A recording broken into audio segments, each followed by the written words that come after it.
This is Luca Vitiello, written by Cora Reilly, read for you by Sebastian York. Prologue. I was the boy who killed his first man at 11. I was the teenager who crushed his cousin's throat at 17. I was the man who bathed in his enemy's blood without a flicker of remorse, who relished in their screams as if it was a fucking Mozart sonata. Monsters are created, not born. Bullshit. I was born a monster. Cruelty ran in my veins like poison. It ran in the veins of every Vitiello man, passed on from father to son, an endless spiral of monstrosity. I was a born monster shaped into an even worse monster by my father's blade and fists and harsh words. I was raised to become Capo, to rule without mercy, to dish out brutality without a second thought. I was raised to break others. When Aria was given to me in marriage, everyone waited with bated breath to see how fast I'd break her like my father broke his women. How I'd crush her innocence and kindness with the force of my cruelty, with relentless brutality. Breaking her would have taken little effort. It came naturally to me. A man born a monster, raised to be a monster, bound to be a monster, to become Capo.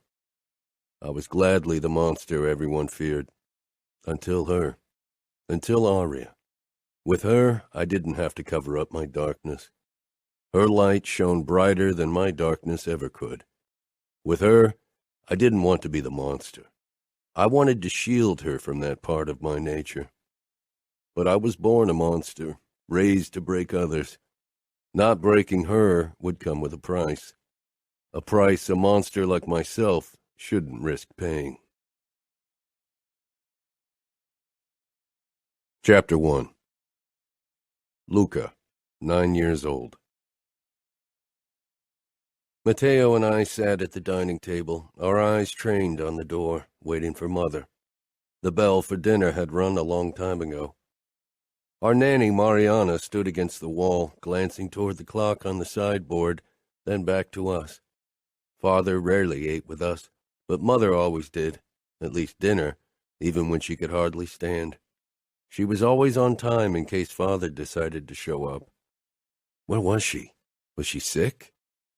Yesterday she'd looked white, except for the blue and yellow blotches on her face and arms where Father had disciplined her. She often did things wrong. It was difficult not to do wrong with Father.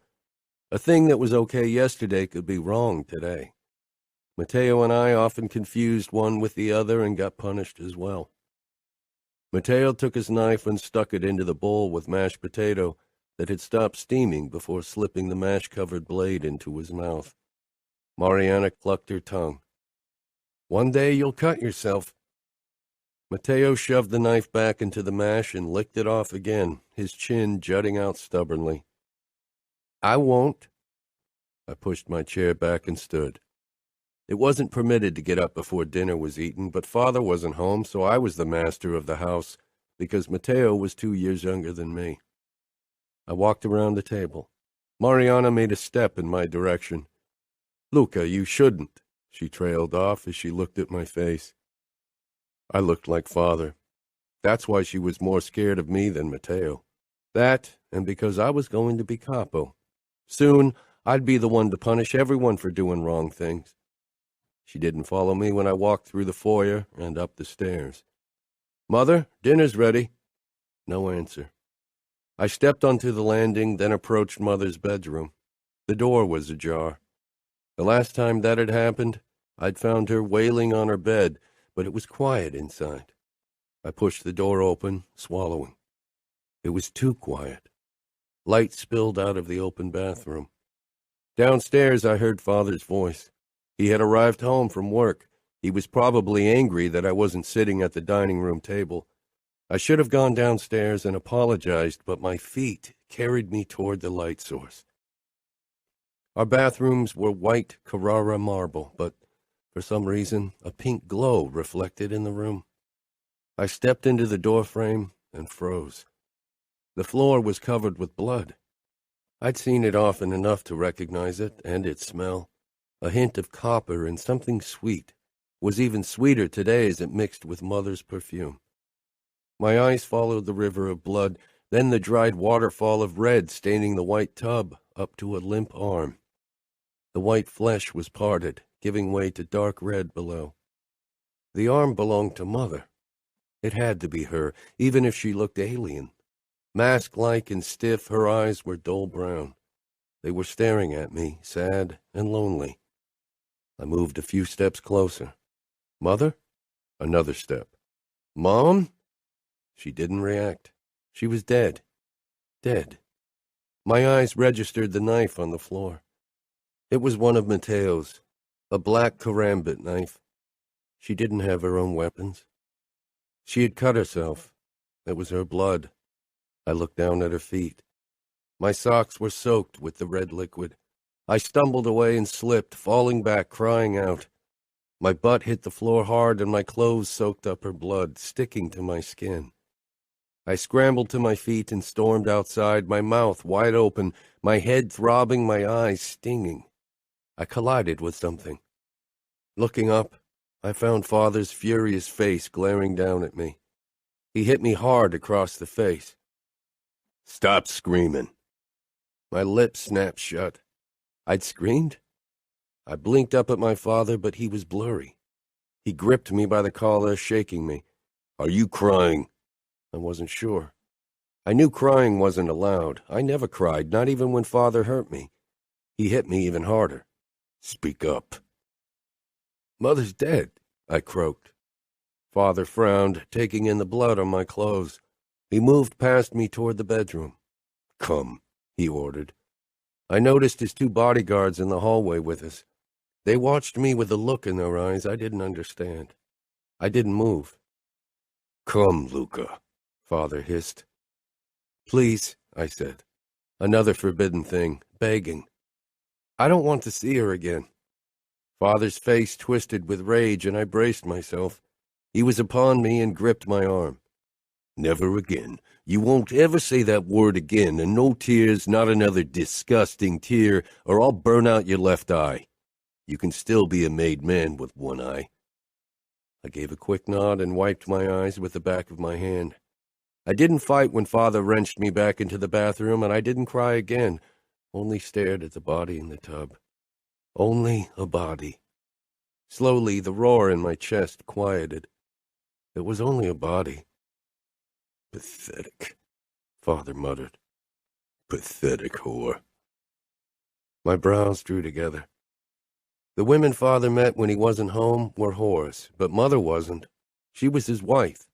Whores took care of Father so he didn't hurt Mother as badly. That's what she explained to me. But it didn't work. One, Father bellowed. One of the bodyguards entered. His name wasn't One, but Father didn't bother learning the names of low soldiers and gave them numbers instead. One stood close behind me, and when Father inspected Mother more closely with a cruel smile, he squeezed my shoulder. I peered up at him, wondering why he was doing it, what it meant, but his gaze was focused on Father, not me. Get someone to clean up this mess and call for Bardoni. He needs to find me a new wife. My brain stumbled over what he'd said. New wife? Father narrowed his gray eyes, gray like mine. Change clothes and act like a goddamn man, not a boy. He paused. And get Mateo. He needs to see what kind of cowardly whore his mother was. No, I said. Father stared at me. What did you say? No, I repeated in a small voice. Mateo loved our mother. It would hurt him. Father glanced at the hand still on my shoulder, then up at his bodyguard. One, beat some sense into him. One pulled his hand away, and, with a short glance at my face, he began beating me. I fell to my knees, back to crouching in Mother's blood. I barely felt the hits, only stared at the red on the white marble. Stop, Father ordered, and the blows did stop. I looked back up at him, my head ringing, my back and stomach burning. He looked into my eyes for a long time, and I stared back. No, no, I wouldn't get Matteo. I wouldn't whether one kept beating me or not. I was used to pain. His mouth thinned. 2. Bodyguard 2 came in. Get Matteo. Luca will only get blood on the expensive Persian rugs. I almost smiled because I had won. I tried to jump to my feet to stop 2, but one gripped my arm hard. I fought and almost freed myself, but then Matteo appeared in the doorway and I went slack. Matteo's brown eyes became huge when he saw our mother and the blood, then his knife next to the tub. Father motioned at Mother. Your mother abandoned you. She killed herself. Matteo only looked. Get your knife, Father ordered. Matteo stumbled inside and one's grip on my arm tightened.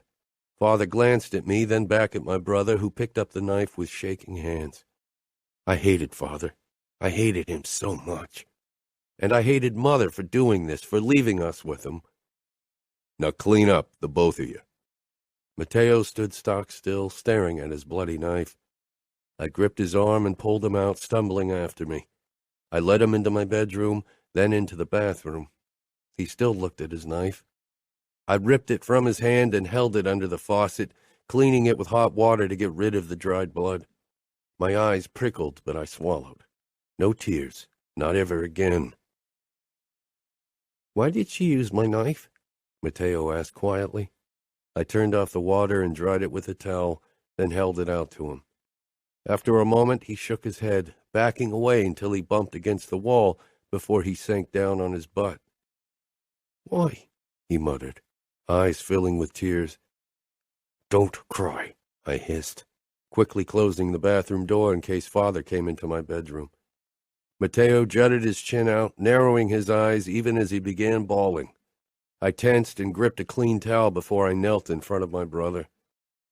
Stop crying, Matteo. Stop it, I said quietly. I shoved the towel into his face. Dry your face. Father will punish you. I don't care, Matteo choked out. I don't care what he does. His words were proven wrong by the shaky note of terror in his voice. I glanced at the door, worried I'd heard footsteps. It was silent unless Father was spying on us, but he was probably busy taking care of Mother's body. Maybe he'd tell his consigliere Bardoni to drop her in the Hudson River. I shuddered. Take the towel, I ordered. Matteo finally did and wiped it roughly over his red eyes. I held the knife out to him. He eyed it critically. Take it. He pressed his lips together. Matteo, you have to take it. Father wouldn't allow him to get rid of it. My little brother finally reached for the knife and curled his fingers around the handle. It's only a knife, I said, but I, too, could only see the blood it had been covered with.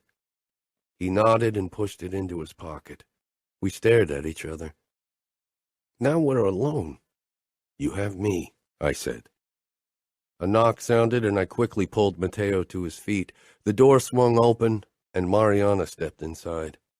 Her eyes crinkled as she looked at us. Her brown hair, which she usually wore in a bun, was all over the place, as if she'd ripped the hairnet out of it. The master sent me to see if you were getting ready. Soon his consigliere will be here. Her voice held a strange note I didn't recognize, and her lips trembled as her eyes darted between Matteo and me. I nodded. She came closer and touched my shoulder. I'm so sorry. I stepped back away from the touch. I glared because it made not crying easier. I'm not, I muttered. She was weak. Mariana took a step back, glancing between Matteo and me, her expression falling. Hurry, she said before she left. Matteo slipped his hand in mine. I'll miss her. I looked down at my feet, at my blood-covered socks, not saying anything because it would have been weak to do so. I wasn't allowed to be weak, not ever. Cesare landed a hard hit in my stomach. Gasping, I dropped to my knees. Mariana put down her knitting needles with a sharp intake of breath. Before he could land a hit on my head, I rolled away and pushed to my feet, then raised my balled fists. Cesare nodded. Don't get distracted again. I gritted my teeth and attacked, feigning an uppercut, then smashed my fist into his side. He grunted, then jumped back. Cesare had been giving me fighting lessons since I was 3 years old. Cesare stepped back from me. You'll be unbeatable when you're older. I wanted to be unbeatable now so I could stop Father from hurting us. I was already much taller and stronger than the other kids in school, but I needed to be even stronger. I began to pull off my gloves. Cesare turned to Matteo, who sat on the edge of the boxing ring, his legs pulled up to his chest, a deep frown on his forehead. It's your turn. My brother didn't react, staring off into space. I threw my boxing glove at him. He gasped, rubbing in the side of his head, messing up his brown hair, then scowled. Your turn, I said. He got to his feet, but I could tell that he was in a sour mood.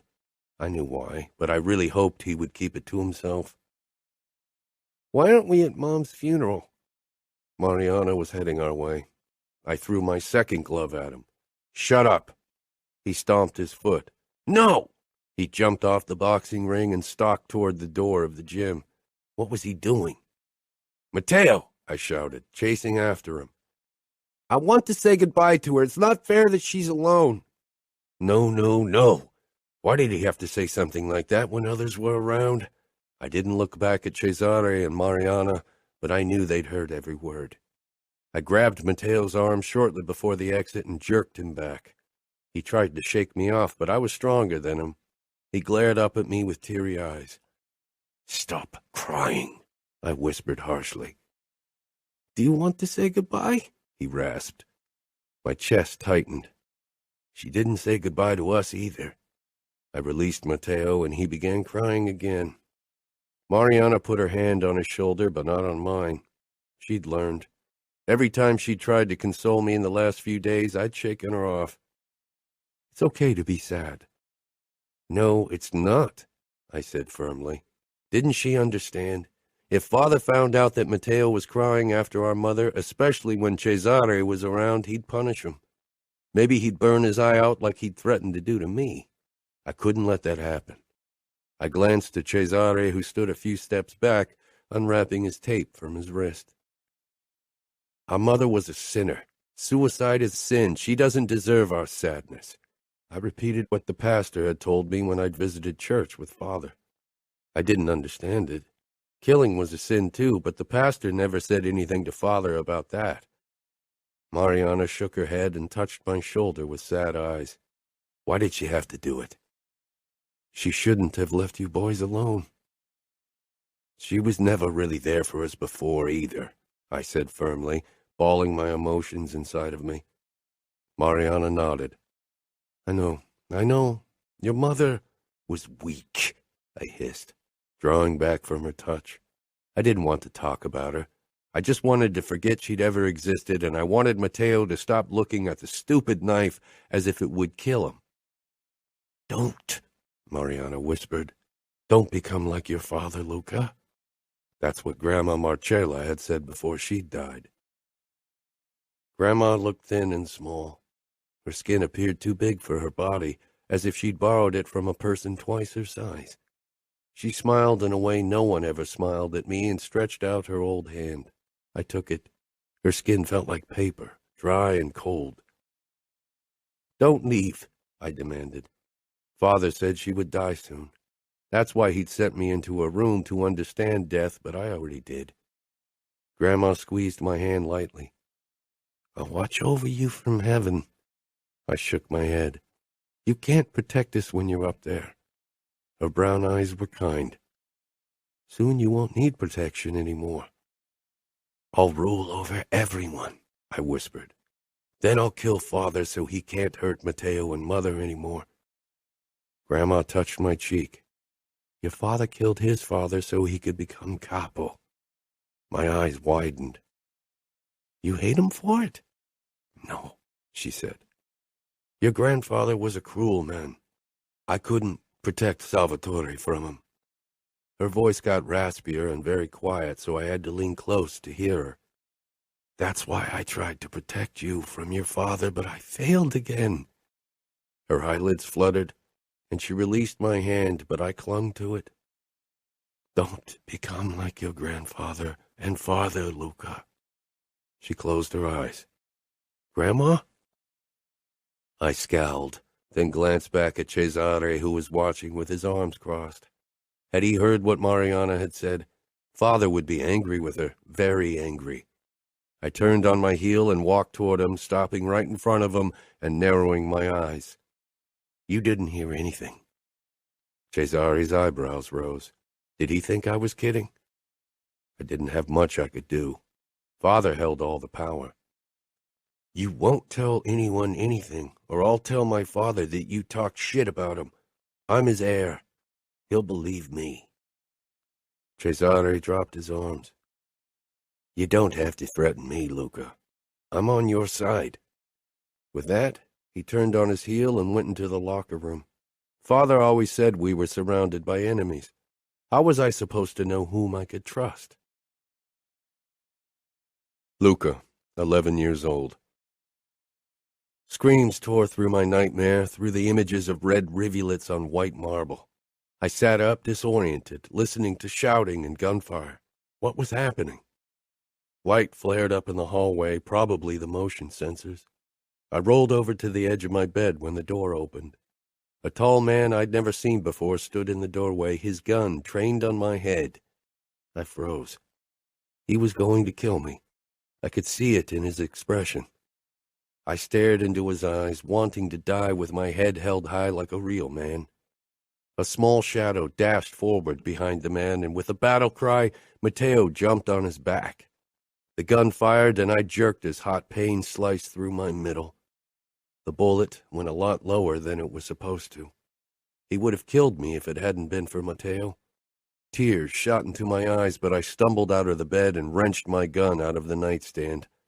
The man lifted the barrel at Matteo. I raised my gun, pointed it at his head the way Cesare and One had taught me, then pulled the trigger. Blood splattered everywhere, even over Matteo's shock-widened face. For a moment, everything seemed to stand still, even my heartbeat. And then everything sped up. The man tumbled forward and would have taken my brother with him had he not jumped back in the last moment, still looking stunned. He blinked at me, then peered down at the body. Slowly, he dragged his gaze back up, lingering on my belly. You're bleeding. I clutched the wound in my side, shaking from the force of the pain. My hand with the gun shook, but I didn't drop it. Shots and screams still rang out downstairs. I nodded toward my closet. Hide in there. Matteo frowned. Do it, I said sharply. No. I staggered toward him, almost passing out from the sharp pain in my body. I gripped Matteo by the cuff of his pajama and pulled him toward the closet. He struggled, but I shoved him inside and turned the lock. Matteo hammered against the door from inside. Let me out! Trembling with anxiety and pain, I crept downstairs toward the living room where the sounds were coming from. When I stepped in, I saw Father crouched behind a sofa in a shooting match with two other men. Both had their backs turned to me. Father's eyes flitted to me, and for a moment I considered not doing anything. I hated him, hated how he hurt Matteo and me, and even his new wife, Nina. Still, I raised my hand and shot one of the men. Father took care of the other. The man fell to the floor, clutching his shoulder. Father kicked the gun away, then shot him in both feet. Somewhere in the house I heard more gunshots, then heavy steps. One stumbled inside, bleeding from a wound in his head. Father frowned. Did you kill everyone? One nodded. Yes, they got two. They shouldn't have come as far as they did, Father muttered. Without warning, he aimed his gun at one and pulled the trigger. I cried out in surprise as the man fell to the floor beside me. I'd known him all my life. My legs gave way, my wound throbbing. Father regarded me as he lifted his phone and spoke into it. Send for the doc and come over with Durant. No one else until I know who the rats are.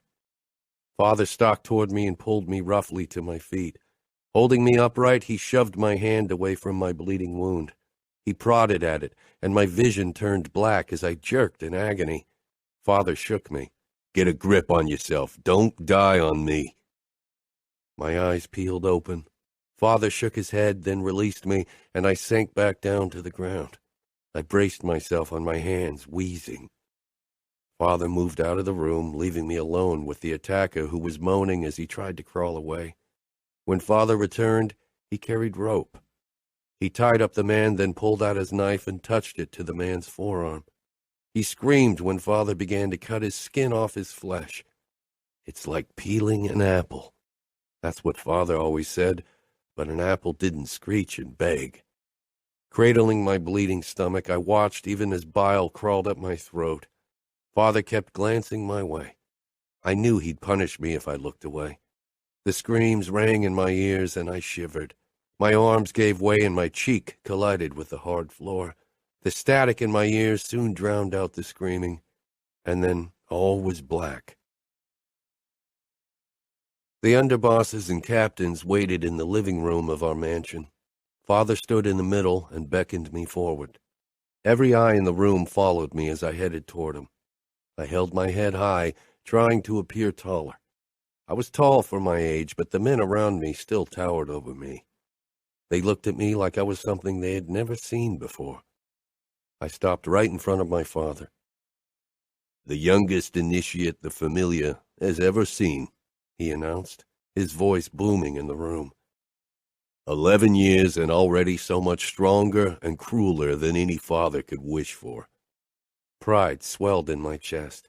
Father had never sounded proud of me, never shown the slightest hint that I or Matteo were more than a burden. I straightened my shoulders, trying to appear like a man in my black suit and wingtip shoes. "Our enemies will whisper your name in fear, my son. My blood, my heir." He withdrew a knife and held out my hand, knowing what was to come. I didn't flinch when Father cut my palm. He'd cut me many times before to make me strong for this day. Every time I'd flinched, he'd cut me again and dripped lemon juice or salt into my wound until I hid the pain. Born in blood, sworn in blood. I enter alive and I leave dead, I said firmly. "You are a made man of the Familia, Luca. You will kill and maim in my name. You will break and burn." A man was dragged into the room. I didn't know him or what he had done. He was covered in bruises and blood. His swollen eyes met mine, and they begged me. No one had ever looked at me like that, like I held all the power. Father gave a nod and held the knife out to me, the same knife my mother had killed herself with. I took it from him, then stepped up to the man. He struggled against the hold of Father's new bodyguards, but they didn't release him. My fingers tightened around the handle. Everyone was watching me, waiting for a flicker of weakness, but I was my father's son, and I would be Capo one day. I quickly slashed my hand sideways, drawing the knife along his throat. The cut was messy, and blood spurted out, splattering my shoes and shirt. I took a step back as the man's eyes widened. He was dropped on the floor, horrified eyes staring up at me as he convulsed and choked. I watched as the life drained out of him. 2 days later, the most important words of my life were inked onto my chest, making me a made man for life. Nothing would ever be more important than the Familia. Chapter 2. Luca, 13 years old. Father's grip on my shoulder was tight when we entered the Foxy. I'd been inside the place a few times before when he had to talk to the manager. It was one of the most expensive whorehouses we owned. The whores were lined up in front of the bar, and the manager stood beside them. He nodded at Father, then winked at me. Father motioned for him to leave. "You're 13, Luca," Father said. Surprise washed through me that he'd remembered my birthday was today. He hadn't mentioned it before. "You've been a made man for 18 months. You can't be a virgin and a killer." I flushed, my eyes darting to the women, knowing they had heard my father's words. None of them laughed, probably too scared of him. I straightened my shoulders, wanting them to watch me with the same caution they watched him. "Choose 2 of them," Father said with a nod toward the whores. Shock shot through me when I understood why I was here. Slowly, I made my way toward the women, trying to look calm even as nerves twisted my stomach. At almost 5'7", I was already very tall for 13, so the women were eye level with me in their high heels. They weren't wearing much, only short skirts and bras. My eyes lingered on their chests. All of them had big tits, and I couldn't stop staring. I'd seen a few naked girls in our strip clubs, but always only in passing, never this close up. They were all pretty. I pointed at a woman with brown hair and one with blonde hair. Father nodded. One woman grabbed my hand and led me through the back door. The other was close behind me. Eventually, I was alone with them in a big suite at the back of the Foxy. I swallowed, trying to look like I knew what was going to happen. I'd watched porn and listened to the stories the other made men told, but this felt very different. The blonde woman began to undress slowly, touching herself everywhere. I stared but tensed when I could feel my pants becoming tight. The brown-haired woman smiled a fake smile and moved toward me. I tensed even more, but I let her touch my chest. "You're a big boy already, oh my," she said. I didn't say anything, watching her closely. Then my eyes darted to the blonde woman again, who'd started touching her pussy. My mouth became dry. The brown-haired woman slid her hand into my boxers, and I released a shaky breath. "Oh, I think this will work out just fine, don't you agree?" I gave a nod, then I let her drag me toward the huge round bed in the center. Luca, 17 years old.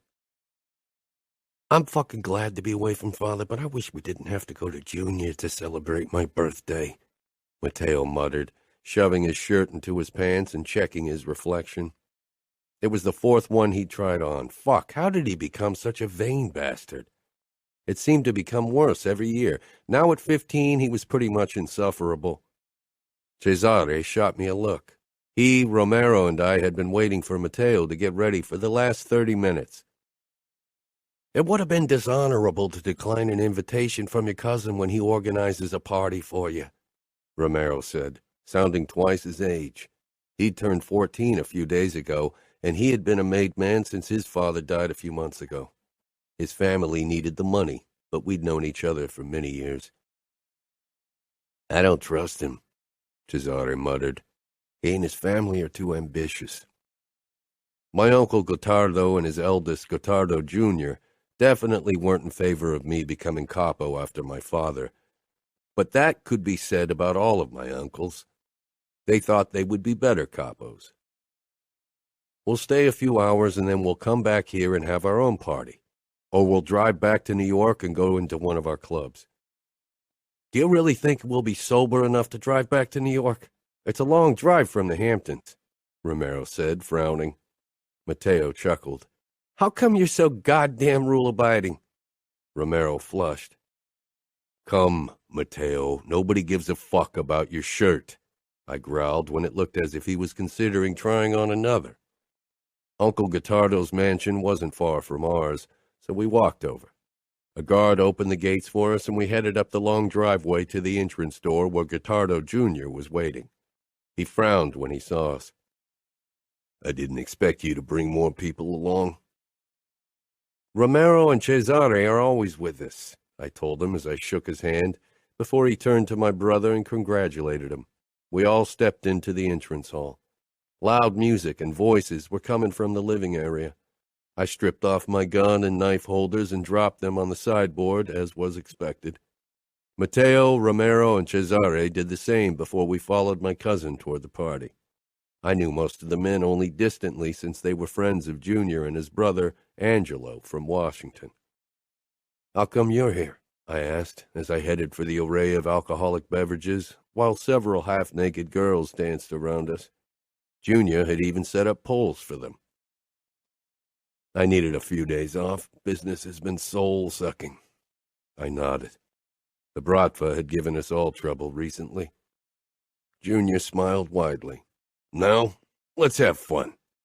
A couple of hours later, we were all trashed. Matteo and I danced with a group of 4 girls. It would be a long night.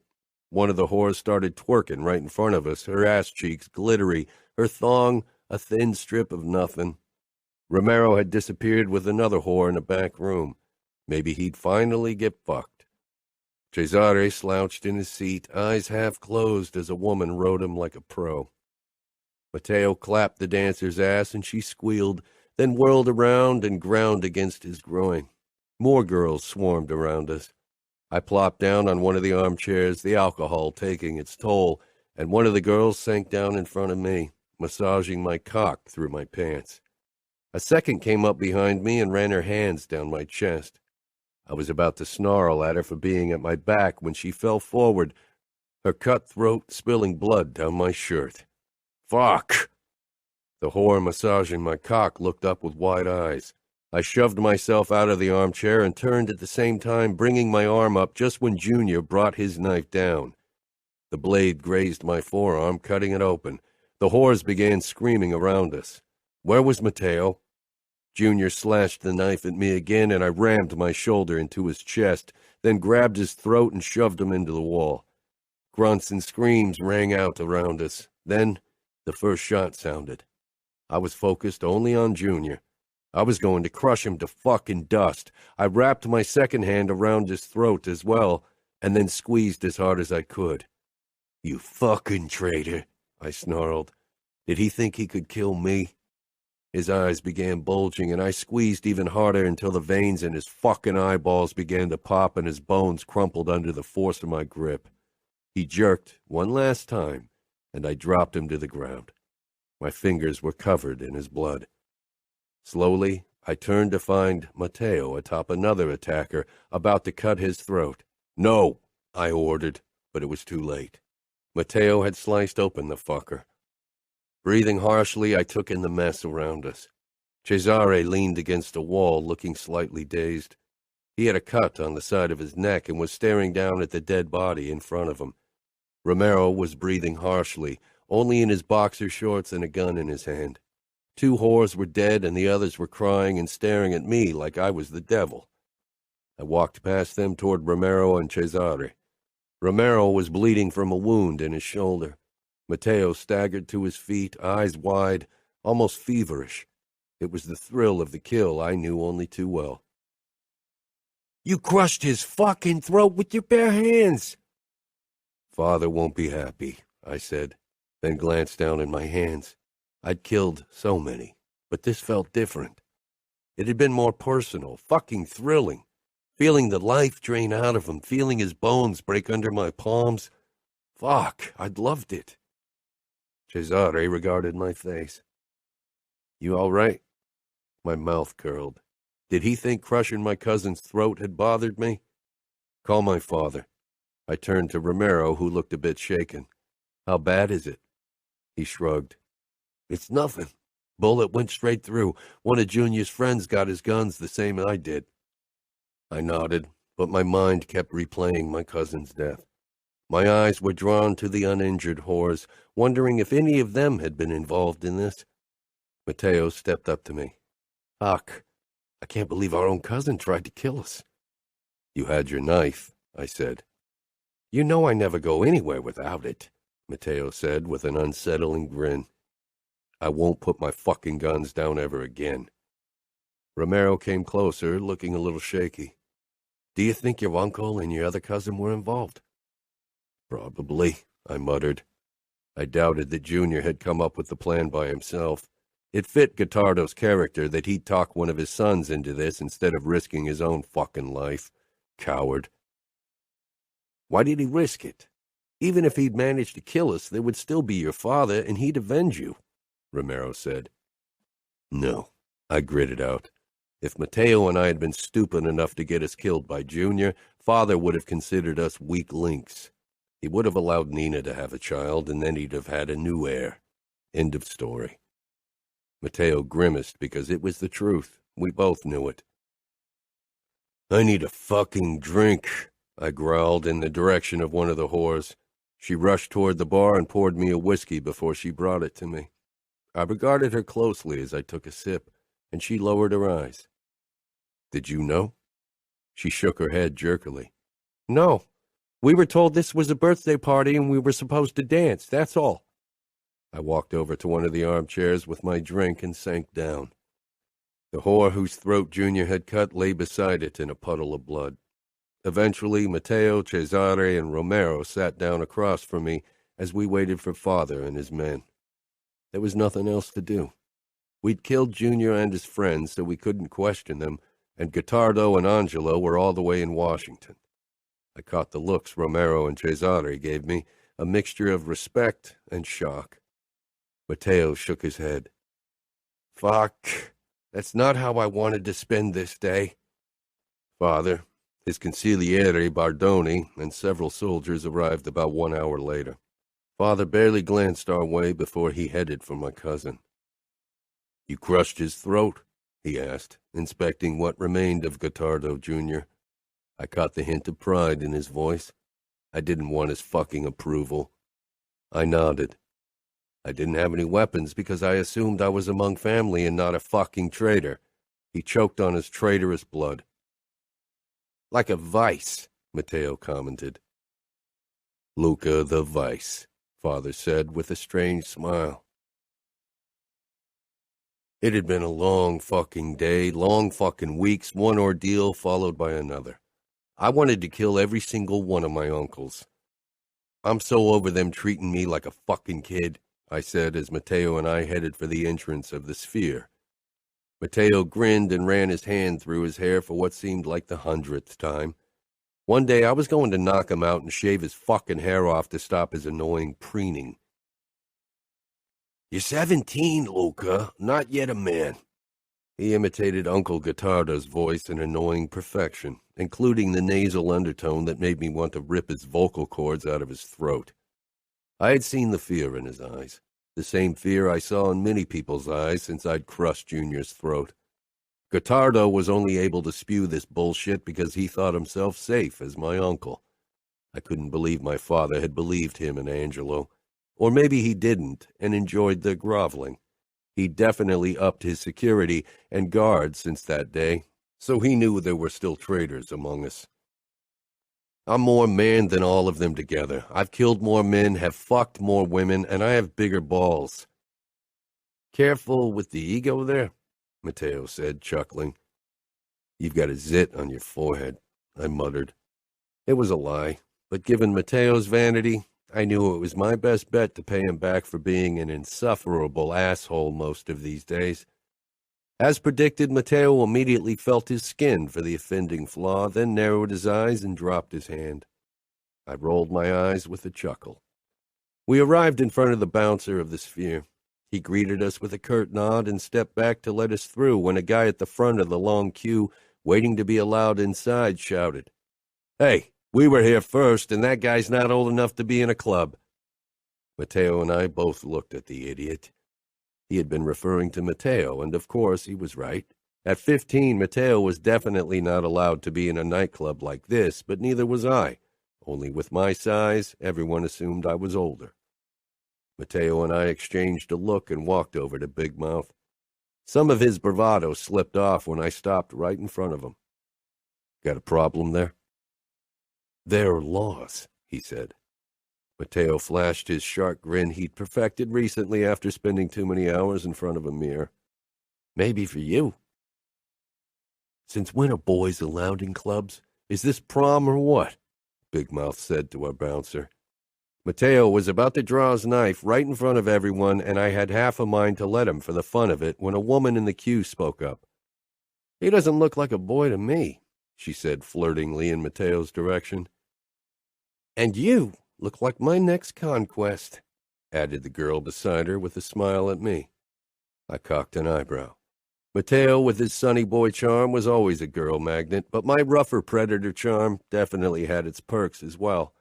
Both women were tall, blonde, and sex on legs. Let them in, I told our bouncer. He opened the barrier so they could slip through. And he and his friends are banned from the sphere, I added. The sound of their protests followed us into the club, but I didn't give a fuck. I wrapped my arm around the blonde at my side, who squeezed my butt and gave me a seductive smile. Matteo and his girl were already tongue wrestling for all it's worth.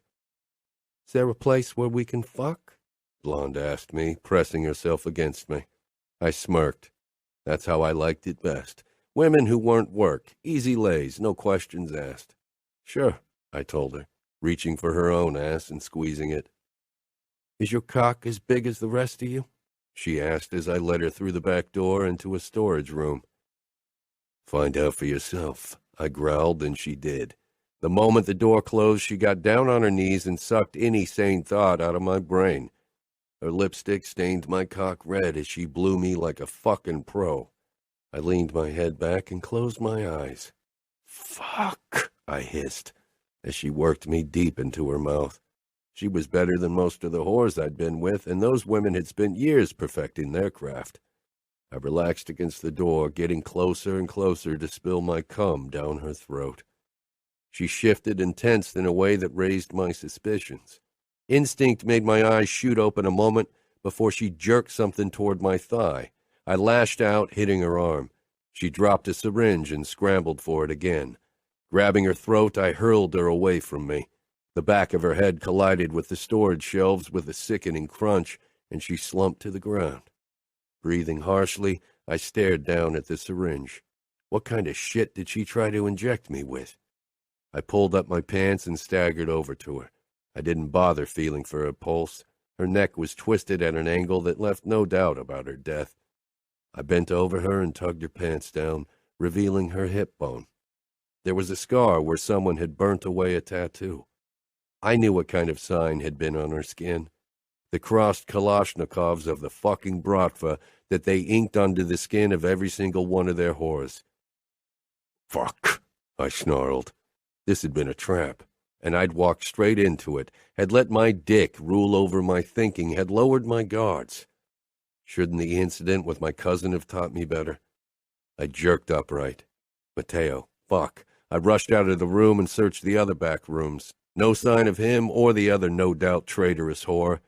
I stormed across the dance floor, searching the crowd for a sign of my brother, but I didn't see him anywhere. Where was he? I headed outside past the waiting crowd and around the corner until I reached the small back alley behind the sphere. Matteo was busy getting head. His eyes, too, were closed. We were fucking stupid idiots. No goddamn blowjob was worth forgetting about the first rule in our world. Don't trust anyone. The whore reached for something in her bag. Matteo, I shouted, pulling my gun. His eyes shot open, his expression a mix of annoyance and confusion before he registered what she was holding in her hand. He reached for his knife and she raised the syringe to strike. I pulled the trigger and the bullet tore straight through her head, throwing it back. She fell to her side, the syringe tumbling out of her palm. Matteo stared down at the woman, knife in hand and his fucking boner still on display.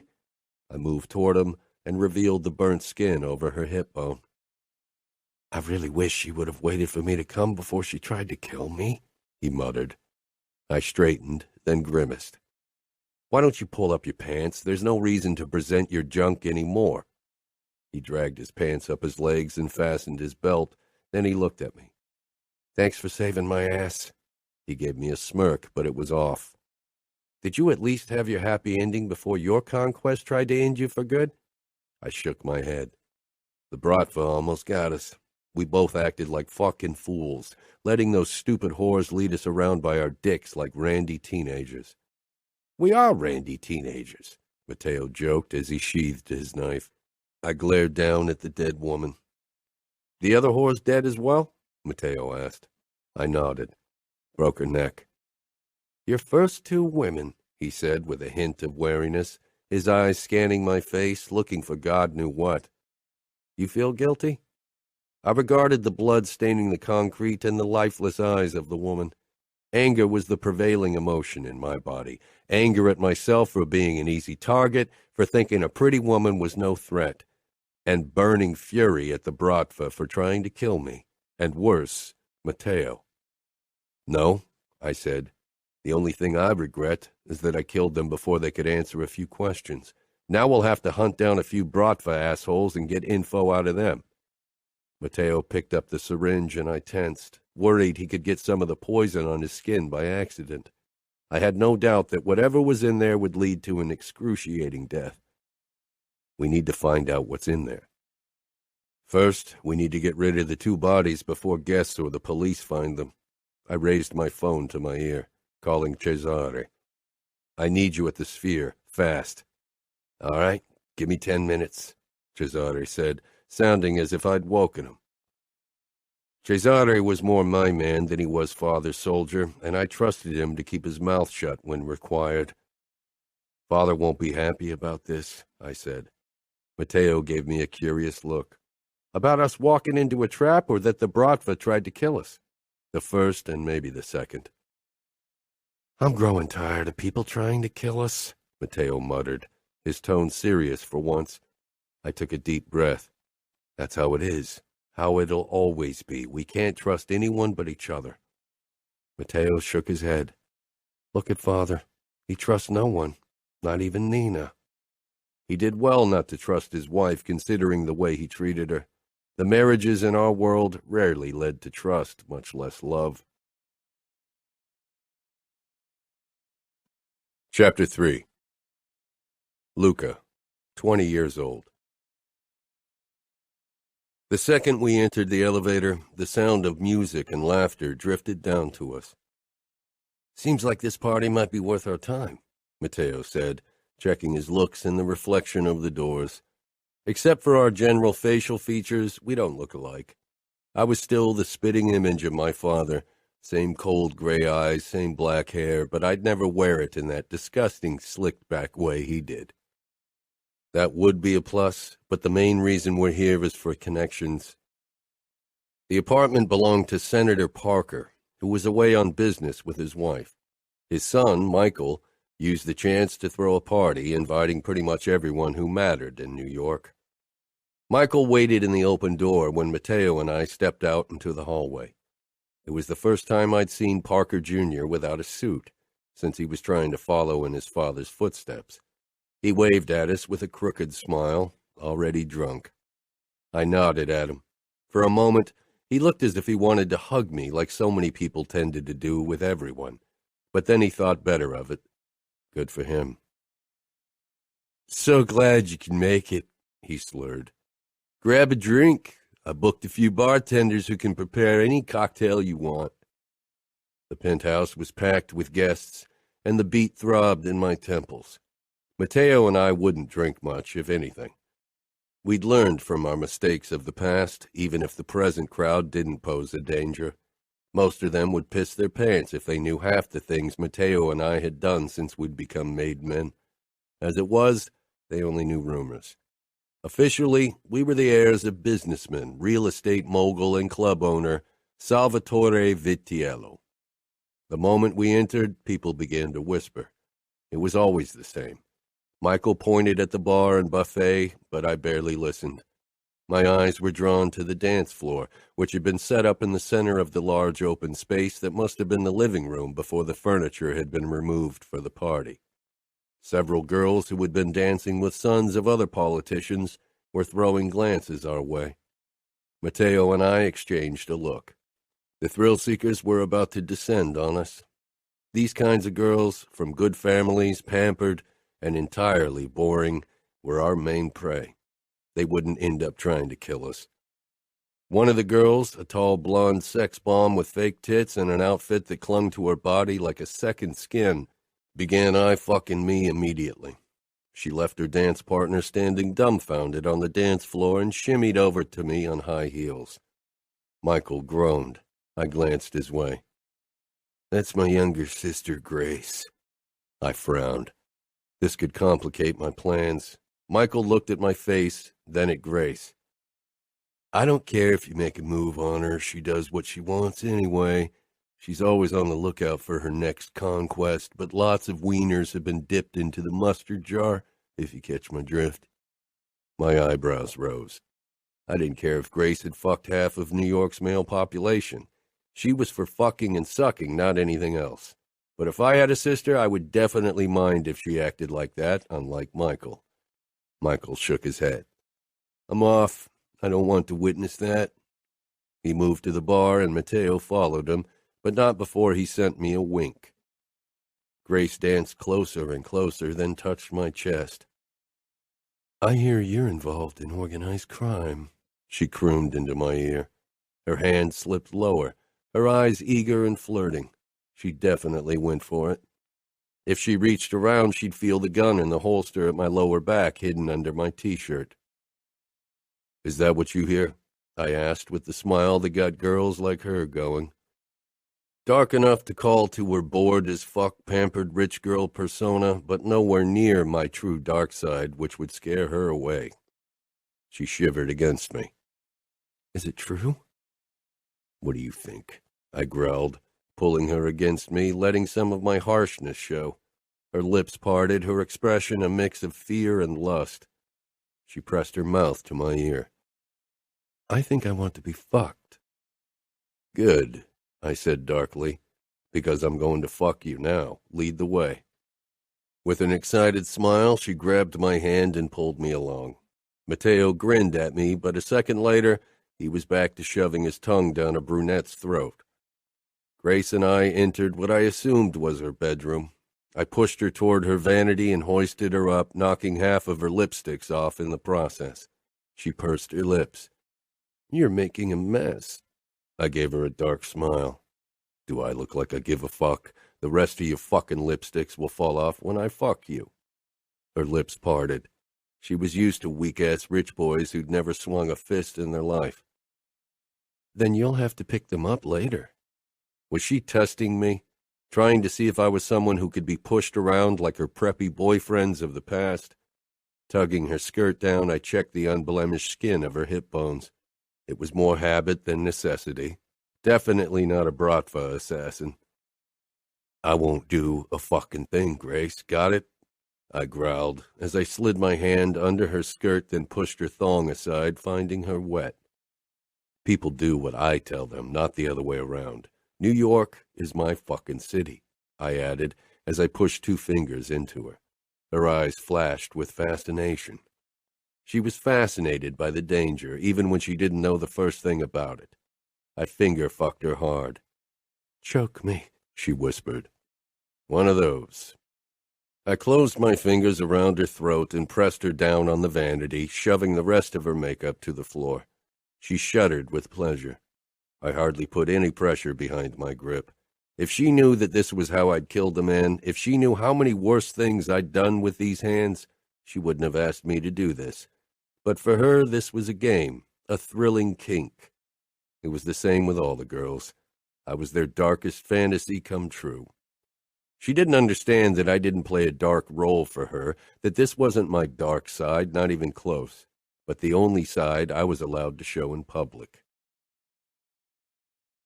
Mateo and I had gotten less than 2 hours of sleep when our father rang us out of bed, ordered us to come over for breakfast. But first, he wanted a word alone with me. Never a good thing. "What do you think he wants?" Mateo asked as we headed toward Father's office. "Who knows?" I knocked. "Come in," Father said after he'd made me wait for almost 5 minutes. "Good luck," Mateo said with a twisted grin. I ignored him and headed into the room. I hated that I had to come running whenever he called me. He was the only person who could order me around, and he fucking enjoyed it. He sat behind his desk with that narcissistic smile I loathed more than anything.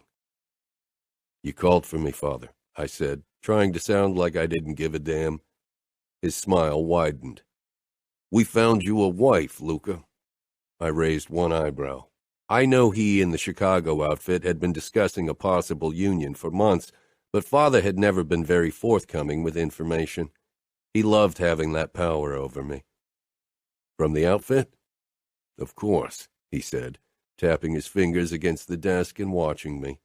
He wanted me to ask him who she was, wanted to draw this out, wanted to see me squirm. Screw him. I pushed my hands into my pockets, meeting his gaze straight on. His expression darkened. "She's the most beautiful woman the outfit has to offer. A real stunner. Golden hair, blue eyes, pale skin. An angel come down to earth, as Fiore put it. I'd fucked so many beautiful women. Only last night I'd fucked Grace on every surface in her room. Did he really think I'd be awestruck because he'd found me a pretty wife? If it were up to me, I wouldn't marry any time soon." "I hope you'll enjoy breaking her wings," Father added. I waited for the but. Father looked too pleased with himself, as if he were holding something back that he knew I would hate. Maybe you have heard of her. It's Aria Scuderi. She's the daughter of the consigliere, and she turned 15 a few months ago. I wasn't quick enough to hide my shock. 15? Was he fucking kidding me?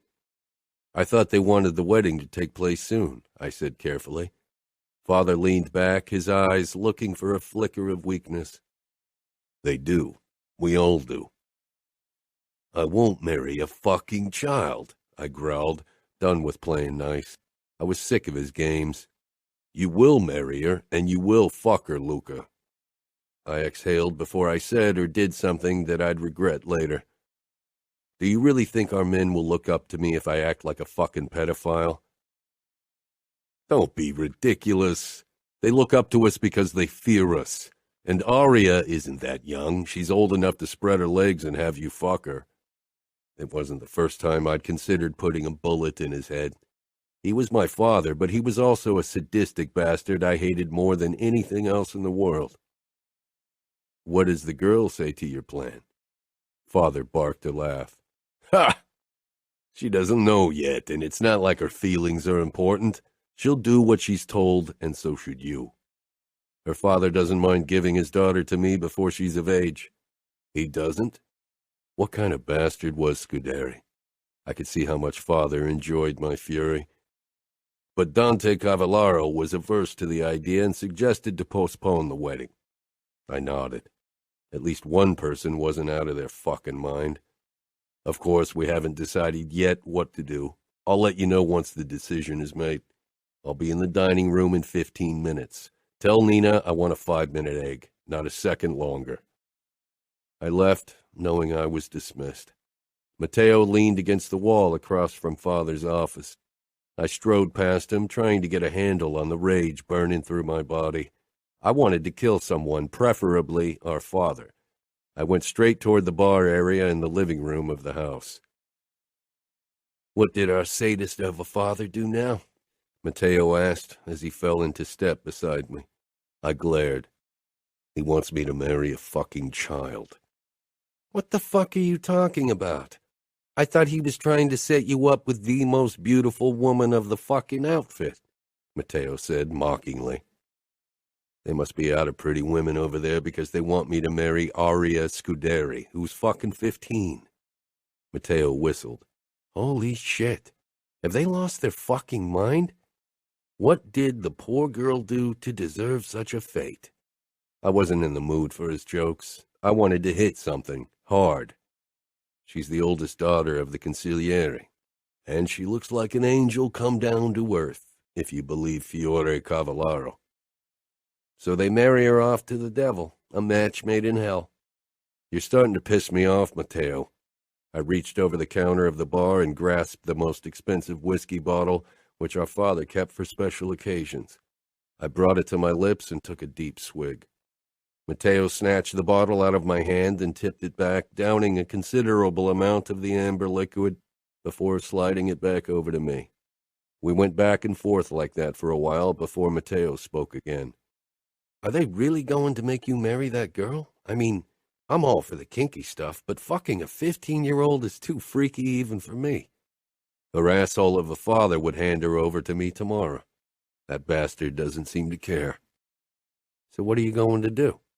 I told Father I wouldn't marry a child. And he told you to grow a pair and to do what your capo tells you. He can't see why the girl needs to be older for the wedding. All she has to do is spread her legs for me. Matteo narrowed his eyes in that fucking annoying way he had when he was trying to figure something out. And would you? Would I what? I knew what he meant, but it annoyed the living hell out of me that he had to ask. I expected that question from everyone else, but not him. He knew even I had certain lines I wasn't willing to cross. Yet.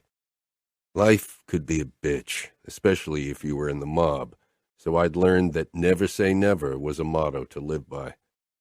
Would you fuck her? I'm a killer, not a pedophile, you stupid asshole. Spoken like a true philanthropist. Fuck you, and stop reading the fucking dictionary. Matteo grinned, and I shook my head with a smirk. That fucker knew how to make me feel better.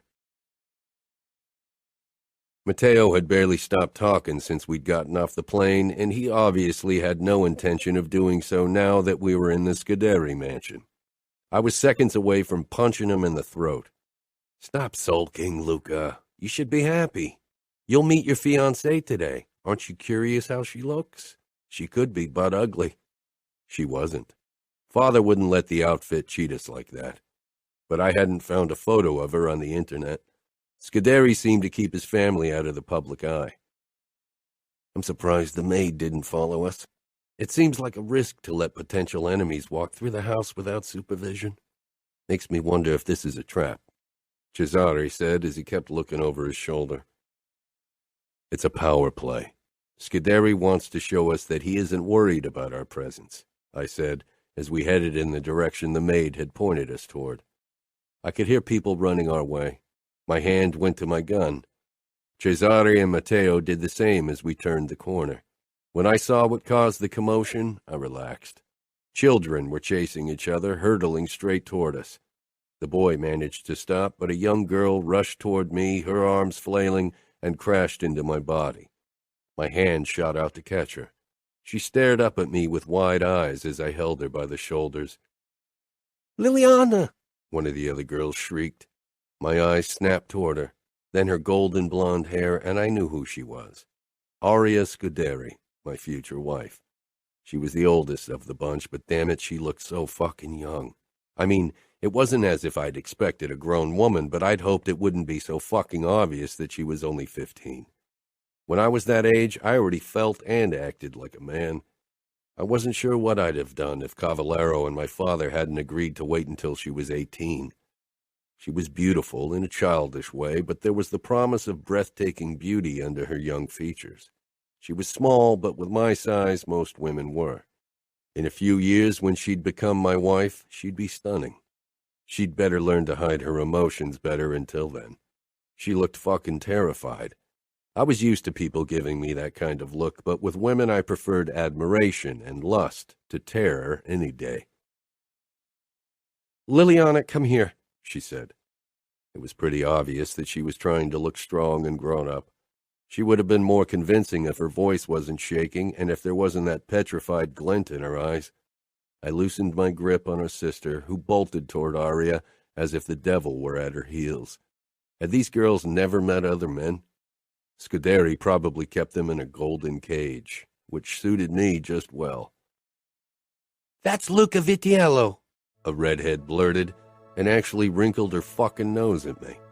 I wasn't used to so much rudeness. People knew better than to disrespect me. Not Scuderi's brats, however. There was a hiss, and the boy shot in my direction and actually attacked me. "Leave Aria alone! You don't get her!" Cesare made a move to interject as if I needed help against a midget. "No, Cesare." I stared down at the boy. His fervor was almost admirable, if it wasn't so futile. I caught his hands. Aria crept toward me as if she thought I might snap her brother's neck and then her own. Fuck, what had her family told her about me? They should have lied. I knew I had a reputation, and I was fucking proud of it, but Aria didn't need to know about it. Yet. "What a warm welcome we get. That's the infamous hospitality of the outfit," Matteo said, as usual letting his fat mouth run free. "Matteo," I warned before he said more. These were children, even my future wife, and they didn't need to hear his colorful vocabulary. The midget was squirming in my grip, snapping and growling like a wild dog. "Fabiano," Aria said, her eyes darting up to me for a millisecond before she grabbed her brother's arm. "That's enough. It's not how we treat guests." Despite her breakable appearance, Aria seemed to hold some power over her siblings. Her brother stopped struggling and looked at her as if she were the center of his world. "He's not a guest. He wants to steal you away, Aria." "Sorry, buddy. Nothing about this fucking arrangement was my idea." And yet I had to admit that, after having seen Aria, I wouldn't let her slip out of my grip for anything in the world. She was mine now. I regarded her as she smiled down at her brother with so much kindness, stunning me. Matteo chuckled. This is too good. I'm glad Father convinced me to come. Ordered you. Our father never tried to convince anyone. He ordered, bribed, or blackmailed. Aria had a hard time meeting my gaze. She was obviously embarrassed by my attention. A deep flush had spread on her cheeks. I released her brother, and she clutched him against her body protectively. She was so shy and terrified that I wondered if she'd dare to oppose me if I actually made a move toward her brother. Not that I'd ever do that. There was no honor in attacking children and women. I'm sorry, Aria said feebly. My brother didn't mean to be disrespectful. I did, the boy shouted. Aria's hand shot out and clamped his mouth shut. I almost laughed. It had been a while since a woman had made me want to laugh, even by accident. Don't apologize, the red-headed girl hissed. It's not our fault that he and his bodyguards take up so much room in the corridor. At least Fabiano speaks the truth. Everyone else thinks they need to blow sugar up his ass because he's going to be Capo. I sent Matteo a look. That girl had the same bad temper as him. After more bickering, Aria finally got her siblings to leave. I was glad to see them gone. They grated on my nerves. It was no surprise that Scuderi wanted to marry his daughters off as quickly as possible. Aria squirmed when she looked at me. I apologize for my sisters and brother. They are protective of you. I helped her out. This is my brother, Matteo. Aria barely glanced his way, but she wasn't really meeting my eyes either. I nodded to my side. And this is my right hand, Cesare. She blinked. She looked like she would bolt if I took a step in her direction. I should go to my siblings. She whirled around and hurried away until her blonde head disappeared from view. You've still got it, Luca. Terrifying girls left and right with your rough charm, Matteo said. Let's get going. Scuderi will be wondering what's taken us so long. Scuderi was the last person I wanted to meet unless said meeting involved knives and guns and a bloodbath. I hated him without ever having met him. What kind of father married a girl like Aria off to a guy like me? She looked like an angel, and she was as shy and innocent as one, and I had absolutely no illusions what I was. A cold bastard on the best of days and a monster the rest of the time. At least, she had 3 more years before I got the chance to destroy her life with my darkness. There wasn't enough booze in the world to make Scuderi and Fiore Cavallaro's presence more bearable. I wanted nothing more than to slice their throats open and watch them bleed to death. Matteo shot me a sideways glance, probably knowing exactly what I was thinking. He wouldn't hesitate a second if I asked him to pull his knives. Matteo was always ready to stick his knife into the next person who annoyed him. She's a real beauty, Luca, Scuderi said proudly. You won't regret your choice. There hadn't really been a choice on my part, but I kept the words to myself. There was no use starting an argument, especially with Father watching me like a hawk. She's completely pure. She's never allowed to go anywhere without her bodyguards. She's only yours. I forced a smile. Not that I didn't appreciate it. The idea that someone might touch Aria made my blood throb furiously in my veins. I felt fucking possessive of her. I'd never cared if the girls I'd had affairs with fucked other men, but with Aria, I'd kill anyone who dared to look at her the wrong way. There's nothing better than breaking them in, Aria's cousin, Raffaele, said. He was a head smaller than me. If tonight ended in a bloodbath, he'd be the one I'd kill last, so I could take my time with him. Let's see if he'd still manage that ugly grin with my knife sticking out of his eye socket. Dante sent his soldier a hard look, and Raffaele quickly glanced back down to his drink. It was the first time Dante had shown any kind of emotional reaction at all. His wife had died not too long ago. Fiore was officially still the boss of the outfit, but I couldn't help but wonder if Dante was the man who ran the show. Someone knocked. When the door opened and Aria slipped in, keeping her back to us, I stiffened. She didn't look like the girl I'd seen yesterday. She was wearing a skimpy dress, revealing long, lean legs, creamy skin, and a nice butt. Damn it. When she finally turned, I found that the front was just as nice to look at. Then my eyes traveled farther up. Aria kept her head down, her eyes cast on the ground, and I could see her shivering in fear and discomfort. Something protective and furious reared its head in my chest, startling me. She was mine. How could her mother have let her walk around in this outfit? I'd bet my left ball that Aria hadn't had a say in choosing that fucking joke of a dress. I'd fucked girls with skimpier dresses, but this was my future wife, and she was only 15. Her parents should protect her, not treat her like this. She finally risked a peek up and met my gaze. For fuck's sake, she looked like she wanted to cry. If I ever got the chance, I'd kill Scuderi, and I'd fucking enjoy it. I put my glass down before I could fling it at the wall. Aria's eyes flitted around nervously. The other men in the room watched her with the necessary respect, but that fucker, Raffaele, was undressing her with his fucking eyes. If this were New York, I'd relieve him of the burden of ever seeing anything again. And maybe I'd do it anyway if he didn't stop the leering soon. Oblivious to Raffaele's disrespect, Scuderi ushered Aria toward me. He looked at me as if he expected my jaw to drop to the floor because of Aria. She was gorgeous, and in 3 years I might appreciate her being dressed like this, but now it only pissed me off that Scuderi tried to make Aria look like some fucking sex bomb when she obviously hated it. "This is my daughter, Aria," Scuderi said with an eager look like a German shepherd waiting for his master to throw a stick. Fiore gave me a self-satisfied grin. "I didn't promise too much, did I?"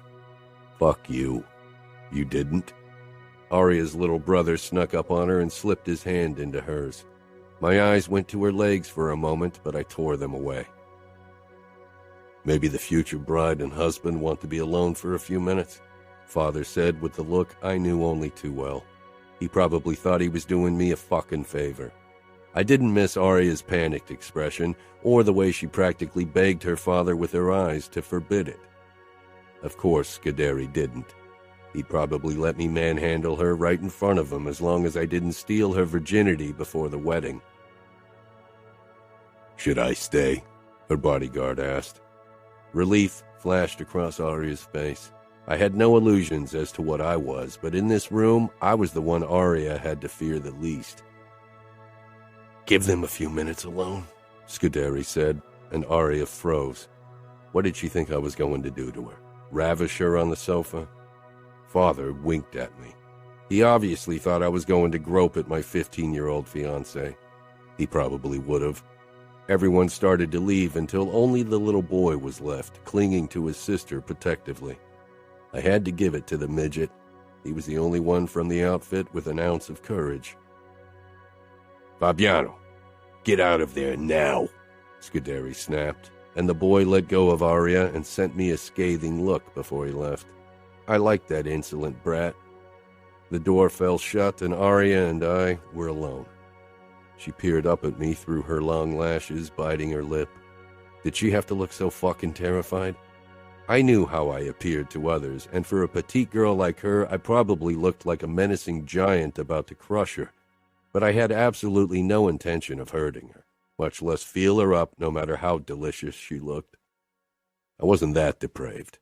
I'd never forced myself on a woman, and Aria was only a girl. My fiancée, mine to protect. To distract her from her obvious terror, I asked, "Did you choose the dress?" She jerked, her eyes growing wide. Huge blue eyes, so full of innocence I felt like they could wash even my sins away. And that golden hair, fuck me, I wanted to touch it to find out if it was as silky as it looked. "No, my father did," she said in that soft, genteel voice. Of course he did. I could see her shivering from cold and fear. I decided to cut this ridiculous meeting short before Aria passed out on me, and I reached for the ring I'd bought for her a couple of days ago. My little fiancée flinched, and my mood dropped even further. I showed her the velvet box, hoping it would set her at ease, but she only stared. I wanted to shake some sense into her, but that would only have proven her fears right. I shoved the box at her, and she finally reached for it. When her fingers brushed mine, she pulled away with a gasp. I had to stifle my annoyance, not at her, but at her parents, Cavallaro, and my father, who brought this mess down upon us. She was too young. I could only hope she'd gain some confidence in the next 3 years. I didn't want a wife who cowered in front of me. "Thank you," she said, after she'd checked out the ring. Her eyes met mine. I held out my arm. She took it with barely any hesitation, and I led her toward the living room to the people who'd betrayed her. The moment I released her, she rushed off to her sisters and mother as if they could protect her from what was to come. I went over to the men. "And?" Father asked smugly. I wasn't sure what he expected. A lewd comment about how I'd used my chance alone with Aria.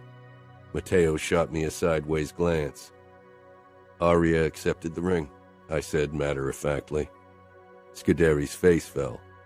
"As she should. My daughter was brought up to be obedient. You'll see." "Luca will make her obey him. He can bring the strongest men to their knees. A weak woman will bow to his will," Father said snidely. Dinner was served that moment and saved us from a fight. It was a pity.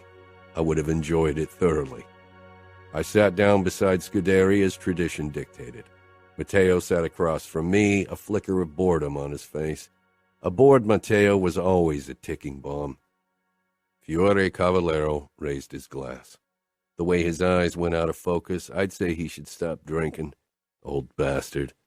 I would have preferred dealing with his son, the cold fish, Dante, but as long as his father was still in command, I'd have to live with the demented old fool. "To a long and successful partnership." I lifted my glass and downed the red wine. My eyes found Aria again. She was sitting at the other end of the table with the other women. She peered down at her ring as if it were something terrifying. Of course it was. It bound her to me. It marked her as mine. When she looked up, our eyes met. She flushed and quickly turned away, red traveling up her delicate throat. Matteo kicked me under the table, smirking. "Already lusting after your child bride?" "I can wait," I said. "It's not like I can't keep myself entertained. But from this day, she was mine." After dinner, we moved to the lounge to drink and smoke. Rocco Scuderi and Fiore Cavallaro were insufferable show-offs, and Father tried to overshadow them with his own bragging. I wanted to stuff my ears with hot wax to be spared their bullshit talk. Aria better be worth it, because peace sounded less enticing with every fucking second I had to spend with the outfit bastards. I was on my 4th glass of scotch when everyone had finally left the lounge, except for Matteo, Romero, and Cesare.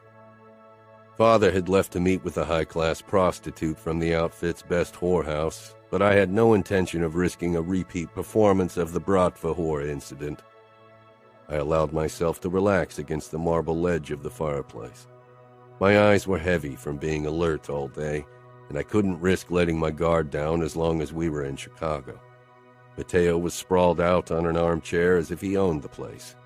His grin didn't bode well. "It could have been worse," Matteo said, grinning even wider.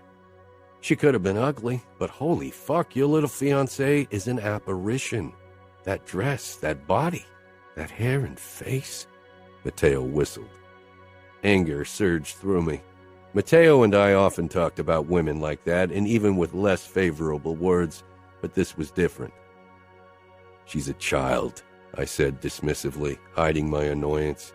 Matteo would only irk me further if I gave him an opening. "She didn't look like a child to me," he said, then clucked his tongue. He nudged Cesare. "What do you say? Is Luca blind?" Cesare shrugged with a careful glance in my direction. "I didn't look at her closely." "What about you, Romero? You got functioning eyes in your head?" Romero looked up, then quickly looked back down to his drink. I stifled a smirk. Matteo threw his head back and laughed. "Fuck, Luca. Did you tell your men you'd cut their dicks off if they looked at that girl? You aren't even married to her." "She's mine," I said quietly. I glared at Matteo.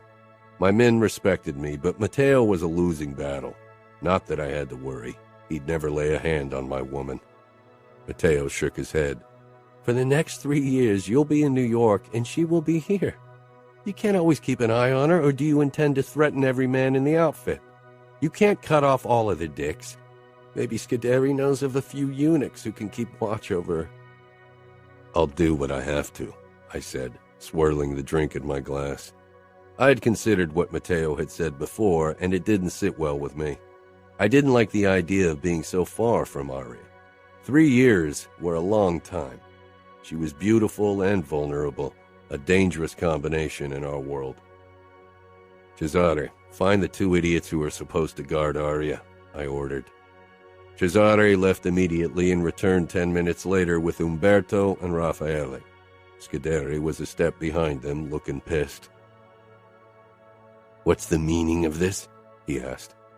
I want to have a word with the men you chose to protect what's mine. They are good soldiers, both of them. Raffaele is Aria's cousin, and Umberto has worked for me for almost 2 decades. I mustered them both. I'd like to decide for myself if I trust them. I stepped up to Umberto. He was almost a head smaller than me. I hear you're good with the knife. The best, Scuderi interjected. I wanted to silence him once and for all. Not as good as your brother, as rumor has it, Umberto said with a nod toward Matteo, who flashed him his shark grin. But better than any man in our territory, Umberto admitted eventually. Matteo was the best with a knife. Are you married? I asked next. Not that marriage had ever stopped a man from having another woman. Umberto nodded. For 21 years. That's a long time, Matteo said. Aria must look awfully delicious in comparison to your old wife. I shot Matteo a look. Couldn't he keep his mouth shut for a second? Umberto's hand twitched and inched toward the holster around his waist. My own hand was already resting on my gun. I met Umberto's gaze. He cleared his throat. I've known Aria since her birth. She is a child. He said it with a hint of reproach. If he thought that would make me feel guilty or anything close to it, he was a fool. She won't be a child for much longer, I said. She will always be a child in my eyes, and I'm faithful to my wife. Umberto glared at Matteo. If you insult my wife again, I'll ask your father for permission to challenge you in a knife fight to defend her honor, and I'll kill you. That would make Matteo's day. There was nothing he enjoyed more than a bloody knife fight, probably not even a pussy. You could try, Matteo said, baring his teeth, but you would not succeed. Umberto wasn't a threat, neither for Matteo nor for Aria. I could tell he was protective of her in a fatherly way. I think you're a good choice, Umberto. I turned to Raffaele. If we'd been in New York, I'd have already put a bullet in his head. Perhaps he thought I hadn't seen the looks he'd given Aria when he thought nobody was paying attention. I stepped right in front of him. He craned his neck to meet my gaze. He tried to look cool. He wasn't fooling me. There was fear. Good. He's family. Are you honestly going to accuse him of having an interest in my daughter? Scuderi butted in from the side. I saw how you looked at Aria, I said to Raffaele. His eyes flickered nervously. Like a juicy peach you wanted to pluck, Matteo threw in, enjoying this entirely too much. Raffaele's eyes darted to Scuderi like the spineless wimp he was. I knew guys like him. They got off on preying on the weak, especially women, because it was the only way they could feel strong. Don't deny it. I know want when I see it, and you want Aria, I growled. Raffaele didn't deny it. If I find out you're looking at her like that again, if I find out you're in a room alone with her, if I find out you touch as much as her hand, I will kill you. Raffaele flushed red. You aren't a member of the outfit. Nobody would tell you anything even if I raped her. I could break her in for you. Maybe I'll even film it for you. I grabbed the bastard and threw him to the ground. His face hit the floor hard, and I dug my knee into his back. I wanted to break his spine in two and rip off his fucking balls. Then he'd never even think about using the words rape and Aria in the same sentence again. Raffaele struggled and cursed. He was like a bothersome fly, weak and disgusting, worth less than dirt on my shoes. That he even dared think about touching Aria, about breaking her in, I grabbed his wrist and pulled out my knife. I should cut off his balls and dick. That was what he deserved. But this wasn't my territory. Even though it pissed me off, I looked at Scuderi for permission. Scuderi nodded. I brought my knife down on Raffaele's pinky, cutting through bone and flesh and relishing in his pussy screams. A female cry echoed through the walls. I let go of Raffaele and stood. He cradled his hand like a baby, a blubbering mess. Disgusting. Romero and Cesare had drawn their weapons. Scuderi went to open a secret door, revealing the red-headed sister and Aria. "Of course," Scuderi hissed. "I should have known it was you causing trouble again." He wrenched the redhead away from Aria and into the lounge, raised his hand and slapped her hard across the face. My fingers on the knife tightened. And then the fucker stepped toward Aria, raising his arm again. Fury burned through me. Mine. I caught his wrist, stopping him. It took all my willpower not to ram the bloody knife into his stomach and let him bleed out like a pig. From the corner of my eye, I saw Umberto draw his knife and Scuderi reaching for his gun. Matteo, Romero, and Cesare had drawn their own guns. I hated the words I had to speak next. I didn't mean disrespect, but Aria is no longer your responsibility. You lost your right to punish her when you made her my fiancée. She's mine to deal with now. Scuderi glanced at the ring on Aria's finger, marking her as mine. He gave a nod, and I released him. "That's true." He stepped back from me and gestured at Aria. "Then would you like the honor of beating some sense into her?" I turned my eyes on Aria. She was pale. Her fearful eyes darted to the knife in my blood-covered hand, then back up to my face. She froze. The idea of raising my hand against her was ludicrous. What kind of man hit a woman? And Aria? No. The mere idea set my teeth on edge. She weighed less than half of me. She was innocent and vulnerable. She didn't disobey me. Scuderi looked fucking unhappy, as if I gave a fuck. "You're right, but as I see it, Aria will be living under my roof until the wedding, and since honor forbids me to raise my hand against her, I'll have to find another way to make her obey me." He hit Aria's sister a second time, and I had half a mind to intervene again, but that was beyond my control. "For every one of your wrongdoings, Aria, your sister will accept the punishment in your stead," Scuderi said. Aria looked as if she'd rather have him hit her than her sister. She was way too innocent and gentle for someone like me. Scuderi turned to the bodyguard. "Umberto, take Gianna and Aria to their rooms and make sure they stay there." Umberto sheathed his knife and led them out. Aria avoided looking at me as she helped her sister. Raffaele's whimper drew my attention back to him. He was still clutching his hand, crying like the fucking wimp he was. Matteo held out a tissue. I took it and cleaned my hand and knife roughly. I'd need water and soap to get rid of it completely. "I trust you'll keep Aria safe from male attention," I said coldly, fixing Scuderi with a hard look. "I don't want him anywhere near her. If I hear that someone as much as looks at her the wrong way, nothing will stop me from dragging Chicago into the bloodiest war you can imagine. I don't share what's mine, and Aria is mine, only mine. She's under my protection from this day on." Scuderi's mouth thinned, but Fiore would lose his shit if peace broke because Scuderi couldn't protect his own daughter.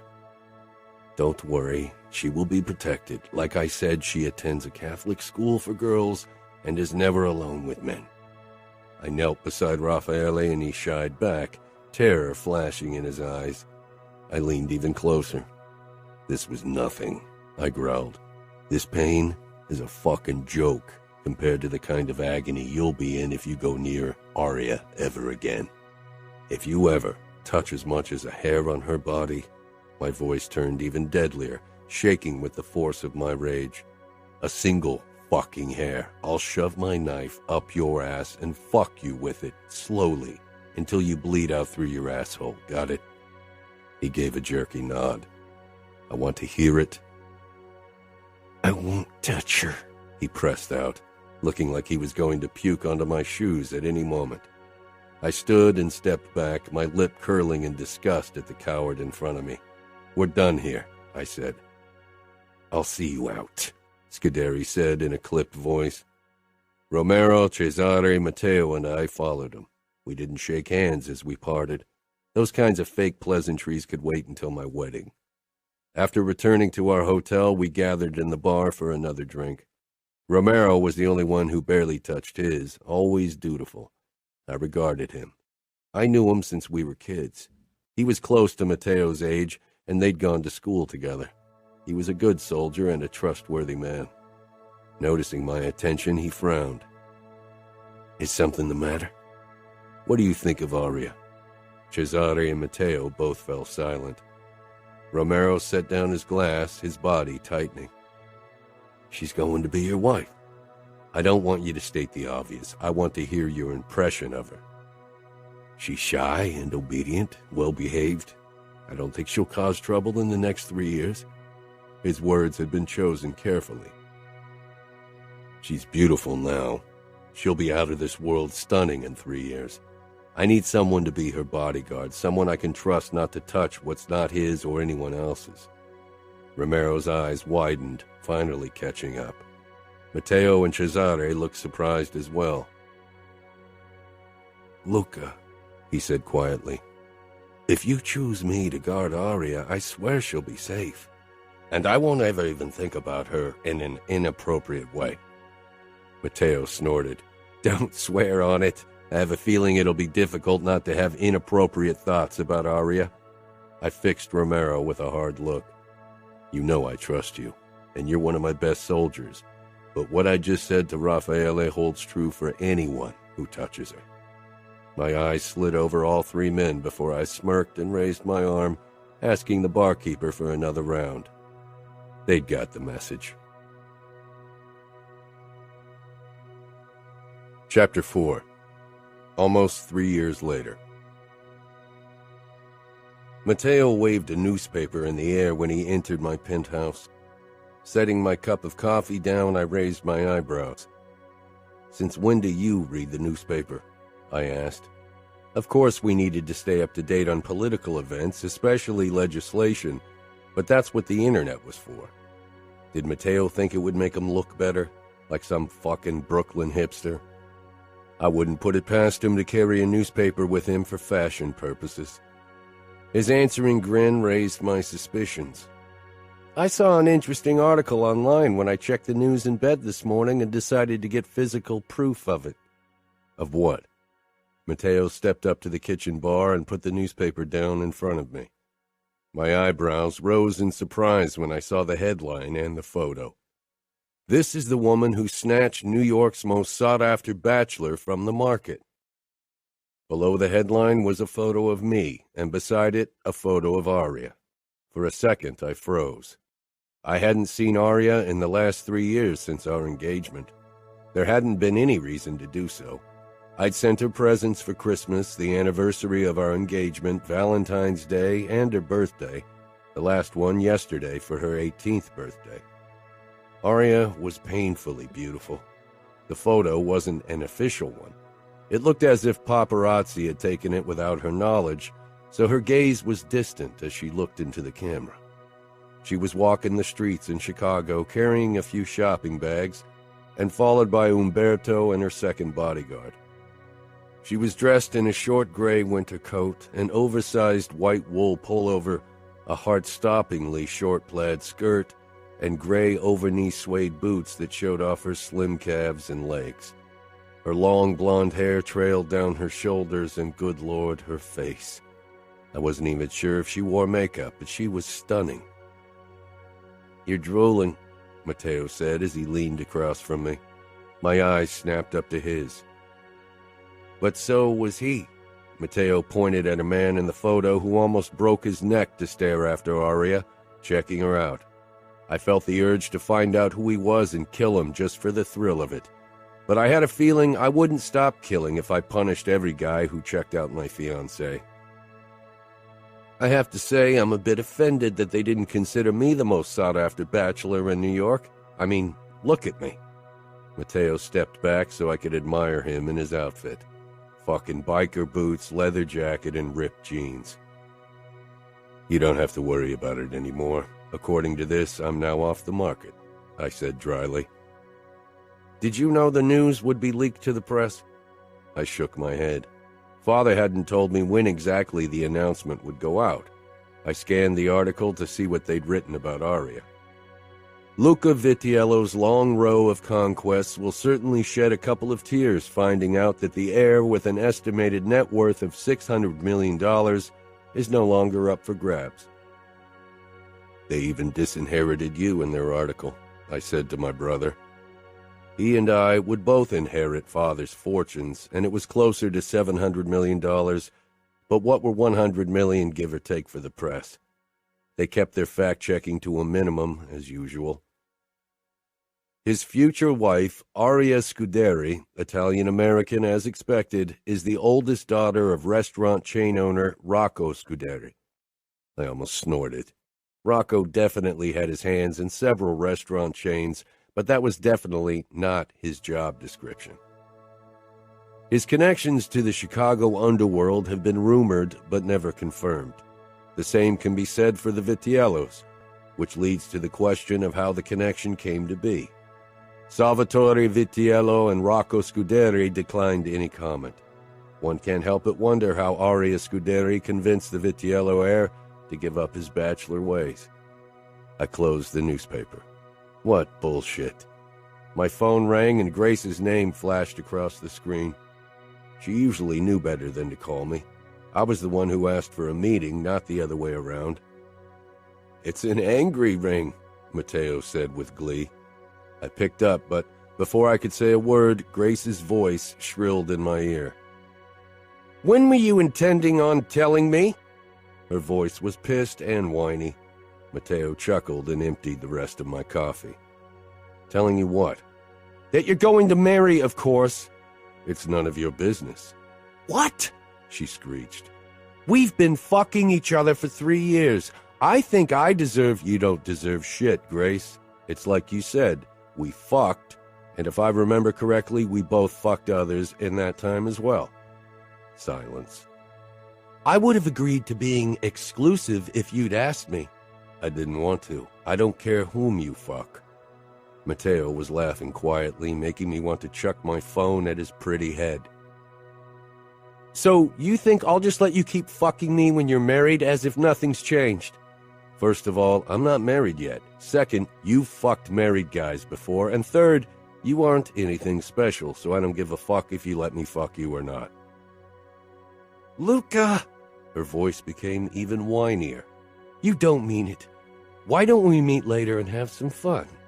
I hung up. That woman had no pride. Matteo grinned. Your Grace drama brightens my day once again. Let's head to the dojo. I want to rearrange your pretty face with my fists. Matteo clapped his hands. All right. I shook my head and followed him toward the elevator. There were several reasons why I needed a good fight, and Grace was only a minor one. The major one was that I needed to release the pent-up desire stirring in my body since I'd seen Aria. There were still 6 months until I could finally touch that body. 6 fucking long months. 6 months later. So, are you nervous, Luca? Matteo grinned. No, I'm never nervous. But you haven't seen Aria in 3 years. What if she doesn't look hot in person? Photos can be deceiving. Then you'll be stuck fucking an ugly woman for the rest of your life. As usual, Matteo's favorite pastime was to annoy the crap out of me. You're full of shit. She'd been pretty 3 years ago. I could only imagine how beautiful she'd be now. The photos of her had been the worst kind of torture I could imagine. When she'd been underage, I'd managed to stop myself from imagining fucking her, but for a while now, every look at the photo of her had turned my cock rock hard. We arrived at the door to Aria's suite. I paused, looking around for her bodyguard who was supposed to keep watch. He wasn't there. I should have sent you to guard Aria years ago, I told Romero, then I knocked.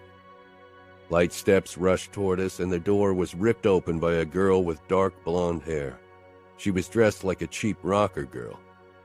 She was obviously trying to impress me with her barely there hips and moderate chest. I had trouble remembering her name. She had to be the kid's sister. "Hi, Luca," she said, actually smiling in a flirty way. I had to stifle a chuckle. Did she really think I didn't see how young she was? Then it finally clicked. "You're Liliana, the youngest sister." "I'm not that young."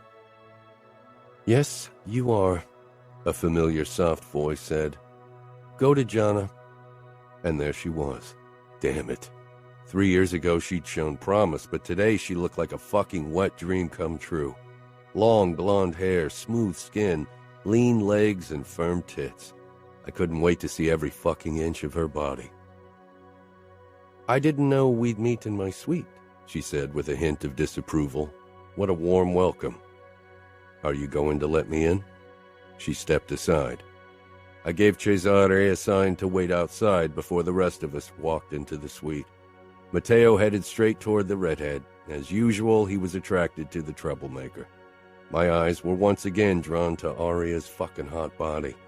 Only a few more days and she'd be mine. I couldn't wait. "You shouldn't be here alone with us. It's not appropriate," Jana muttered. Of course it wasn't. That's why there was supposed to be a guard in front of their door. "Where's Umberto?" Aria shrugged. "He's probably on a toilet or cigarette break." "Does he often leave you without protection?" "Oh, all the time," Jana said mockingly. "You see, Lily, Aria, and I sneak out every weekend because we have a bet on who can pick up more guys." Matteo shot me a grin. I wasn't sure how he could be in such a disgustingly good mood. If I had to spend any more time with the big-mouthed redhead, I'd lose my shit. "I want to have a word with you, Aria," I said. Jana had to butt in again, of course. "I was joking, for God's sake." The brat actually tried to step between Aria and me. Thankfully, Matteo dragged her away. I really hoped the glint of fascination in his eyes was only that. "Let go of me or I'll break your fingers," Jana growled. Matteo raised his hands with a wide grin. Those two were more than even the most patient saint could handle. "Come on." I turned to Aria and barely touched her lower back. She swallowed and tensed. Had she still not gotten over her fear of me? "Where's your bedroom?" No, she definitely hadn't. I usually only saw that kind of look on the faces of my enemies after I got my hands on them. Aria pointed toward a door to our right, and I nudged her in that direction, trying to ignore the way she trembled under my touch. It was starting to seriously annoy me. Of course, the big mouth had the last word. "I'll call our father. You can't do that." As if Scuderi would care. We stepped into the bedroom, and I closed the door before facing Aria, who was staring up at me with fear-widened eyes. "Jana was joking. I haven't even kissed anyone yet, I swear." She blushed deliciously as she said it. That's why she was so scared. I had to admit that hearing her confirm what I'd known made a possessive beast in my chest rear its head. I know. Her fucking kissable lips parted in surprise. Damn it. I wanted to push her against the door and kiss her. "Oh."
Then why are you angry?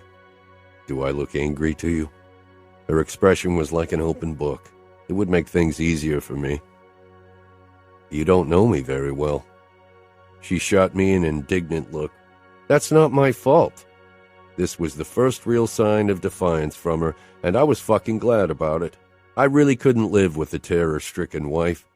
I wasn't the most sensitive guy, and would lose my patience pretty quickly if I had to tiptoe around Aria like she was breakable.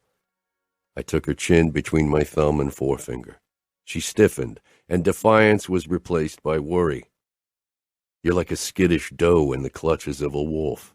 I'm not going to maul you. I'd do many other things to her, but she'd enjoy them all. She pressed her lips together, obviously not believing me.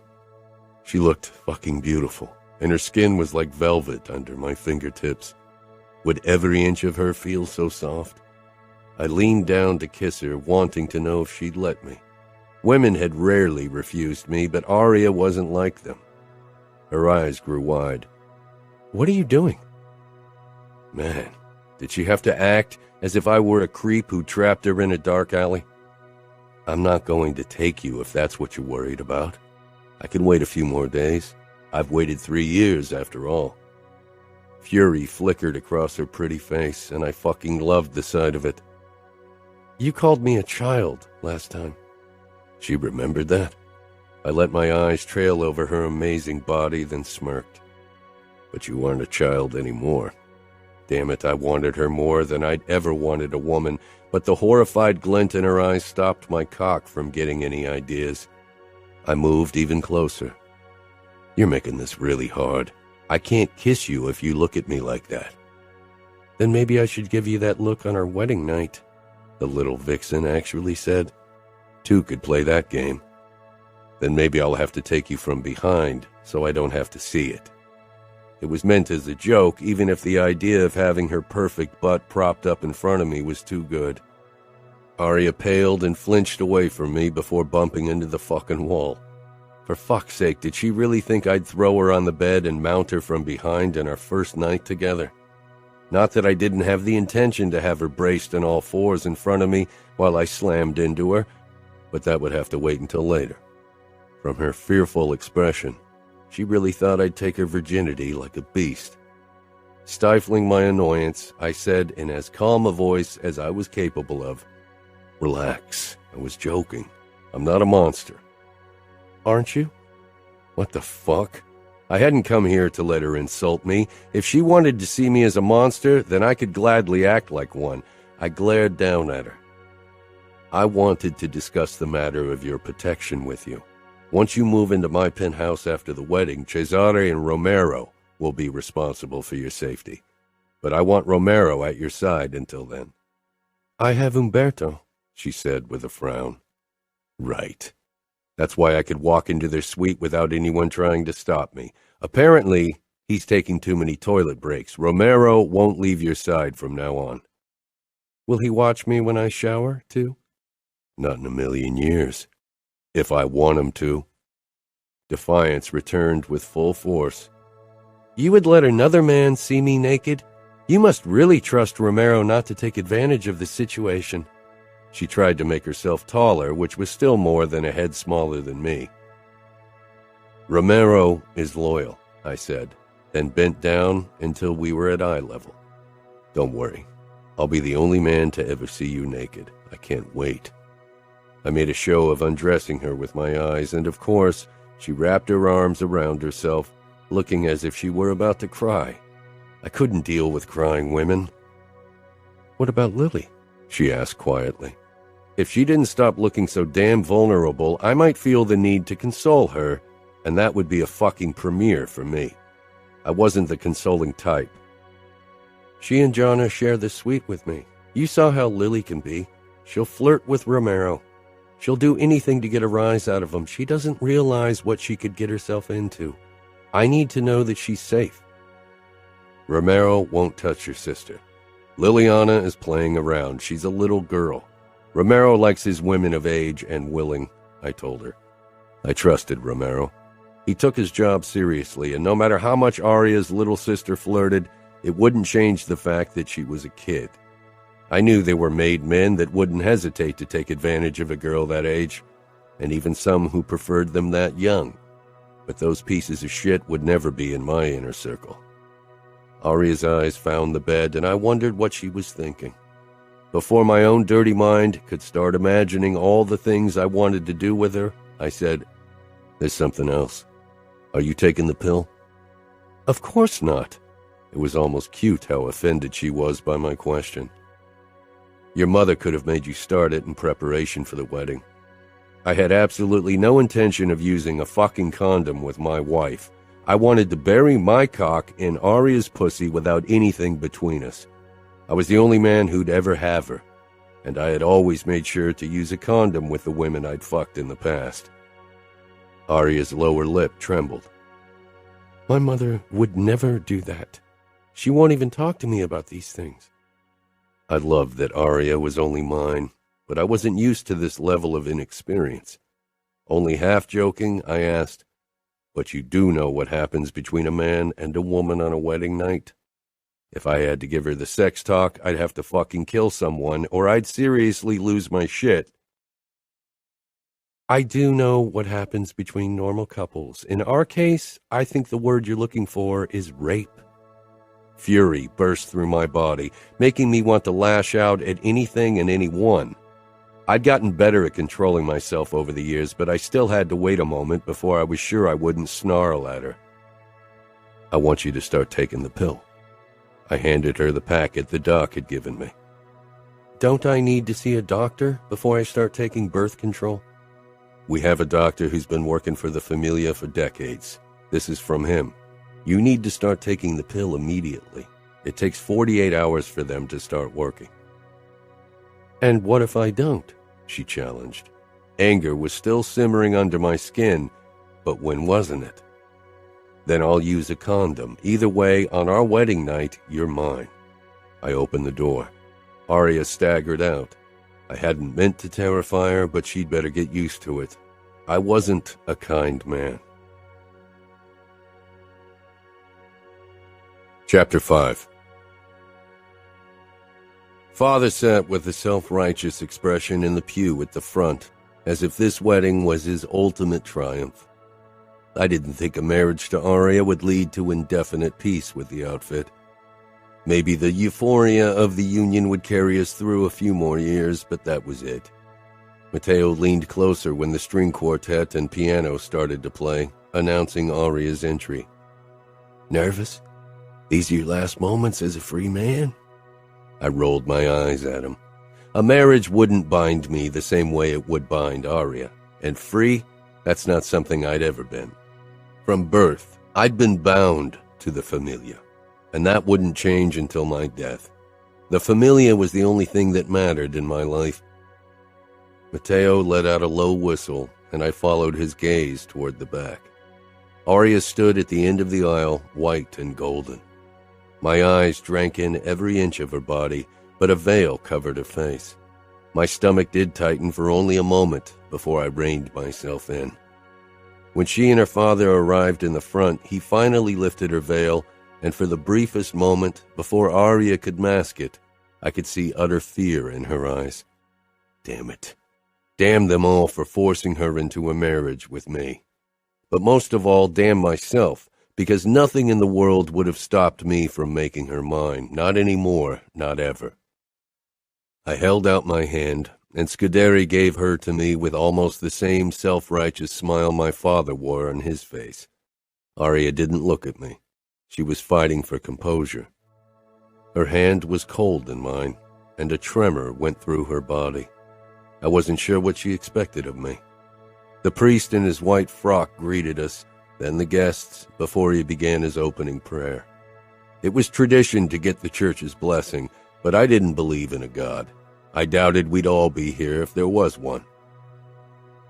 "Luca and Aria," the priest addressed us, "have you come here freely and without reservation to give yourselves to each other in marriage?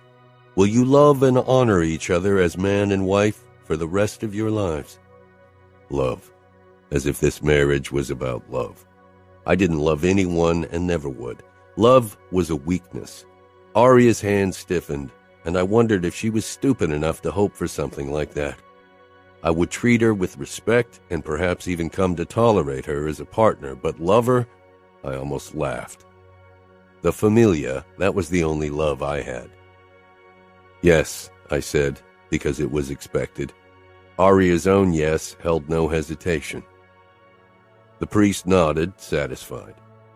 Since it is your intention to enter into marriage, join your right hands and declare your consent before God and His church.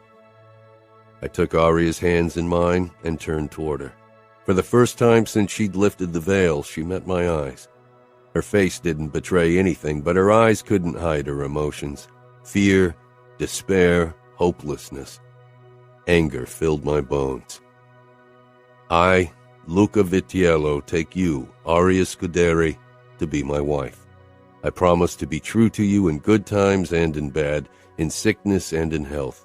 I will love you and honor you all the days of my life.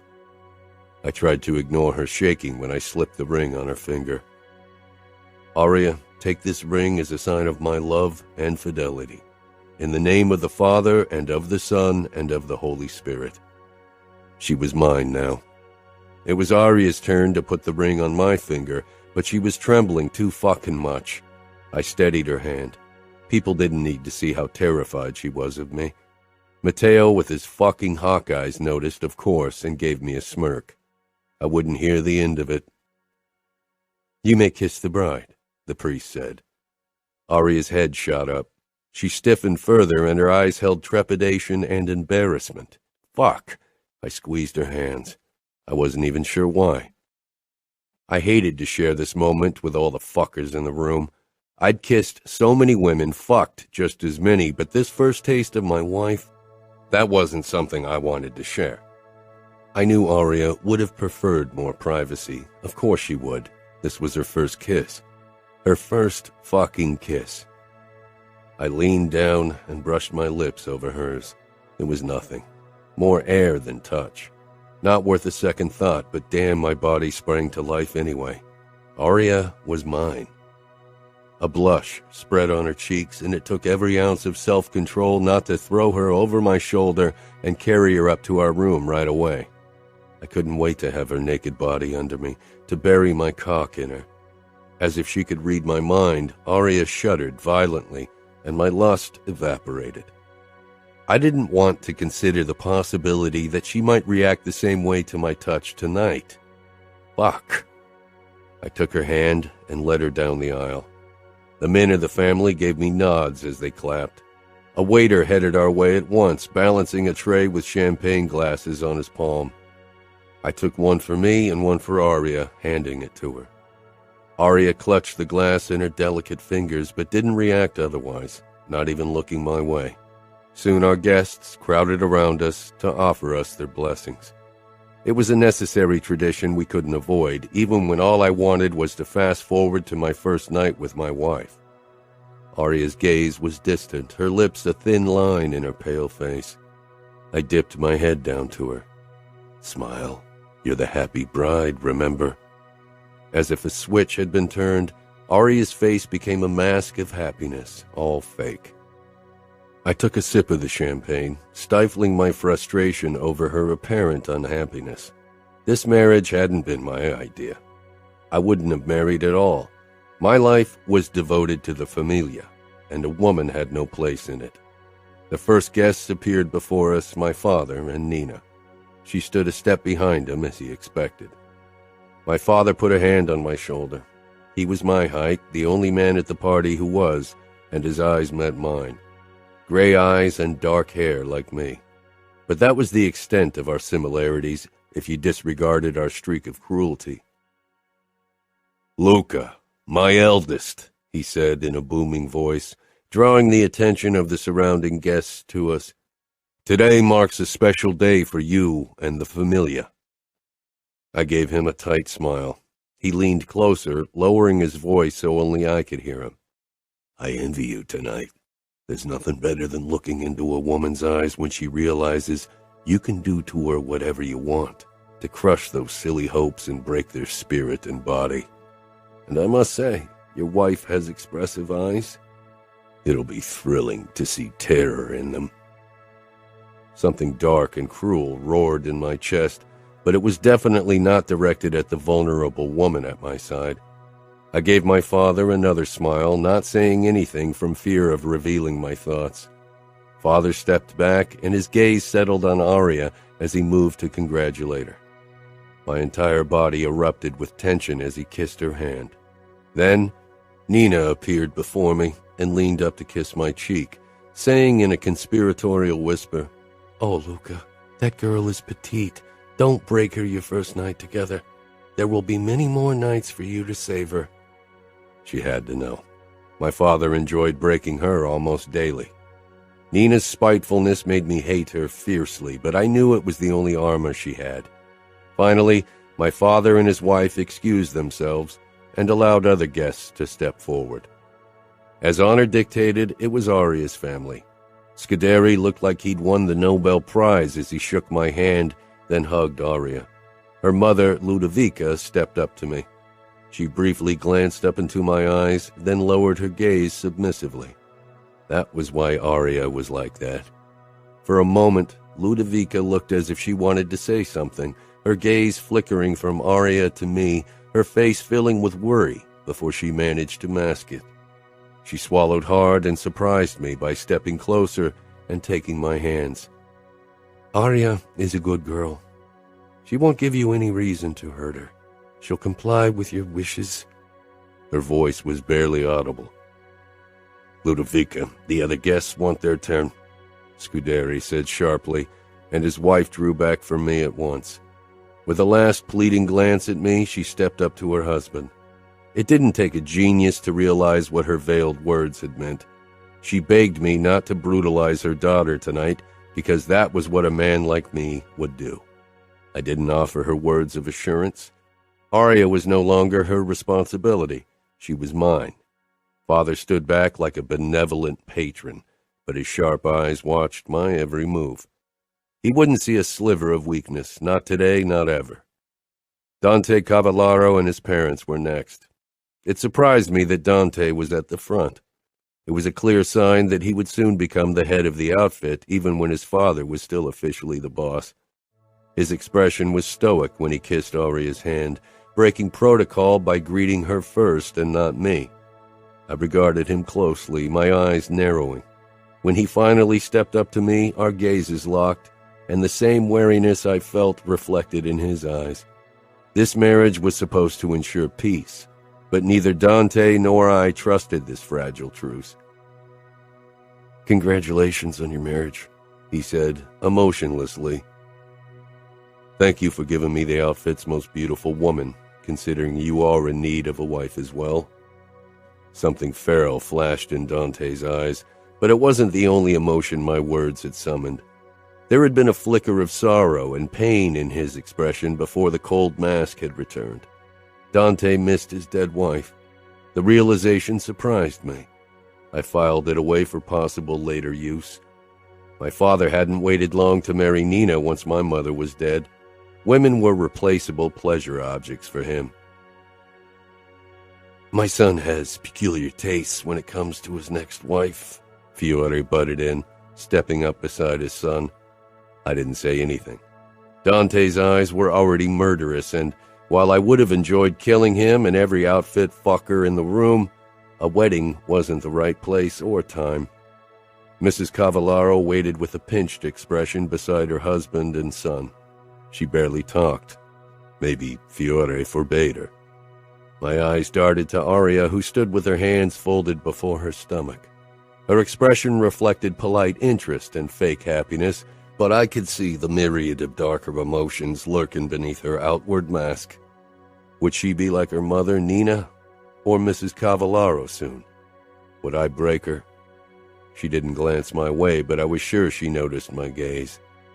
After her cousin Bibiana had talked to Aria, and I to her old fat husband, my wife's demeanor changed. I couldn't pinpoint why, but she kept risking peeks at me. I was talking to one of my captains when Aria watched me again, and I finally turned to meet her gaze. In it, I saw curiosity and a flicker of hope. The latter was even more deadly than the former in our world. Then a bright red dress and patent red leather heels caught my attention. My eyes returned to the line of well-wishers, and a curse died on my tongue. Senator Parker and his family. I barely paid attention to the man whose campaigns we paid, or his equally ambitious son who was also on our payroll. Behind them stood the last person I wanted to see at my wedding, Grace. I was pretty sure she had been sewn into her fucking dress. I shook her father's and brother's hands before she stepped up to me. Senator Parker sent her a warning look, which Grace ignored like she always ignored sensible advice. "Congrats, Luca," she said, her eyes practically trying to fuck me. If she didn't stop it soon, I'd have to throw her out. "Grace," I said in a bored voice. She stepped very close, closer than was proper, and I would have shoved her away if it hadn't caused a big scene. "I'm so fucking wet for your cock, Luca. I want to taste your cum in my mouth," she purred into my ear. "Perhaps you'll think of me tonight when you fuck your little boring wife. She won't be half as good as I am." I kept my face neutral, even if my blood boiled with fury. I doubted that had been Grace's fucking intention. Did she really believe I'd think of her when I was with Aria? Aria was gorgeous. She was honorable. She was my wife. Grace was nothing. Of course, Aria wouldn't blow my mind with her skills. She had never been with anyone, but I'd teach her. Fuck, I couldn't wait to do it. Then Grace actually hugged Aria, and when she pulled back, Aria looked as if she was going to be sick. What the fuck had Grace told her? She was a fucking backstabbing creature. I reached for Aria's hand, and she flinched so violently that I knew Grace must have divulged one of our harder adventures. As if I'd treat Aria as I treated Grace. That whore should have never been invited. My fucking father had probably done it on purpose to mess with me. When the ordeal was over and we finally moved toward the tables, I almost groaned in relief. I wished I knew what was going on in Aria's head, but she wasn't even looking my way, intent on pretending I wasn't there, even though I held her hand. "You can't ignore me forever, Aria. We're married now." "Bacio, bacio" cries rose from the crowd when we were about to sit down. Aria was still frozen at my side. Stifling my annoyance, I pulled her against me and kissed her again. I wanted nothing more than to deepen the kiss, to claim that sweet mouth, but I knew she would have hated to experience a more intimate kiss in front of so many people. She was already fucking embarrassed by the kiss we'd just shared, and that was tame. The moment we sat down, the red-headed troublemaker took her seat beside Aria. I hoped she wouldn't make a scene. On the other hand, perhaps it would distract from the scene Matteo would undoubtedly make. My brother took a large sip of wine before he leaned over to me. "All through church, I couldn't think about anything but to stick my knife into a few outfit fuckers. A bloody wedding would be so much more interesting than this farce. And I don't mean our fucking bloody sheets tradition. At least you get to spill some blood tonight."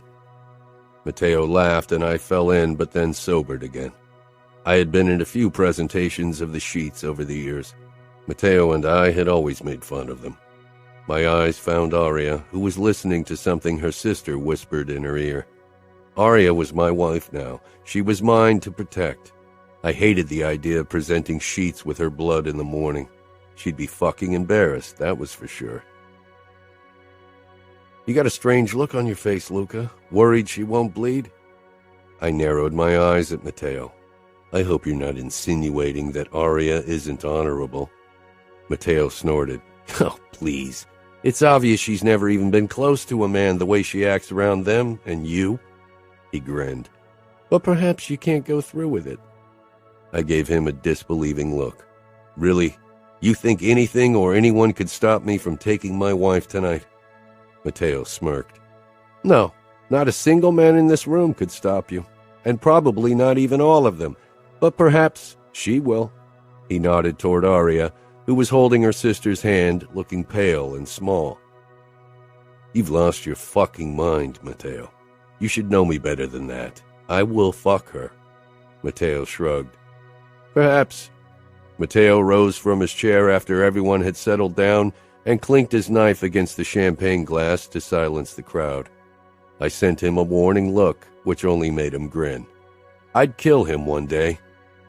Ladies and gentlemen, old and new friends, we've come here today to celebrate the wedding of my brother Luca and his stunningly beautiful wife, Aria. Matteo made an exaggerated bow in her direction. Aria smiled tensely, and Gianna sent her best death glare my brother's way, as if that would discourage him. To uncharted grounds, nothing better than to tread on fresh snow, leaving the first marks. He winked at me, then Aria, before he turned to the crowd.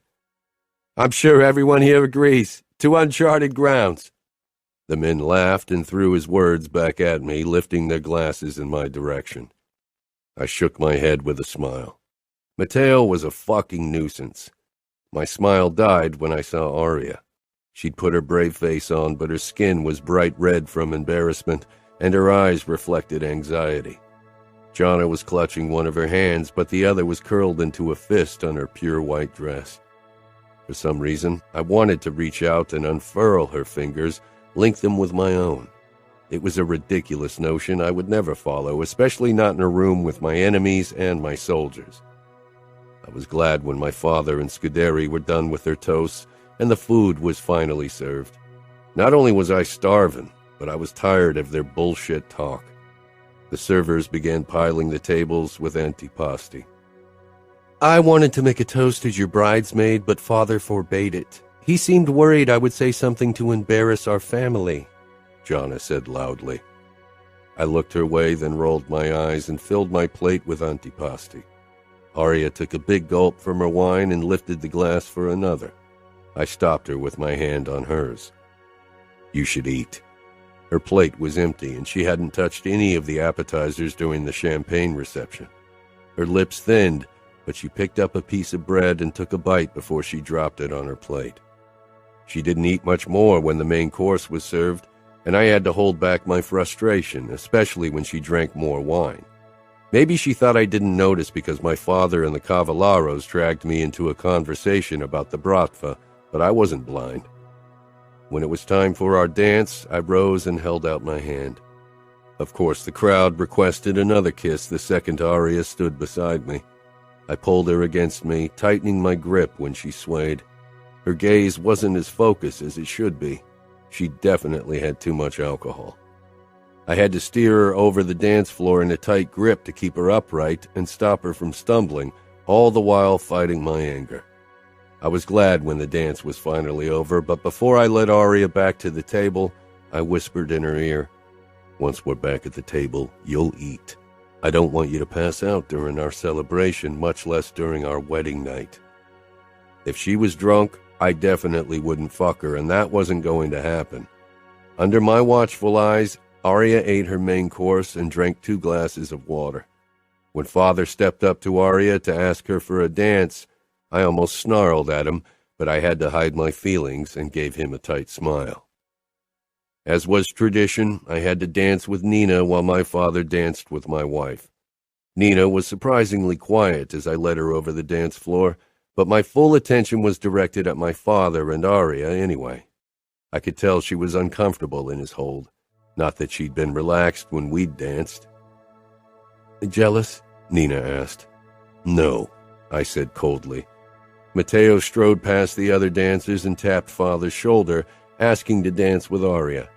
He sent me a quick smile the moment he whirled my wife over the dance floor. Nina finally moved on, and I danced with Ludovica and then Liliana. When I noticed Grace heading in my direction, I quickly excused myself and headed off the dance floor and toward the table. No way in hell would I dance with Grace. Her brother grabbed her arm and forced her into a dance with him, to Grace's obvious dismay. They would have made a good-looking couple, Matteo said as he stepped up beside me. I followed his gaze and tensed. Dante was dancing with Aria. The Golden Couple is what some people nicknamed them in the outfit. There were even rumors that Fiore considered canceling your engagement to Aria so his son could have her. That would have meant war. I would personally have walked straight into Chicago, crushed Dante's throat, and taken Aria home with me. Matteo chuckled. That sounds like more fun than this. I left him standing there and headed for Dante and my wife. They danced long enough. It was time Aria returned to my arms. Dante noticed me first. "I think your husband is eager to have you back in his arms," he drawled in that annoying way. He stepped back with a calculating expression, and I quickly took Aria's hand and led her away before we began dancing. What did Cavallaro want? Aria hesitated the briefest moment before her reply. To congratulate me on the festivities. That definitely hadn't been all they'd talked about, but the music stopped at a sign from Matteo, and he silenced our guests with loud clapping. "Time to throw the garter!" The crowd circled us immediately. I'd witnessed this tradition so often, I knew what was expected. I got down on my knee and cocked my eyebrows expectantly at Aria. I knew her mother had instructed her on our traditions. I wasn't sure if it was the same in the outfit. Aria lifted her gown, revealing white high heels, slender calves, then gorgeous knees. Fuck, I didn't even know gorgeous knees were a thing. I cupped Aria's calves, stifling a groan at the feel of her warm skin. This was the first time I'd touched her legs, for God's sake. The first time any man touched those legs. I slid my palms up slowly until I reached her thighs. She froze and goosebumps rose on her skin. I searched her eyes, trying to figure out the emotion behind her reaction, but she had her public happy bride face in place. In this moment, I wanted nothing more than to be alone with her. The feel of Aria's thighs made me want to reach higher, to discover the rest of her curves, but my fingers brushed her garter on her right leg. I used one hand to push her dress up further to reveal the garter, even if I didn't like the idea of all the men in the room seeing her thighs. Aria gripped her dress, and I crossed my arms behind my back, then leaned forward, bringing my face closer to her leg. I was supposed to grab the garter with my teeth, but before I did, I couldn't stop myself from kissing the skin right below it. Aria sucked in a startled breath, and I stifled a groan when her sweet scent drifted into my nose. My eyes darted up, but unfortunately the bunched-up fabric barred my view from her panties. I finally closed my teeth around the garter and dragged it down Aria's leg until it fell to the floor. Aria lifted her foot, and I grabbed the piece of clothing and stood with it clutched in my hand for everyone to see. Our guests applauded wildly. "Bachelors," I shouted, "gather around. Maybe you'll be the lucky one to marry next." It took a couple of minutes for everyone to come together, or for the mothers to drag their protesting teenage sons to the front. Aria let out a bell-like laugh. Stunned by the first carefree sound I'd heard from her, I glanced her way. She was beaming at her younger brother, Fabiano, who stood with his arms crossed among the men. Would she ever look that happy when she lived with me in New York? Shoving the thought aside, I raised my arm and threw the garter at the men. Of course my brother dove for it, shoving a few less motivated guys out of the way, and caught it. "Any willing outfit ladies out there that want to further the bond between our families?" he boomed, wiggling his eyebrows. I chuckled. He knew as well as I did that it was difficult to find that kind of entertainment at our gathering. Most female guests were from our world and not outsiders, so they were firmly off limits. I wrapped my arm around Aria, and she flinched. My good mood evaporated at once. Forcing my face to stay calm, I watched as Matteo started dancing with Liliana, who looked ecstatic about being the center of attention. I pulled Aria against me since we were expected to have another dance. This time she barely tensed. I glanced down at her blonde head and the way her face was tilted toward my brother and her sister. "If my brother married your sister, you'd have family in New York," I said. "I won't let him have Lily," Aria muttered, surprising me with a protective note in her voice. "It's not Lily he wants," I said, glancing toward Jana, who was skulking at the fringes of the dance floor. Aria seemed shocked by my comment. Hadn't she noticed the looks my brother had been giving her sister? Maybe she didn't recognize desire on a man's face. That would soon change. When the first shouts rang out that suggested I bed Aria, I had to stop myself from jumping up, throwing her over my shoulder, and carrying her to our room. "You wet her, now bed her," Matteo shouted, throwing his arms up and bumping into a chair. I laughed at my brother's antics and rose from my chair. Aria stood as well. "Stain the sheets red," Father shouted with a lewd grin. Ignoring him, I led Aria toward our bedroom under the applause and shouting of the other guests. Some of their comments made me want to punch them in the face, even if I intended to do everything they suggested, eventually. I couldn't remember the last time I'd felt close to bursting from desire. I really hoped I could hold back like I'd promised myself. Father and my uncles clapped my shoulder and back as I stopped with Aria in front of our bedroom door. Aria was silent beside me, glancing down so I couldn't see her face. I'd show her how much I wanted her.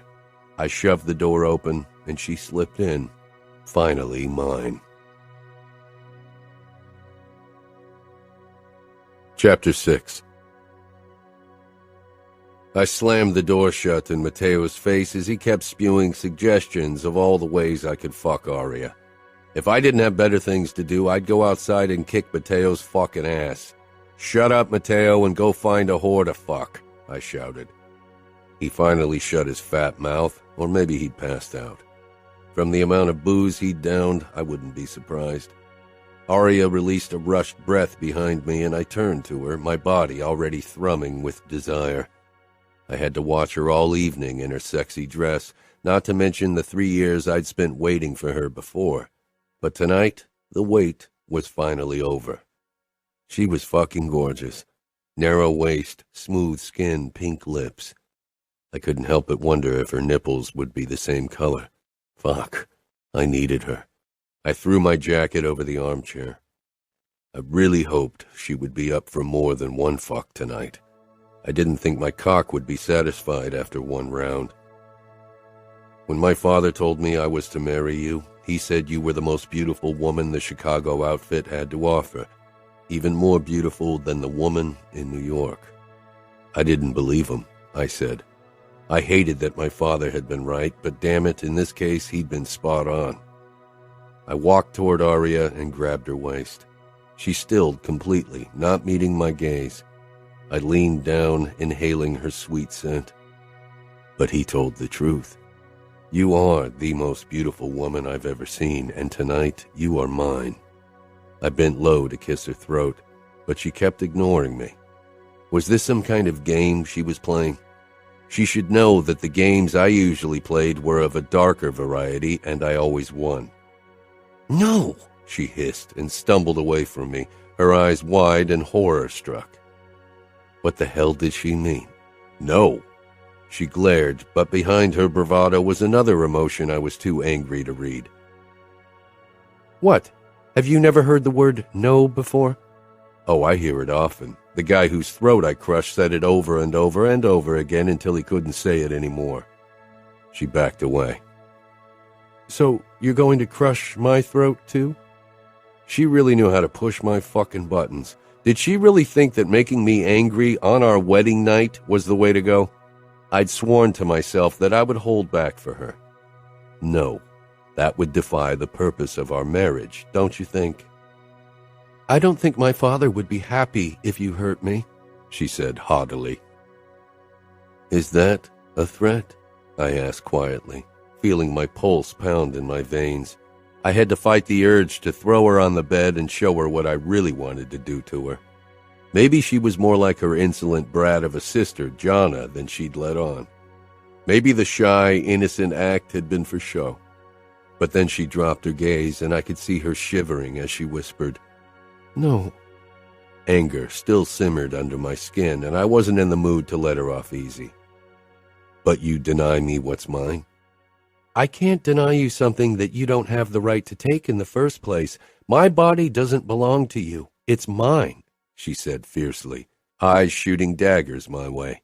I couldn't believe her audacity.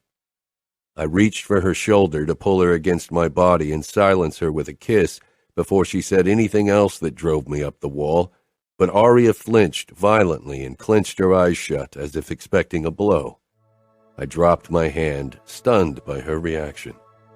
Did she think I'd hit her? I was a violent man with hardly any patience to spare, and my brutal reputation preceded me, but I'd sworn to myself that I'd never abuse my wife. I'd watched my father rape and beat my mother before she'd killed herself. I didn't want to become him in that regard, at least. In all other areas of my life, I was already too much like him.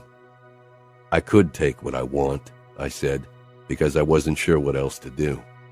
Aria didn't need to know that it was an empty threat. While I could certainly follow through with it, I would never do it. I hated my own confusion. I always knew what to do, but with Aria things were more complicated. She peered up at me with her beautiful eyes. You could, and I would hate you for it until the end of my days. Hate was the prevailing emotion in most marriages in our world, from what I knew. Do you think I care about that? This isn't a marriage of love, and you do already hate me. I can see it in your eyes. This discussion was a waste of time anyway. We had our traditions. Both Aria and I were bound by them. I pointed at the white sheets. You heard what my father said about our tradition. It was a ridiculous one. Not all women bled the first time unless the man made sure to be rough, which some husbands actually did to guarantee the expected splotch of blood. I had absolutely no intention of being rough with her. I wouldn't hurt her more than absolutely necessary, but I was a big guy. It would hurt, and she would bleed. Aria walked away from me and toward the bed, looking down at it as if it were her doom. Had she thought she could talk me out of consummating our marriage if it weren't for our tradition? Then she didn't know me very well. I walked up to her. She looked like a goddess. I couldn't wait to get her out of her dress, to taste every inch of her. I put my hands on her naked shoulders. She was warm and soft, but she didn't turn. I stifled my annoyance at her refusal to acknowledge my presence. I would be patient, even if she provoked me. I brushed my hands over her collarbones to the soft rise of her breasts.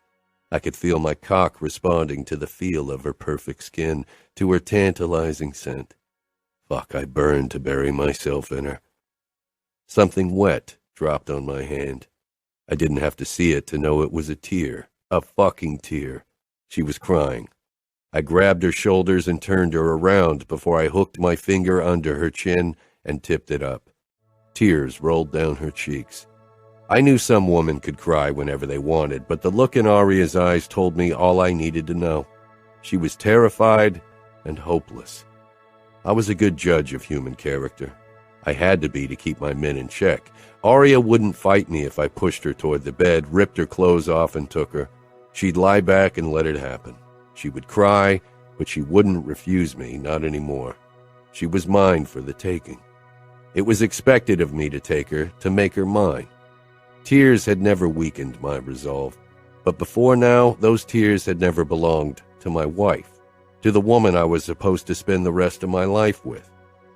I couldn't fucking believe that the sight of my terrified wife got to me. I pulled away, cursing and so furious I could barely see straight. I punched the wall, glad for the blinding pain ripping through my knuckles that grounded me. I was going to be Capo in a few years. I had killed, blackmailed, tortured, but I couldn't take my wife's virginity against her will. What did that make me? Father would call me a pussy. Maybe he'd decide I wasn't fit to be his heir if I couldn't even fuck my wife. But I knew I wasn't growing soft, not in general. I could go out now and kill every fucking member of the Chicago outfit without a flicker of remorse. Hell, I could go down now and slice my father's throat, and I'd fucking enjoy it. Of course, we still needed to make sure everyone believed I had fucked Aria. There was only one way to do it. I turned back to my shaking wife and pulled out my knife.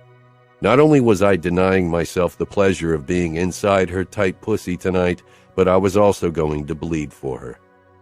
The thought didn't sit well with me, and not because I cared about a cut. I'd suffered through much worse injuries, but I couldn't help but feel like my action would give Aria too much power over me. But I knew I'd already made up my mind. She was watching me with barely hidden trepidation, and when I moved toward her, she flinched. Again. She expected the worst because I was a monster. I cut my arm, put my knife down on the table, and grabbed a glass to catch a few droplets of blood. Aria's surprise would have been amusing if I wasn't still mad at myself. I headed into the bathroom to add a few drops of water to the blood so it would look convincing. I hadn't been with a virgin before. My tastes had always run toward the rough, so experienced women had seemed the better choice, but I'd witnessed a few presentations of the sheets over the years, and I knew what was expected. Aria hadn't moved from her spot when I headed back to the bedroom and toward the bed, where I spread a few drops of the pink liquid. From the corner of my eye, I could see her approaching me carefully. She stopped a few feet from me, hope mingling with confusion on her pretty face. Some girls were ugly criers. I didn't think Aria could ever look anything less than stunning. The deep blush on her cheeks made me hate myself even more for my weakness. I could have had her beautiful body beneath me tonight, but instead I was painting a fucking picture with my own blood for the fucking furies of my family. What are you doing? They want blood, they get blood. Why the water? Blood doesn't always look the same. Is it enough blood? What had the women of her family told her about first times? Did you expect a bloodbath? It's sex, not a knife fight. She bit her lip again, and an image of her doing that in the throes of passion slipped into my mind. Won't they know that it's your blood? She asked quietly. She looked too damn gorgeous with that fucking blush and small, hopeful smile. I wanted to see if I could make her lovely blush spread all over her body.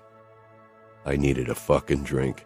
If I didn't get laid today, I'd at least get drunk. Fucking waste of a night. No. I poured myself scotch into the glass with the blood water mix. Aria didn't take her eyes off me as I threw my head back and downed my drink. She gave me a disgusted look. What about a DNA test? Was she serious? They'll take me at my word. Nobody will doubt that I've taken your virginity the moment we were alone. They won't, because I am who I am. I had a reputation. I'd never shied back from doing something I was supposed to do. So why wasn't I getting Aria out of her dress to fuck her? Fear filled her face, and she took a step back as if she could read my mind and was thinking of running. That was fucking why. While I enjoyed seeing fear on the faces of my enemies and occasionally my own soldiers, the idea of having Aria lie beneath me with a similar expression didn't turn me on at all.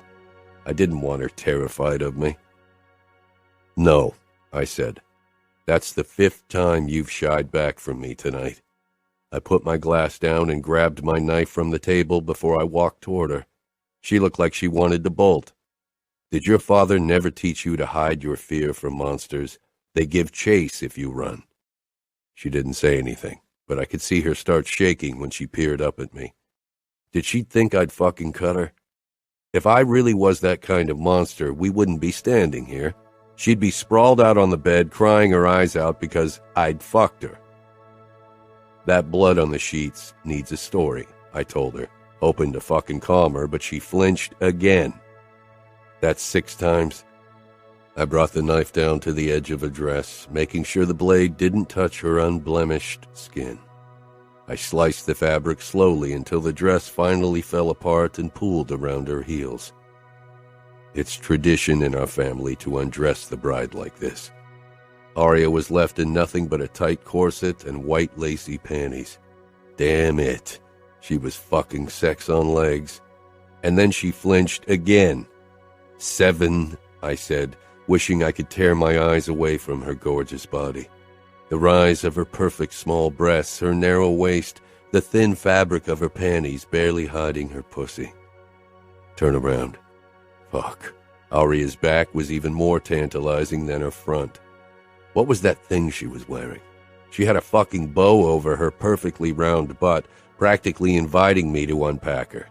It would be so easy to rip down her flimsy panties and bury myself in her.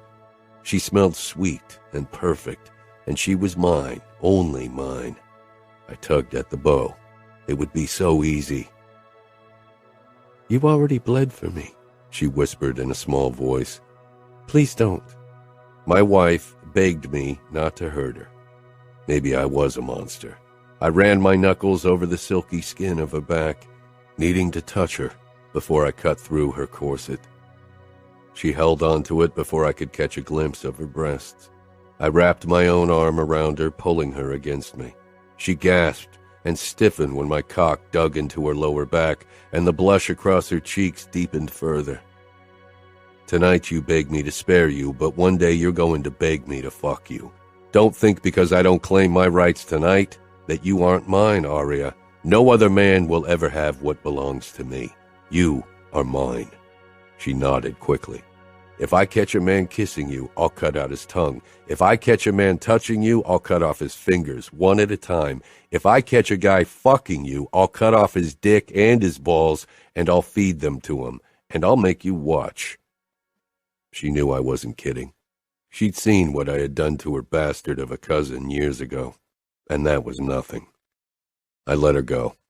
Her proximity was giving me ideas I really didn't need right now.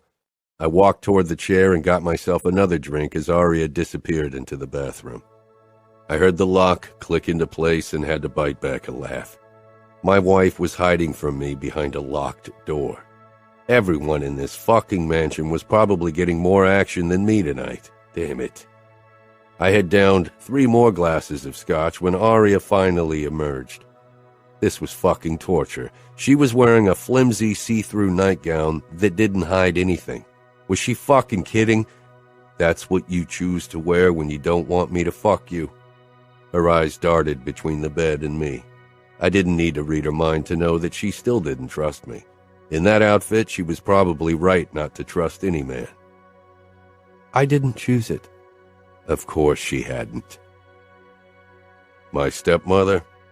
That woman was a meddlesome, sadistic bitch. She gave a quick nod. I was sick of her terrified expression. I set down my glass and stood. As usual, Aria flinched. I didn't even bother with a comment. I was too fucking annoyed. Without another word, I headed into the bathroom and let the door fall shut behind me. I got out of my clothes and stepped into the shower. Under the warm water, I jerked off to images of Aria's delicious body. I felt like a fucking teenage boy, and even back then, I'd never had to use my hand when I shared the room with a gorgeous girl. Shooting my cum at the shower tiles didn't give me any kind of satisfaction, but at least my balls didn't feel like they were about to burst anymore. When I stepped back into the bedroom 15 minutes later, Aria was mostly hidden beneath the blankets, only her golden hair spread like a halo on the pillow. I turned off the light and got into bed. She was so still she might as well not have been there at all. I knew she wasn't asleep. Her breathing was off. It screamed fear. I crossed my arms behind my head and glared into the darkness, and then I heard it. A sob. Soon more followed, and I could feel the mattress vibrate as Aria shook under the force of her crying. I was furious, but beyond that, there was an emotion I didn't think I was capable of. Compassion. I wanted to console her. I hated that weak part of myself. Vitiello never showed sympathy, and he certainly never bowed down to the ridiculous whims of a woman. That's what my father taught Matteo and me. "Will you cry all night?" I asked sharply, letting my anger run free. It was the more familiar choice. Aria didn't reply, but I could still hear her muffled sobs. "I can't see how you could possibly have cried any worse if I'd taken you. Maybe I should fuck you to give you a real reason." This was the man my father had raised me to be. Letting my fury out had always felt good, so why didn't it this time? Aria shifted, but her cries got only worse. I switched the light on and sat up. For a moment, I was stunned by the sight of my wife curled up in a fetal position beside me, shoulders curled in protectively and body shaking with sobs. It was hard to hold on to my anger seeing her like that. There were men who got a hard-on if a woman cried. I never understood them. The problem was that I had no clue what to do with a crying woman. I'd never consoled anyone in my life. I touched her arm. That obviously wasn't the way to go because she flinched and would have rolled off the fucking bed if I hadn't grabbed her by the hip and pulled her toward me. "That's enough," I said, trying to keep my frustration in check. She was already scared out of her mind. If I let my anger out on her, things definitely wouldn't improve. I rolled her onto her back. She lay unmoving, her eyes scrunched shut as if she were waiting for me to make a move on her. Look at me. Her eyes peeled open, big and blue and filled with tears. I want you to stop crying. I want you to stop flinching from my touch. She blinked once, then nodded. She would have agreed to anything in that moment. I'd seen that look in other people's eyes before. That nod means nothing. Don't you think I recognize fear when it stares back at me? The moment I turn out the light, you'll be back crying as if I'd fucking raped you. Rape was one of the very few despicable things I wasn't guilty of, and I had absolutely no intention to change that. So to give you peace of mind and shut you up, I'm going to swear an oath. Hope filled her face, making her look even more stunning. I wasn't sure why I even cared. I shouldn't. She licked her lips, and I almost groaned. An oath? I took her small hand and pressed it against the tattoo over my heart. Her palm was warm and smooth, and it felt too good. I spoke part of the words I'd said many years ago during my initiation. Born in blood, sworn in blood. I swear that I won't try to steal your virginity or harm you in any way tonight. If Matteo could see me now, he wouldn't let me hear the end of it. I pointed at my cut. I already bled for you, so that seals it. Born in blood, sworn in blood. I covered her hand, then waited for her to say the words. Born in blood, sworn in blood, she said softly. There was the tiniest smile tugging at her lips, and the sight of it shouldn't have made me feel so content. I let go of her and turned the lights off. She didn't cry again. Eventually, her breathing deepened. Of course, I was wide awake, but I couldn't even leave the room.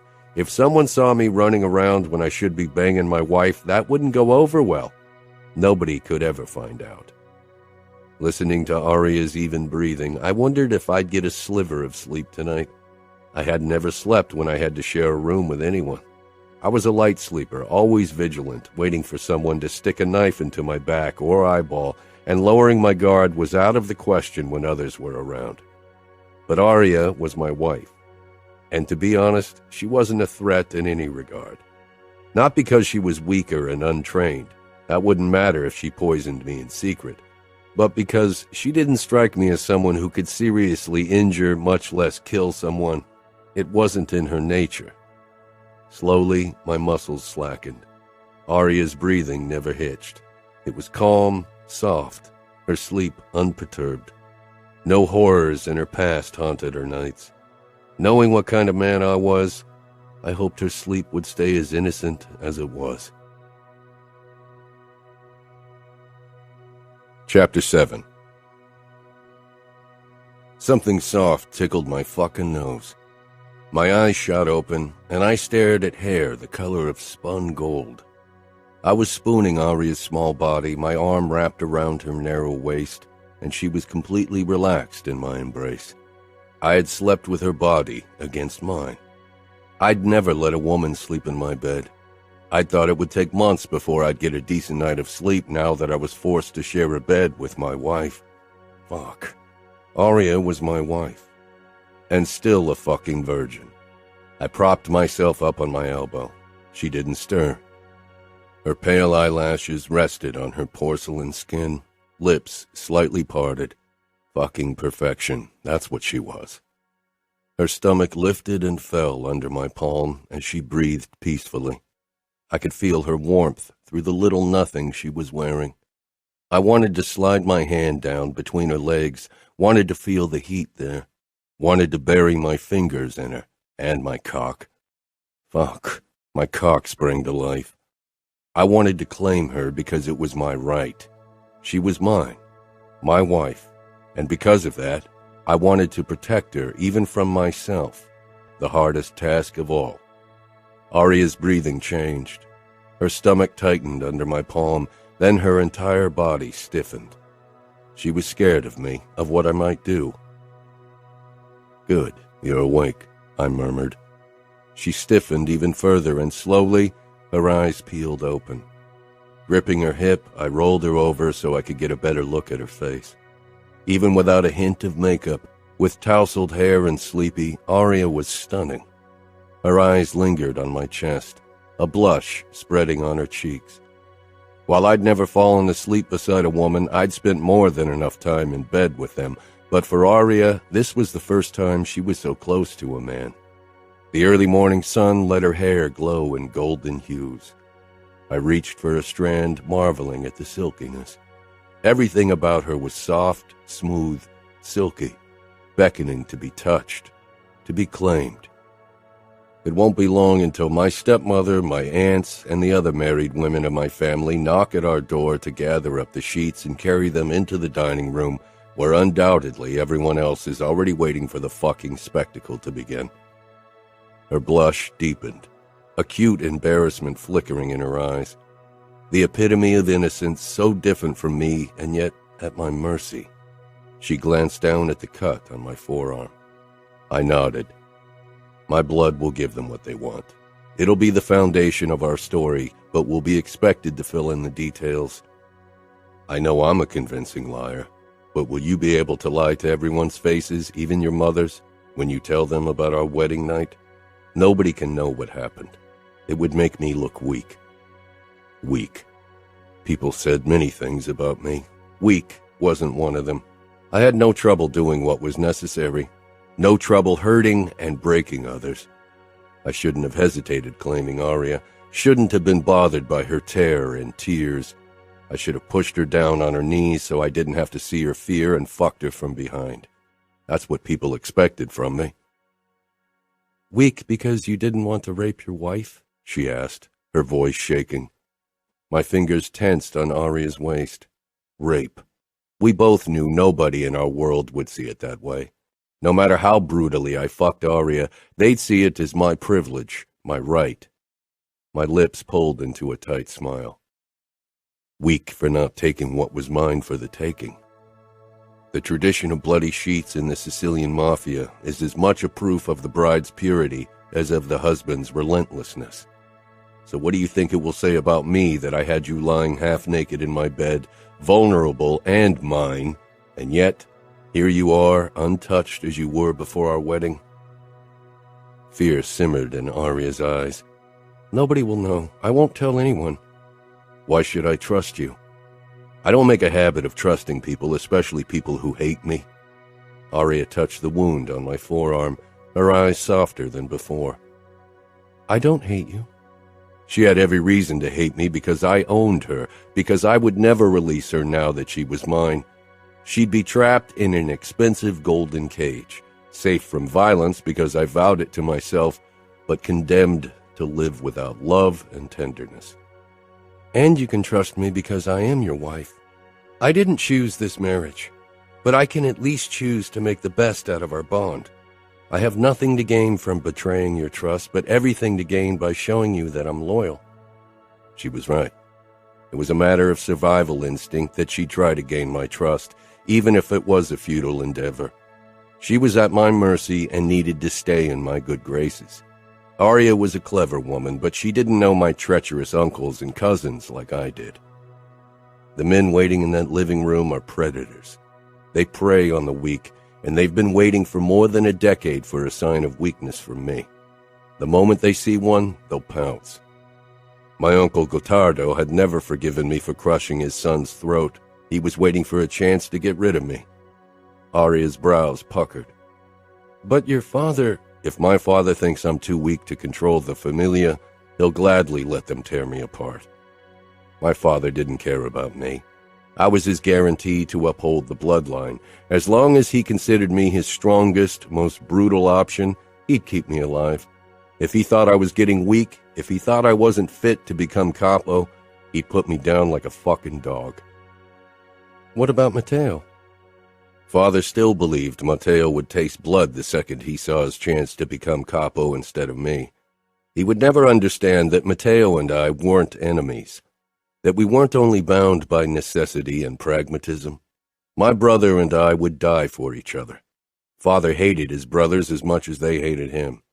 He kept them alive because honor dictated it, and because it gave him a fucking thrill to give them orders as their capo, to have them grovel at his feet and try to stay in his good graces. I trust Matteo, but he's hot-headed. He'd get himself killed trying to defend me. Aria nodded, as if she understood. Maybe she did. She was a woman, shielded from most of the violence of our world, but that didn't mean she didn't hear about it. "Nobody will doubt me," she said. "I'll give them what they want to see." I didn't know Aria well enough to gauge her lying skills. Slowly, I pushed into a sitting position, which allowed me a better view of my wife. She lay on her back, her hair fanning out around her head, and the outline of her breasts teased me through the flimsy material of her nightgown. Aria's eyes trailed over my upper body curiously, and my groin tightened at her unpracticed appraisal. When her eyes finally met mine, her cheeks were flushed. "You should be wearing more than this excuse for a nightgown when the harpies arrive. I don't want them to see your body, especially your hips and upper thighs. It's better they wonder if I left marks on you," I said, my eyes lingering on those pink lips. "But we can't hide your face from them." I moved lower, reaching for Aria's cheek to kiss her when she closed her eyes and flinched as if she thought I'd hit her. Revulsion filled me at the mere idea of raising my hand against my wife. "This is the second time you thought I was going to hit you," I said in a low voice. She looked at me in confusion. "I thought you said," "What? That everyone expects you to have bruises on your face after a night with me? I don't hit women." Even Grace, who had a talent to drive me to the brink, had never been on the receiving end of my violence. I'd spent my childhood and youth listening to my mother's broken crying, and once she was dead, to Nina's. That wasn't what I wanted in a marriage. If I felt the need to break people, I had enough enemies to choose from. How am I supposed to believe that you can convince everyone we've consummated our marriage when you keep flinching from my touch? Believe me, the flinching will make everyone believe the lie even more, because I definitely wouldn't have stopped flinching away from your touch if you'd taken what's yours. The more I flinch, the more they'll take you for the monster you want them to think you are. I chuckled. I think you might know more about playing the game of power than I expected. "My father is consigliere," she said. Aria wasn't only beautiful, she was also clever. I pressed my palm against her cheek. This time, she managed not to flinch, but she still became tense. Before annoyance could claim me, I reminded myself that she wasn't used to a man's touch. That I was her husband wouldn't magically make her comfortable with the unfamiliar closeness. "What I meant earlier was that your face doesn't look like you've been kissed." Aria's eyes grew wide. "I've never been kissed. All mine. Always only mine." I crashed my lips down on hers, and Aria's hand flew up to my chest as if she was going to push me away, but she didn't. Her palm shook against my skin. I tried to soften my kiss, not wanting to scare her, but it was a fucking struggle to be gentle and slow when all I wanted was to lay my claim on the woman beside me. My tongue stroked her lips open, and Aria responded hesitantly. Her blue eyes flickered with insecurity, but I didn't allow her to worry. I took the lead, gave her no choice but to surrender to me. The feel and taste of her stirred the embers of my desire into a raging fire. I pressed harder into her, my kiss turning more forceful even as I tried to restrain myself. My fingers twitched against her cheek, wanting to travel south, wanting to stroke and discover every inch of her body. I pulled away before I could lose control. Aria blinked up at me, licking her lips, almost dazed. Her cheeks were flushed, her lips red. I wanted her. A knock burst through my lustful haze. I rolled over and got up, glad for the distraction. Aria gasped. I chanced to glance at her, catching her staring at my hard-on with widened eyes. A man is supposed to have a boner when he wakes up beside his bride, don't you think? They want a show, they'll get a show. My aunts, cousins, and especially Nina were eager for new tidbits of gossip that would make their dull lives a bit brighter. They'd descend like bloodthirsty hyenas on us if they suspected I hadn't claimed Aria. "Now go and grab a bathrobe," I ordered. Aria obeyed at once, practically leaping out of bed and rushing into the bathroom. I had to admit her fighting spirit last night had pleased me more than her obedience. My eyes strayed toward the fake bloodstains on the bedsheet, and a flicker of regret overtook me. There was a reason the familia insisted on the bloody sheets tradition, particularly my father. I still remembered the sheets after his wedding night with Nina, and I had been only a child then. Sighing, I headed toward the table and picked up my weapons. The knocking became more insistent, but I didn't give a fuck. Aria returned, dressed in a long white satin bathrobe and holding her cut corset in one hand. She curiously watched me strap my knife and gun holsters onto my naked body, one of them covering the small cut on my forearm. Before I headed for the door, I shifted my boner so it would be even more prominent. That would give the furies of my family something to gossip about. Aria's gaze slid down to my groin once more, and the blush returned to her cheeks. Aria moved toward the window, wrapping her arms around herself, looking breakable and perfectly beautiful. Tearing my eyes from her, I opened the door to the eager faces of Nina, Cosima, and Egidia. Behind them, more women from mine and Aria's families had gathered. Their eyes traveled the length of me. Some of them feigned shock even when it was obvious that they enjoyed the sight, considering the ugly old fools they were married to. Only Nina pointedly ignored my undressed state, but I knew her, and caught her nervous swallow. It was impossible not to know a person's mimic and gestures if you'd seen them at their lowest. Being married to my father, I'd seen more than enough of that side of her.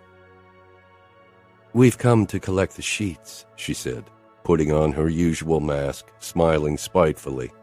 I allowed them to enter. They practically shoved each other out of the way to reach the bed first. They whispered when they saw the stain, then looked toward Aria, who squirmed under their attention. She was already embarrassed as it was. I wondered how much worse it would have been if they would have actually been the proof of her lost virginity. Nina and Cosima removed the bedsheets, giggling in that fake way that gave me a fucking headache. "Luca," Nina said with feigned indignation, "did nobody tell you to be gentle to your virgin bride?" More of those fucking giggles. I held Nina's gaze, my mouth pulling into a cold smile. "You were married to my father. Does he strike you as a man who teaches his sons to be gentle to anyone?" Her smile became even less honest, and a flicker of pure animalistic fear flashed in her brown eyes. In this room, probably no one knew what she had to endure. "Let me through!" Jonna screeched and stormed into the room. As an unmarried woman, she wasn't supposed to be here, but of course the girl didn't care. Her blue eyes landed on the sheets before they jerked toward Aria. Her face reflected worry and fear, and my annoyance with her decreased slightly. She was concerned for her sister. She turned to me with a look that was probably intended to intimidate. I cocked my eyebrows at her, and the little wench actually took a step in my direction to do God only knew what. Like her sister, she only reached my chest and weighed less than half of me. Not to mention the only fight experience she probably had was with her tiny midget of a brother. "Jonna," Aria said sharply, her eyes darting between her sister and me. "Will you help me get dressed?" Aria turned and walked toward the bath, her movements stiff, as if she was sore. I was torn between admiration for her show and frustration over the fact that there was even a reason for her to pretend. After she'd sent me another scathing look, Jonna followed after her sister and closed the door. Nina shook her head, turning to Ludovica Scuderi. "Jonna doesn't know how to behave herself. I doubt her future husband will tolerate that kind of behavior." Considering how little Rocco cared about the well-being of his daughters, he'd probably give her to a sadistic bastard who'd beat Jonna into shape. But that wasn't my concern. Nina held the folded sheets in her palms, the bloodstains on display. Ludovica was pointedly not looking at them or me. "I don't have all day," I said. "Why don't you head downstairs and prepare everything for the show?" The women left, and I closed the door, glad to have them gone. They hadn't been suspicious, that much was clear, and why would they be? I was Luca fucking Vitiello. Sparing my bride definitely didn't fit my reputation. I headed for the bathroom. I needed a good shave and a fucking cold shower. I pushed the door open when I was met with resistance and Jana's angry face came into view in the gap. "You can't come in," she hissed, narrowing her eyes at me. She was a kitten trying to scare the tiger. "I'm her husband. Now step back," I said. I could have pushed the door open without trouble, but shoving a girl out of my way wasn't my favorite option. "I don't care that you're her husband," she muttered. Okay. I'd given all of my meager patience to Aria last night. I pushed harder and Jana stumbled backwards, her eyes flashing indignantly. The Spitfire stepped in my way, trying to stop me, but my eyes were drawn to movement in the shower, where Aria whirled around, turning her back to us. Sweet Jesus. That woman's back was already enough to give me another boner. "Leave!" Jana's hiss brought my attention back to her. I need to get ready, and there's nothing here that I haven't already seen. A big, fat lie, one I'd have to tell over and over again today when the sheets were presented. I glared at Jana. "Now leave, or you'll see your first cock, girl, because I'm going to undress now." I reached for my boxers, but it was an empty threat, unfortunately. Scuderi would lose his shit if I showed my dick to his daughter, the one that wasn't married to me at least. He probably didn't care what I did to Aria, considering he would let me marry her when she was only 15. Not that I gave a fuck about Scuderi, but it would have been dishonorable. "You arrogant asshole, Jana began, and I was close to forget about doing the honorable thing when Aria told her sister to leave, and finally the redhead moved toward the door. "You're a sadistic pig," she muttered before she closed the door. No one had ever insulted me like that and lived to see another day, but she was safe, because she was a girl and Aria's sister. Stifling my anger, I moved toward the washstand, but my eyes remained on Aria. She tensed when the door shut and we were alone. She was still afraid of me, even though I'd bled and lied for her. I couldn't even blame her for her distrust. With a man like me, she had every reason to expect the worst. I took my brush and started spreading shaving cream on my face when she finally turned the shower off. Then she turned, and I halted in my movements. My eyes drank her in. She was perfection. Her skin glowed and looked like silk, even her pussy. She'd been waxed for her wedding night, only a small triangle of blonde remaining, but nothing hid the delicious crease between her thighs, a place I could have sunk my cock into last night. Aria let me admire her, standing completely still, but a blush traveled over her throat and face. I set my brush down and took one of the towels from the rack before I moved toward her. Aria's eyes held insecurity as she opened the shower stall and took the towel with a small thanks. I couldn't stop looking at her, and so close up, her nakedness called even louder to the worst in me, the monster in me beckoning to be unleashed. Aria wrapped herself in the towel and stepped out of the shower. She peered up at me. She was petite, vulnerable, breathtakingly beautiful, and unconditionally mine. "I bet you're already regretting your decision," she said, her eyes searching mine, looking for something all women hoped for: tenderness, affection, love. She wouldn't find any of those things in my eyes, or my heart. I couldn't and wouldn't give her those things, but I could treat her with the respect she deserved as my wife, as the woman I swore to protect. I'd respect her body, would honor her no as if it were my own. That was all I could give her. I returned to the washstand and picked up my shaving brush. Aria slipped past me and was almost out of the door when I gave her an answer. "No." She peered over her shoulder at me. "When I claim your body, I want you writhing beneath me in pleasure, not fear." Aria's eyes widened, lips parting, and then she quickly left. I set the brush back down, grabbed the edge of the washstand, and stared at my reflection. I had no trouble being a monster. It was in my nature, and I enjoyed it. But the second I'd seen Aria, I'd made a vow to keep that part of myself away from her. The women I'd fucked over the years had sought my closeness because they'd been looking for a thrill, had wanted to be dominated, and to submit to someone dangerous. For them, it had been a game, a sexual role play that got them wet. Because those women didn't understand that it wasn't a role, not a fucking game. I was a monster. There wasn't a role I played when I was with them, and it definitely wasn't a role when I tortured and killed. Aria knew all those things. She knew the monster I harbored because she'd grown up in a world where men domineered women, where they owned them, where rape fantasies weren't just that. They were horror stories spoken in hushed whispers among the married women. They were the shapeless fears of girls before their wedding night. With those clueless women, I'd enjoyed being rough, treating them like shit, because they got a thrill out of it and because it was the only way I could at least be partly myself. But with Aria, I didn't have to pretend I was someone else.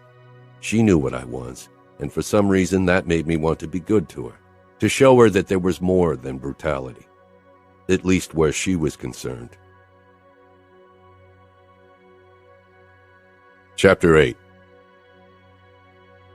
I took a long time, showering and wanking like a goddamn teenage boy. With a gorgeous woman in my bed all night, I really shouldn't be suffering from blue balls, and yet here I was.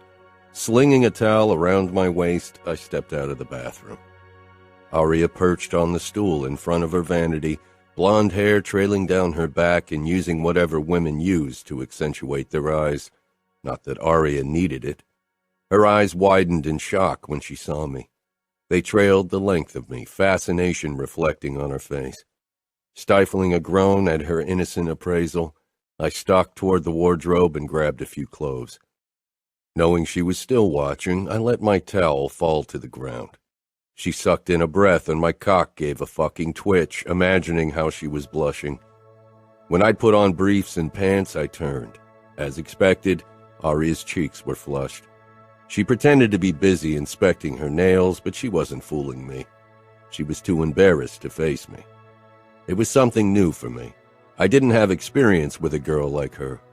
The women of my past had been straightforward with their demands and practiced in their advances. Aria wasn't, and I wasn't entirely sure how to handle her. Taking the guns from the table, I began strapping them to my holsters as I did every day, as I'd done for as long as I could remember.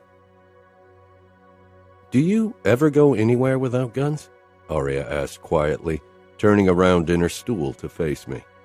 She was wearing some sort of long dress with a golden belt and golden sandals, reminding me of an Egyptian princess even if her hair didn't match the image.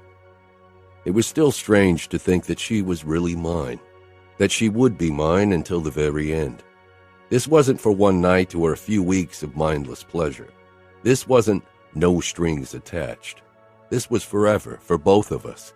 She was my responsibility from this day on.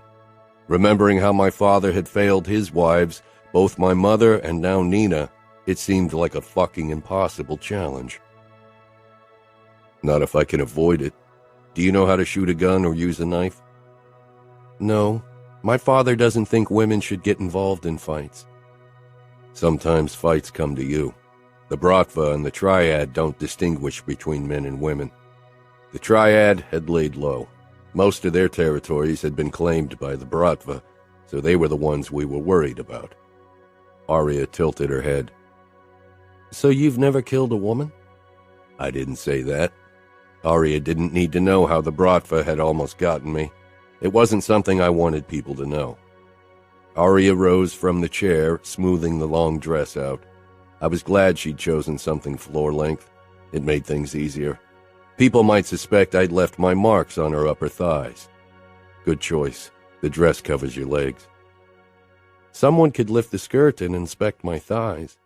I had seen the way many men had leered at her yesterday when they thought I wasn't paying attention. Someone tries to touch you, they lose their hand. Aria's eyes widened in shock. She'd have to get used to my possessiveness. Come on. I led her out into the hallway and closer to the main hall. A few male guests were still in the lobby, but the majority of voices came from the dining room. Aria stiffened. "Are they all waiting to see a bloody sheet?" Her skin turned red. Many of them, especially the women. The men might hope for dirty details. Others might hope to talk about business, ask a favor, or get on my good side. Aria made no move to descend the stairs, so I nudged her forward gently. We walked down close together, and I had to slow my steps considerably to adapt to her shorter legs. I'd never walked hand in hand with a woman, so this was something new. Romero greeted us with a smile. "How are you?" he asked Aria, and then looked like he wanted to swallow his tongue. Asking a bride that kind of question after her first night was definitely inappropriate. I chuckled, but my mood dropped when the gathered men sent me winks and grins. Everyone thought I'd spent the night banging my stunning wife. Aria surprised me when she pressed closer to me. It took me a second to realize she was seeking protection from their attention. I wrapped my arm around her waist and sent them a warning look. They averted their eyes. "Mateo and the rest of your family are in the dining room," Romero said. "Poring over the sheets?" "As if they could read them like tea leaves," Romero confirmed, then gave Aria an apologetic look. "Come." I led Aria toward the dining room despite her tension. The presentation of the sheets was something we couldn't evade. Everyone was waiting for us and fell silent when we entered. My father, the familia underbosses, the cavalleros and scuderi had gathered around the dining table. Most of the high-ranking outfit men had already left with their families this morning to return to their respective territories. Aria squirmed under the attention. Soon she'd have to face the women who looked like famished dogs with their sights set on a piece of meat. Father nodded toward me with a look in his eyes that made me want to push Aria behind me. Thankfully, Mateo chose that moment to walk up to us, looking a mess with bags under his eyes and stubble. For him, that was the equivalent of a stylish meltdown. "You look like shit," I told him as he sipped on his espresso. Mateo's eyes darted from me to Aria. "My 10th espresso and I'm still not awake. Drank too much last night." "You were trashed. I'd have had your tongue cut out for some of the things you said to Aria if you weren't my brother." Mateo gave Aria a grin. "I hope Luca didn't do half of the things I suggested." Aria blushed furiously and leaned into me once more. I stroked her side in reassurance. She didn't have to be wary of my brother. She twitched, giving me a surprised look. To be honest, I wasn't sure why I'd felt the need to console her at all. "Quite a work of art you presented us," Mateo said, nodding in the direction of the bloody sheets, causing Aria to stiffen in my embrace. I searched Mateo's face, not sure if he suspected I had spared Aria. It couldn't be because of the sheets, because if something about them looked fake, he would have warned me. Mateo's eyes held a knowing gleam. The asshole could read me too well. Father and Fiore waved at us to come over to them. Stifling a groan, I indicated Mateo that I'd have to move to the table.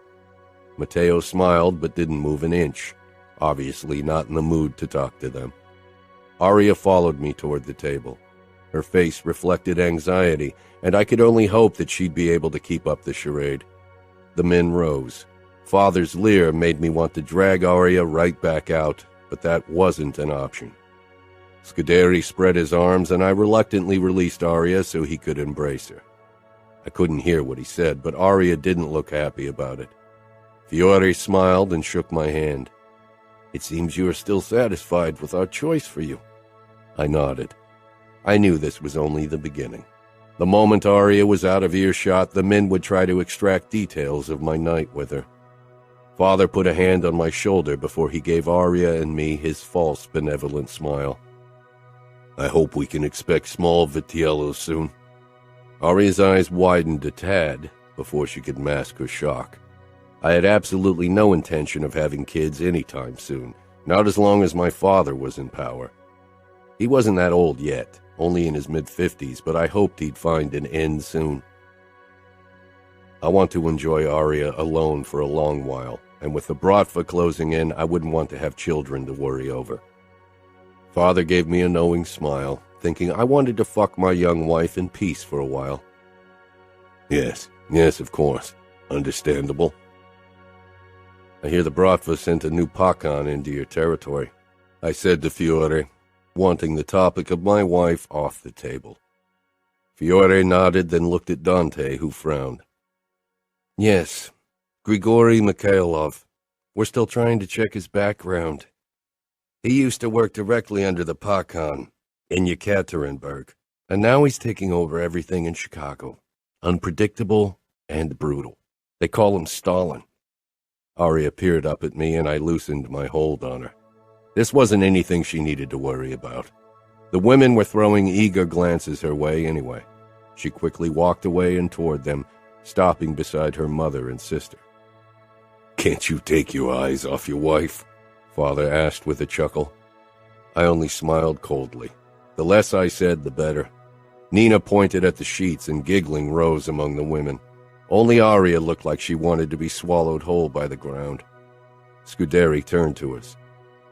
"I must say I find your tradition of the bloody sheets enlightening." "Maybe it's a tradition you'd like to reintroduce once you're capo," Father said to Dante, who stood with his hands shoved into his pockets, looking completely uninterested. His cautious blue eyes settled on my father. "I prefer to focus on the future and not look for traditions of the past." "That's good to hear," Fiore said pointedly to his son. My father gave me a look. He, too, had noticed the tension between the Cavallaro men. Obviously, Fiore was unhappy about Dante. I could only assume it had something to do with the fact that Dante still hadn't married, even though his wife had been dead for years. "What about you, Luca? Are you thinking of changing the old traditions once you're capo?" Dante asked. I smirked. "The Familia is built on tradition," I said, then nodded toward my father with faked respect. "I'm not going to be capo for a long time. My father is strong, and I trust in his leadership." Father's answering smile made me want to take my words back and end him right here and there. Dante nodded, but his eyes held calculation. Peace between us had an expiration date. "Don't hold back on us, Luca," Durant said. "Tell us more about your first night with your beautiful wife." "I must say I would have expected more blood considering your size and hers," Uncle Gottardo said with a cackle and a wink. There was something in his eyes that made me consider crushing his throat like I had his son's. Dante's mouth curled in disgust. Scuderi, on the other hand, didn't seem to care that someone spoke like that about his daughter. If I ever had a daughter, I'd cut off anyone's head who dared to talk that way about her. Every man looked toward Aria, then at me. I didn't bother masking my anger and possessiveness. If my civil mask led to those kinds of questions, I'd rather drop it before my uncles got more blood than they bargained for. I'm feared among my enemies and my soldiers. I don't need to claim my wife without preparation so she bleeds more to gain anyone's respect. Uncle. These words were already more than I wanted to share, even if nothing had happened between Aria and me. Father laughed, but his gaze was assessing. I'd have to be on my toes. Where had Matteo gone? Was he sleeping off his intoxication in a quiet room? From the corner of my eye, I saw Liliana and Fabiano slip into the room. Neither was supposed to attend the gathering. "Why's there blood on the sheets? Has someone been killed?" Fabiano bellowed, pointing at the sheets with wide eyes. The men around me began laughing, except for Dante and me. We glanced at each other. We would never like each other, but maybe we could establish a base of respect to keep up the peace for a few years. Suddenly, Aria rushed out of the room with her arm around her sister, Liliana. I excused myself to check on my wife, not liking her out of my sight. Romero leaned beside the closed door of the guest bathroom, and I relaxed. "Aria and Liliana are inside," he said. "What's the matter?" "Liliana looks sick." The door swung open and Aria slipped out, quickly closing the door before we could catch a glimpse inside. "Is your sister okay?" Aria tugged a strand of hair behind her ear, glancing between Romero and me with obvious nervousness. I had to remind myself again that this was new for Aria, that this was one of the first times she was alone in the presence of men that didn't belong to her family. "The sheets made her queasy," she said with a small shrug. Romero's expression darkened. "They shouldn't allow young girls to witness something like that. It'll only scare them." Romero sent me an apologetic look, but I didn't care if he criticized that particular tradition. I didn't much care for it either, but it was one of the traditions that would be the hardest to abolish. You are right. Lily needs some tea, Aria said, glancing at me, and I realized she was unsure if she was allowed to go into the kitchen and prepare one. I can get it for her and stay with her so you can return to your guests, Romero said. Aria's smile was hesitant. That's nice, but Lily doesn't want you to see her. I frowned, wondering what had happened. Romero really wasn't someone who scared females. He was one of the few soldiers with his talent who could hide his violence almost completely. Is she scared of me? Aria laughed. You sound like that isn't a possibility. You are a soldier of the Mafia. What's not to be scared of? She glanced toward the closed bathroom door before she continued in a whisper. But that's not it. Lily has a major crush on you and doesn't want you to see her like that. I gave Romero an amused look. Romero, you still got it. Capturing the hearts of 14-year-old girls left and right. Romero shook his head, obviously uncomfortable with the whole thing. I turned to my wife, who was still smiling, looking relaxed and almost happy. I knew my words would change that. But we have to return.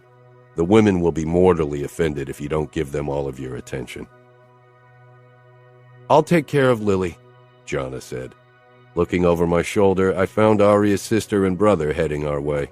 The redhead pointedly ignored me, but the midget gave me his best death glare.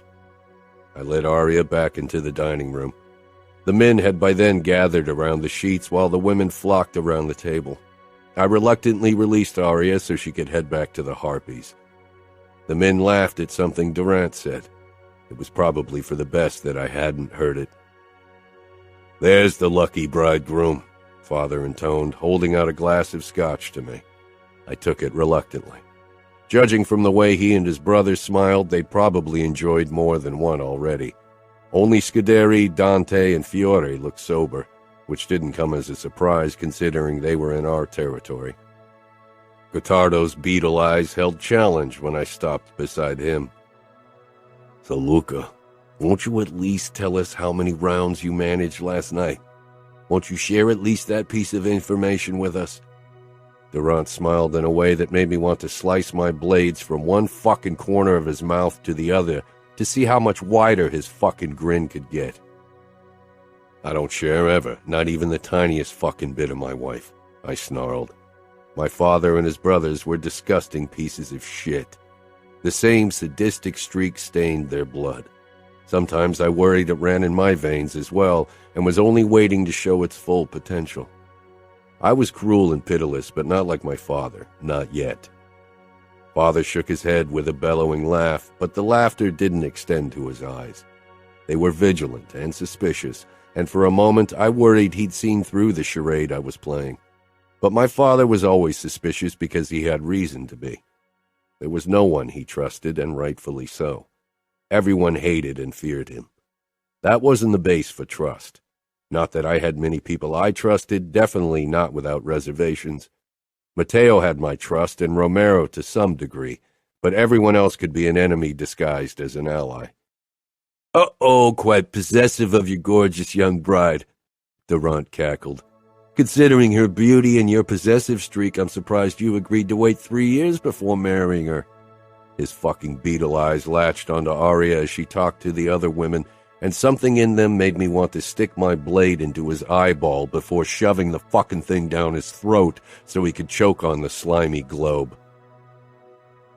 I like women of age, I gritted out. I could feel my blood pressure rising, my fury burning away at my self-control. I took a sip from the scotch, even if it was too early for hard liquor, and glanced toward my wife. She was smiling, but blatant embarrassment shone on her face, and her cheeks were dusted pink. I could imagine too well what the women were talking about. Her eyes darted to me as if she noticed my attention, and for a brief moment, a small conspiratorial smile tugged at her lips. A moment without her usual wariness and submissive fear, a glimpse at her true persona when she was around people she trusted. It was a side of her I wanted to see more of. I still remember my first night with Criminella, Durant said with a twisted grin. After that, they all launched into stories of their own wedding nights. My mood was on the verge of homicidal when the ordeal was finally over and most of the guests had left. I touched Aria's back as I led her out of the dining room and up to our bedroom to pack. She was quiet and tense at my side, and I wasn't sure if it was because of the presentation of the sheets or because of something else. We had almost reached our bedroom when my brother made an appearance. I scowled at him. I could have used his help at the presentation, though knowing his temper, especially when he had a headache from last night, it was probably for the best that he'd taken off. "You two lovebirds will have to postpone your mating session. I need to have a word with you, Luca," he drawled, looking inexplicably cheery all of a sudden. Not a good sign. Aria cast her gaze up to me with obvious uncertainty, again asking me silently what to do. "Go ahead. Check if the maid's packed all your stuff. I'll be back soon." She didn't need to be told twice and rushed into our bedroom. She wasn't comfortable around my brother, or me for that matter, and I wasn't entirely sure it was only because we were men. Matteo grinned like a wolf. "The sheets were fake, weren't they? My big bad brother spared his little virgin bride." I got into his face, narrowing my eyes at him. "Keep your fucking voice down." We were alone in the corridor, but that could change at any point, and then I'd have a lot of explaining to do. Matteo cocked his head. "What happened? Did you have too much to drink and couldn't get it up?" "Fuck off. As if alcohol ever stopped me," I muttered. When Matteo and I had partied the nights away, we'd always ended the evening banging a girl. "Then what?" he asked, honestly curious, as if it were incomprehensible that I could hold back. The memory of Aria's blank fear of me and her hopeless tears flashed before my eyes. "She started crying," I admitted, my eyes darting to my forearm for a second. Matteo picked up on it, of course, and shoved the knife holder to the side, revealing my wound. I wrenched my arm out of his grip and repositioned the leather holder.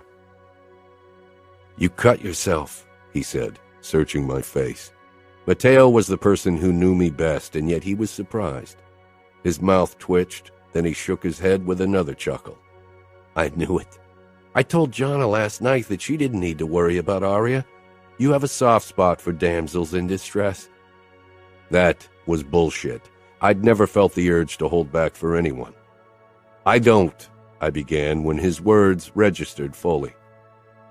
"You were alone with Jonna?" Matteo nodded with a smile I didn't like one bit. He motioned for me to follow him away from the bedroom. I doubted Aria was behind the door spying on us. "I kissed her, and she tastes even better than she looks." "I can't fucking believe you got more action than me on my own fucking wedding night." Matteo ran a hand through his hair. "The ladies can't resist my charm." Did he really think this was funny? I grabbed his shoulders. "This isn't a joking matter, Matteo. The outfit won't find it funny if you go around deflowering their girls.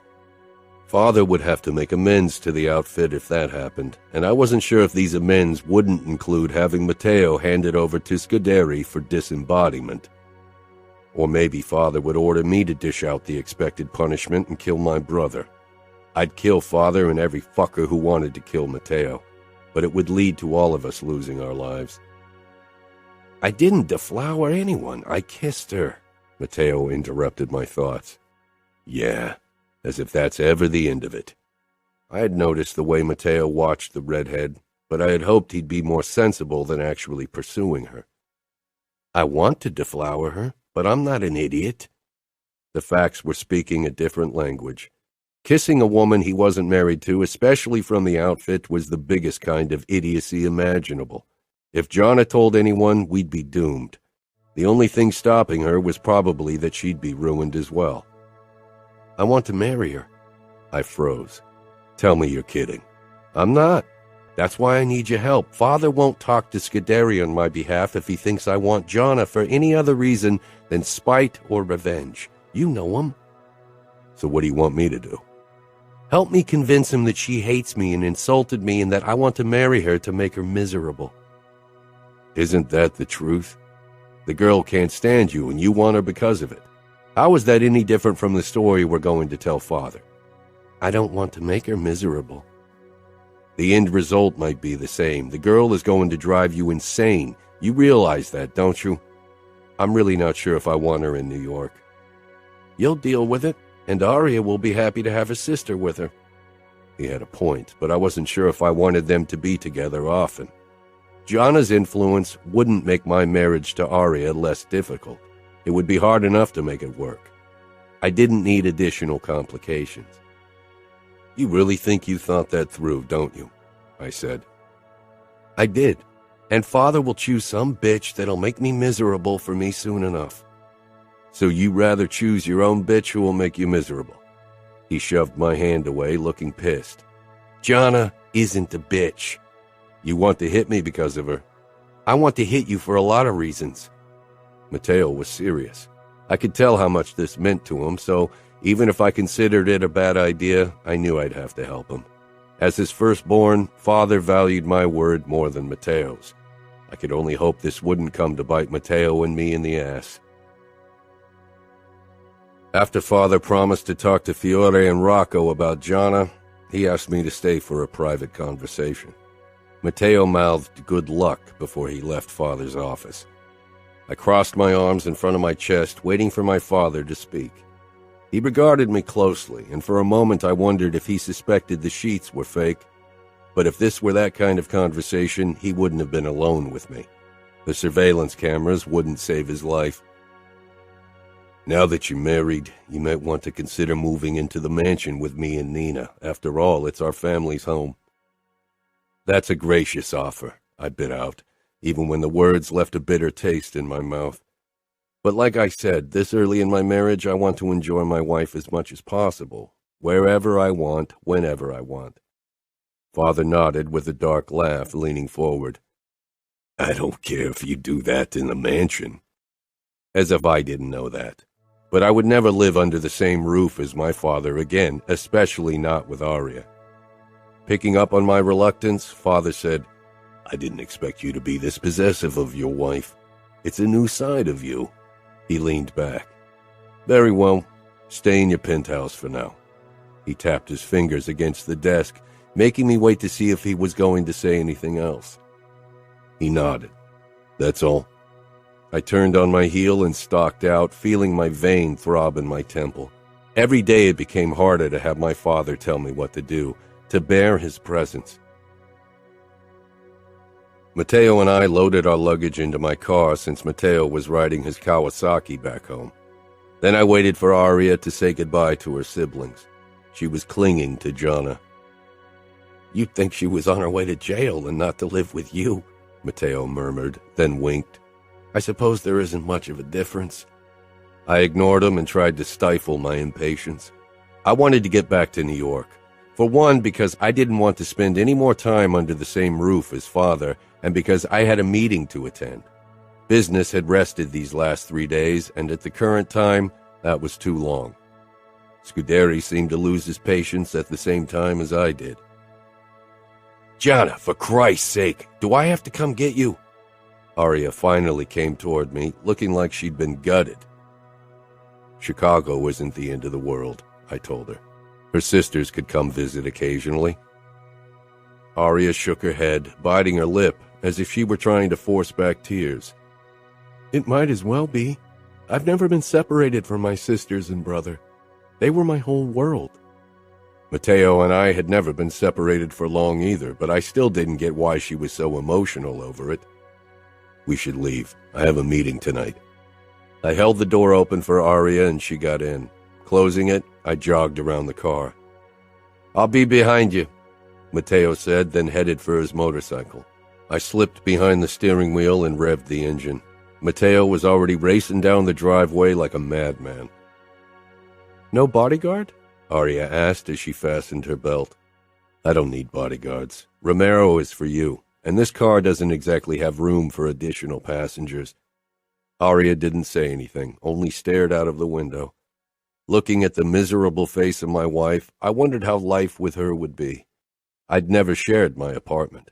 I had come and gone as I pleased, but now there would always be someone around. It would be difficult to pretend 24/7. Aria would see my true self if she wanted to or not. I wondered if she'd be able to bear it. She seemed so fragile and innocent. What if my darkness was too much for her? Chapter 9. We didn't speak during the drive to New York. I didn't really care. Talking to women had never been a top priority. The only topic I cared about was the Mafia, and women had limited knowledge of the realities of mob life, if any. Without a word, I got out of the car and grabbed our luggage. Matteo could pick up his bag with his spare car key later. When I headed for the elevator, I realized that Aria was still beside the car, her arms wrapped around her middle, looking around in trepidation. Thinking about running? Shaking her head, she finally headed my way. You would find me. I would. Now that she was mine, I'd search the entire world for her. The elevator glided open and I got in, followed shortly by Aria, who glanced around curiously and scanned the number of floors. The elevator is private. It leads only to the last 2 floors of the building. My penthouse is at the top, and Matteo has his apartment on the floor below. Aria turned to me. Can he come into our penthouse whenever he wants? I couldn't read the tone of her voice. Are you scared of Matteo? I'm scared of the both of you, but he seems more volatile. While I doubt you'd ever do anything you hadn't thought through. You seem like someone who's always firmly in control. If she was already scared of me when I showed only my civil side, I didn't want to know what would happen if she ever saw me at my worst. Sometimes I lose control. Aria peered down at her wedding band and twisted it. I really wished she'd at least look at me so I could gauge her emotions. You have nothing to worry about when it comes to Matteo. He's used to coming over to my place whenever he wants, but things will change now that I'm married. Most of our business takes place somewhere else anyway. Matteo and I hadn't discussed the matter so far, but considering that Aria might walk around the apartment naked at some point, I definitely didn't want my brother to show up unannounced. The elevator beeped and came to a stop, then the doors slid apart. Aria became tense and took a deep breath as I motioned for her to enter my apartment. Our apartment from now on. It was strange to allow a woman into my domain. I didn't really count my housekeeper, Mariana, as a woman in this case. She worked for me, after all.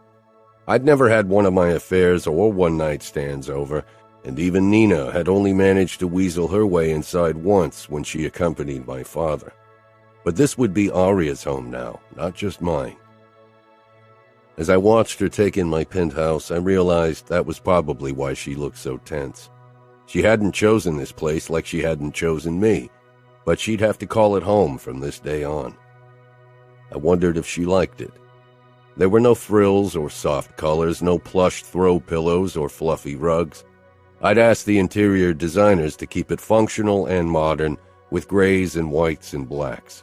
The only dashes of color were the modern art paintings that hung from walls.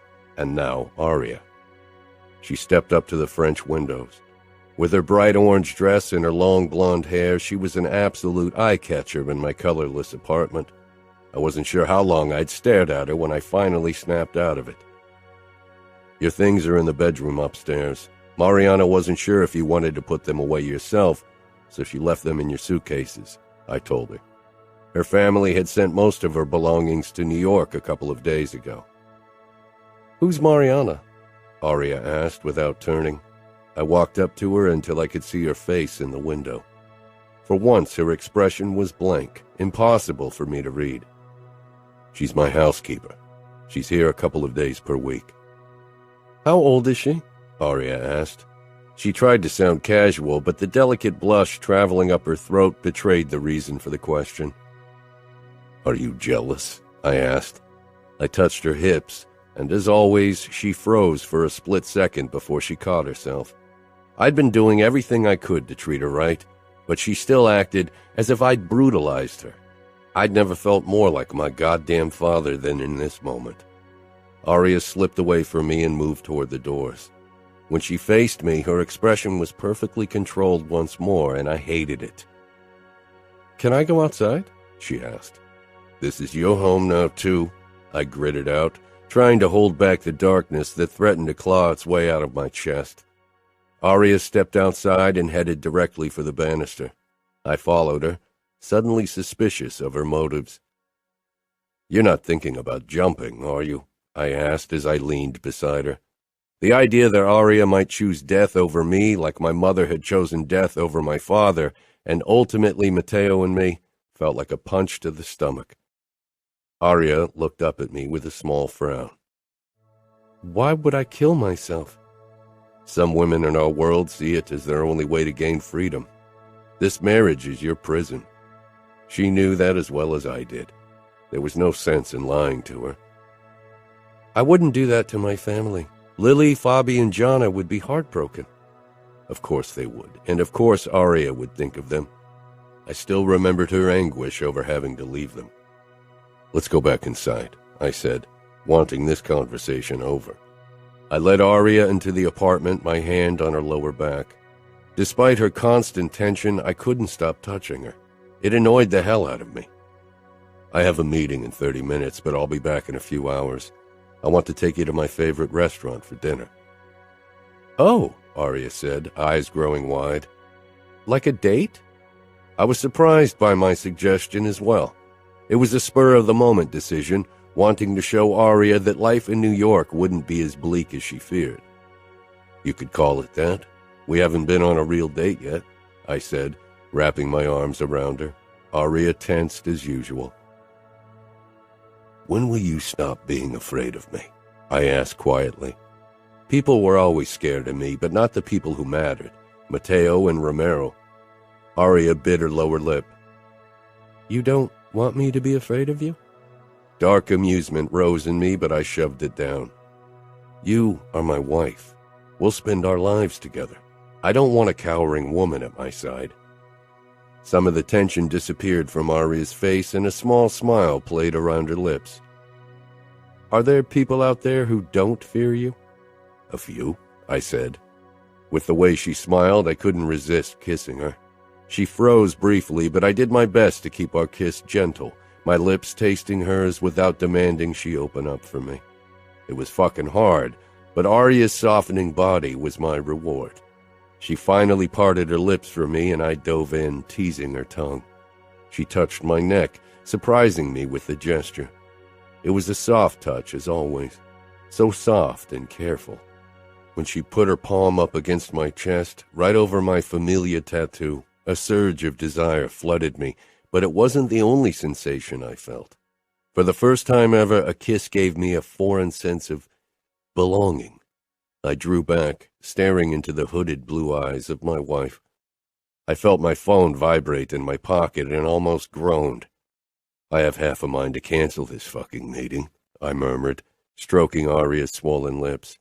"But there's still more than enough time for this later." I glanced down at my watch.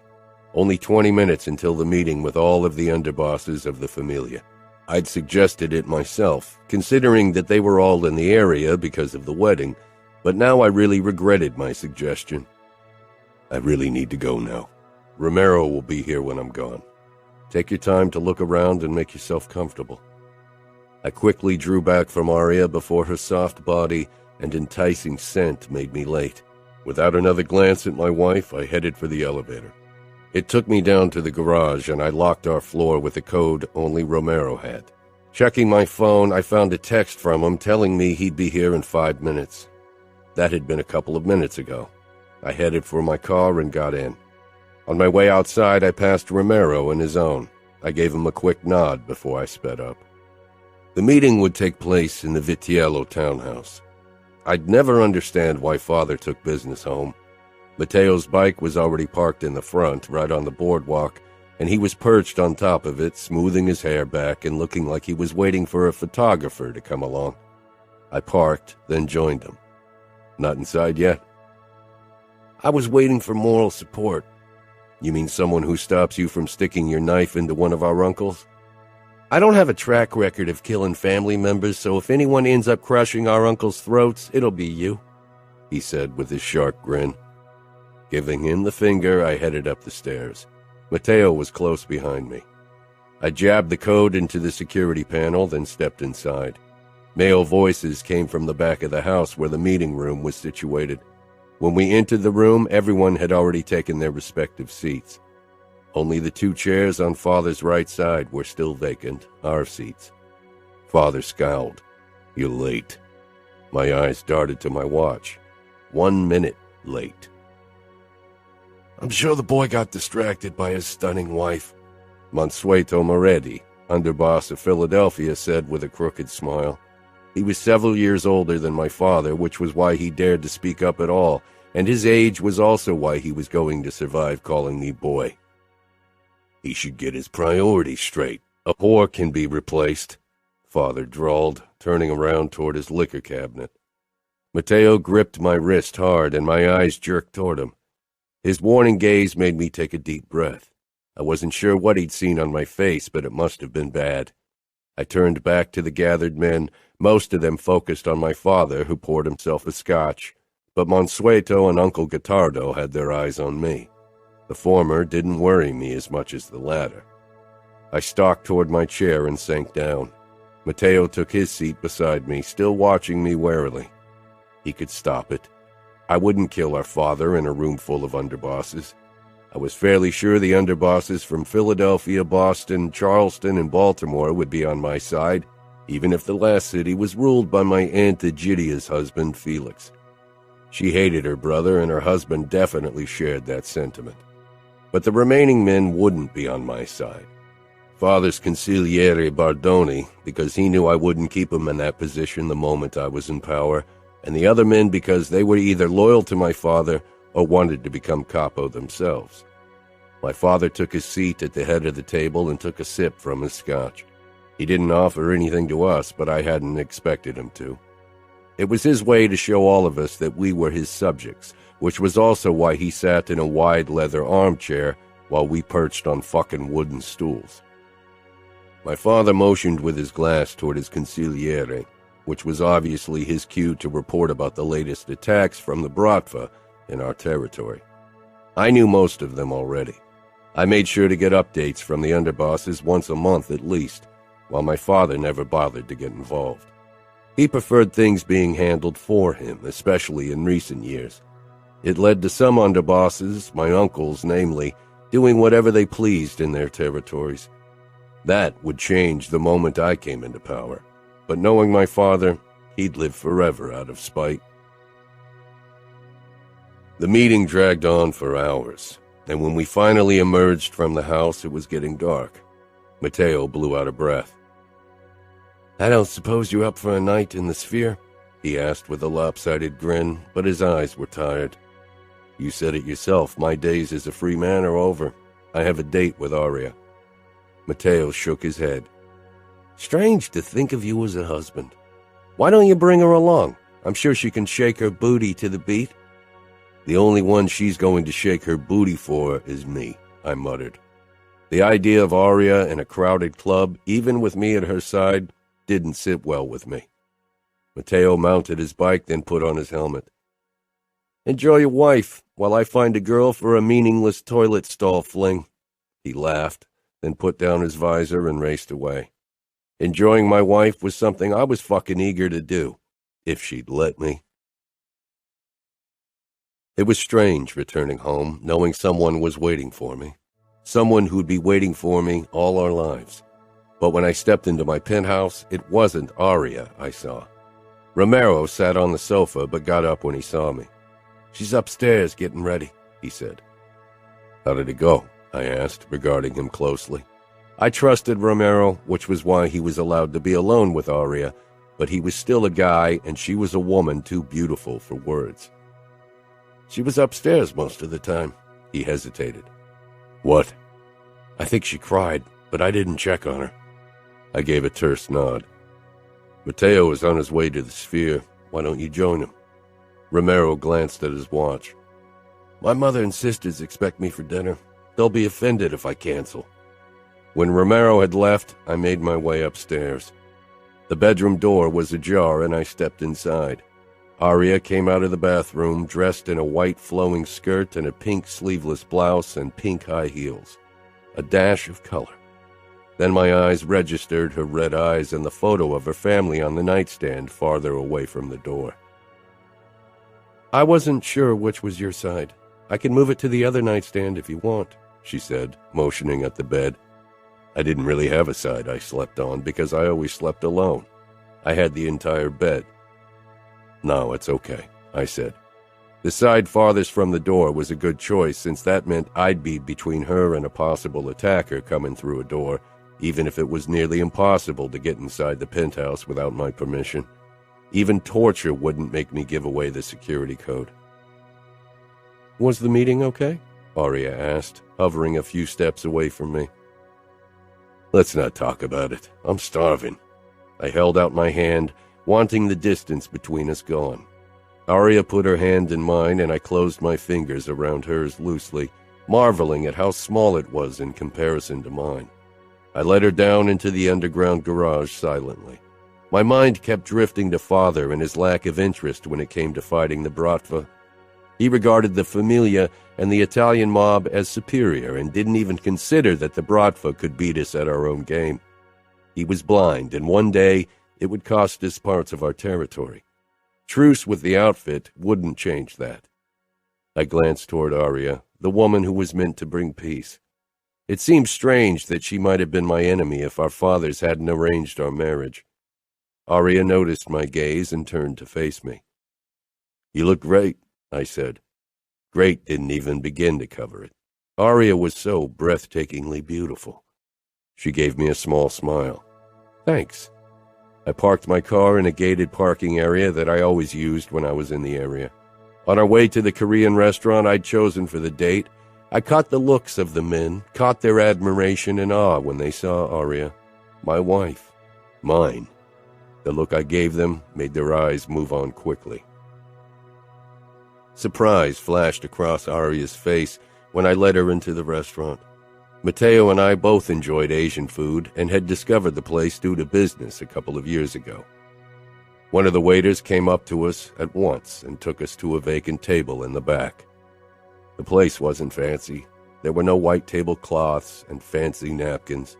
Instead, there were narrow tables and barely any space between them. I ordered a lychee martini, one of their signature drinks, while Aria scanned the drinks menu with furrowed brows. "I'll have the same," she said eventually, looking slightly overwhelmed and still stunned by my choice of restaurant. "You look surprised," I said when the waiter had left. "I didn't think you'd go for Asian food, considering everything." "This is the best Asian restaurant in town, and it doesn't belong to an Asian chain. It's independent." The Triad hadn't been as strong in recent years. They had focused their forces on the West Coast, which suited me just fine. "There are independent restaurants in New York?" Aria asked, surprised. "A few, but we're in negotiations right now. Either they paid us for protection or the Russians. There really was no other option." Aria huffed, her eyes still busily scanning the menu. "Do you need help?" I asked when it became obvious that she was overwhelmed by the choices. Aria gave an embarrassed smile. "Yeah, I've never tried Korean." I'd suspected as much. Scuderi didn't strike me as a man who ventured out of his comfort zone very often. The marinated silk tofu and the bulgogi beef are delicious. Aria's eyes grew wide. "You eat tofu?" "If it's prepared like this, then yes." Aria regarded me like she saw me in a different light. Maybe she'd finally stop flinching whenever I was near. "Just order what you think is best. I eat everything except liver," Aria said, closing her menu.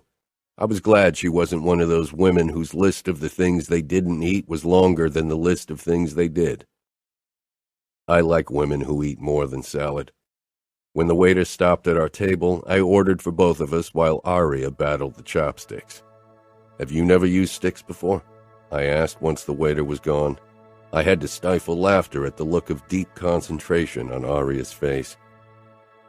"My parents only took us to their favorite Italian restaurant, and I wasn't really allowed to go anywhere alone." Of course, she hadn't been. Rocco Scuderi had kept me updated on the state of things. "You can go anywhere you want now." Aria raised her blonde eyebrows. Really? Alone?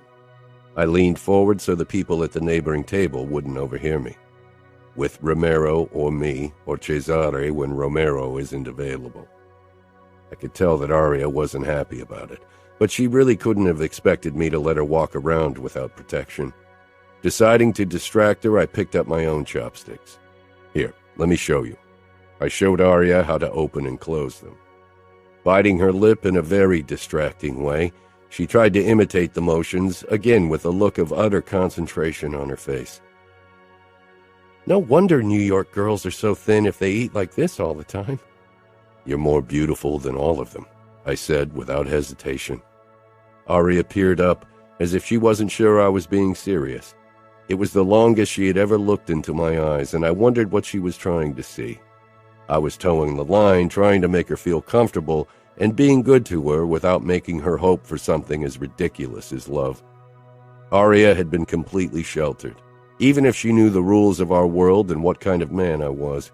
Her naivete and innocence would still make her hope for something that would just never be. I picked up a piece of the bulgogi beef and held it out to Aria. Surprise flashed across her face. I raised my eyebrows in challenge. She parted her lips, then closed them slowly around the sticks, and I almost groaned. Did she even realize what kind of images she created in my mind? Delicious, she said, smiling sweetly. Watching her innocent joy over something as simple as eating Korean food filled me with a new appreciation. Aria became tense the moment we returned to our apartment and quickly disappeared into the bathroom. I ran a hand through my hair as my eyes rested on the bed. This would be our first night in our apartment, in this bed. Watching Aria enjoy herself during dinner had rekindled my desire for her. It was difficult to read her. Why was she so tense? The door to the bathroom opened, and Aria stepped out in a long dark blue nightgown that contrasted beautifully with her golden hair and pale skin.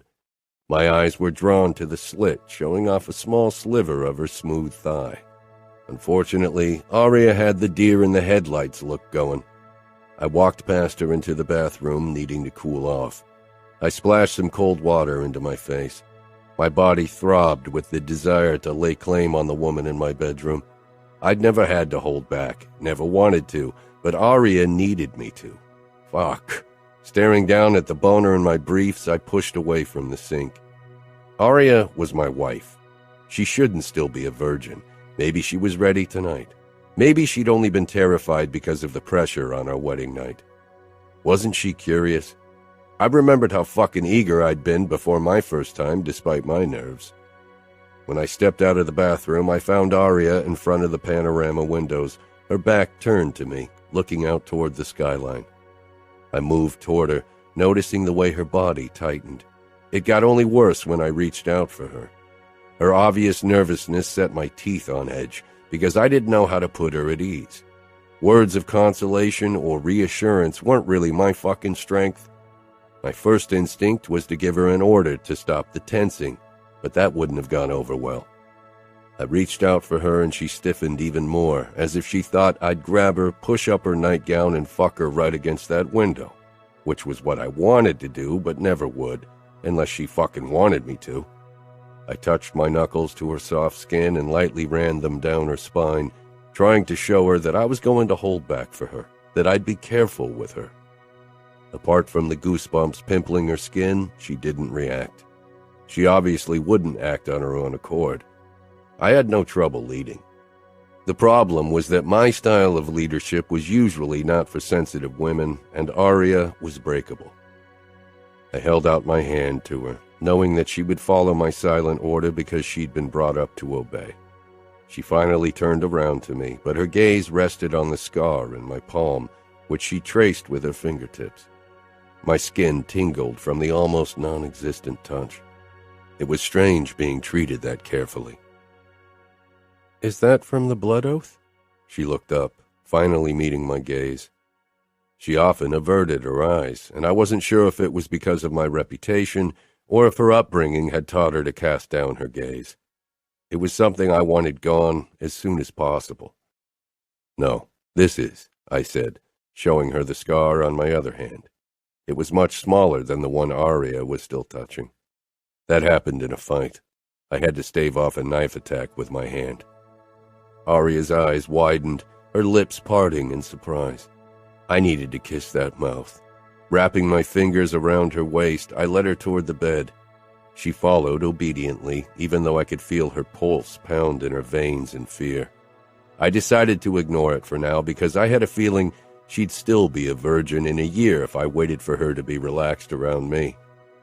I pulled her toward the bed where I sank down and positioned her between my legs. I kissed her, enjoying her taste, the way she adapted to my demands. I let myself fall back and took her with me, my kiss becoming harder, more demanding. The feel of Aria's body on top of mine awakened my cock. I traced her waist, her ribcage, and cupped her breast. Those clothes needed to go. I needed to feel her skin, her heat, her scent. They were like a drug to me. I kissed her throat and ear. I've never wanted to fuck a woman as much as I want to fuck you right now, I rasped. Aria stiffened and turned her face away when I tried to kiss her again. She tried to sit up. For a moment, I considered holding tight, but then I released her, confused by her change in mood. She'd been into our kiss. I bet she was wet from my touch. Why did she pull back? I don't want this, she said, sounding actually disgusted, and the look on her face made me feel like my fucking father. Anger surged through me. If she thought this was a fucking game, she'd better think again. She slipped off me and crawled under the covers. I couldn't believe it. I'd never been turned down by a woman, much less twice, and definitely not by my own fucking wife. Stifling my frustration, I turned the lights off. I wouldn't be made a fool of. If Aria had no intention to turn this into a real marriage, then so be it. I had never wanted to marry, and if she preferred to keep her distance, I could keep myself entertained. I didn't need this marriage to work. It was only for show anyway. I waited for her to fall asleep before I slid out of bed.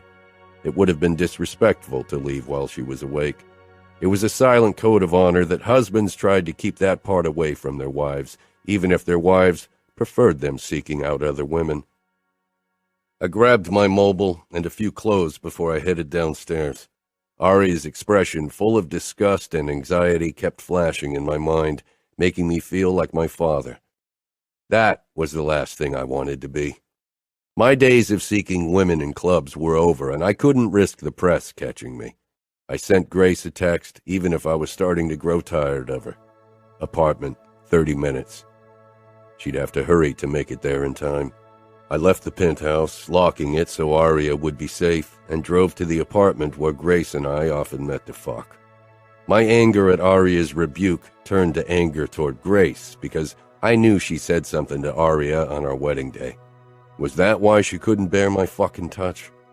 Grace stepped in almost on time, slightly breathless, but as usual with a heavy layer of makeup.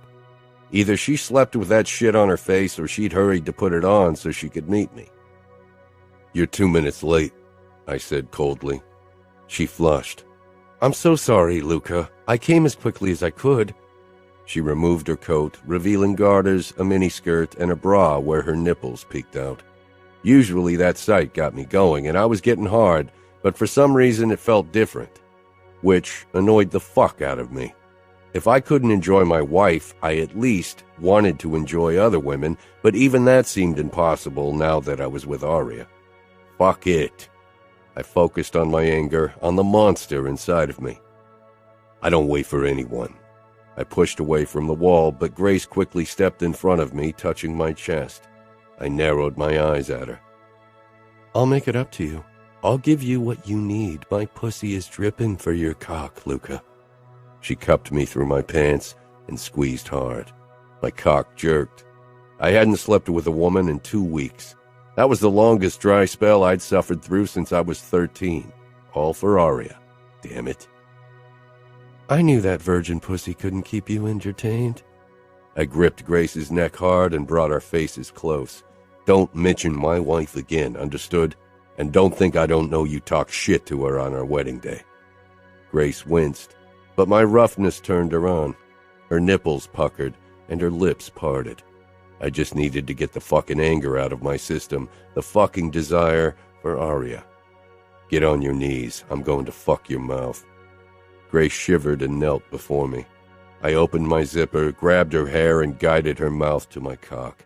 I fucked her lips so hard and fast, deep-throating her. She moaned around my cock a few times. I pulled back, suddenly unable to bear her moans, the wet sounds of lips smacking around my cock. She got to her feet with a smile. Condom, I told her. I didn't have any with me. I'd given them all to Matteo shortly before my wedding because I'd assumed I wouldn't need them again. Because I'd assumed my wife would want my touch and not look at me like Nina looked at my goddamn father. The mere idea that I could be like him, that Aria could think I was like that, it drove me insane. Grace shook her head. "We don't need it," she said with a seductive smile. "I'm taking the pill, and I never went bareback with any of the other guys I was with." My lip curled. Did she really think I'd fuck her without a condom? I didn't trust her one fucking bit. In her twisted mind, she probably thought that if she got pregnant, I'd actually stay with her. "I don't go bareback, Grace." She pouted. "I bet you do with your wife." I stiffened. Shaking my head, I reached for my pants. "I warned you." "Luca, wait," she cried, grabbing my hand. "Come on, don't be like that. Fuck me, I need you. I have a condom in my purse." Shaking her off, I left her standing naked in the room. Fuck. Why did she have to keep bringing up Aria? And why the fuck did I care? Aria didn't want this to be a real marriage. She couldn't even stand my fucking closeness. When I returned home, I went straight into the shower, not even glancing toward my sleeping wife, and cleansed myself under the hot spray. Returning to bed with Aria after what I'd done felt wrong. I crept through the darkness, but even in the dim light I could make out the golden halo of her hair on the pillow. She was turned toward my side. I carefully slid into bed. Aria didn't stir. As my eyes grew accustomed to the dark, I made out her face and her bare shoulder. Her sweet, flowery scent drifted into my nose, and suddenly I felt the urge to shower again. Fuck! I never wanted to marry, never wanted a woman at my side in my life. But now I had a wife who didn't want my touch when all I could do was think about touching her. I rolled over, turning my back to her. I wasn't sure what Aria was hoping for, but I knew she wouldn't get it.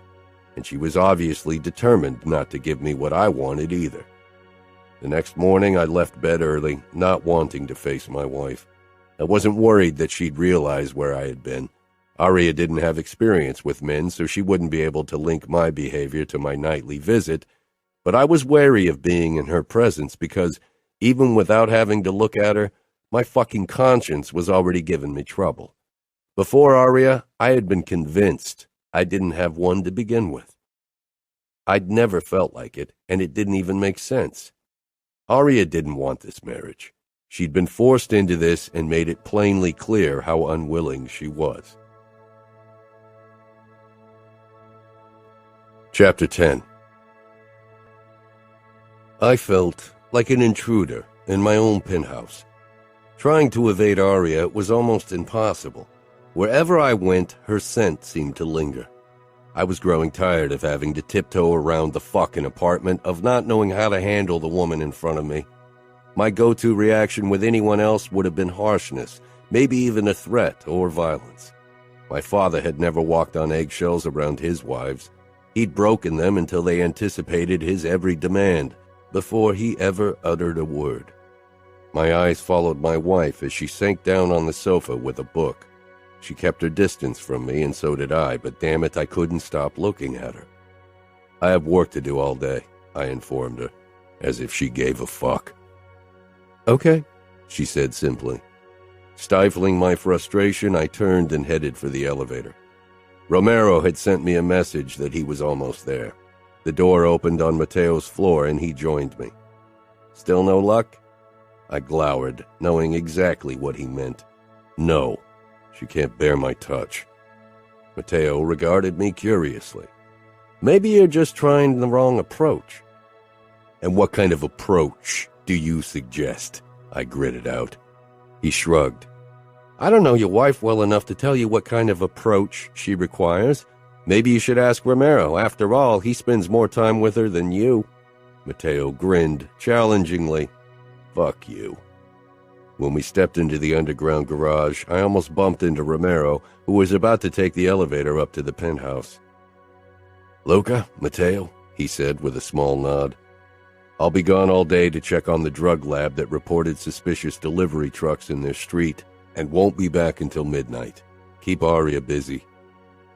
Yeah, keep her busy, Mateo said, wiggling his eyebrows. I almost punched him. He was pushing all my buttons today. Romero regarded us curiously. You're gone a lot. I was when I should be spending every second banging my beautiful wife. He's busy fucking his whore, Grace, Mateo said. Disapproval flickered across Romero's face before he could hide it. Aria is a good woman. She's my woman and none of your business, Romero, I snarled. Make sure you guard her and keep her entertained. I stepped up to him. And no word about Grace to her. Romero gave a tight nod. He stepped inside the elevator without another word. Mateo chuckled as he followed me toward my car.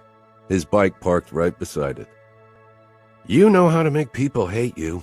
Aria, Romero, I don't give a fuck if they hate me as long as they do as I say. Both of them are forever bound to me by their fucking vows. Mateo mounted his bike. I got into my car before he could say anything else that would drive me up the wall. Later that day, I got a message from Father. Mateo sent me a questioning look. You look like you swallowed a bitter pill. Father wants to see us.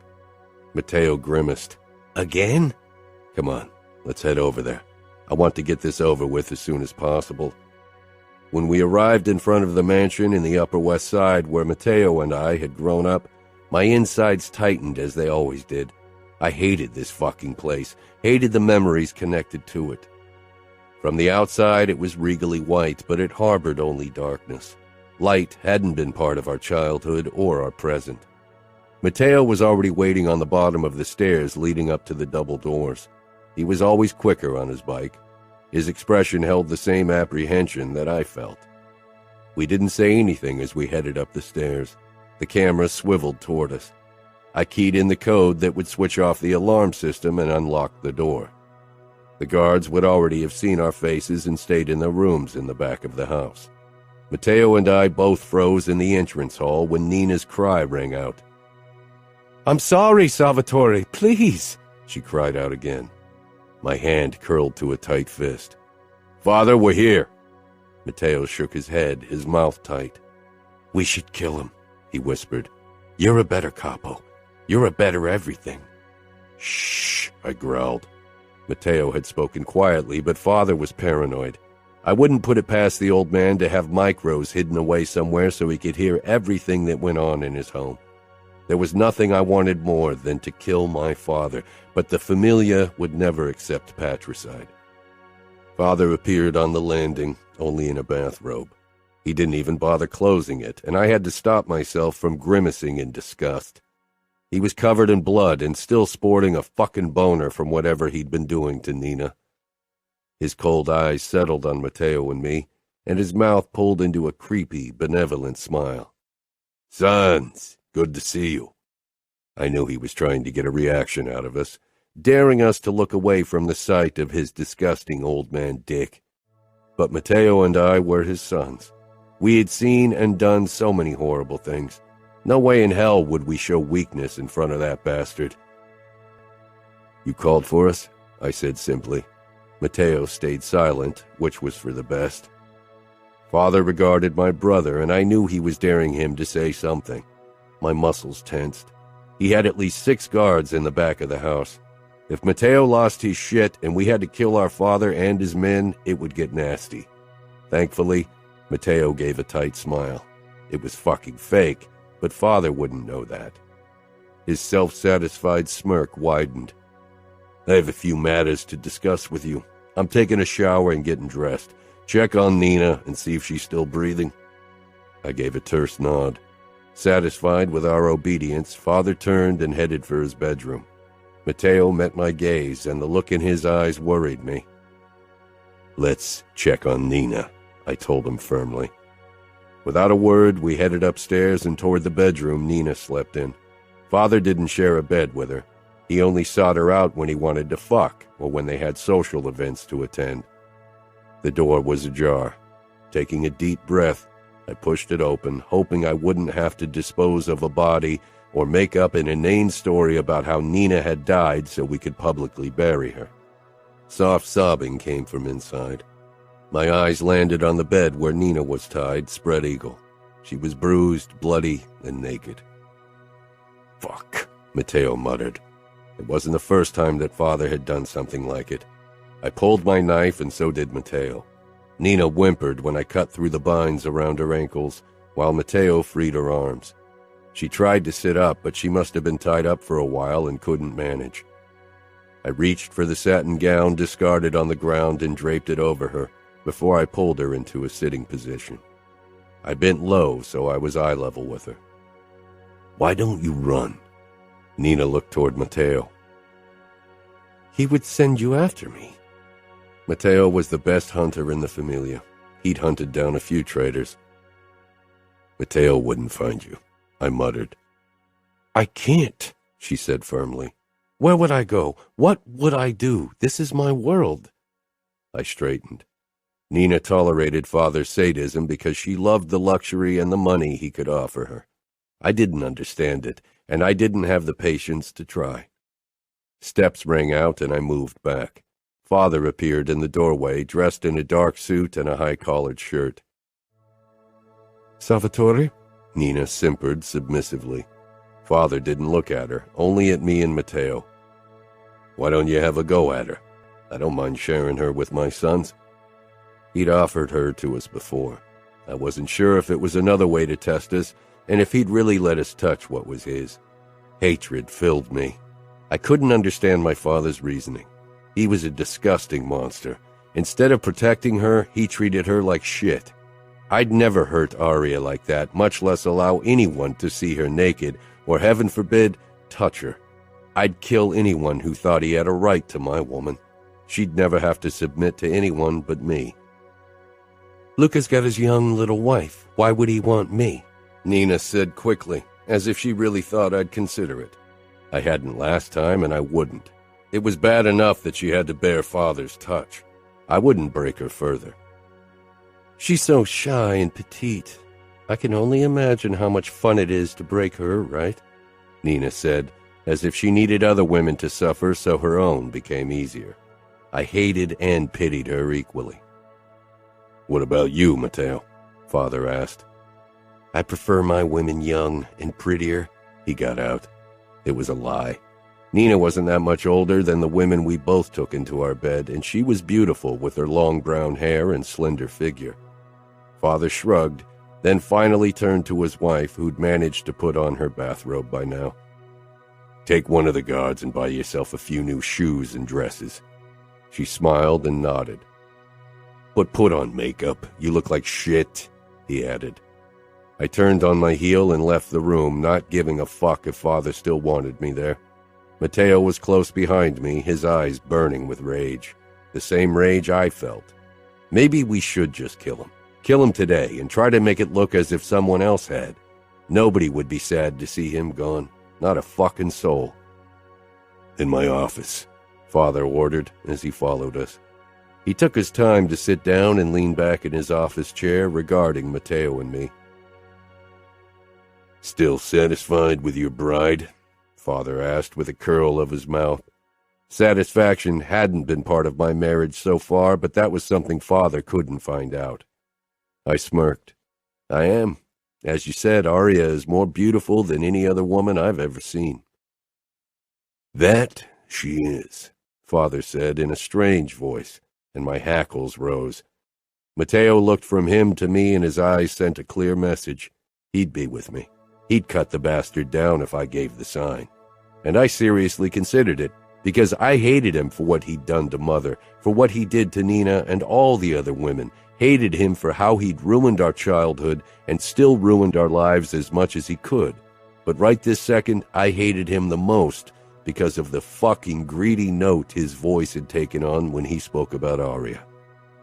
Father narrowed his eyes at me. I knew I hadn't been quick enough to hide my possessiveness, much less my murderous thoughts. My muscles tensed, trying to consider the best way to kill him.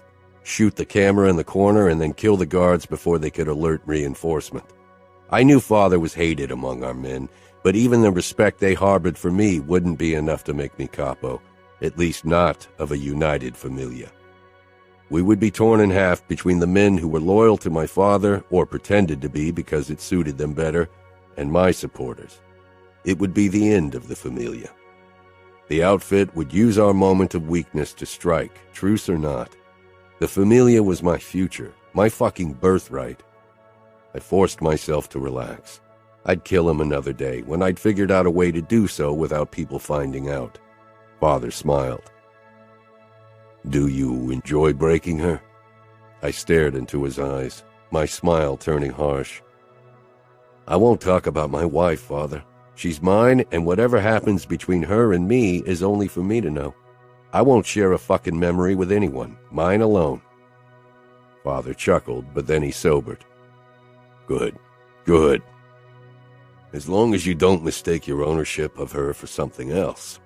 Don't let a cunt lead you around by your dick. Women are good for 3 things only. He waited for me to recite what they were. My hands itched for my gun, or better yet, my knife. This kill would have to be personal. I wanted his blood trickling over my fingers, wanted his last breath against my skin. I wanted to rip his bowels out one after the other as he watched. Fucking, sucking, and showing off, I got out. Father cackled. I assume you didn't call us over so we could untie Nina for you?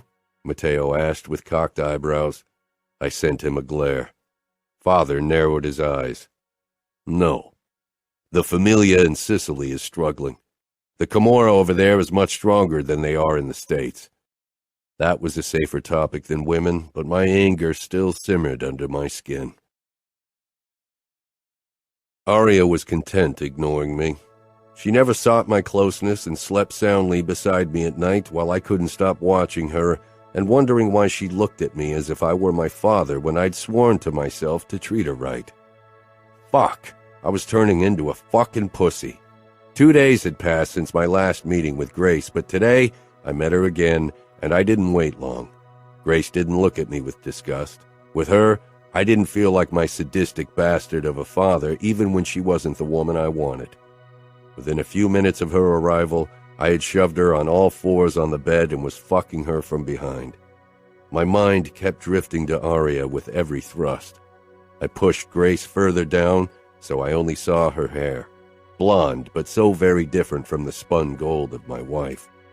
I tried to imagine it was Aria, tried to imagine her flowery scent, but Grace's sweet perfume clogged up my nose, and her moans kept distracting me. My grip on her hips tightened further, and I thrust harder into her, but I could actually feel myself soften at her fucking view. That had never happened, not with anyone. I closed my eyes so I wouldn't have to see the woman before me, and instead an image of the woman I really wanted formed before my inner eye. Yes, harder! Grace screamed, and I almost snarled at her to shut the fuck up. Instead, I tightened my hold on her hips and slammed into her, anger consuming my veins. What the fuck was I doing? God, yes, she moaned. A board creaked. Tension shot through me a second before I reached for my gun on the bed beside me and opened my eyes, expecting a Russian fucker trying to catch me by surprise. Fuck. Aria stared back at me with wide, horrified eyes. Shock washed over me and I stilled. What was she doing here? How had she found this place? I'd never wanted a Bratva ambush more than I did now. Anything was better than the hurt look on my wife's face. What's the matter, Luca? Grace shoved her ass back, driving my cock deeper into her, but I was already going soft. Aria still hadn't moved, and nor had I. Her blue eyes filled with tears and my chest tightened uncomfortably. She should never have seen this. Before I could decide what to do or say, she whirled around and started running. "Fuck!" I growled. I pushed Grace away when she tried to reach for me. "Let her leave." I pulled up my pants, fucking glad that I almost never undressed when I fucked Grace. I started chasing Aria with my shirt still unbuttoned and my fly open, not giving a fuck if someone saw. Aria disappeared in the elevator, and before I could reach it, the doors closed and it began its descent. Damn it. I took the stairs, trying to button up my shirt. I couldn't go out in public half naked. That was a newspaper article I didn't want to have to explain to my fucking father. I stormed out of the building, catching a glimpse of Romero running after Aria, who hurried down the steps toward the subway. I ran after them. Fuck. I needed to catch her, needed to stop her from doing something stupid, needed to explain. Fuck it all. People jumped out of my way in wide-eyed shock. I jerked to a halt on the platform just when the doors closed. Romero was a few steps ahead, but he too hadn't managed to board the subway. I watched the train disappear with Aria in it. My heart pounded in my chest, not just from the sprint, but from worry over my wife, my crying, hurt wife. "Fuck!" I snarled. Romero turned to face me, panting. "I'm sorry, Luca. I don't know how she found out. She tricked me and slipped away." I was too worried about Aria to be pissed at Romero for letting her run off. I fumbled for my cell and lifted it to my ear, calling Matteo. "I thought you were banging Grace," was the first thing out of his mouth. In the background, I could hear women laughing. "I need your help. Aria caught me, and now she's disappeared. We have to catch her before something happens to her." "Where are you?" I told him where we'd be heading, then hung up and called Cesare. Romero was already checking the stops of the subway line on his phone. "Where should we start?" he asked. I took a deep breath, trying to anticipate Aria's next move, but I didn't know my wife well enough to guess where she'd be going, and she wasn't familiar enough with New York to have favorite spots. "I want you to return to the penthouse in case she goes back there." Romero opened his mouth as if to protest, but I sent him a warning look. He'd messed up, not as bad as me, not nearly as bad as me, but still. I went back to my car and drove to the first stop of the train. I doubted Aria had gotten off here, but I was at a loss as to where she could be. Matteo pulled up next to me on his bike and opened his helmet. "Any clue where she could be heading?" I shook my head. "You realize your shirt is buttoned wrong?" I ignored his comment. Where could Aria be? She was responsible and aware of the risks of our world. She would stay somewhere public, probably somewhere in Manhattan or maybe Brooklyn, but that still left about 1,000,000 options. I closed my eyes briefly. If something happened to her...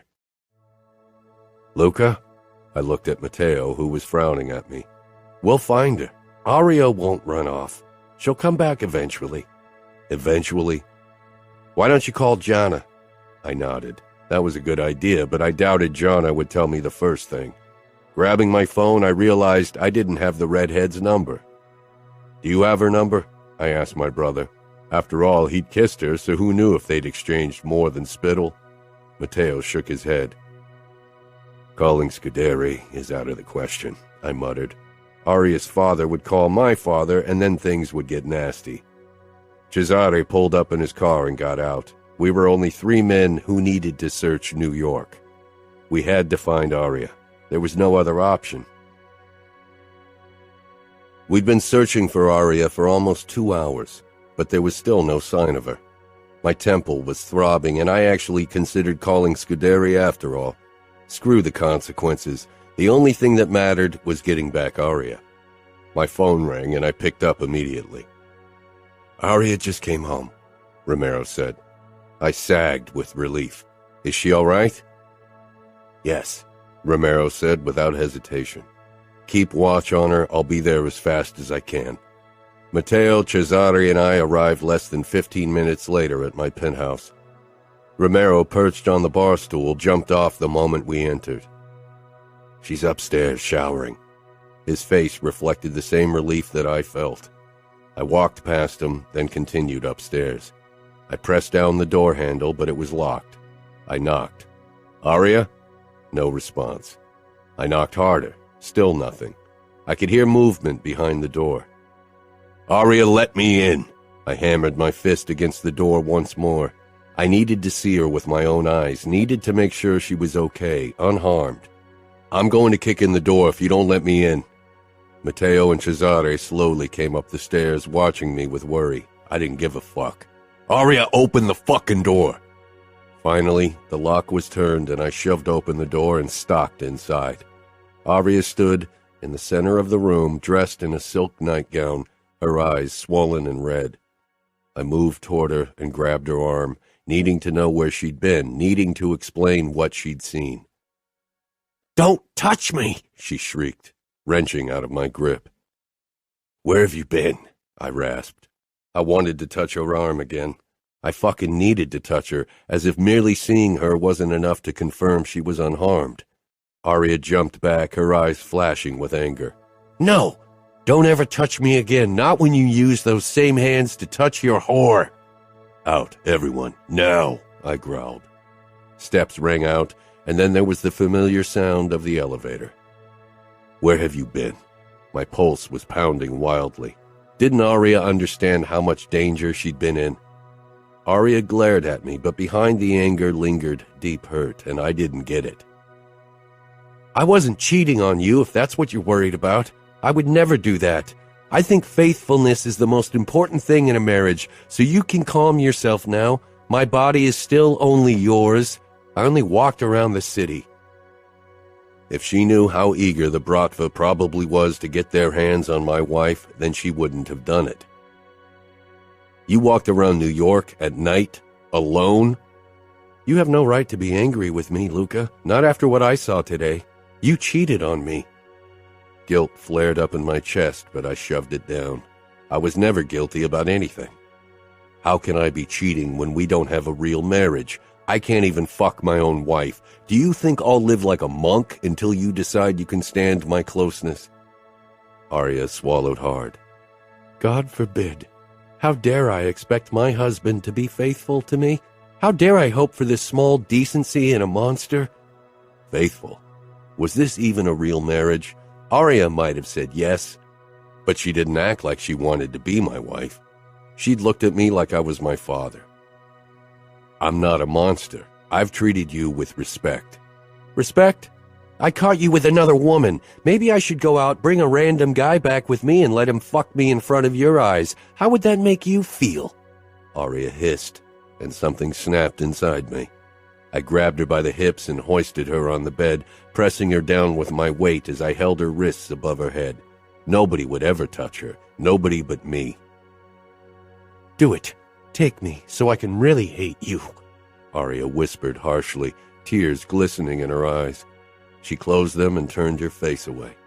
My gaze traced her flushed skin, her trembling lower lip, the tears that clung to her lashes.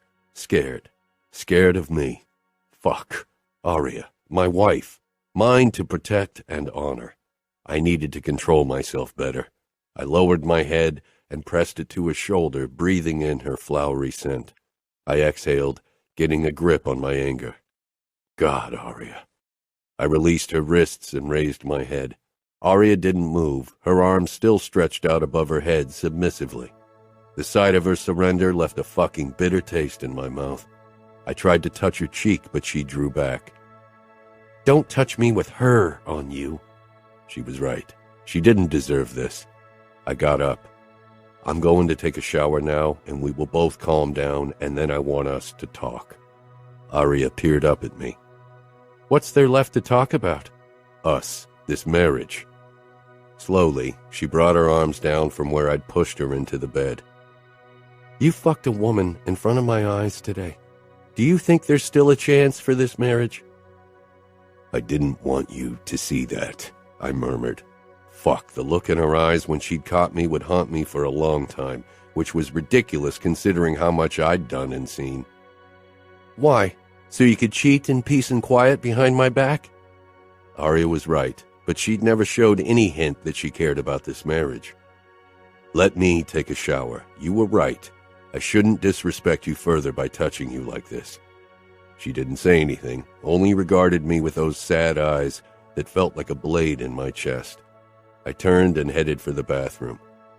I wasn't sure how long I stood under the stream of hot water until I felt like I could return to my wife, like I'd washed every trace of Grace's perfume and touch away. I didn't like the heavy feeling Aria's tears had left in my body.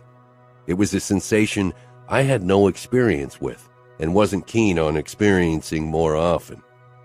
After I'd wrapped a towel around my waist, I returned to the bedroom where Aria sat against the headboard. Her hands were folded in her lap, those blonde tresses cascading down her elegant shoulders. I felt like even more of an idiot for going to Grace when I had someone like Aria in my bed, but she still didn't want me, which became apparent once more when I dropped my towel and she quickly looked away, as if she couldn't bear the sight of me. I wasn't vain like Matteo, far from it, but I knew how women checked me out. I worked hard for my body. After pulling on boxers, I sank down on the bed beside Aria. My gaze rested on her puffy eyes. It still caught me off guard. Did you cry? The better question was why. I'd have thought she would be happy if I left her alone and looked for another woman like so many wives in our circles were. She tilted her head toward me with a small frown. Did you think I wouldn't care? Many women in our world are glad when their husbands use whores or take on a mistress. As you said, there are few marriages based on love. If a woman can't stand her husband's touch, she won't mind him having affairs to satisfy his needs. Her mouth thinned. His needs. I'm not a good man, Aria. I never pretended otherwise. There are no good men in the Mafia. I'd been trying to be good to her even when I knew I'd fail eventually, but I hoped it wouldn't happen so soon. Her gaze dipped to my chest, the spot over my heart. I know, but you made me think that I could trust you and that you wouldn't hurt me. I never hurt you. Didn't she realize how hard I was trying? It hurt seeing you with her, Aria admitted in a whisper, looking away and swallowing once more as if she had to fight back more tears. The urge to touch her was impossibly strong, but I held back. Aria, I didn't get the feeling that you wanted to sleep with me. I thought you'd be glad if I didn't touch you. Aria shook her head. When did I say that? When I told you I wanted you, you pulled back. You looked disgusted. Her expression had haunted me those last few days. How could she not remember? We were kissing, and you said you wanted to fuck me more than any other woman. Of course I pulled back. I'm not some whore you can use when you feel like it. You're never home. How am I supposed to get to know you? She knew everything about me that mattered, and the things she didn't know were for the best. Aria sighed. What did you think? I've never done anything? You were the only man I've kissed. You knew that when we married. You and my father made sure it was the case, and despite that you expect me to go from never having kissed a guy to spreading my legs for you, I wanted to take it slow. I wanted to get to know you so I could relax. I wanted to kiss you and do other things first before we slept together. Fuck, my mind went in overdrive. Other things? What kinds of other things? Aria scowled and turned away. This is useless. No, don't, I murmured, touching her cheek and gently turning it back to me. Reluctantly, I dropped my hand. I get it. For men, the first time isn't a big deal, or at least it wasn't for the men I know. I hadn't considered that Aria would need time to get used to a man's touch, to my touch. I'd hoped she'd be eager and curious. When was your first time? Aria asked immediately. I was 13, and my father thought it was time for me to become a real man, since I'd already been initiated. You can't be a virgin and a killer. That's what he said. He paid 2 prostitutes to spend a weekend with me and teach me everything they knew. I still remembered the 2 days I'd spent in the Foxy. Aria grimaced. That's horrible. Yeah, I suppose it is, I said. For me, it had been what was expected. But I was a 13-year-old boy who wanted to prove himself. I was the youngest member in the New York familia. I didn't want the older men to think of me as a boy, and I felt like a big deal when the weekend was over. I doubt the prostitutes were overly impressed with my performance, but they pretended that I was the best lover they'd ever had. My father probably paid them extra for it. It took me a bit to figure out that not all women like it if you come all over their face when they give you a blowjob. Disgust flashed across Aria's face, and I couldn't help but laugh, even when I hoped that she wouldn't show the same reaction when I came in her mouth. Yeah. I let a strand of her hair trail over my finger, enjoying the silky feel of it. Aria watched me with curiosity, but she didn't pull back. I was really worried tonight, I admitted. Worried that I'd let someone have what's yours? Aria said. I didn't miss the hint of vulnerability in her tone. Had I been worried that Aria would seek out other men? Never. Aria wasn't the type. No, I knew. I know you were loyal. Things with the Bratva are escalating. If they got their hands on you, they'd hurt her. Me taking her on our wedding night, even against her will, would have been nothing compared to what they'd put her through. My stomach clenched in a mix of fury and worry. They didn't. They won't, I growled. I'd protect Aria no matter what it would take me. I trailed my fingers over Aria's throat, but she leaned back. You're going to make this really difficult, aren't you? She gave me an indignant look. I'm sorry for what you saw today, I said.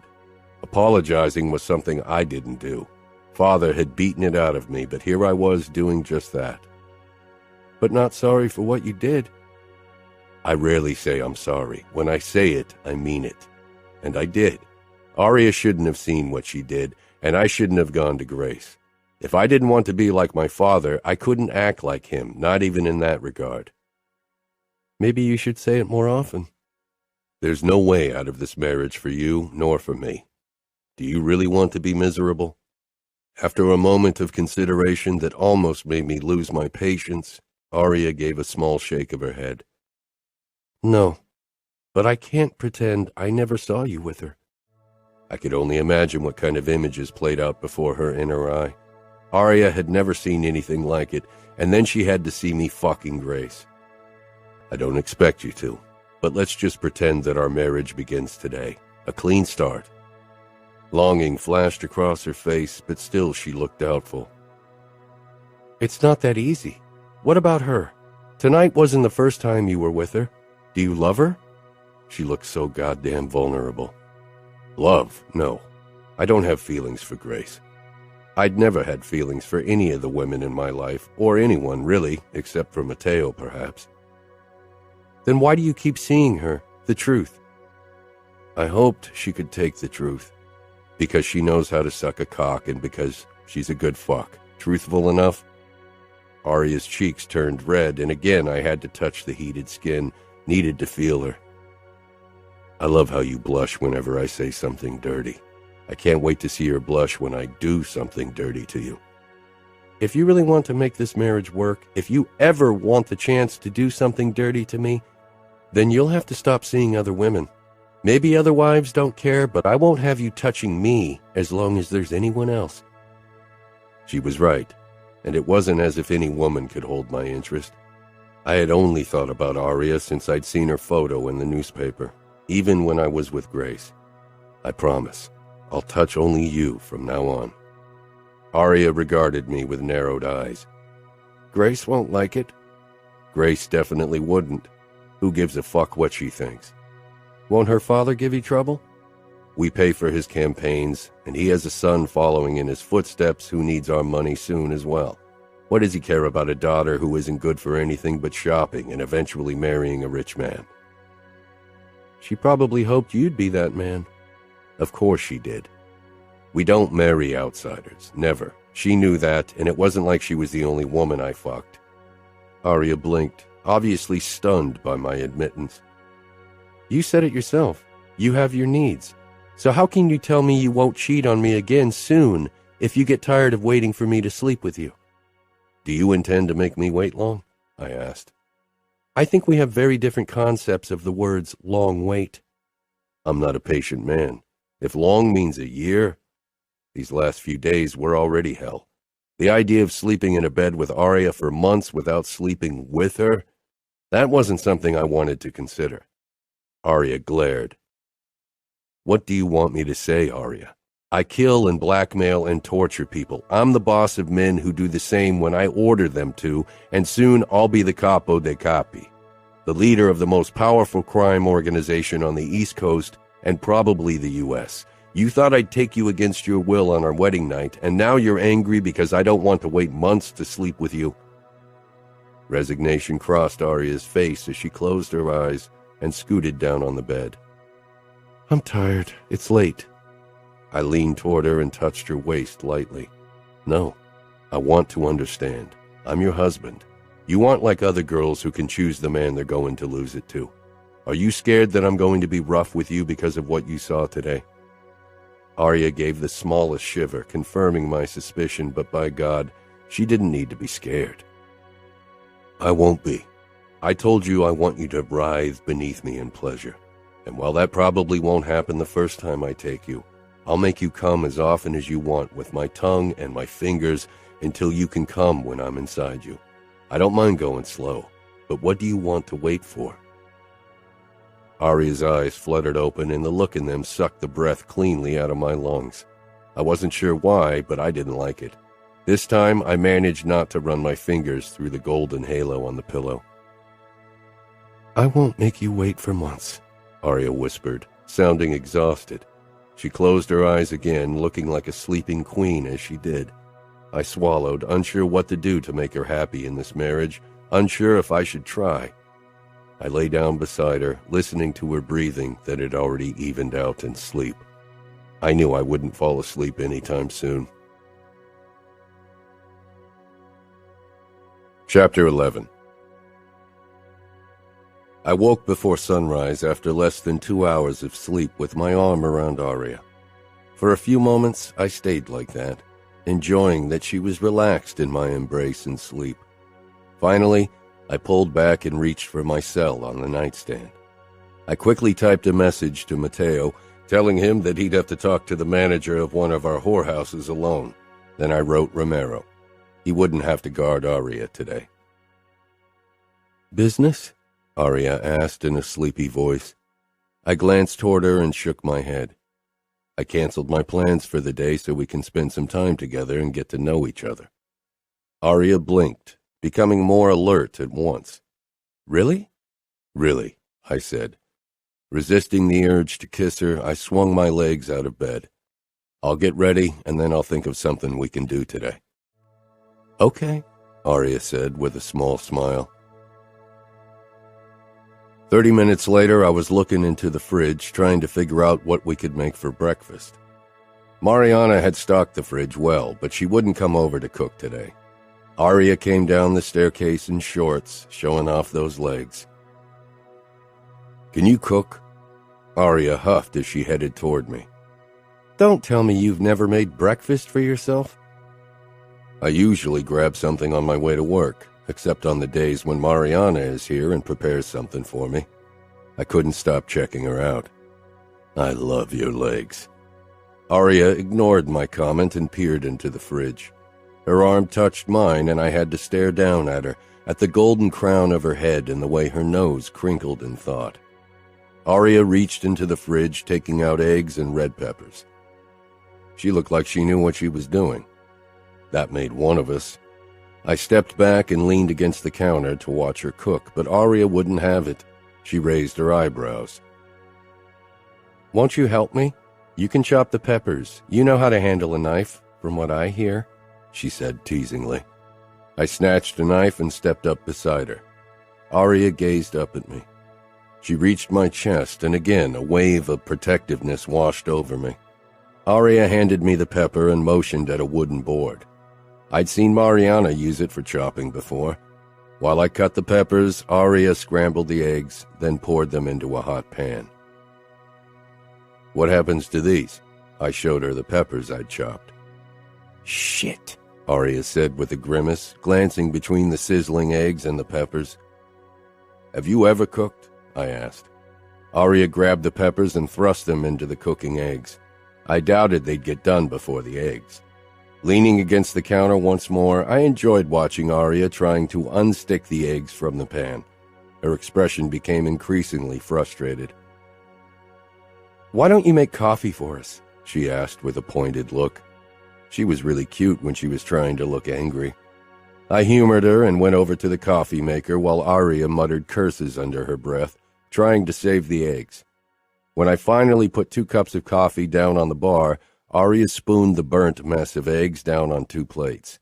I could stomach a lot, but this would be a new challenge. I sank down on a bar stool and Aria climbed on the one beside me, watching me expectantly.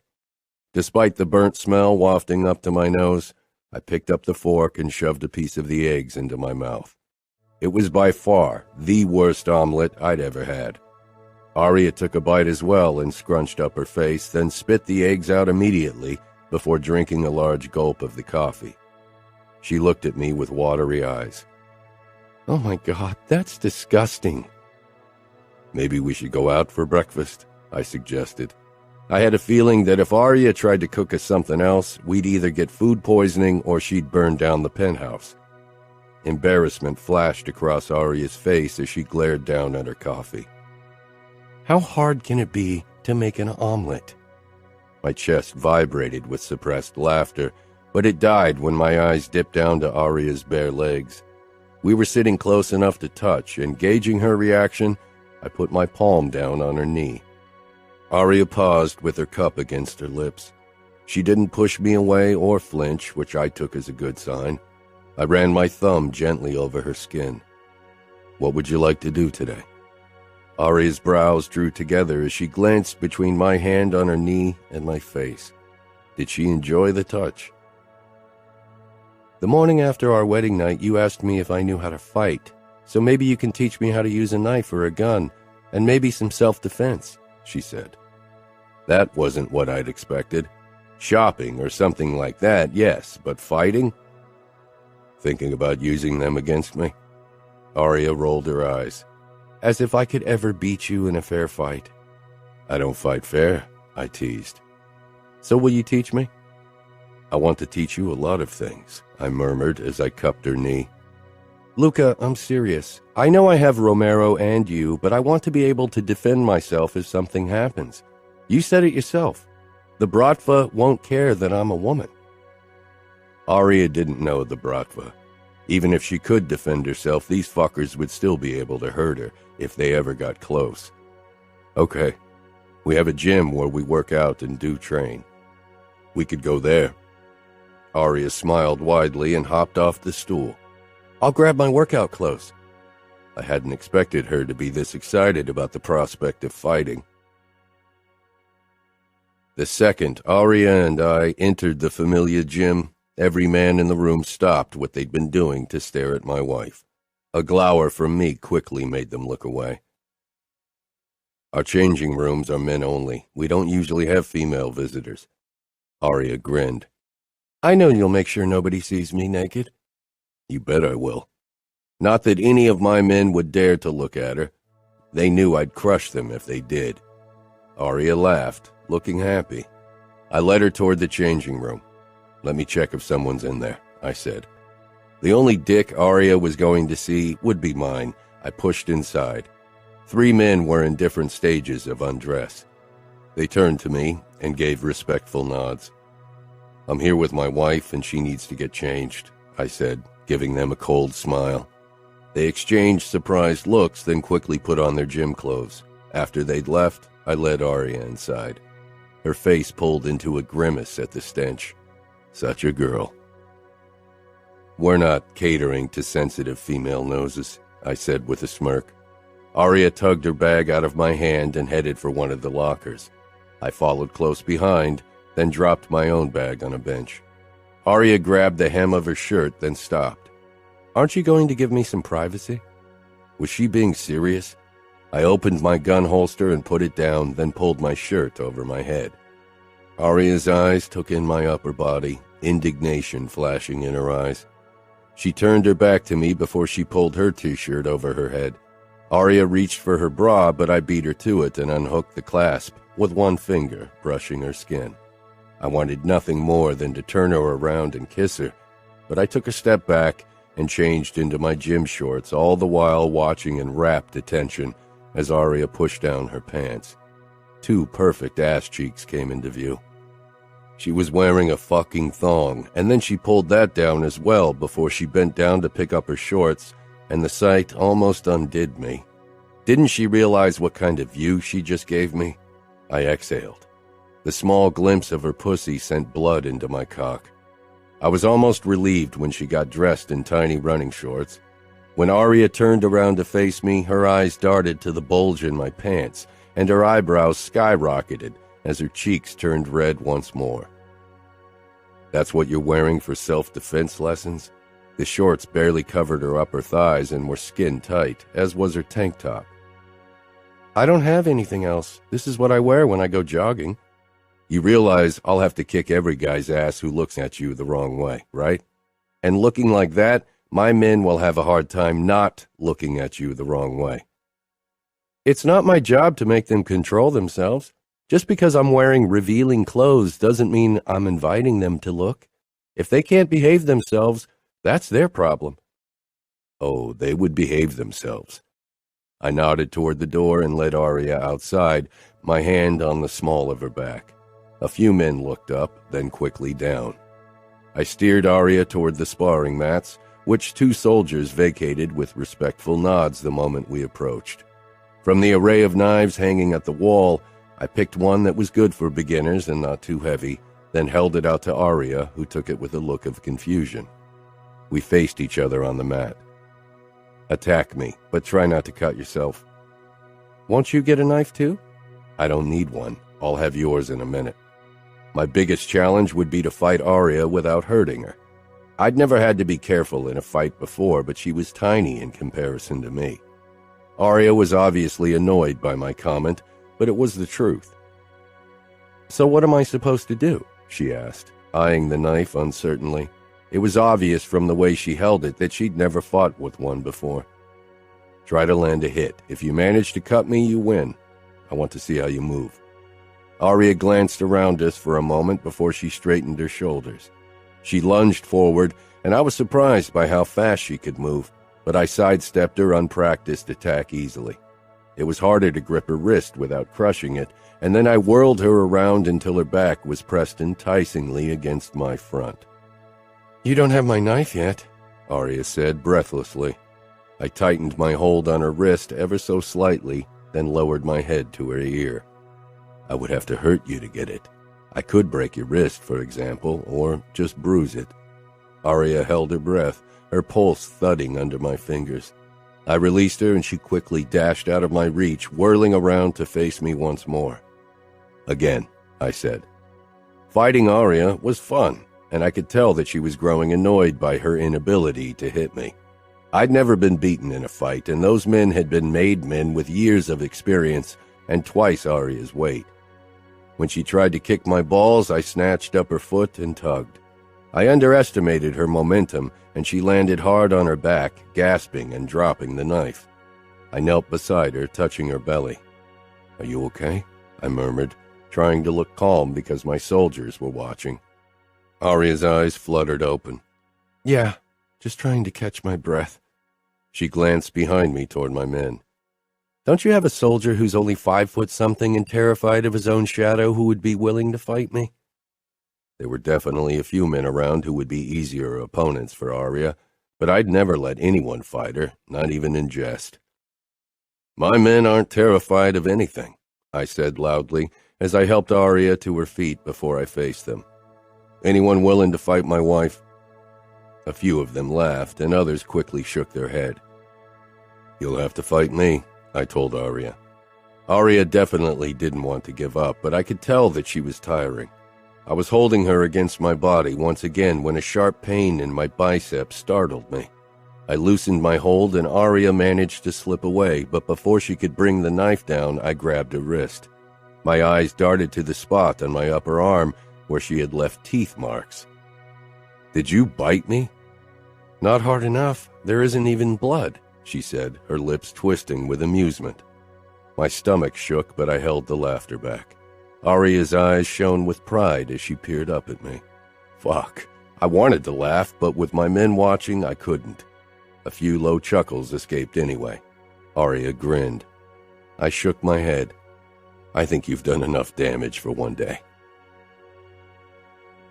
Aria had never been more relaxed around me than after our training. It had allowed us to be close physically without her having time to worry about where it might lead. "Let's get takeout," I said on our way home. "What are you in the mood for?" Aria pursed her lips. "I've never tried sushi." My eyebrows shot up. "Never?" She shook her head. "But I'd like to give it a try. Maybe I'll like it." There were so many other things she'd definitely like if she gave them a try, but I swallowed the words, not wanting her to get tense again. I drove past my favorite sushi place and picked a selection of everything, so Aria would find something she'd like, before we headed back home and settled outside on the roof terrace with our food and a bottle of wine. Aria tried every piece of sushi eagerly, nodding and humming her approval. I loved watching her. "I'm surprised," Aria said as she settled against the backrest. I had my arm thrown over it, close to her bare shoulders. I wasn't sure what she was referring to. "I didn't think you'd really try." "I told you I would. I keep my word," I said. I wanted this marriage to work.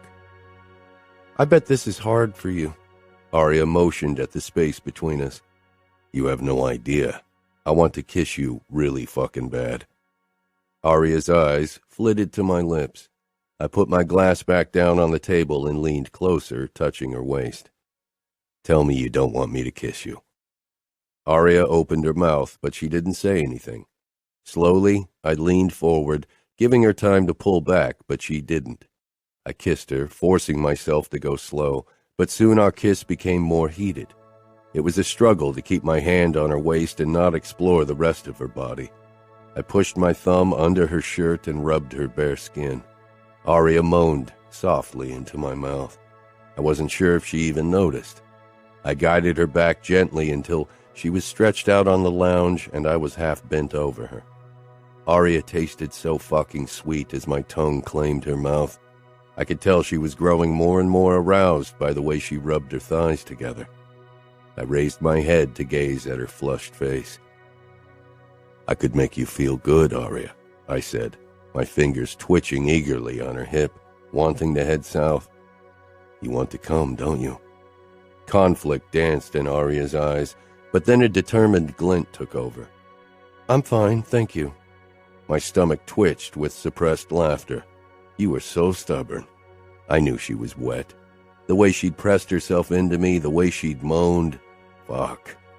I claimed her lips once more, my tongue teasing hers as I wanted to do with her pussy, my finger rubbing circles right above her waistband, knowing she'd feel it between her legs, too.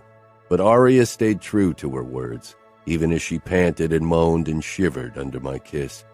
Eventually, I had to stop, because my dick was so fucking hard in my pants it got too uncomfortable. Aria blinked up at me, dazedly. "We'd better stop now," I groaned. "My pants are getting tight." Aria looked smug and embarrassed at the same time. I chuckled, pressed another kiss to her mouth, then pushed to my feet and pulled Aria with me. She held onto my hand for once, surprising me, and fuck if that didn't feel like a major victory. It was even worth the blue balls I suffered through all night as Aria slept in my arms. Chapter 12. My phone buzzed on the nightstand, startling me awake. I carefully untangled Aria from me and she rolled over. Grabbing the phone, I stood. It was Cesare. I quickly took the call. "What's the matter?" "The Bratva chopped up one of our chemists and spread his remains around the sphere." "Is someone taking care of it?" "The cleaning squad is already there." "All right, I'll be there as quickly as I can. Did you call Matteo already?" "No." "I'll do it then." I called my brother, agreeing to meet in 15 minutes before I returned to the bedroom and quickly picked out clothes and grabbed my guns. When I was dressed, I headed into the hallway once more, telling Romero that he needed to come over sooner. Then I went into the bedroom to wake Aria. But she was already sitting up. "Are you leaving already?"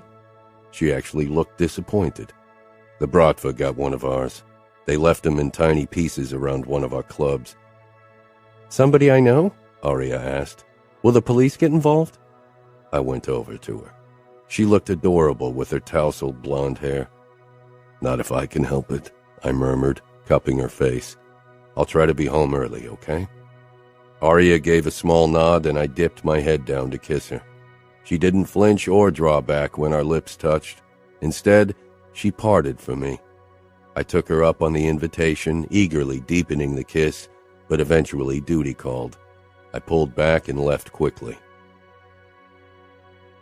The Bratva had graffitied their fucking Kalashnikovs onto the entrance of the sphere, and the dead chemist wasn't the only one they'd killed. One of our most successful dealers had also been dismembered and left in his backyard with the same goddamn graffiti on his house front. "Fucking Russians," Matteo muttered. "It's another warning. They want their drugs back," Cesare said with a frown. A group of Familia soldiers had stolen the Russians' last drug delivery in retribution for their attack on one of our drug labs. "We need to send them a response," Matteo said. The Familia cleaning squad, a group of initiates mostly, tried to remove the Kalashnikov graffiti. They'd already got rid of the bloodstains on the walls and pavements, but the graffiti was harder to wash off. I called my father again, hating that I needed to get his okay for possible actions. He picked up after 10 rings, as usual, making me wait. "I'm busy." Not with business, that was clear. "We need to send the Bratva a clear warning. They're becoming too daring." Father was silent. His disinterest in the Russians would cost us everything at some point. "I'll call Fiore." "Fiore isn't here. He doesn't know what's going on in New York, and he probably doesn't give a fuck. The outfit won't help us.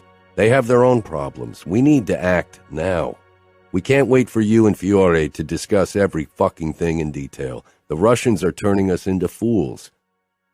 Cesare stared at me as if I'd lost my mind for talking to my capo like that, but I didn't give a fuck. I cared about the Familia, and if my father posed a risk to it, he needed to realize it. "You aren't capo yet, Luca. You won't be capo for a long time, and you might not become capo at all if I declare you as unworthy. Don't forget it." Most of the soldiers in New York already trusted my judgment more than his. I didn't say anything. "Do what must be done so the Russians know their place," he said eventually. "Will do." I got out, then hung up. "I like the look on your face," Matteo said with his sharp grin. "We'll attack one of their labs. They want their fucking drugs back. We'll steal more of it and crush a few Bratva assholes." Matteo clapped his hand, grinning. "That sounds like my kind of entertainment." I turned to Cesare. "Choose 10 men to join us." We couldn't allow the Bratva to destroy our drug trade. New York was our city. It was my city, and no one would take it from me.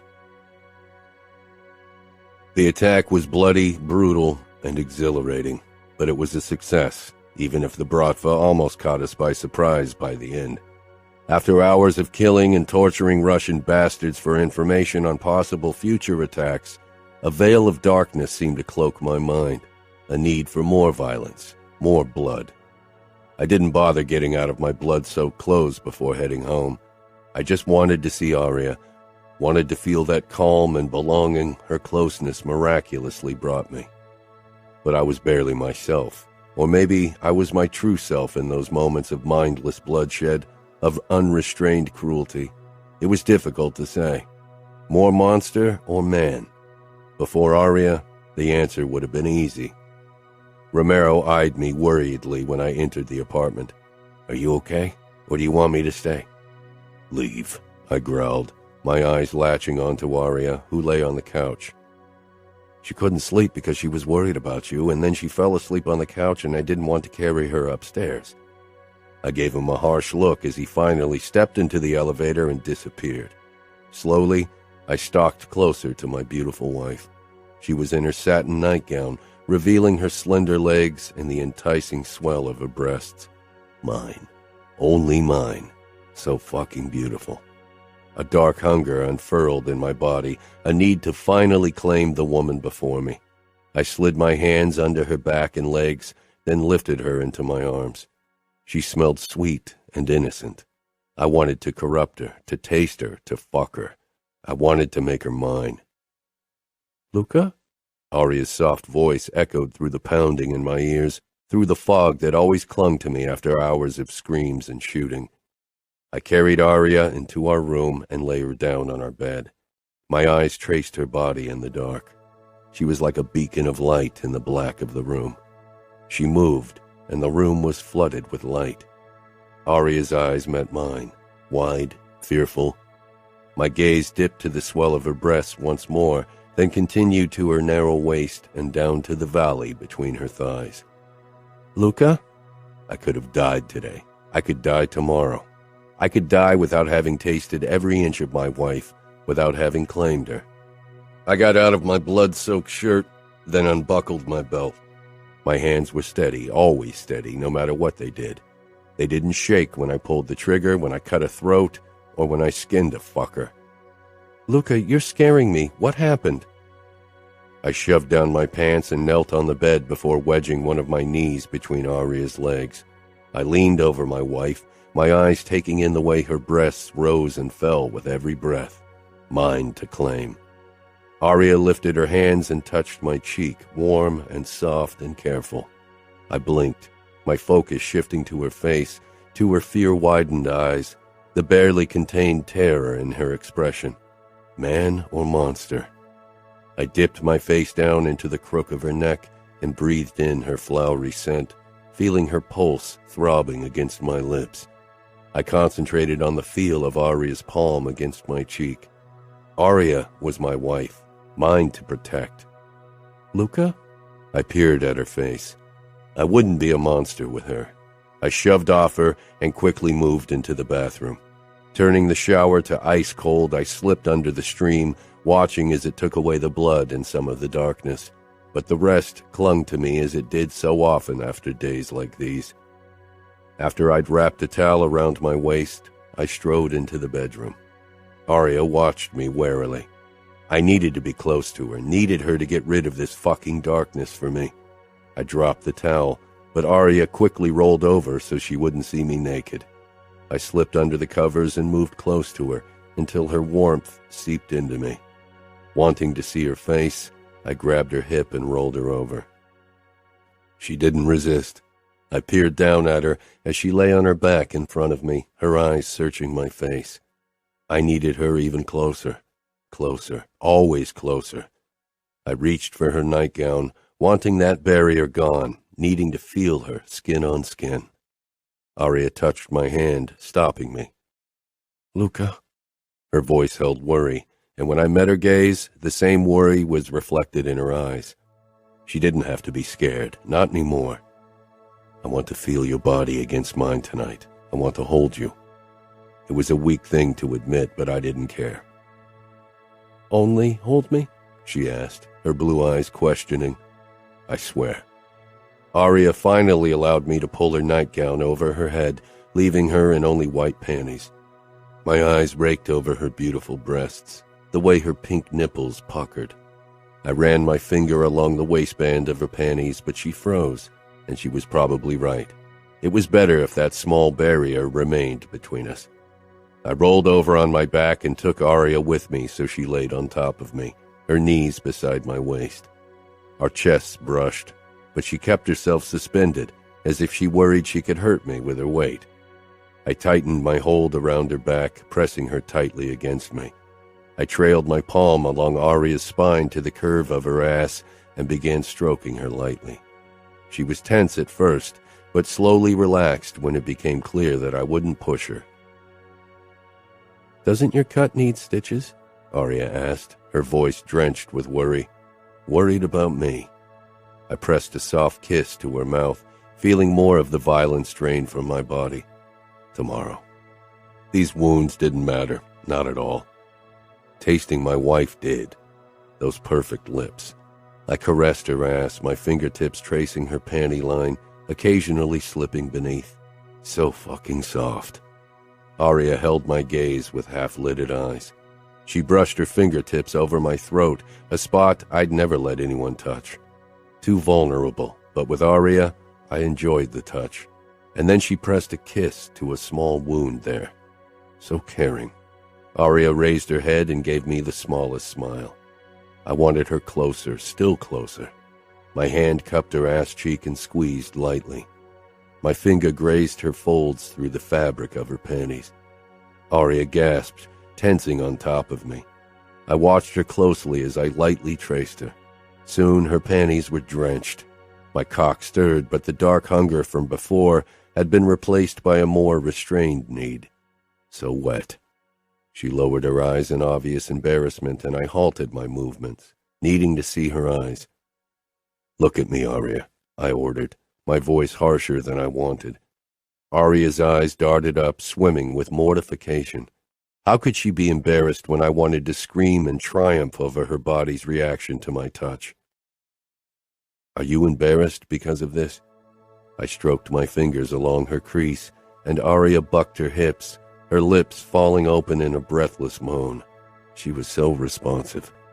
I caressed her carefully, allowing her to get used to my touch, to see that I'd hold back.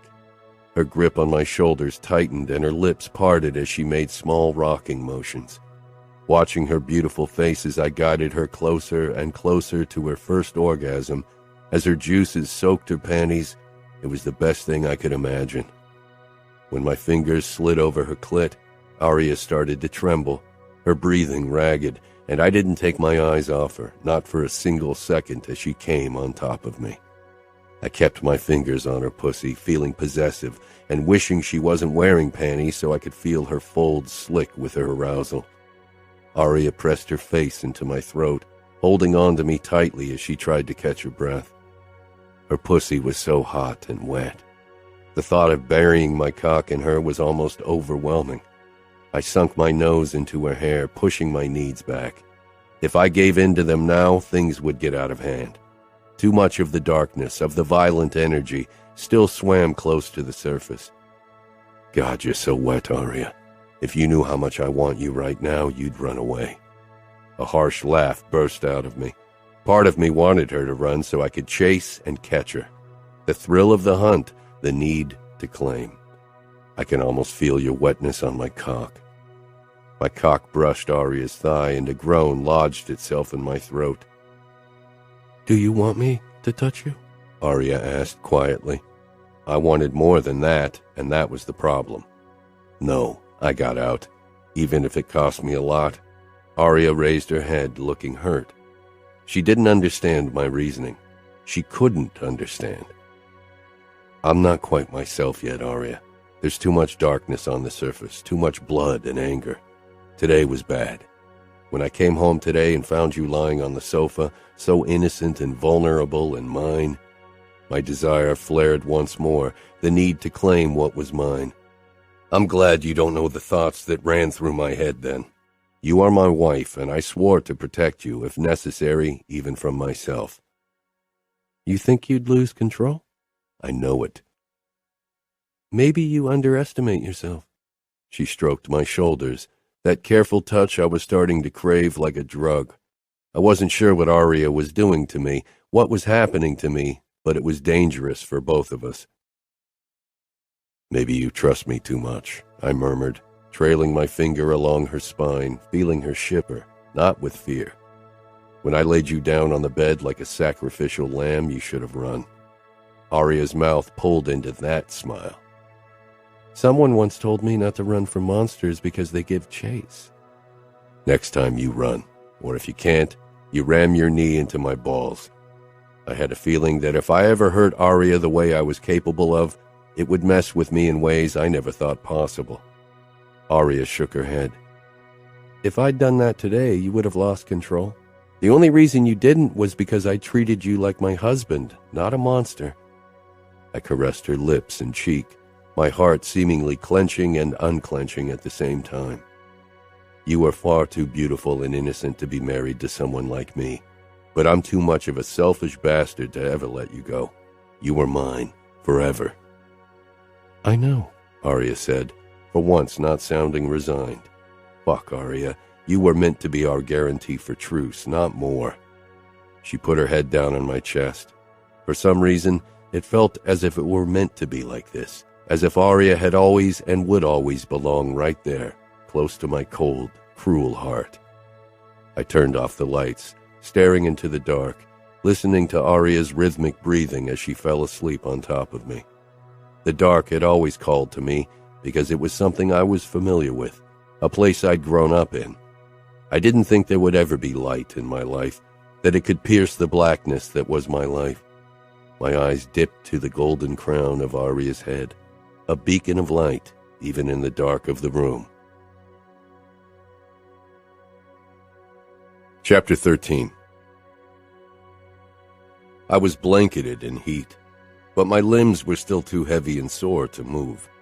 It took me a moment to realize the nature of the heat source. Aria. She was lying on top of me. The low buzz of my phone burst through my sleepy bubble. I jerked upright, my pulse rate spiking and my arm coming around my wife. I fucking hoped that Matteo didn't have more bad news for me. Yesterday had been enough of a train wreck. I grabbed my phone from the nightstand, but before I could press it to my ear and take the call, I released a harsh breath.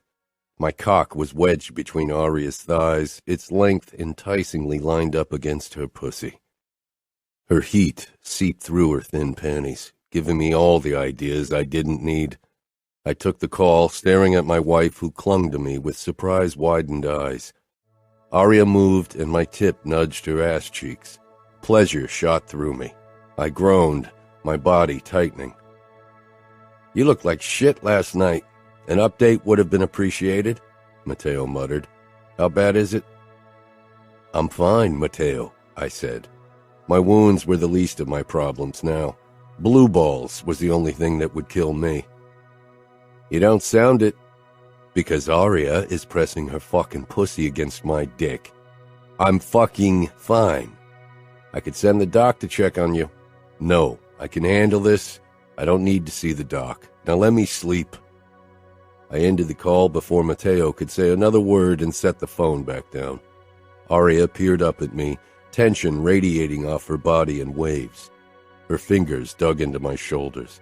The nerves in her expression calmed some of my desire, and I laid back down to bring some distance between us and get a grip on my overeager cock. Aria still straddled me, but quickly covered her beautiful tits with her arm, her cheeks starting to fill with pink. She shifted, trying to get off me, and her thigh brushed my cock, sending another shock wave of need through me. "Fuck," I hissed. Then I saw Aria's expression. She was looking down at my dick with wide, curious eyes. It was so fucking obvious that she had never seen a cock. It took all of my self-control not to tangle my fingers in her hair and guide her head down to sink myself into her enticing mouth. "You're going to be the death of me, Aria," I murmured. Aria quickly looked up, practically squirming from embarrassment. Her blue eyes met mine, and I just wanted to kiss her senseless, press her into the mattress and show her how good I could make her feel. I'd desired women before, but it had been a brief burst of interest, a flicker that had been snuffed out as quickly as it had come. But my need for Aria burnt deeper, fiercer. Aria's gaze slipped down to my chest, then slid lower once more. "If you keep looking at my cock with that stunned expression, I'm going to combust." "I'm sorry if my expression bothers you, but this is new for me. I've never seen a naked man. Every first I'll experience will be with you, so," Aria said defensively. I wanted to laugh at how oblivious she was to the reality of the situation. She didn't realize how much I burnt up for her, how fucking hard the thought of being her first made me. I straightened, bringing our faces close. "It doesn't bother me. It's fucking hot, and I'll enjoy every first you'll share with me," I said, dragging my thumb over Aria's heated cheek. Her eyes flitted up to me, and that irresistible mouth tipped up into the small smile that always got me. "You don't even realize how much you turn me on." I kissed her, needing to taste her sweetness. Aria stroked my chest, fueling the desire already burning in my body. I pulled back. "Last night, you asked me if I wanted you to touch me." Aria's lips parted. "Yeah?" She licked her lips, making my insides tight with even more need. "Do you want me to touch you now?" I wanted everything she was willing to give and more. Fuck yes, more than anything. Aria was still covering herself. I grasped her wrist but didn't pull, wanting her to do this on her own terms. Another first. Let me see you. Insecurity flashed across her face. I didn't understand how a girl as beautiful as her could be shy about presenting herself. Her body was destined to bring men to their knees, even when she was only mine to see. She finally lowered her hand to her lap. My eyes took her in, and my desire burned even hotter. I know they're not big, Aria said, bringing my attention back to her insecure face. You're fucking beautiful, Aria, I said, but my mind kept straying to her previous question. Do you want to touch me now? Aria gave a quick nod, licking those irresistible lips before she brushed her fingertips along my cock. The touch was barely existent, but fuck, it zipped through every muscle in my body, and my chest constricted in a sharp exhale. My gaze lifted to Aria's face, the way her lips were parted and her eyes shone with fascination. Fuck, no one had ever looked at my dick like that. She was so goddamn innocent, so beautifully mine. Her fingertips touched my tip and I jerked, barely holding back an upwards thrust. Fucking Aria's hand would have only disturbed her. Her innocence was torture and pleasure combined. I allowed her to explore me for as long as I could stand it before gritting out, "Take me in your hand." Aria's grip on my dick was as non-existent as her touch had been. She pumped her hand up and down, too gently, too slowly. I reclined on the pillow. Her cheek turned pink under my unwavering attention. Maybe it would have been easier for her if I'd looked away, but I simply couldn't. You can grip harder. Aria's fingers became firmer around my dick, but still nowhere as hard as I wanted or needed it. This was sweet torture. Harder. It won't fall off. Shame flashed across Aria's face, and she wrenched her hand away, averting her eyes. I don't want to hurt you, she whispered, sounding ashamed and on the verge of crying. Fuck. I was torn between laughter because she actually thought she could hurt me, and frustration because of my blue balls, but I pushed both down. Grabbing Aria's arms, I pulled her on top of me, forcing her to meet my gaze. Hey, I murmured, surprised by the calm note of my voice, when inside I was close to combusting. I was teasing you. It's okay. I kissed her, my lips stroking hers open, tasting her, forcing her to relax into the kiss. And soon she did. I stroked her body, my hand slowly making its way over the enticing swell of her ass. My fingers dove between her thighs. Aria halted when I traced my fingertips over her crotch. I kept my touch light, reminding myself over and over again that this was new for her. When she relaxed and the fabric of her panties was soaked, I ventured under the material. A growl lodged itself in my throat at the silky feel of Aria. Her blue eyes locked on mine with need and curiosity as I brushed my fingers along her tender flesh up to her clit. Aria released the most torturous moan before she leaned in for another kiss, surprising me when she deepened it on her own, while she rocked lightly against my fingers as I stroked her. I pulled back, my breathing ragged. Want to try again? I kept teasing her nub, knowing it would lower her inhibitions, and I was right. As I brought Aria closer to release, her own hand slid down my body until she finally arrived at my dick. She gripped it harder than before, but still too gently. While my fingers kept working Aria's pussy, I wrapped my other hand around those clutching my dick and squeezed hard. Surprise flickered across Aria's face at the force of my grip. Then I showed her how to stroke me. I watched her as she watched our hands work my cock. I was already leaking pre-cum like a pubescent boy. Aria panted, pressing her pussy against my fingers almost desperately, chasing her orgasm as our hands pumped me hard and fast. Aria's eyes widened. Luca! The exclamation went straight to my dick, which swelled even more. I flicked her clit and she exploded, jutting her butt back, shoving against my hand. The sight sent me over the edge and cum shot out of my dick like a goddamn New Year's Eve firework. I jerked and groaned as if I'd just had the fuck of my life, when it had only been a hand job. Damn. Aria slumped against my side, staring at the mess I'd made on my stomach. I reluctantly withdrew my fingers from her swollen pussy and stroked her ass. Aria looked happy as she closed her eyes and rested her cheek against my chest. I pressed a soft kiss to the crown of her head. Why? I'd never done this before, never felt the urge to do it. The idea of having someone's hair all over my face and lips had definitely never called to me. Annoyed by my own confusion, I reached for a few tissues and cleaned my cum off. I didn't even remember the last time I hadn't come in or on a woman. I gave Aria a bunch of tissues and she wiped her hand clean without meeting my gaze. I searched her face as her brows furrowed. She looked as confused as I felt, but I wasn't sure why. I stroked her arm, trying to distract her, another goddamn new thing. Why the fuck was I feeling the urge to do all this shit?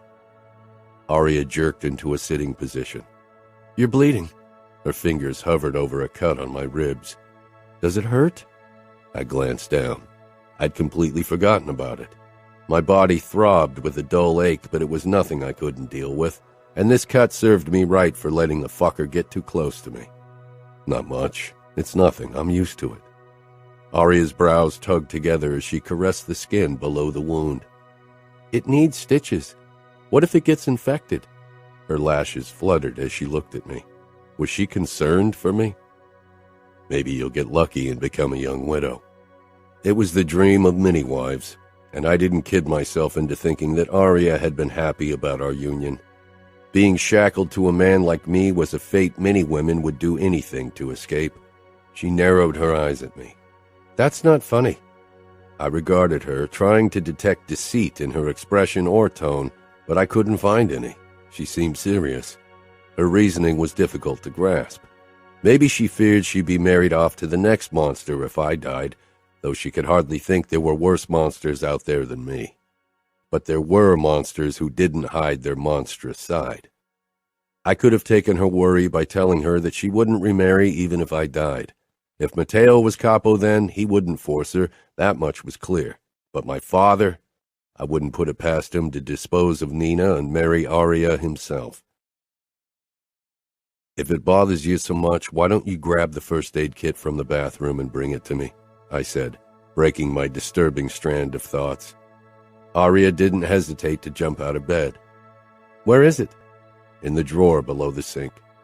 My gaze followed her beautiful ass and slender waist as she strode into the bathroom. Fuck. I didn't fear death, but I really loathed the idea of dying before I got the chance to have Aria at least once.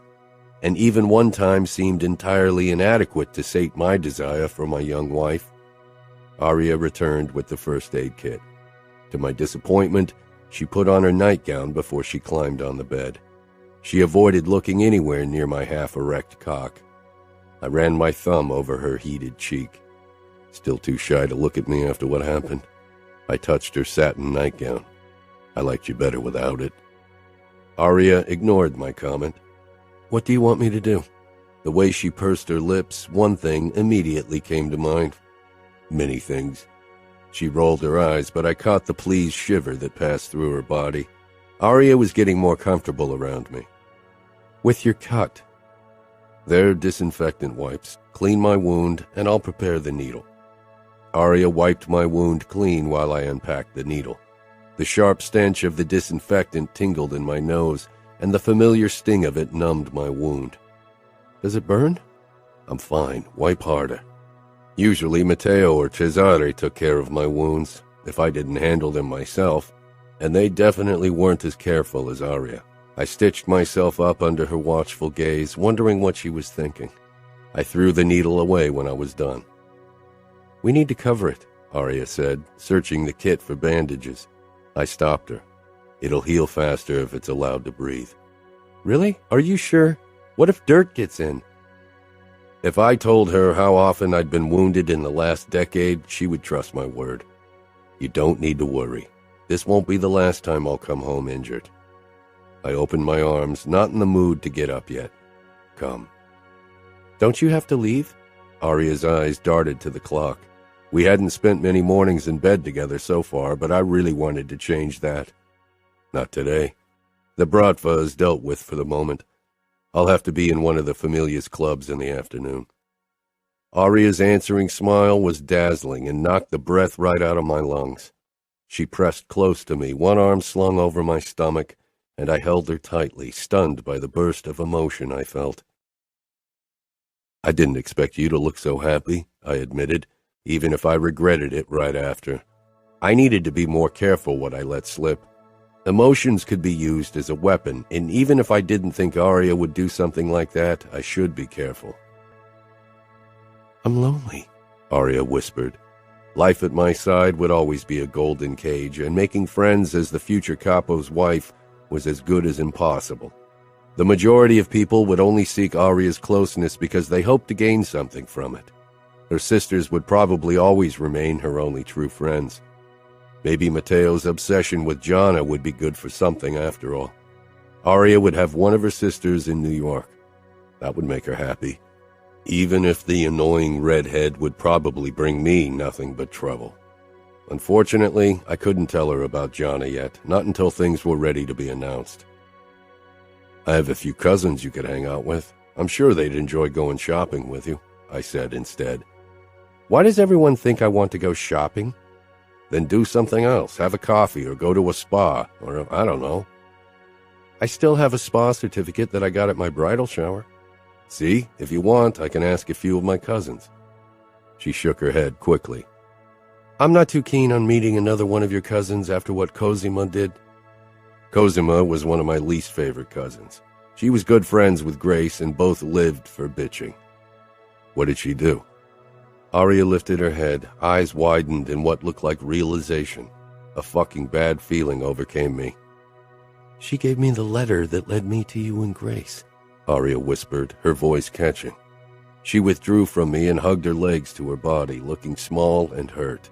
The fucking sight felt like a sucker punch. I pushed upright, bringing us closer, wanting to console her and assure her, but, as so often, at a loss as to how to do it, especially now when my concern for my wife battled with fury with my cousin in my mind. Following my instinct, I kissed her shoulder. "Cosima gave you a letter that told you to go to the apartment." She wouldn't have done it by herself. Grace and her had come up with the plan. I was going to kill the bitch. Aria shivered, and I touched her waist, sliding my thumb along her soft skin. "And a key. It's still in my bag," she said quietly. That fucking bitch. Grace was pissed about my marriage with Aria. The brainless twit had probably hoped to become the next Mrs. Vitiello. As if I'd ever marry an outsider, especially one of the fucking thrill-seekers who'd always only be with me to be in the spotlight and add a kick to their pathetic lives. A woman like that would never understand what it meant to be bound to the Mafia, what kind of sacrifices were required to be part of our world. Sacrifices were a foreign concept to a creature like Grace. "Who?" Aria asked. "Both of them. Grace and Cosima. They're friends. Grace must have put her up to this, that cunt." Aria jerked away from my anger, eyes wide and shocked. Fuck. I wrapped an arm around her and pulled her close. My nose in her hair, I breathed in her scent. At once, my anger dimmed. Aria wasn't supposed to witness my brutal, vengeful side. Aria softened in my hold. "Grace wanted to humiliate me. She looked really happy when I found you." "I bet," I muttered.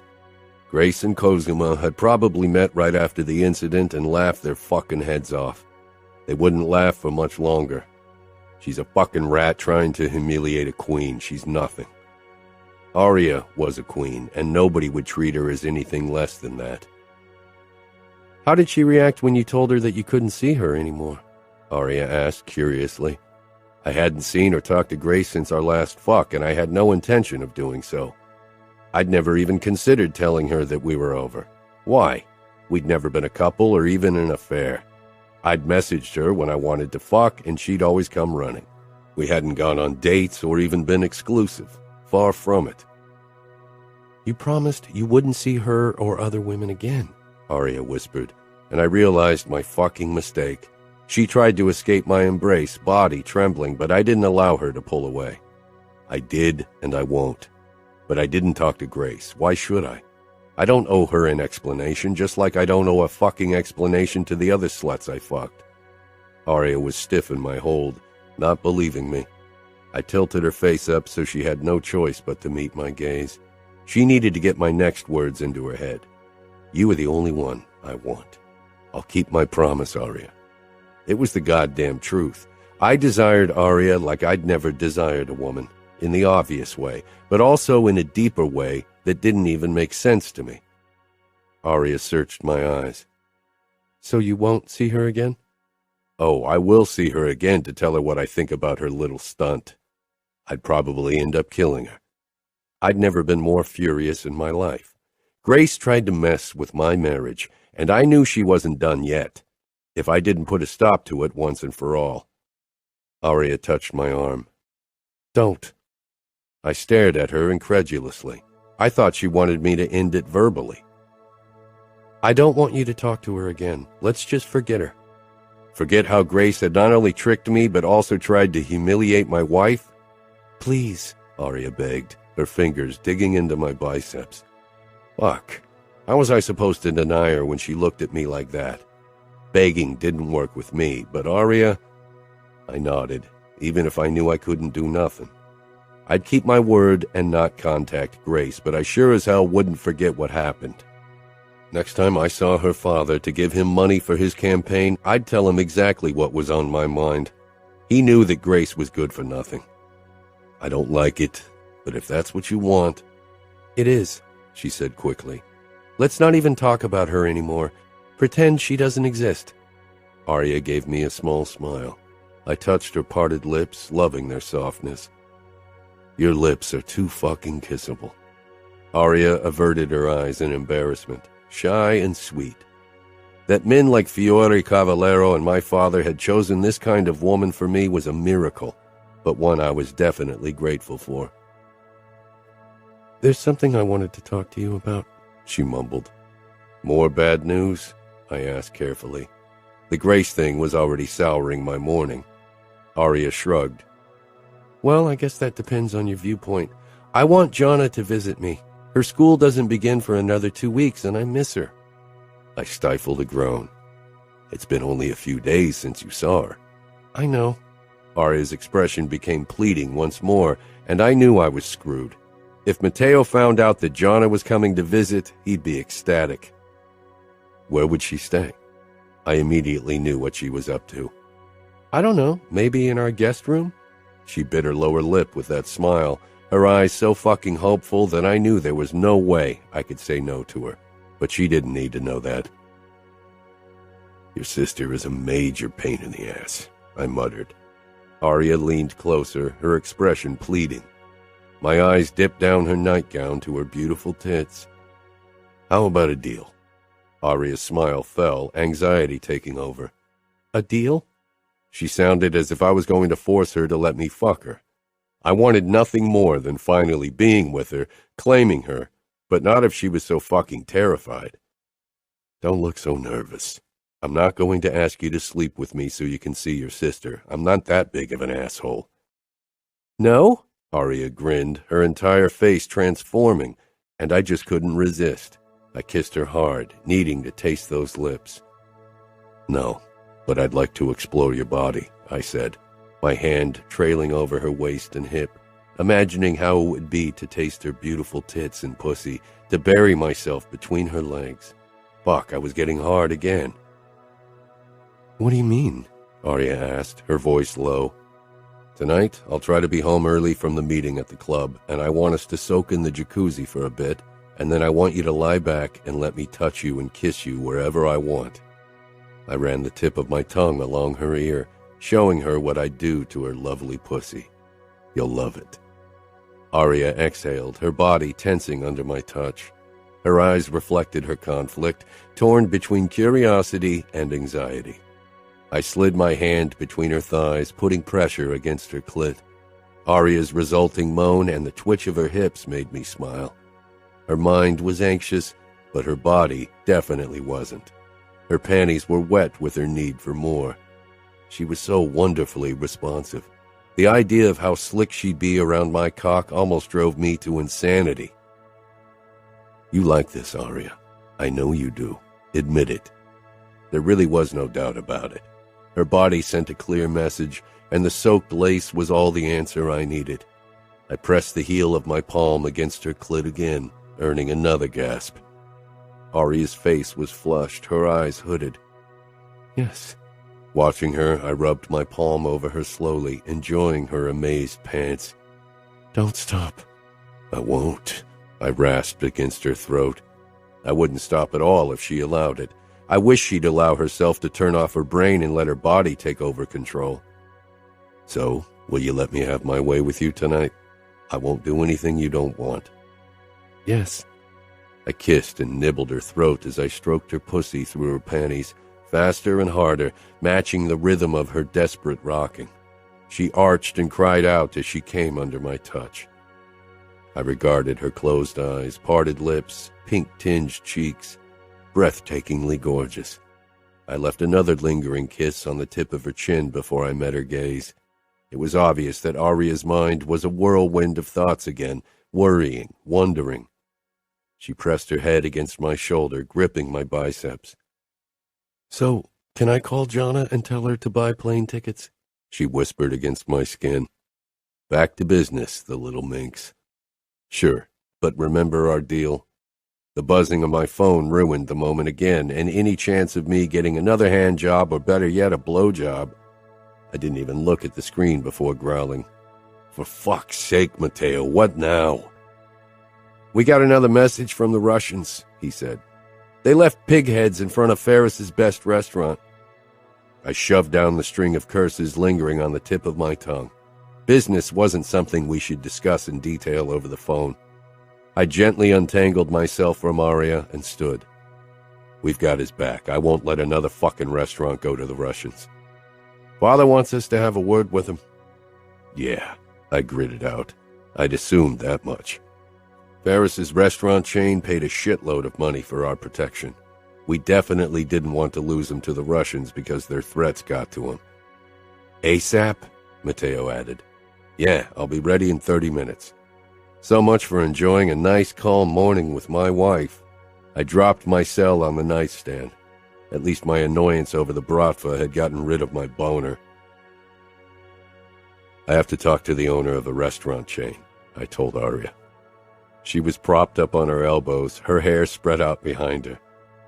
There were a million things I'd rather do than convince Ferris that being on our bad side was worse than having the bratva as his enemy. Aria's face fell. Okay. She looked honestly sad about my leaving. The realization gave me a strange sense of satisfaction. I moved back to her and bent over her. Call your sister and tell her she can come, and I'll be back in time for dinner, okay? I have a few takeout menus in the kitchen. Order whatever you want. I kissed her, realizing with the start that I, too, was disappointed about not getting the chance to spend more time with her. I enjoyed being around Aria, and not only because I couldn't keep my hands off her. Let Romero take you to a museum or something like that. Aria nodded. I kissed her again, then headed into the bathroom for a quick shower. When I emerged, Aria was typing on her phone with a small smile, probably telling the bitchy redhead that she was allowed to visit. Seeing Aria's happiness, I couldn't even be pissed over having to endure Jonna for a few days. Pressing a quick kiss to her forehead, I mumbled, "Can't wait for tonight." "Be careful," Aria whispered. I pulled away, then turned and left, feeling slightly stunned by her words. Nobody had ever said something like that to me. Matteo waited for me in the underground garage, and we took my car to Ferris's place. He was a sleek business type who owned close to 30 restaurants in New York and New Jersey. The Russians were trying to convince him to switch to them. That wasn't going to happen. "You look better than I thought after last night," Matteo commented, scanning me. "I've had worse." "Did Aria help you recover?" His lips pulled into a suggestive grin. "Do you have the video of me torturing that Bradford bastard on your phone?" "So, no sharing naughty details?" "Matteo," I growled. "Of course. It was one of your brightest hours, torture-wise. All that pent-up sexual frustration is good for something, after all. If I wasn't already such a master torturer, I'd consider a few celibate days." I rolled my eyes. When we pulled up in front of the restaurant in Brooklyn, I spotted Ferris pacing the boardwalk, speaking into his phone. We got out and headed for him. His agitated expression turned to anger when he saw us. A few of his employees were scrubbing the once white front, trying to get rid of the blood splatters. The pigheads were already gone. I have a business to run and a reputation to uphold. This is unacceptable. If you don't put a stop to it, I'll have to consider a new cooperation. Cooperation? Did he think we were some kind of business venture he could decide to work with? I smiled coldly. Why don't we head inside to discuss this away from the public eye? You don't want to attract the wrong attention, I said in forced calm. He scowled and moved into his restaurant, actually believing me. Fucking idiot. Matteo and I stalked inside after him. The moment we reached his office, my pleasant mask slipped right off. I grabbed him by the collar and raised him up, shoving him against the door. Have you lost your mind? I'll call the police, I finished in a deadly murmur. We pay more than half of them. We pay the people who matter in this city, too. And let's not forget the things you don't want to get out in the open, Ferris, like the pretty little bellboy you're banging behind your wife's back. I set him down slowly and waved Matteo forward.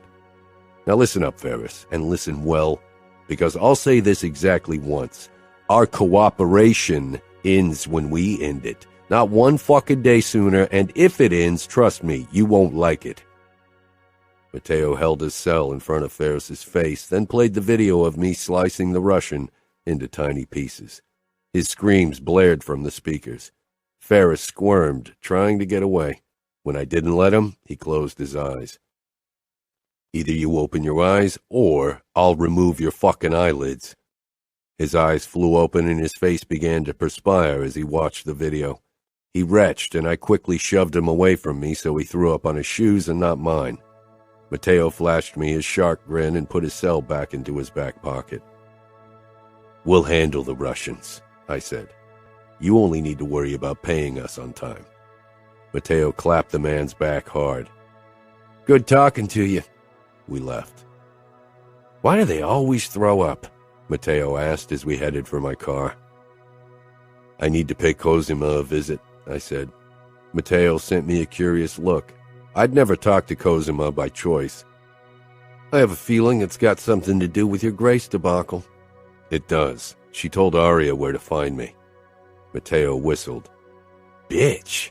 He regarded me closely as we settled in the car. But Aria forgave you? I frowned. I'd avoided talking to him about this topic. She doesn't really have a choice. This marriage binds us both. It was the half-truth, but I wasn't willing to discuss Aria in detail, especially not my feelings or hers. I wasn't sure if she'd forgiven me, and she probably shouldn't, but Aria wanted this marriage to work, and I was grateful for it. We pulled up in front of Cosima and Giovanni's house. She'd been married to him for 4 years now. His father was one of our captains. Want me to come along? I shook my head. I'll handle this alone. It won't take long. I walked up to the townhouse and rang the bell. A maid opened the door, her eyes widening in alarm upon spotting me. The master isn't home. I need to see his wife, I said, stepping forward, forcing her to open the door wider and allowing me entry. Who is it? I told you not to let anyone in, you useless cow! Cosima screamed, appearing in the hallway. She froze. She was still in her bathrobe. Giovanni is not here, she said quickly. I closed the entrance door, meeting her gaze. I'm not here for him. I turned to the maid. Leave us alone. She quickly hurried off. Cosima crossed her arms in front of her chest, but worry shone in her dark eyes. You can't be alone with me. It's not proper. I gave her a cold smile and advanced on her. I know you sent my wife to my fuck date with Grace. Cosima's expression slipped for a moment, then she quickly masked it with feigned shock. I didn't do anything. How can you accuse me of something like that? Do not lie to me, I growled, and she backed away but bumped into the wall. I'll call Giovanni, she said, reaching for her phone in the pocket of her robe before she raised it. I grabbed her arm. This is between you and me. With her free hand, She clutched her robe closed, lowering her eyes. Giovanni and my father won't be happy if you dishonor me. I released her as if I'd been burnt. Fuck, Cosima, I'm not going to touch you like that. Everyone knows the stories of your father. Don't pretend you're not like him. Even he didn't crush a family member's throat. I leaned down, scowling. I can promise you, I'll crush your throat before ever fucking you. I nodded toward her phone. Call Giovanni. Then I can have a word with him as well. He should keep a closer eye on you. She didn't call him. Instead, she looked up at me with badly played guilt. It wasn't my idea. Grace came up with the plan. She wanted to win you back and destroy your marriage. I laughed darkly. My wife is my possession, Cosima. You know that as well as I do. This marriage will last until the bitter end. Nobody would ever find out how desperate I'd been when Aria had run off.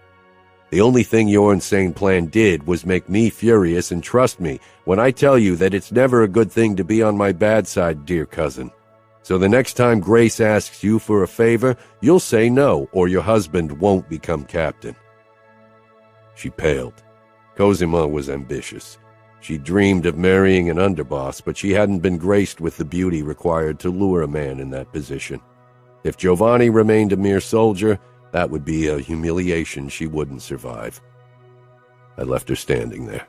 She'd think twice before going against me again. Chapter 14. Matteo leaned against the hood of my car, taking a fucking sunbath from the look of it. And? He asked, face still tilted up to the sky. Get into the car, I said. The moment he was in the passenger seat, he cocked an eyebrow. I hope you didn't make a mess. She's our cousin. That didn't stop you with Junior. She's a woman. That didn't stop you with the Bratva whores. I sent him a scowl. She didn't try to kill me. Happy?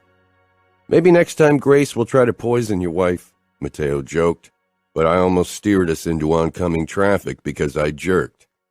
I was joking, Matteo said, surprised. I swallowed, trying to mask the turmoil his words had caused. Let's head to the Sphere now. We still have to meet our bookkeeper.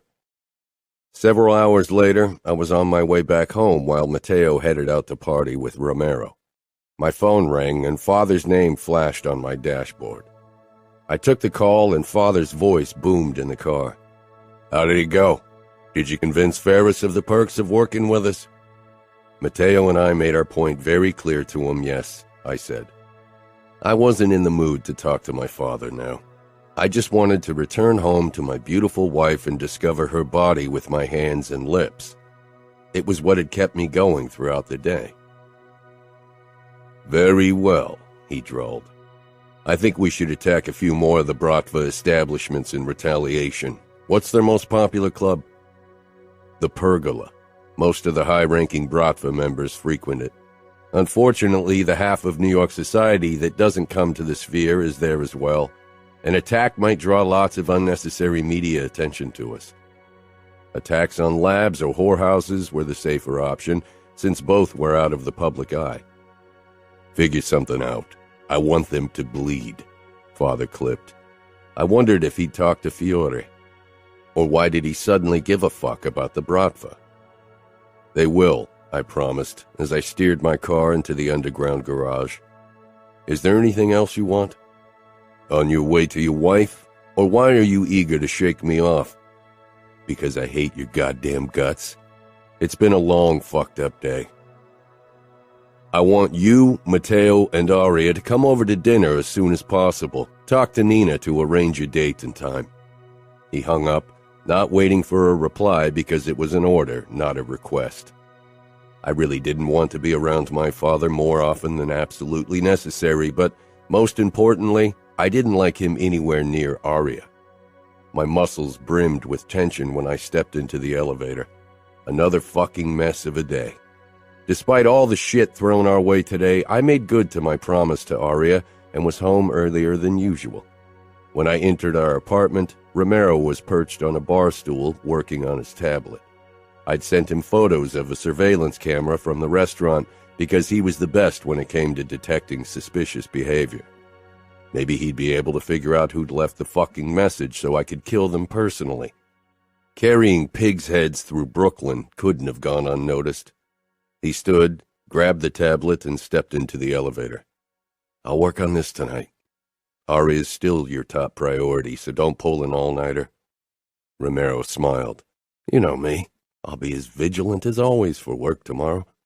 I nodded. He was one of my best men. Aria's on the roof terrace, he said before the doors closed. I put my phone down on the kitchen counter. Mateo would be able to deal with shit if something came up tonight. I wanted to enjoy this evening with Aria without interruption. Outside, Aria had set up the table with candles, white cloth, and fresh flowers. She was dressed in an elegant flowing yellow dress. With the last rays of the setting sun, she was like a golden apparition, the most beautiful woman the outfit had to offer. My father's words. He'd been wrong. So fucking wrong. Aria was the most beautiful woman I'd ever seen. There couldn't possibly be a woman more beautiful than her on this planet. Aria noticed me and gave me a small smile. I thought we could eat here? She gestured at the table. I wasn't all that hungry for food, but Aria had already put an array of dips, breads, and samosas, as well as a steaming curry on the table. I wrapped my arm around her and kissed her lightly. Her lashes fluttered and her smile became less tense. I ordered Indian. I'm hungry for only one thing, I said in a low voice, feeling my groin tighten at the idea of getting Aria out of this dress. Aria looked away. Let's eat. She drew away from my embrace and sank down. Maybe food would help her calm her nerves. I really didn't understand what she was so nervous about. I'd told her I'd touch and kiss, not fuck her. My lack of practice handling female emotions was definitely a problem when it came to treating Aria right. I sat down across from her. A few strands of hair whirled around her head, and the setting sun made Aria's cheekbones glow. You look fucking sexy. My brain and body were on a one-way street. I just couldn't think straight today. I wanted to lose myself in Aria, in her gorgeous body, in lust, and forget the bratva. Aria ripped off a piece of naan bread and ate it with a bit of dip. Romero took me to the Metropolitan Museum today. It was amazing. I ate a bite myself, stifling a laugh at Aria's feeble attempt to distract me. Good. What about the restaurant owner? Did you convince him that the Familia will protect him from the Russians? It wasn't really a topic I wanted to discuss, especially with Aria. Business was something I wanted to shield her from. Of course, he's been under our protection for more than a decade. There's no reason to change that now. Sure. Aria picked up her wine glass and nipped at it, not meeting my eyes. She seemed far away, but it didn't take a genius to guess what was bothering her. Aria? She still didn't look up. Aria, I said, putting more force into my tone, and, as expected, her head jerked up. Her blue eyes swam with anxiety. It was a new experience to have a woman scared of being with me. I leaned back in the chair, wondering how I should handle the situation. You're scared. I'm not, she said quickly, but her cheeks reddened at her lie. She was such a bad liar. I fixed her with a stare, wanting her to tell me the truth. Lying wasn't something I'd tolerate. Maybe a bit, but mostly I'm nervous. Nervous. I could work with nervous. It was so much better than fear. I stood and walked toward her, holding out my hand. Come on. Aria raised her eyes to mine, searching like so often, and whatever it was, she seemed to find it because she took my hand and I pulled her up. She was still looking up at me. Let's get into the jacuzzi, okay? That'll relax you, I said quietly, softening my voice to set her at ease. Why don't you grab your bikini and I'll set it up? I would have preferred to soak in the tub with a naked Aria, but I doubted that would help her relax. Aria gave a quick nod before she disappeared inside. Sighing, I took a sip of wine. Patience had never been my strength, and I was surprised at how much of it I actually possessed, at least around Aria. After I'd turned on the jacuzzi, I followed my wife. When I arrived in the bedroom, I could hear her in the bathroom. I got out of my clothes and slipped on my black swim shorts. For a moment, I wondered if Aria was hiding from me inside the bathroom, but then the door swung open and she stepped out in a white bikini with dots. I almost groaned because she somehow managed to look sexy and innocent at once, bringing out my protective as well as my predatory side. Fuck it. I touched Aria's hip. You are perfect. I was rewarded with a small smile and led her out of our bedroom and back out onto our roof terrace. Goosebumps covered Aria's skin, and her nipples strained against her thin bikini top. I lifted her into my arms, and she pressed against me, seeking protection from the wind that had picked up. Her palm rested lightly against my chest, right over my heart, as if she needed to reassure herself that I did indeed have one. Sometimes even I wasn't sure that was the case. I stepped into the hot water with her and lowered us so we were both covered up to our shoulder blades. Aria clung to my neck, her lips against my skin. I stroked her back, feeling the tension rippling in her body. There's no reason for you to be scared, says the man who crushed a man's throat with his bare hands. That's got nothing to do with us, Aria. That's business. I wasn't a good man, and I wasn't kidding myself into thinking I could be, nor did I want to. I was the man I needed to be to become who I wanted to be, Capo. Aria sighed. I know. I shouldn't have brought it up. I peered down at my wife, but only saw Aria's hair. She was hiding her face from me. What's really the problem? I'm nervous because I feel vulnerable, like I'm at your mercy because of the deal. I managed to swallow the first reply that shot through my head, that Aria had been at my mercy from the moment she'd become my fiancée. If I'd insisted, her father would have given me his 15-year-old daughter, and since she'd become my wife, everyone in our world considered her my property. Aria, forget about the deal. Why don't you try to relax and enjoy this? I lifted her face, so she had to look at me. Aria licked her lips nervously. Promise you won't force me to do something I don't want to do, she whispered, then continued in an even softer voice, her gaze cast down once more. Promise me that you won't hurt me. For a second, I wasn't sure what to say. I'd thought these last few days had showed Aria that I was trying to be good to her, as good as a man like me could be. Maybe that was the problem. Aria knew what kind of man I was, and she was waiting for me to reveal my true nature to her. Maybe she had reason to be wary. Maybe this side of me was bound to fail. Maybe I was a monster trying to be more. Was the gentle side something I had in me, or only something I forced on myself? Why would I hurt you? I said quietly, keeping my thoughts to myself. I told you I won't sleep with you unless you want me to. Aria's eyes widened in alarm. So you will hurt me when we sleep together? Her innocent shock almost made me laugh. Not on purpose, no, but I don't think there's a way around it, I murmured, kissing the soft skin below her ear. But tonight, I want to make you writhe in pleasure, trust me. I wanted her trust not because she gave it freely, but because I deserved it. I wanted to earn it. Shoving those thoughts aside, I ran my tongue along her pulse point and inhaled Aria's sweet scent.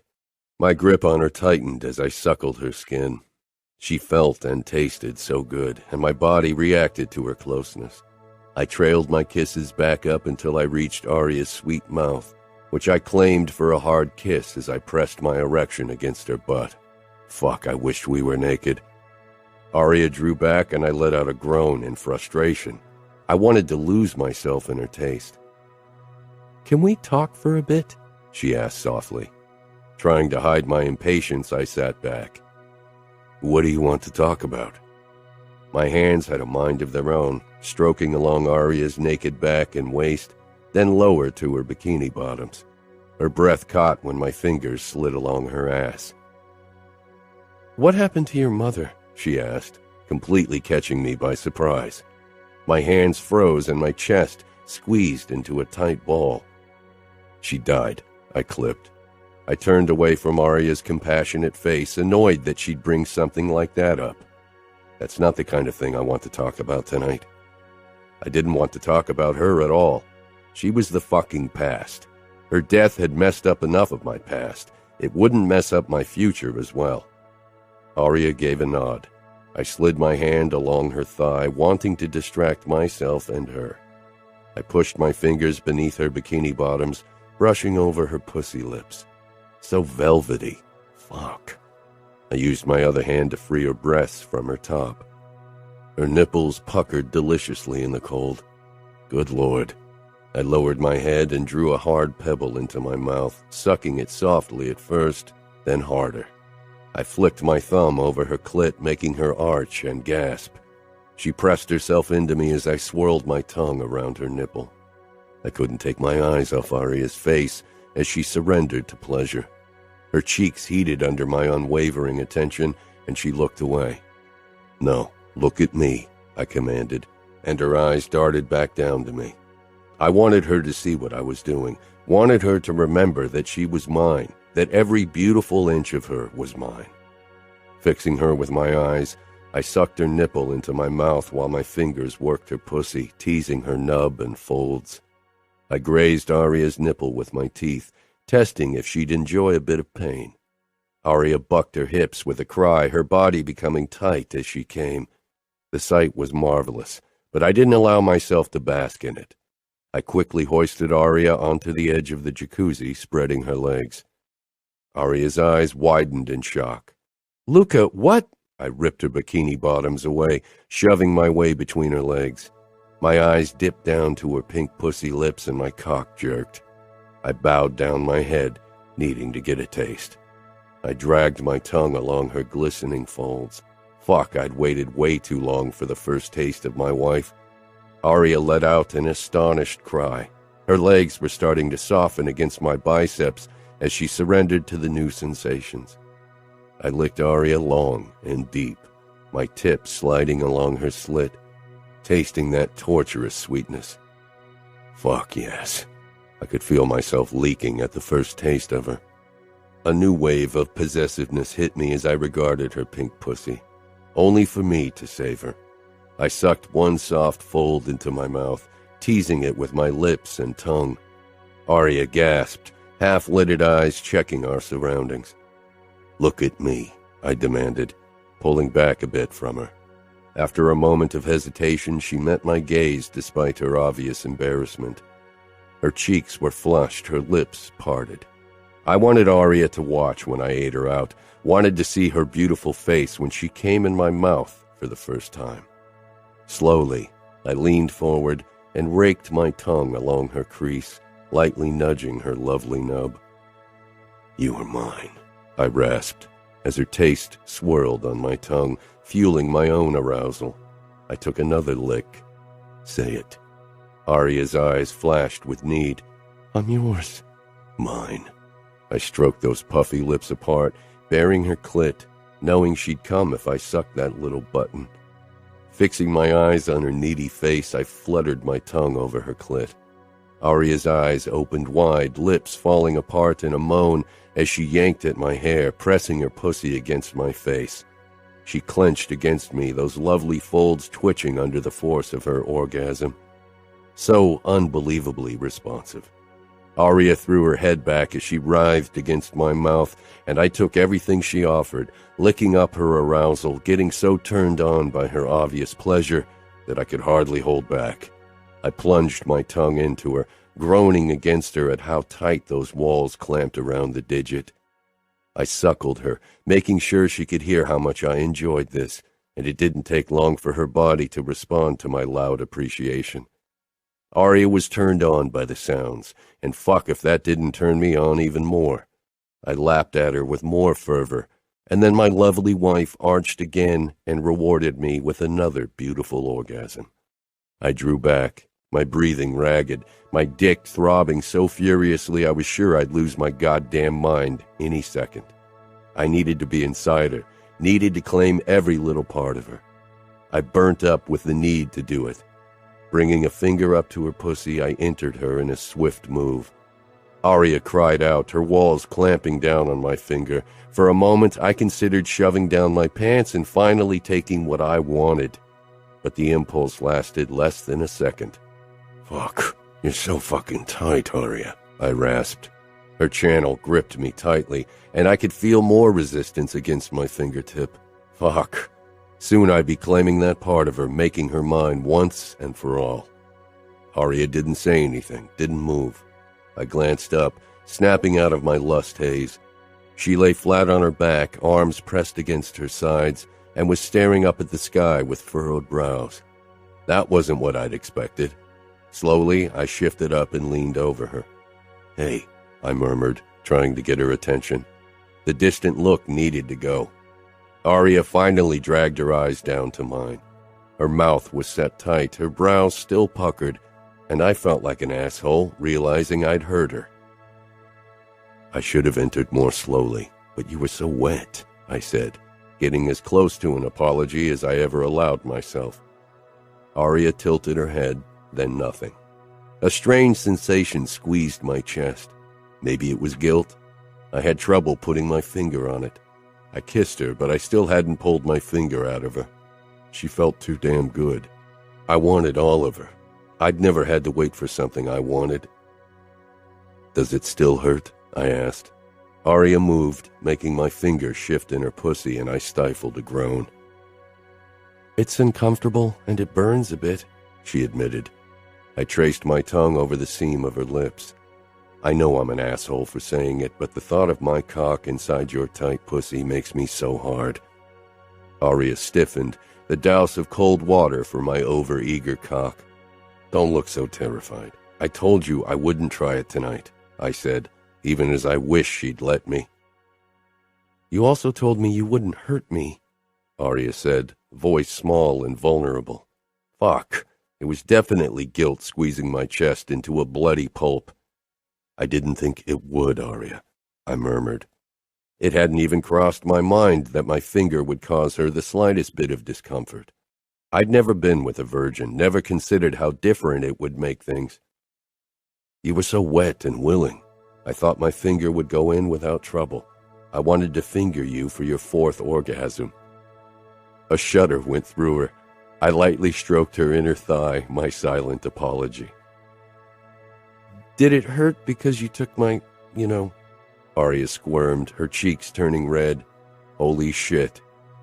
"Your virginity?" I said roughly. "No, Principessa. I'm not that deep in, and I want to claim that part of you with my cock, not my finger." Had I just called her Principessa? I wasn't even sure why. I'd never heard anyone call a woman that. Hope flared in Aria's eyes. Hope that shouldn't be there because what she was hoping for wasn't going to happen. I withdrew my finger and brought it up to her parted lips, tracing it over them before I dipped it inside. I wanted her to taste herself, and Aria caught me by surprise when she licked the digit as if it were a lollipop, or better yet, my cock. My dick jerked in my pants. I'd definitely die of blue balls. I kissed her harshly, tasting her but still needing more. Always more with Aria. I wasn't sure what was wrong with me. Maybe it was the thrill of having to wait. First 3 years until she was of age, and now for her to be ready. Maybe that was why I was so fucking obsessed with my wife. I'd never felt like this before, and it was starting to worry me. Maybe once I'd claimed her, that burning need would finally subside, and I could return to being my normal self. No tight chest or strange sensations anymore. I straightened. "Let's go inside. I want to lick you again." Aria blinked up at me. "Will you let me put my finger in you again? This time I'll go really slow." The second she said yes, I got out of the jacuzzi and lifted her into my arms. Aria slung her legs around my middle, pressing that wet pussy against my abs. I hurried inside, my fingers digging into her ass cheeks. After I'd set her down in our bedroom, I went into the bathroom to grab a towel. I took my time rubbing her dry. Her lashes fluttered shut as I massaged her shoulders and arms, then moved on to her back and stomach. Goosebumps pimpled Aria's skin when I slid the towel over her breasts. "Are you cold?" Aria opened her eyes, peering up at me in a way no one ever had. I wasn't sure what it meant. I released the towel and caressed her bare arms. "A bit," she said. "Lie down. I'll warm you up." Aria climbed on the bed, giving me a prime view of her ass before she stretched out on her back. I reached for my wet shorts and shoved them down, not wanting to get the bed wet, but even more than that, wanting to feel Aria as close as possible. My erection bounced and Aria's eyes were drawn to it. Her expression shifted, turned anxious, then wary. She pushed back against the headboard and tugged her legs against her chest protectively. What the hell? Aria, I said carefully, unsure how to react to her obvious fear. I reached for her leg, but she jerked and pressed it even tighter against herself. Seeing Aria like this brought up emotions I wasn't familiar with, emotions I didn't want to deal with. Emotions were weakness, and a capo couldn't be weak. What now? I muttered, annoyed at myself and at Aria because she evoked those sensations in me. I sank down beside her, trying to be patient and keep my frustration at bay. Say something. Aria shook her head. This is too fast. Too fast? I hadn't fucked her in our wedding night like everyone expected, still hadn't fucked her or gotten more than a handjob. That wasn't fast in my world. The frustration of the day, the confusion over my emotions, began to catch up with me, and I knew I couldn't let it. Because I got naked? I asked in a moderately calm voice. You've seen my cock before. You even jerked me off. Aria flushed. I think you're trying to manipulate me. If I gave you the chance, you'd go all the way today. You bet I would, but I can't see what manipulation has to do with it, I gritted out. Didn't she understand what kind of man I was and what men like me usually did when they had a beautiful woman, their wife, at their disposal? I want you. I never lied to you about that. I'm going to take whatever you're willing to give, and you were willing in the jacuzzi. Aria's eyes flashed with anger. Not about the finger. Maybe you'll try the same with sex. I laughed at her cluelessness. That won't work. My cock won't slide in that easily, believe me, and it will hurt a lot more. Aria blanched. I could have kicked myself for my words. It was the truth, but she didn't need to know it. Gathering what remained of my patience, I continued in a softer voice. I shouldn't have said that. I didn't mean to scare you. But I had. It was plain as day on Aria's face. I caressed her side, showing her that I still had every intention of being gentle with her. Tell me that you enjoyed what I did to you on the roof. Yes. Thank God. I leaned down to her. What did you enjoy the most? My tongue fucking you? Or when I ran my tongue all the way over your pussy? Or when I sucked your clit? Desire replaced the apprehension on Aria's face. I don't know. Maybe I need to show you again, I said, then slid my hand between her legs and covered her pussy with my palm. Aria moved to lie down, but I shook my head. This position was perfect. No, stay like that. I began to stroke her as I held her in my arms. The way her legs were still pressed against her chest, additional pressure was added to her pussy and she loosened up in no time. Relax, I encouraged her before I dipped one finger against her opening. I took my time entering her this time, allowing her to grow used to the intrusion. The sight of my finger sliding into her pussy was the best. I dragged my eyes up, catching Aria watching my hand. Look at me. Aria cast her eyes up. You are so wet and soft and tight. You can't imagine how fucking good this feels, I told her. The tip of my cock dug into her thigh, leaking pre-cum all over her smooth skin. I kissed her, tangling my tongue with hers as I kept finger-fucking her gently. This time, when I pulled my finger out, Aria let out a huff. Chuckling, I knelt between her legs and entered her with my middle finger. It slid in as easily as my little finger had done. I watched Aria's face as her walls encased it. When I began swirling my tongue around her clit, Aria threw her legs open, giving me better access. Smiling against her pussy, I licked and sucked her as I slid in and out of her. Aria's thighs began quivering, and then she jerked under me, rewarding me with her release. Would the sight of her coming apart ever not lodge my breath in my throat? Fuck me. Wiping my mouth, I climbed back up, kissed her cute belly button, and stretched out beside her. Aria ran her fingertips over my slick tip. I thrust up with a groan. I want your mouth on me. Aria gave me a look as if I'd asked her to chew on broken glass. I almost laughed again, but I could tell that her mind was already going 100 miles an hour, worrying about my request. Is this because you don't want to or because you don't know how? I asked. You can jerk me off like last time. I stroked her hair, searching her eyes for a clue about her feelings. I really wanted to come in her mouth, but not if she gave me this panicked look. I'd feel as if I were molesting her. No, I think I want to do it. You think? But? Aria tilted her head to the side in contemplation. What if I don't like it? I really hoped that wouldn't be the case. Then you don't. I won't force you. Aria leaned down, bringing her mouth closer to my cock. My fingers in her hair tightened, and it took me all my willpower not to guide her head down. Aria paused with a small laugh, casting those baby blues up in embarrassment. I don't know what to do. Fuck. My cock twitched. Aria laughed again, this time without restraint, and I couldn't help but grin. You like to torture me with your innocence, don't you? Aria blew against my cock, causing me to twitch again. I felt like a goddamn teenager. I don't think that's why it's called blowjob, right? Aria asked, biting her lower lip playfully, her eyes full of mischief. A laugh burst out of me. I couldn't even remember the last time I'd felt this at peace. You're going to be the death of me, Principessa. Again, Principessa. Fuck if I cared that sweet-talking to Aria made me look weak. Anyone who thought I wasn't still the same brutal asshole than before would get a taste of my monstrous side. Don't laugh. I don't want to do something wrong. Do you want me to tell you what to do? I asked. Aria nodded. Okay, I said, trying to relax against the pillows. Close your lips around the tip and be careful with your teeth. I don't mind it a bit rougher, but don't chew on it. Aria snorted in the most undignified way ever, but then she became very quiet. I could tell that she was nervous, which she really didn't have to be. I knew she didn't have any experience and didn't expect her to blow my mind with her skills.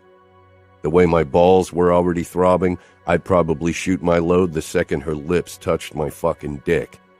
When Aria didn't budge, I stroked her scalp until I cupped the back of her head. Again, I had to fight the urge to push her down like I would have done with my past fuck buddies. Finally, Aria closed her lips around my tip. The sight of my cock in her mouth was the best thing I'd ever seen. All I wanted was to thrust upwards and bury myself in her. Now swirl your tongue around it. Aria's brows furrowed as she tried to move around my thick head. Yes, just like that. She slowly got the hang of it, and I gave her the time she needed, wanting her to learn enjoying this. Take a bit more of me into your mouth and move your head up and down. Now suck as you move. Yes, fuck. This felt amazing, because seeing Aria turned me on like nothing ever had. I thrust up without thinking about it. Aria flinched away when I hit the back of her throat. She coughed, eyes watering. Fuck, sorry, I rasped. I stroked Aria's lips before I settled back once more. I'll try to stay still. Aria surprised me by licking my entire length, base to tip. She paused. Is that okay? Fuck yes. She began licking my dick as if it were a popsicle, and fuck, it felt good. My balls tightened. This feels really fucking good, but I really want to come. Aria peered up at me. What do you need me to do? Suck me harder and keep looking at me with your fucking beautiful eyes. Aria began working my cock in earnest now, her cheeks hollowing as she sucked me harder while her fingers tightened around my base. Pleasure built in my balls. Fuck, so good. I wouldn't last much longer. If you don't want to swallow, you need to get away. I got out. Aria pulled away, and I came all over my stomach and thighs. My eyes fell shut as I drew in a ragged breath, my cock still twitching. I rubbed my fingertips along Aria's scalp, then began to pull away to reach for a tissue. Aria grabbed my hand and leaned into the touch. I opened my eyes in surprise. Having her cheek pressed against my palm felt good. Her eyes searched my face nervously, as if she worried that I would refuse her. I stroked her cheekbone, and slowly her lips pulled into a grateful smile. My stomach filled with warmth. I tore my gaze away from my lovely wife and took in the sticky mess I'd made. I need a fucking shower. I wiped away the worst of it with a tissue before I slid out of bed before I could get my cum all over the sheets. Aria rolled over to her side, positioning her arms and legs so she was covered. Did she think I'd leave her lying there? Come on, I don't want to shower alone. Aria quickly took my hand and I pulled her with me into the bathroom. I turned on the water, then stepped under the hot steam. I tugged Aria against my body and pressed a kiss to the top of her head. She beamed up at me like I'd given her an expensive gift. I began washing her, enjoying the feel of her skin under my hands. Aria relaxed, her eyes closing. I'd never washed another person, never felt the urge to do it. I embraced her from behind, then bent low until my mouth was close to her ear. So was it okay for you? Aria nodded with a sheepish smile. Yeah. I pressed a kiss to her throat, my arms tightening around her middle. I'm glad, because I really enjoy being in your mouth. Aria turned red, but I could tell that she was pleased. Had she been worried I wouldn't enjoy it? She tilted her head to glance up at me. Are you angry that I didn't, swallow? I bet the women you've been with so far always did. She was right, but I'd never warned a woman before. They'd been able to tell the signs of my orgasm and could have pulled back if they'd wanted. They never did, though. No, I'm not angry, I said honestly. I won't lie, I'd love to come in your mouth, but if you don't want that, it's okay. I really hoped Aria would give it a try and enjoy it. 10 minutes later, we returned to bed. It was close to midnight, and I had an early day ahead of me, but sleep deprivation was definitely worth it. Aria snuggled up to me and put her cheek against my chest. I turned off the light, then wrapped my arm around her. How could this feel so right, as if it had never been different? I wasn't even sure where exactly I'd dropped my gun. I always knew where I had my weapons when I was around other people, but with Aria, I just didn't feel the need. When your father told you to marry me, what was your reaction? Aria's voice drew me out of my thoughts. I wondered what she expected me to say. I'd expected it. I knew I'd have to marry for tactical reasons. As future Capo, you can't let emotions or desires rule any part of your life. Aria didn't say anything. I was glad for the dark because I knew she would have looked for something in my eyes again, something that would never be there. And what about you? Aria exhaled. I was terrified. You were only 15. Of course you were terrified. She'd been so young and innocent. She was still too innocent for me. I was still terrified on the day of our marriage. I'm still not entirely sure you don't terrify me. This side of me, the side Aria got to see, it was one no one got to see. It was as gentle as I could ever be, and she was still scared of me. I told you, you have no reason to fear me. I'll protect and take care of you. I'll give you anything you want and need. She only had to ask. Father didn't give a fuck how much money I spent. We had more than enough, and soon everything would be mine anyway. But the familia always comes first. If you had to kill me to protect the business, you would. My fingers on her waist clamped up in shock. Born in blood, sworn in blood. I could practically feel the sting of the tattoo needle when the motto of the familia had been inked into my chest. I'd sworn my life to the familia. Becoming their capo, leading my men, was the future I'd been raised for, the future I'd lived for. Every breath I'd taken so far, every life I'd ended, every wound I'd suffered had brought me closer to my goal. There had been nothing else in my life. Before Aria, my first thought when I got up in the morning had been about business, and so had been my last before I'd fallen asleep. I'd never considered that something or someone could ever share the spotlight with the familia, that anything could ever matter at all in comparison to my life as a made man. Love is a weakness a capo can't afford. My father's words rang loud and clear in my head. I'd always rolled my eyes when he'd uttered them, convinced that they were a waste of time and effort considering that I was incapable of giving the slightest shit about a woman. Yet, the woman in my arms had wormed her way into my thoughts, and worse, my heart. More than once I'd caught myself thinking of her while being away for business. This wasn't love. I wasn't capable of love. I wasn't sure. I cared about Aria. I wanted to protect her, wanted to keep one woman in my life safe. It wasn't love, but it was more than my father would ever tolerate. If he found out my wife wasn't just a fuck thing for me, a beautiful trophy I paraded around, then he'd make sure to erase what he considered a risk from my life. Aria's body had softened in my hold, and her breathing evened out. I buried my nose in her hair, breathing in her vanilla scent. She'd be safer if I treated her with cold detachment, if I made her hate me. It would be so easy to get her hate. Nothing was easier. I'd only have to take what was mine without consideration, without care. But the idea of doing so, of having Aria watch me the way my mother and Nina watched my father, it turned my stomach to ice. Fuck. Chapter 15. My ringtone tore me from sleep. I opened dreary eyes, fumbling for my phone on the nightstand. When I finally had hold of it, I pressed it to my ear without looking at the screen. Can't you deal with whatever shit came up alone? I have a fucking boner to take care of, Matteo. Good morning, Luca, Nina said. I groaned. Aria lifted her head, looking thoroughly disheveled and fucking kissable. Nina, what do you want? Salvatore asked me to invite you to dinner. Fuck. He was way too eager to have Aria and me over. I hated the old bastard.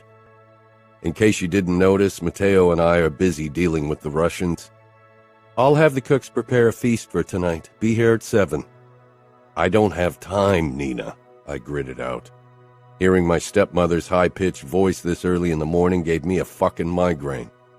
Luca, your father was very adamant about having you over, she said. There was a moment of silence. You will come? Her voice shook, but she quickly masked it with a cough, then cleared her throat. He won't be happy with you if you refuse his invitation. He wouldn't be happy with her. He'd blame her, telling her she was incapable of getting even the easiest tasks right. We'll be there, I muttered and hung up. Fuck it. Aria's eyes widened. What's wrong? She touched my chest. Why did she always have to be so concerned? There was no reason to be worried about me. She was the one I needed to protect. Nina invited us to dinner for tonight. Oh, Aria said, frowning. So we'll eat with your father and his wife? I nodded. Matteo will be there as well. He wouldn't like it one bit, but he'd better move his fucking ass over there if he knew what was good for him. You don't sound happy, she said carefully. Sighing, I untangled myself from her embrace and perched on the edge of the bed. That put it mildly. My father, he's a sadistic rapist, a fucking psychopath, a murderous asshole who deserves to die. A difficult man. Aria nodded, as if she understood. She couldn't and she wouldn't, if I had a say in the matter. She pushed herself to a sitting position and touched my shoulder. It's just dinner. Everything will be all right. She was right. It would be all right because I wouldn't let my father ruin the one good thing in my life. Aria's phone beeped. I chuckled darkly. Huh. It seems we both won't get our peace of mind this morning. Aria reached over, grabbing her phone and quickly scanning the message. Her entire face transformed into a smile. Your sister? I guessed, brushing a strand away from her glowing face. She nodded. She got a flight in 2 days. Aria's grin lit up everything, and my own lips wanted to pull into a smile, even if I felt like smashing something to pieces, but I held back. I stood, needing to bring some distance between my wife and me, not just physically, but especially mentally if I wanted to get through tonight without my father getting suspicious. Aria glanced up from her phone, but I walked into the bathroom without another word and closed the door. I left shortly after breakfast to meet the manager of several of our whorehouses. The only thing Father did anymore was play golf with politicians or test the whores. We were a bit early in the Foxy and took a seat in 2 plush armchairs. One of the whores came over with our drinks. She put them down on the low table, giving us a prime view of her ass. Then she straightened and touched my shoulder with a flirtatious hand.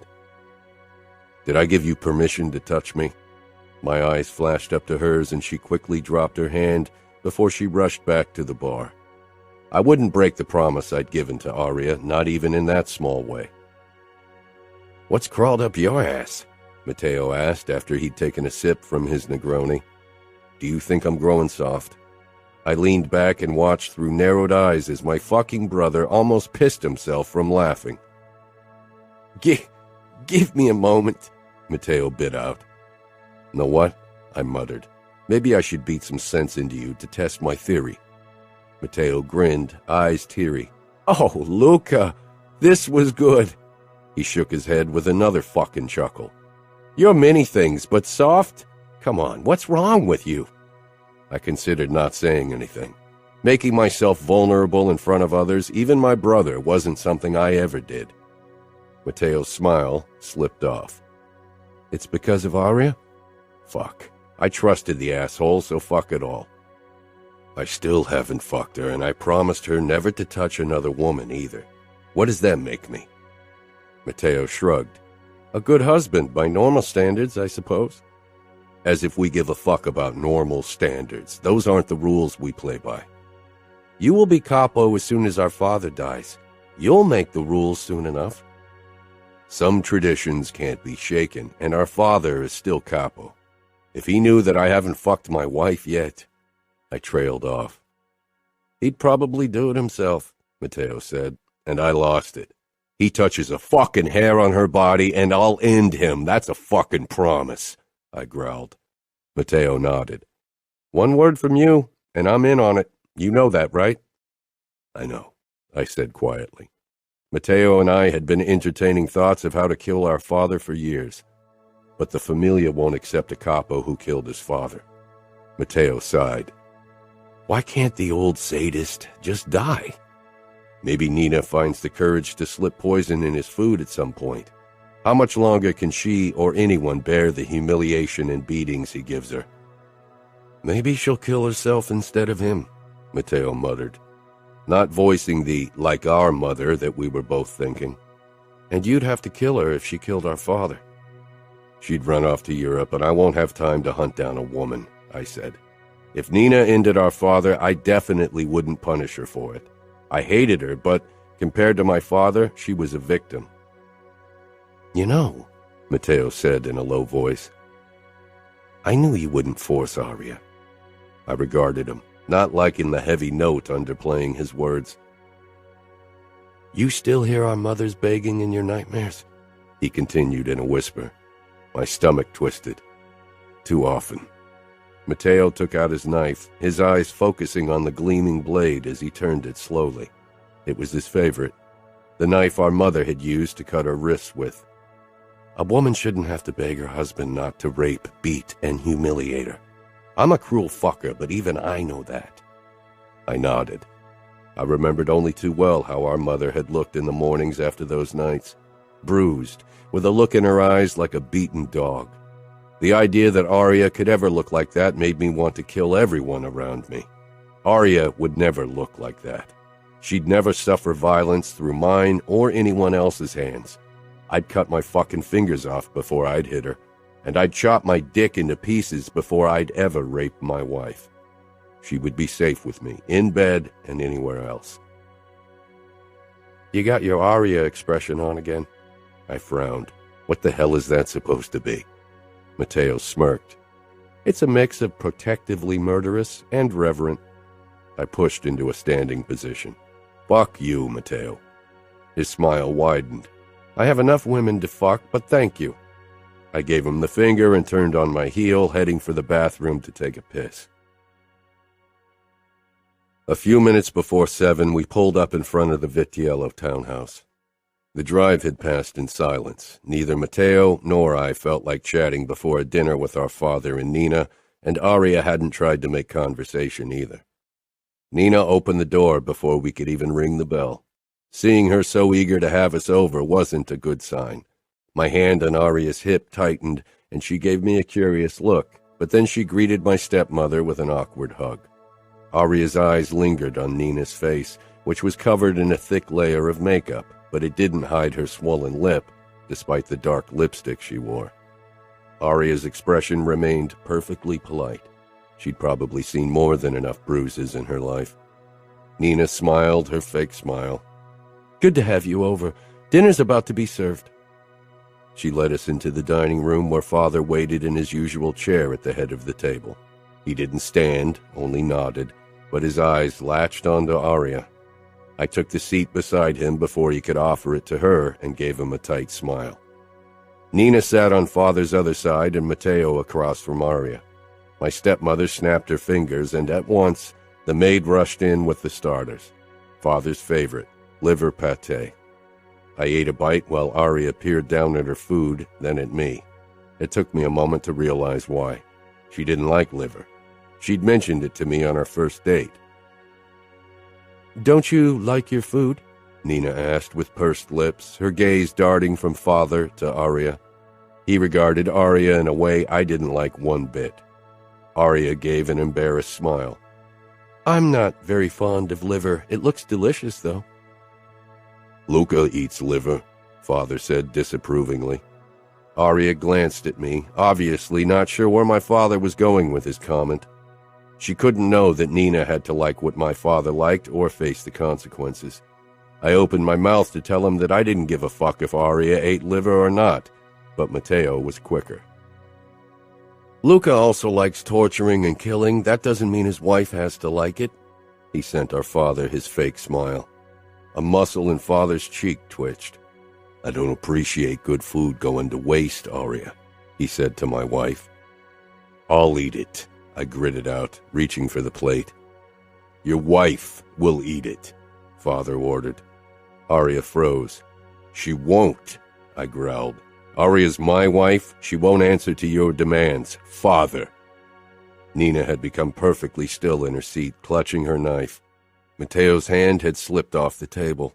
I didn't reach for my own gun and gave him a warning glance. Not like this, not today. "So possessive," Father laughed, throwing his head back as if I'd told a fucking joke, as if the whole situation was funny. Nina fell in at once. I forced a smile, and so did Matteo. Aria laughed uncertainly. She didn't know my father well enough. Maybe she really thought it had been his twisted way of making a joke. I hoped it for her sake. The second we were back in the car, away from my father, Matteo leaned forward with a grin, but it was off. "I hear your sister comes to visit us." At once, the tension slipped out of Aria, and she nodded with a smile. "Yes." She narrowed her eyes after a moment. "Why do you care?" The protective note in her voice was unmistakable and might have made me laugh if I wasn't still so fucking tense from the dinner with Father. It was a good thing that Matteo managed to distract her from it. Aria didn't need to know that today could very well mark the date when I gave up my life and any chance at a united familia.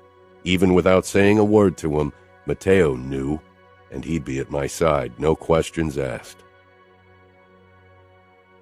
The moment Aria joined me in bed, I pushed her on her back and moved down her body, dragging her panties down her legs before I settled between her parted thighs. Aria was still mine, would always be mine. I made her come twice with my tongue before I laid down beside her. She kissed me softly, her fingers caressing my chest. It felt good on so many levels. She always got through my walls. I wasn't even sure how she did it. I pulled out of the kiss. "I want your mouth." Aria paused. Even without seeing her expression, I knew she was confused by my harsh tone. She moved down, and then I felt her lips around my tip. I relaxed, letting my father's words drift away, enjoying the moment, my wife, the only way that was safe. I came on my stomach like last time, then cleaned myself roughly before I settled on my back with Aria pressed up against my side.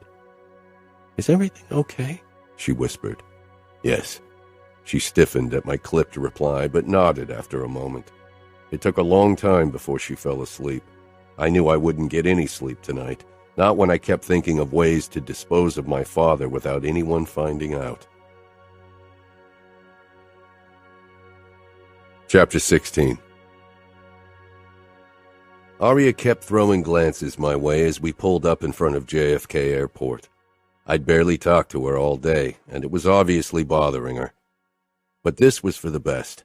Despite my resolve to keep a safe distance from Aria, my hand found its way to her back as we walked into the arrivals hall of the airport.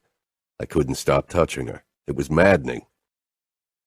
"Are you sure you'll be okay with Jonna staying with us for the next few days?" she asked. "Yes, and I promised your father to protect her. It's easier when she's living in our apartment." Scuderi had made it clear that Jonna needed close supervision, and I didn't doubt it. The girl was trouble. Aria smiled apologetically. "She will provoke you." "I can handle a little girl." "She's not that little. She's barely younger than me."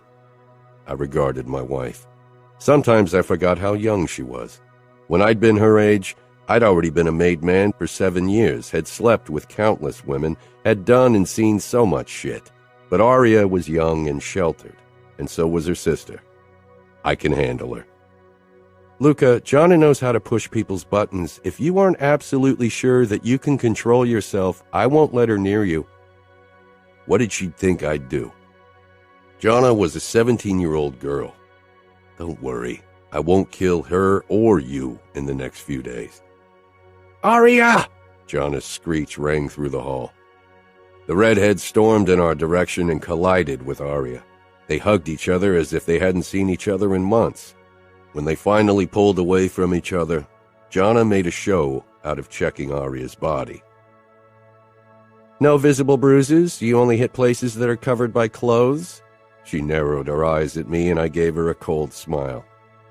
I didn't give the slightest fuck what she thought. Aria, on the other hand, looked worried. "Get your luggage. I don't want to stand here all night," I said. Jonna turned around and grabbed her suitcase from where she'd dropped it.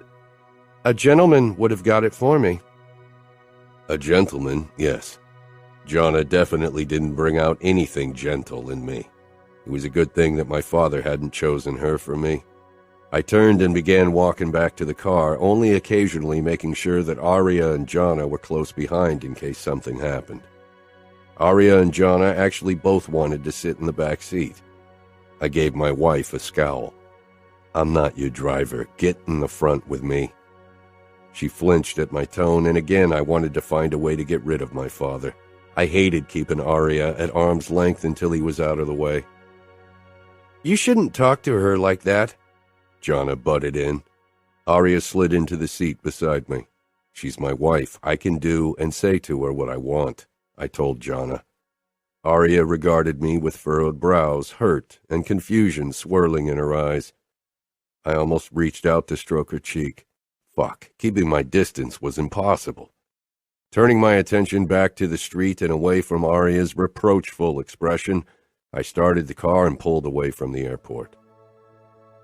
"How are Lily and Fabi?" Aria asked, turning around in her seat to look at her sister.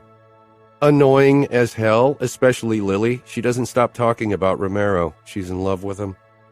Aria let out her bell-like laugh, carefree and unguarded.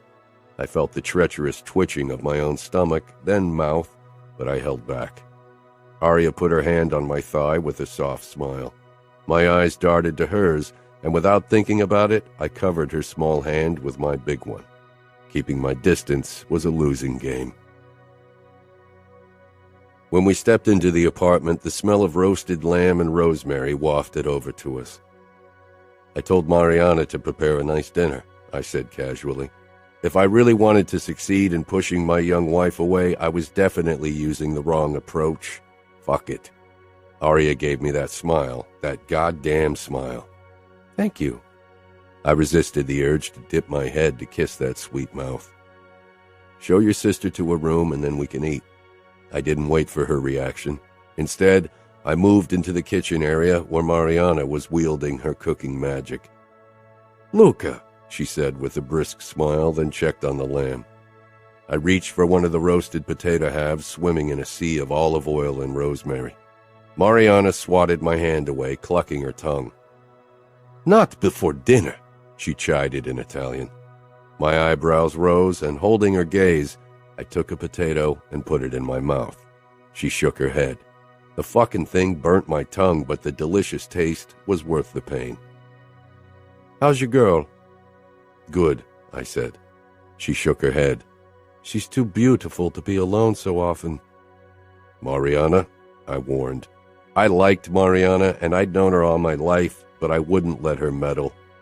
She sighed and turned back to the lamb. The elevator began its ascent, then paused on this floor. I hit the button that unlocked the door, and they slid open a moment later. Matteo strode out like a fucking runway model. His eyes scanned the penthouse, and when he didn't spot his new obsession, his annoying smile dropped. He came toward me and snatched a rosemary potato in passing. Mariana tried hitting him with the wooden spoon, something she didn't try with me, but Matteo spun around and out of her reach. "I don't know why I'm putting up with you two insolent boys." "Because you can't resist our charm like the rest of the ladies," Matteo said with a cocky grin. "Though Luca's rough charm really leaves something to be desired." Mariana muttered something under her breath. She had been grateful when I'd asked my father that she be mine and Matteo's maid. Mariana had always been terrified of father, but she could never have stopped working for him. He wouldn't have let her. "Why don't you sit down at the table and not stand in my way?" Mariana said. Matteo and I moved toward the dining area. "And? And what? How does she look?" I raised my eyebrows at him when we arrived at the table. "She's got her bitch face in place." Matteo chuckled, as if that were the best news he could imagine. "You really think marrying her is a good idea?" I tried again. I couldn't stop hoping Matteo would come to his senses. Steps rang out, then Aria and Gianna entered the room. Gianna spotted my brother and made a face as if she smelled something rotten. "What's he doing here?" Like a masochistic moth, he was drawn to her fiery bitchiness. He sauntered over to her and kissed her hand. "Nice to see you again, Gianna." I rolled my eyes at his antics. Gianna wrenched her hand away. "Don't touch me." Matteo's eyes flashed with eagerness. I knew that look. I'd have to keep a close eye on those two. They had already kissed. I didn't need another exchange of bodily fluids while the girl was under my protection. We all took our seats, Matteo across from me and beside his future wife. Aria watched them with a small frown, obviously as worried as me, and she didn't even know about their impending nuptials yet. Mariana bustled in, serving roast lamb, rosemary potatoes, and green beans. Her face softened when she patted Aria's shoulder. What was it about Aria that made people go all soft? "Why did you crush that guy's throat?" Gianna asked when we were done eating. Aria froze before she turned to me. I leaned back in the chair. This was a story I'd recounted countless times in my life. "Come on, it can't be that big a secret. You got your nickname for it," Gianna taunted me, her eyes holding obvious challenge, but I wasn't Matteo and not as easily baited. Matteo grinned. "The Vice is a nice name." "I hate it," I said, as if that one moment defined me. I'd killed more brutally, and yet everyone only remembered that one fucking day. "You earned it," Matteo said. "Now tell them the story, or I will." I was 17. Our father has many brothers and sisters, and one of my cousins climbed the ranks in the Mafia alongside me. He was several years older and wanted to become Capo. He knew my father would choose me, so he invited me to his house and tried to stab me in the back. The knife only grazed my arm, and when I got the chance, I wrapped my hands around his throat and choked him. "Why didn't you shoot him?" Gianna asked. He was family, and it used to be tradition that we put down our weapons when we entered the home of a family member. Not anymore, of course. Family. That word was a joke. My uncles and aunts didn't give a shit about Matteo or me, nor did our father. For the former, we were competitors for the position of Capo. For the latter, a means to an end. If father figured out a way to clone himself or live forever, he'd kill my brother and me without hesitation. A family based on trust and love, that was something I'd never experienced, nor did I hope for it. Some things were out of reach, and I'd learned not to waste energy on longing for them when I had something I could fight for. The familia. The betrayal made Luca so angry he completely crushed our cousin's throat. He choked on his blood because the bones in his neck cut through his artery. It was a mess. I'd never seen anything like it.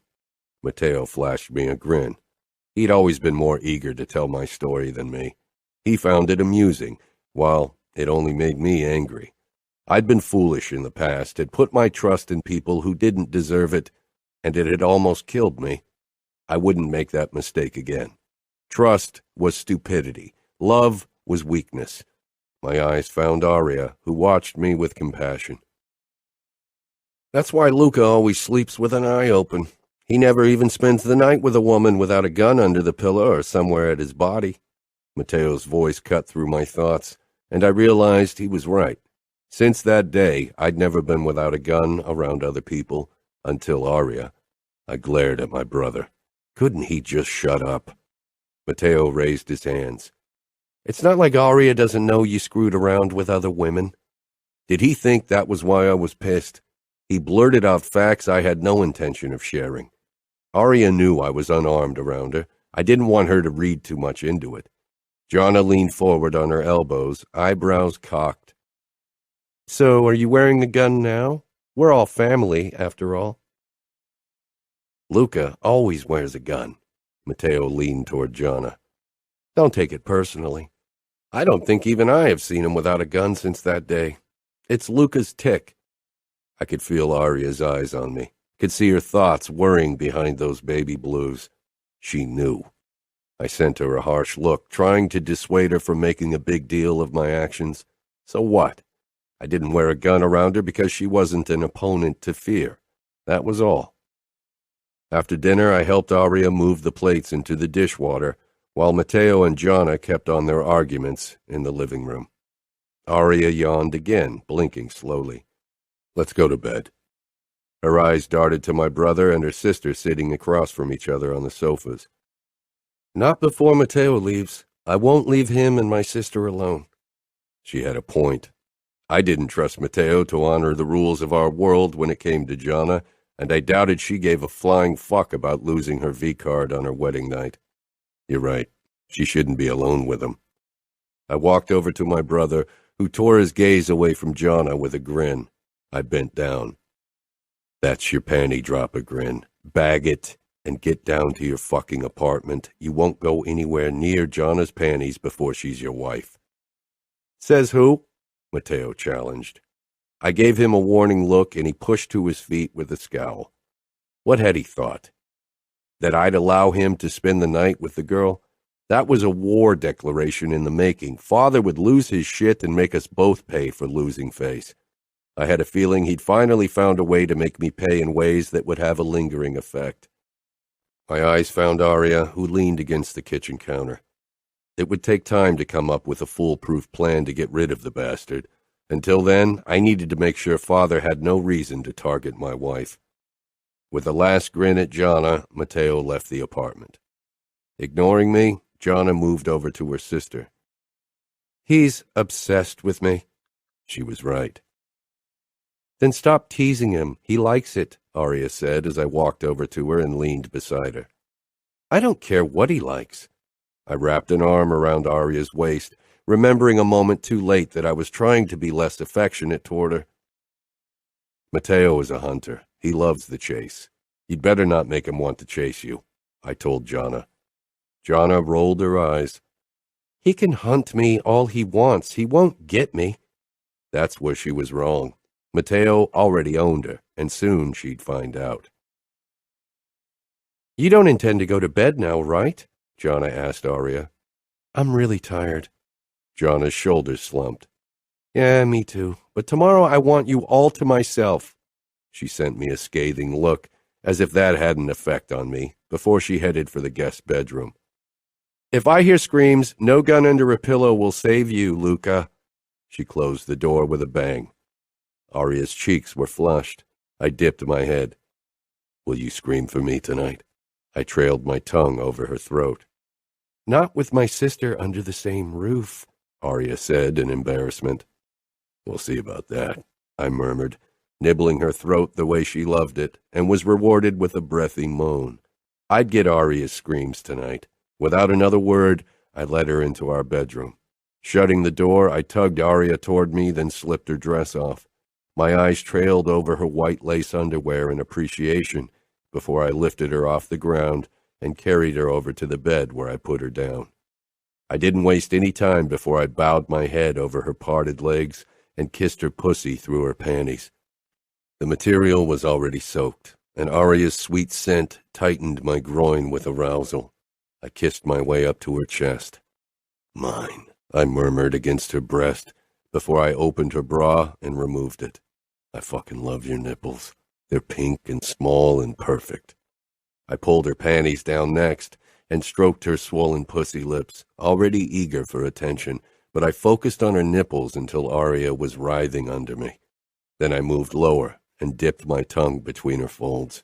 Soon she was panting. When I suckled her harder again, she clapped her hand over her mouth, stifling her moans.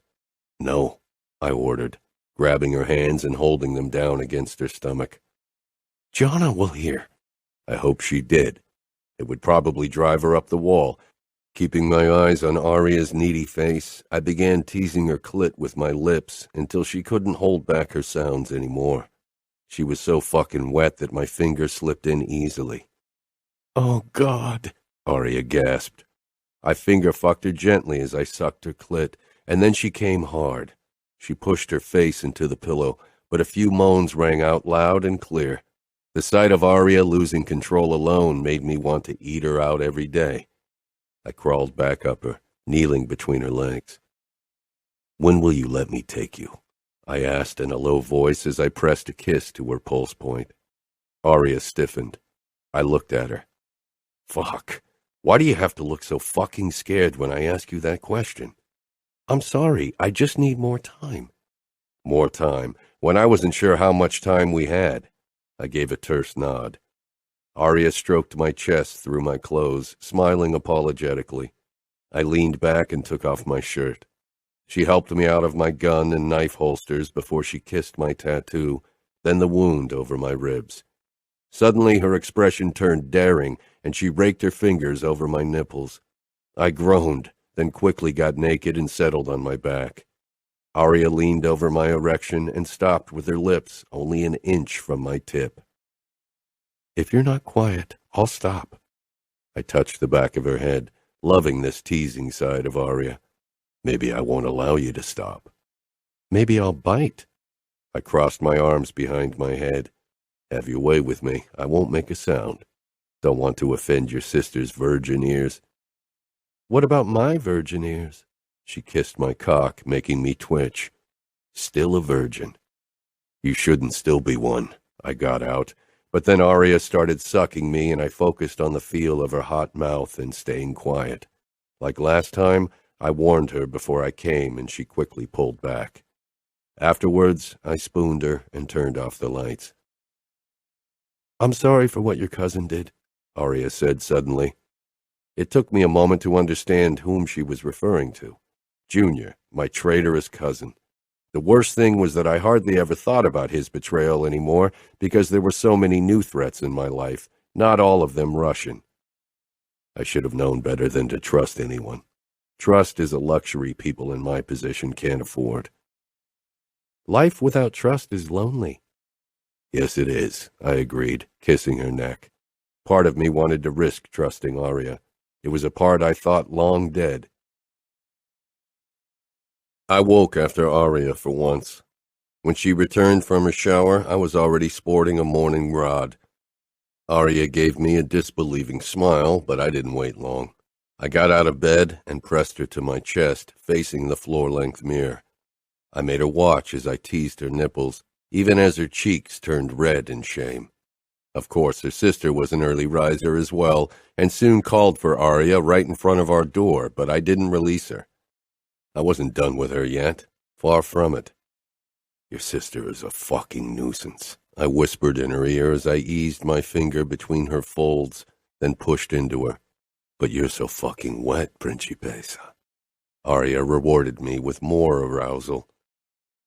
Yes, I groaned as I thrust my finger into her slowly, watching her as she watched everything. Aria? Jonna hammered against the door. I stroked her clit and kissed her harshly, swallowing her cries as she came hard under my fingers. I pushed her forward and knelt behind her.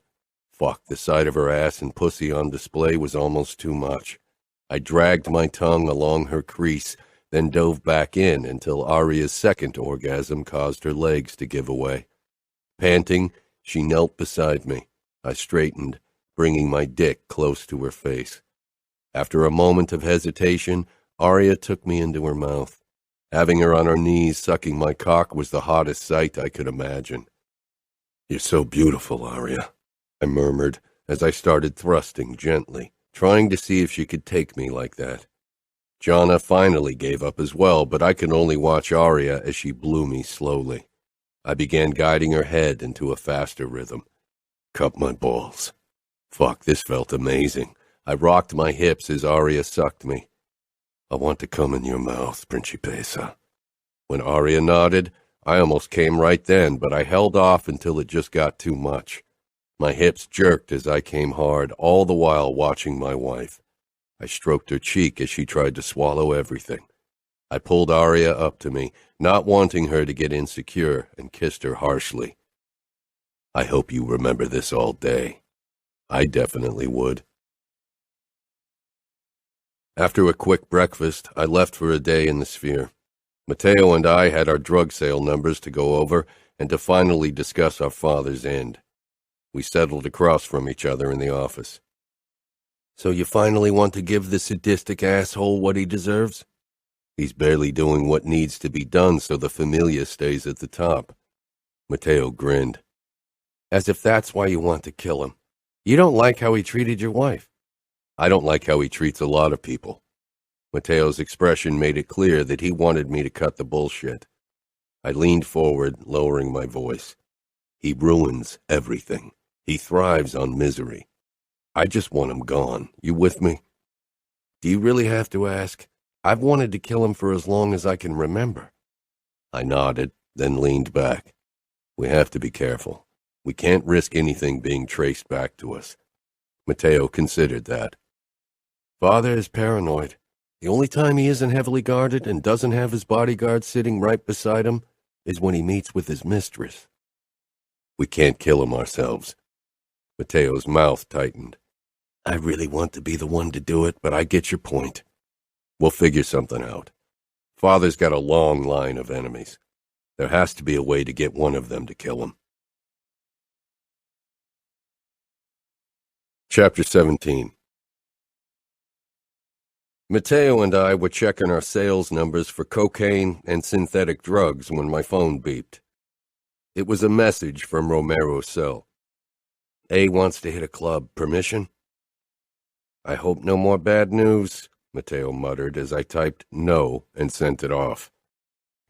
Aria and Jonna want to go dancing. I assume you said no? If Aria wants to hit a club, she'll have to do it with me. We returned to business. Going through the sales figures sorted by cities in our territory always took forever, but I wanted to know what was going on in our territory. Another hour passed before a knock made me look up from the laptop. Come in, I said. Our barkeeper, Tony, poked in his head. I frowned. Usually he stayed behind the bar. This was close to peak time, so I doubted the bar could do without him. No drinks for us, Matteo said with a grin. Tony smiled, but I could tell that he was nervous. I narrowed my eyes. That meant I wouldn't like what he had to say. Romero sent me, he said carefully. Your wife and her sister are here, dancing. I shoved the laptop to the side and got up, as did Matteo. Fury shot through me. I had given Romero a clear order. Of course, I doubted he'd gone against it without good reason, and I had a feeling Aria and her sister had found a way to force him here. I motioned for him to leave, and he did quickly. Damn it, I growled, then staggered out of the office. Matteo was close behind me. Seems like Aria isn't as well trained as you thought. I shot him a glare. That's Jonna's doing, no doubt. That girl's a troublemaker. We entered the dance floor, and it didn't take long for me to spot Aria. It was impossible to miss her. Her long blonde hair glowed under the lights, and a gathering of men danced around her and Jana, admiring them. Fuck. I'd never seen Aria dressed like this. I walked closer, taking in every inch of her tight leather pants, the way they accentuated her perfect butt. She swayed her hips to the rhythm, rotating and twisting, making me wonder how it would be once she rode me. I sent death glares toward the fuckers who dared to dance near my wife, and they backed off. One fucker hadn't noticed me yet, too focused on Aria and actually motioning for her to dance with him. I met his gaze with the full force of my fury, and he looked away and turned. Good for him. I stopped right behind Aria. She swung her hips to the rhythm, then arched her back, presenting that perfect, peach-shaped ass. I grabbed her hips, feeling her heat. Aria tensed, then relaxed. She surprised me by jutting her ass against me. With her heels, her cheek pressed enticingly against my cock. I jerked her against me, then bent down to her ear. "Who are you dancing for?" I asked, my voice shaking with possessiveness. Aria leaned back, her blue eyes meeting mine. "You. Only you." "Only me. Always. What are you doing here?" "Dancing." I told Romero no. "I'm not your possession, Luca. Don't treat me like one." Aria didn't understand how far I'd go to make sure she was only mine, to guarantee her safety. "You are mine, Aria, and I protect what's mine." "I don't mind being protected, but I do mind being imprisoned," Aria shouted as she turned to face me, allowing me a glance down her see-through shirt to a glittery bra beneath that accentuated her breasts. Another wave of possessiveness hit me. "Dance with me," she pleaded with a soft smile. Fuck, that smile. Gripping her hips tighter, I started to move to the music. It had been a while since I'd enjoyed time in a club, but for Aria, this was the first time. Another first she shared with me. I dipped my head to her ear. "You look fucking hot, Aria. Every man in the club wants you, and I want to kill them all." "I'm only yours," she said without hesitation. I kissed her, wanting to taste her and show everyone that she was mine. "I'm so fucking hard," I groaned. "Fuck. I have a call set up with one of our distributors in 5 minutes. He made sure that we had enough acid, ecstasy, and all of the other shit we sold to the crowds in our clubs." Aria touched my chest. "It's okay. Come back when you have time. I'm going to grab a drink." "Go to the VIP area. It would make Romero's job much easier." "I want to pretend I'm an ordinary girl tonight." Did she really think that would work? Aria was the center of attention wherever she went. Nobody who looks at you will think you're ordinary. I glanced at my watch. Fuck, I needed to get back into the office. Cesare and Romero will keep an eye on you. Aria paled when she looked toward the VIP area. I followed her gaze. "Fuck it," I muttered, when I saw Grace doing a lap dance for a guy. "She's not here because of me." Aria gave me a sad smile. "Yes, she is." Grace looked up briefly, catching my eyes. Aria was probably right. I had to put a fucking stop to Grace's obsession. I can't throw her out. She comes here all the time to party. I haven't seen her since that night. I usually stay in the back. Aria didn't say anything, and I cupped her cheek, forcing her to meet my gaze. "There's only you, Aria." I risked another glance at my watch. Damn it. I really need to go now. I'll be back as soon as I can. With a last glance at my wife, I quickly stalked back to my office, followed by Matteo. The second I stepped into the room, I lifted my cell to my ear before I continued to the back office where I had more quiet. Matteo stayed in the front, checking the rest of our numbers. Matteo pushed into the room with a dead serious face. "Someone put roofies in Aria's drink." I jerked upright, hanging up without a word. The fucking drugs could wait. "He didn't do anything. Romero and Cesare were there," Matteo added hastily, but I barely listened as I stormed past him into the front office. Aria clung to Cesare, her face ashen, legs barely supporting her. Fury burnt through me when I glanced from my drugged wife to Rick, one of our drug dealers. The fucker would soon wish he had never been born. What happened? I got out, past the burning fury throbbing in my throat, in my veins, in every fucking inch of my body. I crossed the room and took Aria from Cesare, who released her at once. I lifted her into my arms and her head dropped against my chest, dazed eyes peering up at me. Fuck it. That's why I didn't want Aria in places like this. With so many people around, protecting her was close to impossible, and I needed to protect her no matter the cost.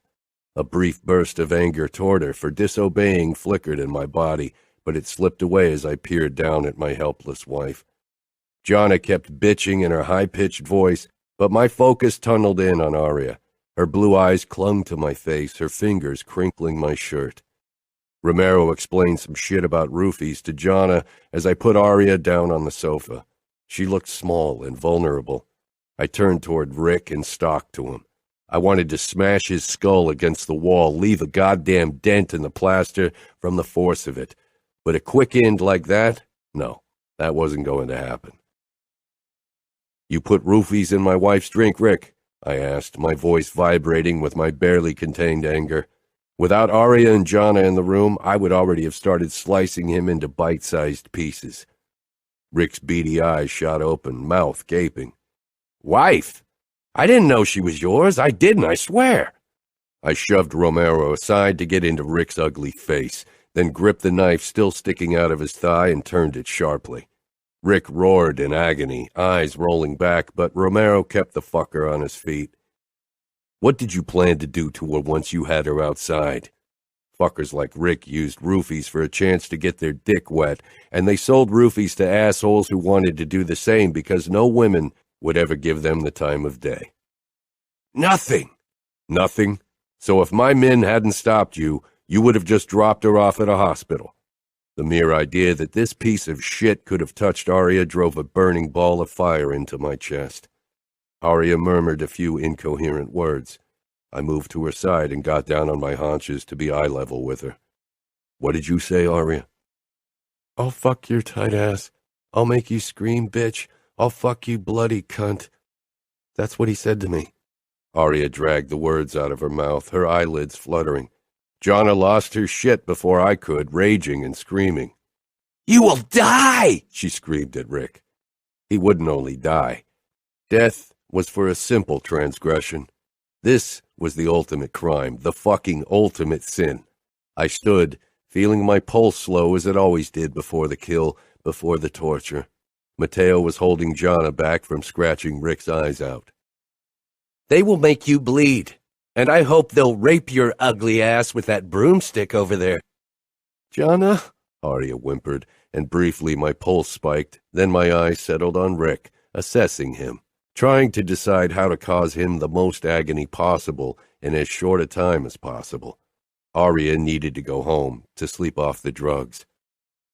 "I'll make him pay, Jana," Matteo promised to his red obsession. I shook my head. "No, he's my responsibility." Matteo glanced toward me, scanned my face. He knew me, and he knew that I needed to crush the fucking bastard in front of me.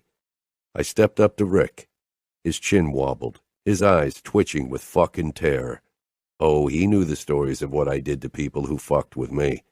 Drug dealers who kept a higher percentage than was agreed on. The goddamn Bratva assholes who tried to ruin everything with their low-quality drugs. He knew those stories. And that had been business. This was fucking personal. It couldn't get any more personal. I leaned down, even if the stench of smoke and cheap aftershave made my lip curl. "You wanted to fuck my wife? Wanted to make her scream?" He wasn't worth breathing the same air as Aria. He should never have even dared to look at her. Rick began crying. "No, please." I gripped his throat and jerked him up, choking him, but this wouldn't be his end. Too easy, too painless. I shoved him away from me, so he smashed against the wall, then dropped to the ground.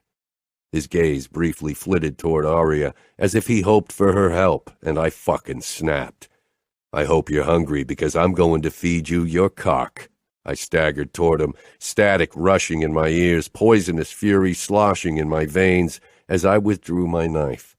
I registered Matteo ushering the girls out. Good. I knelt beside Rick. A moment later, Matteo was beside me, holding down the thrashing bastard. I jerked down his pants and he screamed, "No, no, please!" Begging didn't work with me.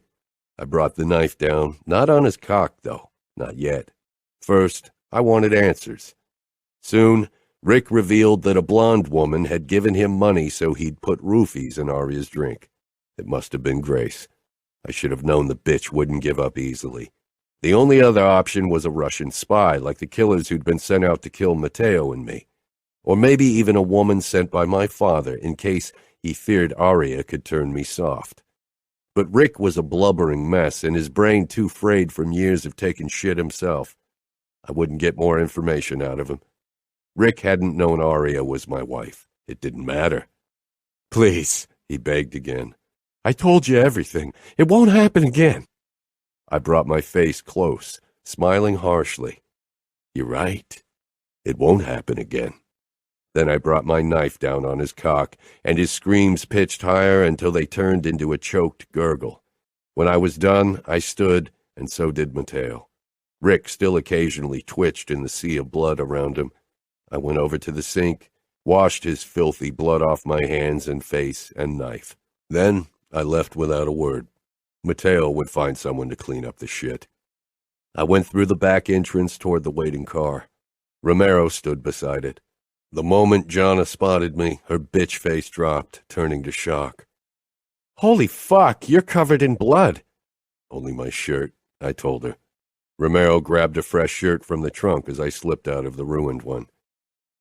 "You have no shame," Jonna said as she watched me. She didn't take her eyes off my upper body, though. "I'm taking off my shirt, not my fucking pants. Do you ever shut your mouth?" I growled, my darkness still simmering under my skin, the call for more blood still singing its siren song in my goddamn veins. Romero held out the clean shirt to me. "Here, boss." I put it on and handed Romero the bloody one. "Burn that one and take care of everything, Romero. I'll drive." Romero hesitated, his eyes flickering toward Jonna and Aria, and I realized he was reluctant to leave them alone with me. My first impulse was to smash him against the wall for even considering to defy me, but then I decided he probably had reason to be wary of me. But it wasn't his call to make. After a moment, he turned and left. I leaned inside the back of the car where Aria was sprawled out, looking pasty and shaking. I touched her cheek, and her eyes briefly focused on my face. Some of my fury slithered away. I drew back and got behind the steering wheel. I wanted to get us home, where I could hold Aria in my fucking arms until the last of my bloodlust had died down. Red locks took shape in my peripheral vision. "You are quite a hunk, you know that? If you weren't married to my sister and not such an asshole, I might consider giving you a go." I slanted her a quick glance, a nasty reply on my tongue. "Jonna," Aria half begged her sister. Was she worried I'd lose my shit on the bitchy redhead? I didn't like Jonna, but she was a 17-year-old girl.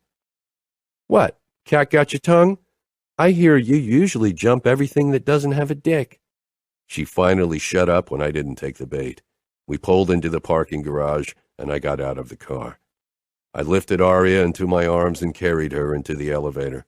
Jonna leaned across from me, and I didn't like her expression one bit. I lowered my gaze to Aria, knowing she'd speak to the calm in me, a place few people knew existed. "Have you ever had a threesome?" Did the bitch really expect any answers? "How many women have you raped before my sister?" My head jerked up. I wasn't sure how much Aria shared with her sister. I wanted to crush Jonna and knew I could have done it by dishing out the simple truth that Matteo owned her pussy, but Aria touched my chest, and the anger drained out of me as I met her gaze. She was begging me to stay calm. "Can't you do something else with your mouth than yap?" I muttered. "Like what? Give you a blowjob?" I glanced up. That would be Matteo's privilege.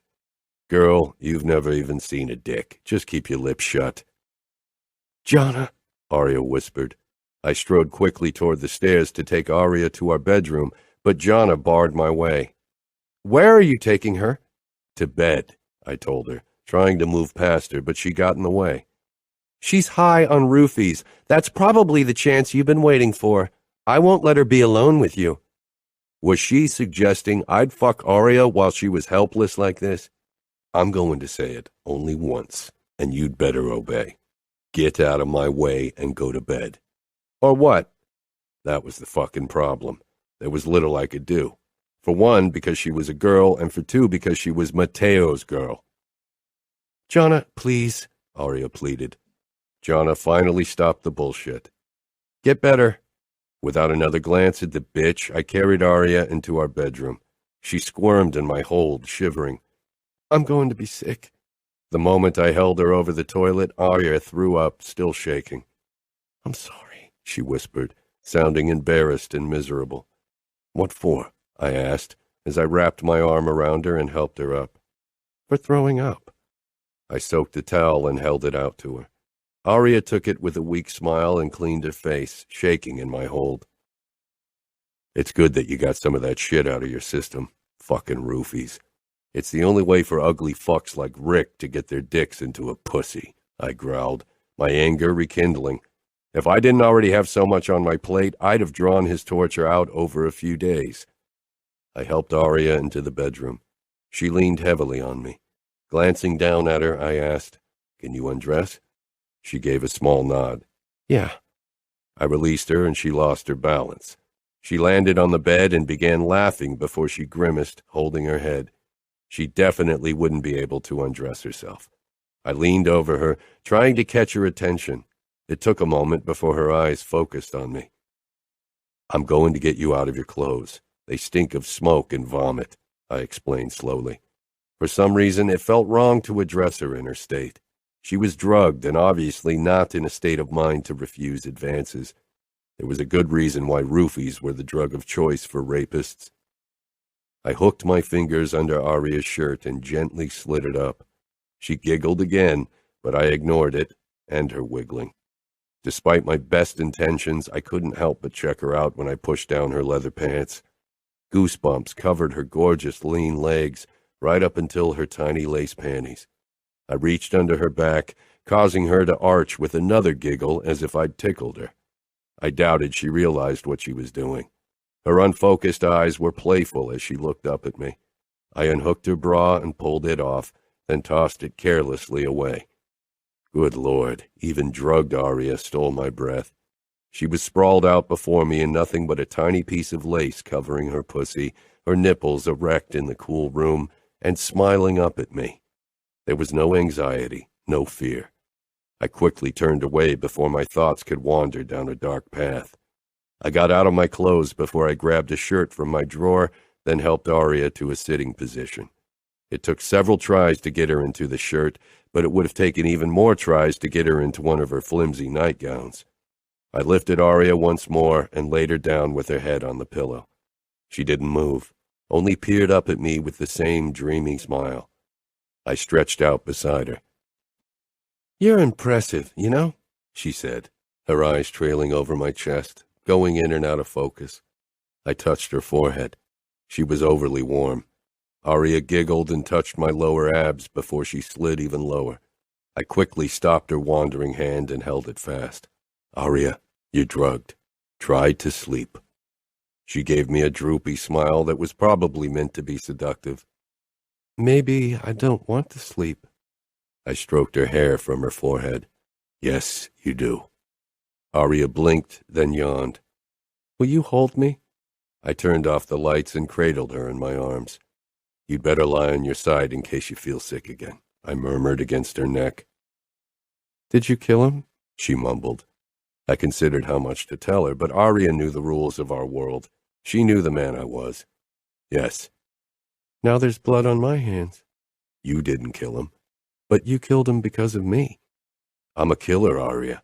It had nothing to do with you." I didn't want her to feel guilty for something like that. This death was on me, like every death in my past, like every death in my future. They would never tarnish Aria because I wouldn't let them. I wanted her life to be free of the horrors of my existence. I wouldn't let the darkness consume her like it had my mother, like it did so many women in our circles because their husbands didn't give a fuck about them. Aria's soft voice tore through the dark once more. You know, sometimes I wish I could hate you, but I can't. I think I love you. I never thought I could. My heart stuttered in a way it never had, and heat flooded my chest. Love? Fuck. Aria couldn't love me. She didn't know what she was talking about. She was drugged.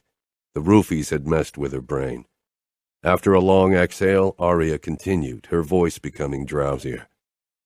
And sometimes I wonder how it would be if you made love to me. I wanted to claim Aria, to own her, to fuck her, to make love to her. I'd never made love, and I didn't think I was capable of it. Sleep. But you don't love me, Aria continued, her words a slur filled with misery. You don't want to make love to me. You want to fuck me because you own me. She was right, and yet her words didn't ring true. I wanted more than that. With Aria, I simply wanted. I wanted all of her, every little thing, not just her body, also her smiles and her closeness, and her astonished gasps and breathless moans. I tightened my arm around her. Love. How did you know if you loved someone? Sometimes I wish you had taken me on our wedding night. Then at least I wouldn't still wish for something that will never be. You want to fuck me like you fucked Grace, like an animal. That's why she told me you would fuck me bloody, right? It took my mind a moment to fully process her words. Grace had told Aria I would fuck her bloody? When did she say that? Aria, when? I gripped Aria's upper arm. When? I growled, but she had passed out. I'd suspected it was Grace behind the attack, and now Aria's words confirmed my suspicion. My body was bursting with tension and with the need to seek retribution. Rick had already gotten what he deserved, but there was still Grace. I wanted to kill her. She was a woman, but she was a despicable human being most of all. Could I dispose of her? She wasn't her father's favorite child, far from it, but there was a difference between not liking your daughter and wanting her to be killed. We needed his cooperation if we wanted to gain influence. Father definitely wouldn't allow me to risk it by killing Grace in blind rage. It would only make him question my feelings for Aria, another thing I couldn't risk. Chapter 18. Aria's sleep was fitful, which in turn led to me being awake most of the night. I couldn't stop checking on her breathing, worried the roofies would lead to her losing consciousness or worse. The idea of losing Aria, almost having lost her last night, it left me restless and furious. She lay curled up on her side, eyelids fluttering, body trembling. I brushed a strand of hair from her sweaty forehead. A small moan passed her lips, not the beautiful sound she made when I gave her pleasure, but a shuddering sound of discomfort. Her eyes opened, and for a moment she blinked up at me before she jerked up, cupping a hand over her mouth and rushing toward the bathroom. I untangled myself from the blankets and followed her. She was clutching the toilet, breathing harshly. I flushed the toilet because it was obvious that she was too shaky to do it, then brushed more wayward strands from her forehead. Aria let out a mirthless laugh, peering up at me with teary eyes. Not that hot anymore, am I? Aria was mine to protect. She was my responsibility, and yet someone had dared attack her in my own club. That shouldn't have happened. I should have kept you safe. You did, Aria said feebly, pushing to her feet. I steadied her, worried she'd pass out. Maybe a bath will help, I said. My mind was still trying to come up with ways to pay Grace back. Aria shook her head. I think I'll drown if I lie in the bathtub now. I opened the faucet but didn't let go of Aria in case she passed out. I had no intention of letting her go into the water alone in the state she was in. We can take a bath together. The right corner of Aria's mouth tipped up. You just want to grab a feel. I stroked her wrist with my thumb. I won't touch you while you're still vulnerable. When I'd imagined our first bath in the tub together, there had definitely been hot sex involved, but that was out of the question for several reasons. One of them being that my wife was still a virgin. I couldn't stop thinking about what would have happened if Rick had made it out of the club with Aria, if that had been her first experience. Unreasonable fury burnt through my veins once more, and only Aria's presence stopped me from going on a rampage. "A capo with morals?" she teased. "I'm not capo yet," I objected. "But if everything went as I hoped, Father wouldn't be capo much longer, definitely not beyond this year. And I have morals, not many, but a couple. And one of them would always be not to hurt Aria." Aria pressed her forehead against my chest. Her skin was burning up. "I'm only teasing." Running my hand along her spine, I kissed the crown of her head. Aria relaxed under the touch and released a small breath. Eventually, she walked over to the sink to brush her teeth. My eyes followed her every move. She looked tiny in my shirt, vulnerable. I turned off the faucet before I tugged the shirt over her head. She held onto my arms to steady herself. Hooking my fingers in her panties, I dragged them down her lean legs, unable not to take in her beautiful body as I did so. Despite everything, I could feel blood shooting into my dick when I pulled down my shorts. I helped Aria into the tub, then got in behind her, pulling her flush against me. My cock slid along her outer thigh. Definitely not a good man. Aria surprised me when she turned around to face me, straddling my legs. The position made her pussy glide over my dick. She grew tense at the feel of me against her. Fuck, the feel of her opening against my tip was the sweetest torture I could imagine. I shoved my dick back, then slid in deeper into the water, so Aria lay sprawled out on my chest, no longer pressed up to my erection. Aria gave me that trusting look I didn't deserve. Some men would have taken advantage of the situation. I'm that kind of man, Aria. Don't kid yourself into believing I'm a good man. I'm neither noble nor a gentleman. I'm a cruel bastard. Not to me, Aria said softly and buried her nose against my throat, holding on to me tightly. My heart sped up, remembering her words from last night, and I kissed her head again. It's better if you hate me. There's less chance of you getting hurt that way. But I don't hate you. Emotions had never been part of the deal. This was for peace, for power and money. Aria had been my way to ensure the familia's success, to make sure I'd rule over a stronger familia than my father had. You mentioned something Grace said to you, I said, not wanting to consider Aria's feelings for me or mine. Something about fucking you bloody. The familiar fury resurfaced, an emotion I could deal with. Oh, yeah. She said you'd hurt me, fuck me like an animal, fuck me bloody when she talked to me during our wedding reception. Scared me out of my mind. No wonder Aria had looked like she'd seen a ghost. I wondered if Grace's words were the main reason why she was so terrified of sleeping with me. Hadn't I shown her that I was going to be gentle with her? I think that guy last night almost said the same thing, she added after a moment. Before I killed him, he said one of the women who bought dope from him told him you were a skank who needed to be taught a lesson. She gave him cash. I didn't mention the sordid details of his last minutes. Aria raised her head. Do you think it was Grace? I'm sure it was her. The description fits, and who else would have an interest in attacking you? I'd have never thought that Grace would go as far, but I'd obviously underestimated her obsession with me. What are you going to do? I can't kill her, even if I want to cut her fucking throat. That would cause too much trouble with her father and brother. I'll have to talk to them, though. Tell them they need to put her on a fucking leash, or there won't be any more money from us. What if they refuse? I stroked Aria's spine. She didn't know how much money we shoved into Senator Parker's ass. They won't. Grace has been fucking things up for a long time. They'll probably ship her off to Europe or Asia for rehab or some shit like that. Aria leaned up and left a sweet kiss on my mouth. I'd never been kissed like that. Never thought it was something I'd like. She was pure sweetness, and she was mine. Again, the image of Rick's filthy hands on her and how he'd have hurt her flashed through my mind, and I almost lost my shit. Aria deserved to be treated like a queen. I can't stop thinking about what would have happened if Romero and Cesare hadn't been there, if that fucker had gotten you out of the club. The thought of his dirty hands on you makes me want to kill him again. The thought that he might have... Aria nodded, but I couldn't read the look in her eyes, and then she ducked her head and made it completely impossible. When Jonna leaves in a few days, you can have me. Surprise washed over me.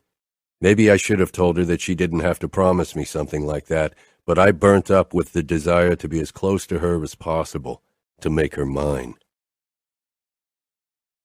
The second Aria and I emerged from our room around noon, Jonna rushed toward her sister. Are you okay?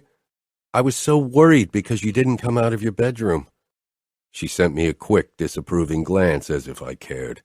I kept my hand on Aria's lower back as I led her toward the kitchen. She needed to eat something. Can you cook? I asked the redhead. Jonna glowered. Because I'm a woman? I cocked an eyebrow. Your sister is living proof that not all women can cook, I said, stroking Aria's back to soften my words. Aria glanced up at me with a small laugh, and I knew I'd burn down the world to protect this woman. I'd start with killing my father, even if it meant ruling over a torn familia until I'd removed every single one of my enemies. Jonna watched us for a moment before she shrugged. I can try to make pancakes or something like that, but I can't promise anything. Jonna wasn't a much better cook, but it was edible. Afterwards, I gave Aria and her sister some privacy and went down to Matteo's apartment while Romero guarded the penthouse. How's Aria? Matteo asked when I sank down on his couch. Better, I said.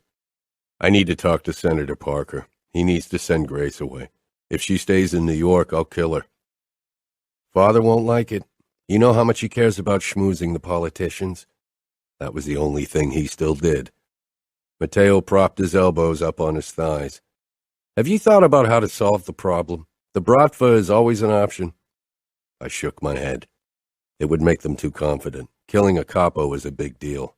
The familia would appear weak.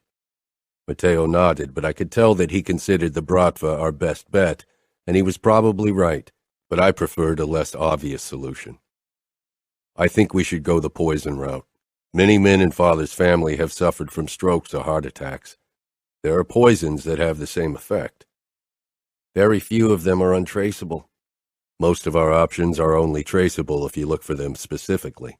Neither Nina nor we will ask for a thorough exam. Our uncles might, Matteo said with a twisted grin.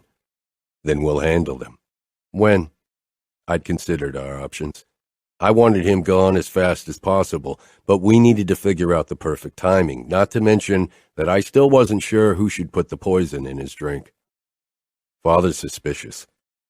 We should wait a few days at least. Maybe we can wait until Gottardo or Hermano come for a visit. We can blame them if the poison is detected. I assume you don't want to involve Nina. I don't trust her. She hates Father and wants him gone, but once he's dead, she might put the blame on us. Matteo and I discussed a few more details before I grabbed my phone to talk to Father about Grace. As expected, he wasn't fond of the idea of me asking the senator to banish his daughter. I couldn't wait to kill him. Matteo came over for dinner that day, to Jonna's dismay, but she was mostly busy keeping a close eye on her sister. I had to give it to the redhead. She was fiercely protective of Aria. It was one of her few character traits I liked. After dinner, Aria and Jonna disappeared upstairs, only to return a few minutes later in bikinis. Matteo followed his future wife with keen eyes, but I too had trouble looking anywhere but at Aria in her tiny pink bikini. I really hope you have your eyes firmly focused on your future wife, I muttered. I knew Matteo would never hit on my wife, but I still hated that he saw her this scantily dressed. I can't process your words. The blood has left my brain, Matteo said with a chuckle. Aria sent me a quick smile before she and Jonna walked out onto the roof terrace and stepped into the jacuzzi. We could join them, Matteo said eagerly. Yeah, right. You and Jonna in a jacuzzi half naked together. That's not going to happen. I motioned toward the kitchen. Let's grab an espresso.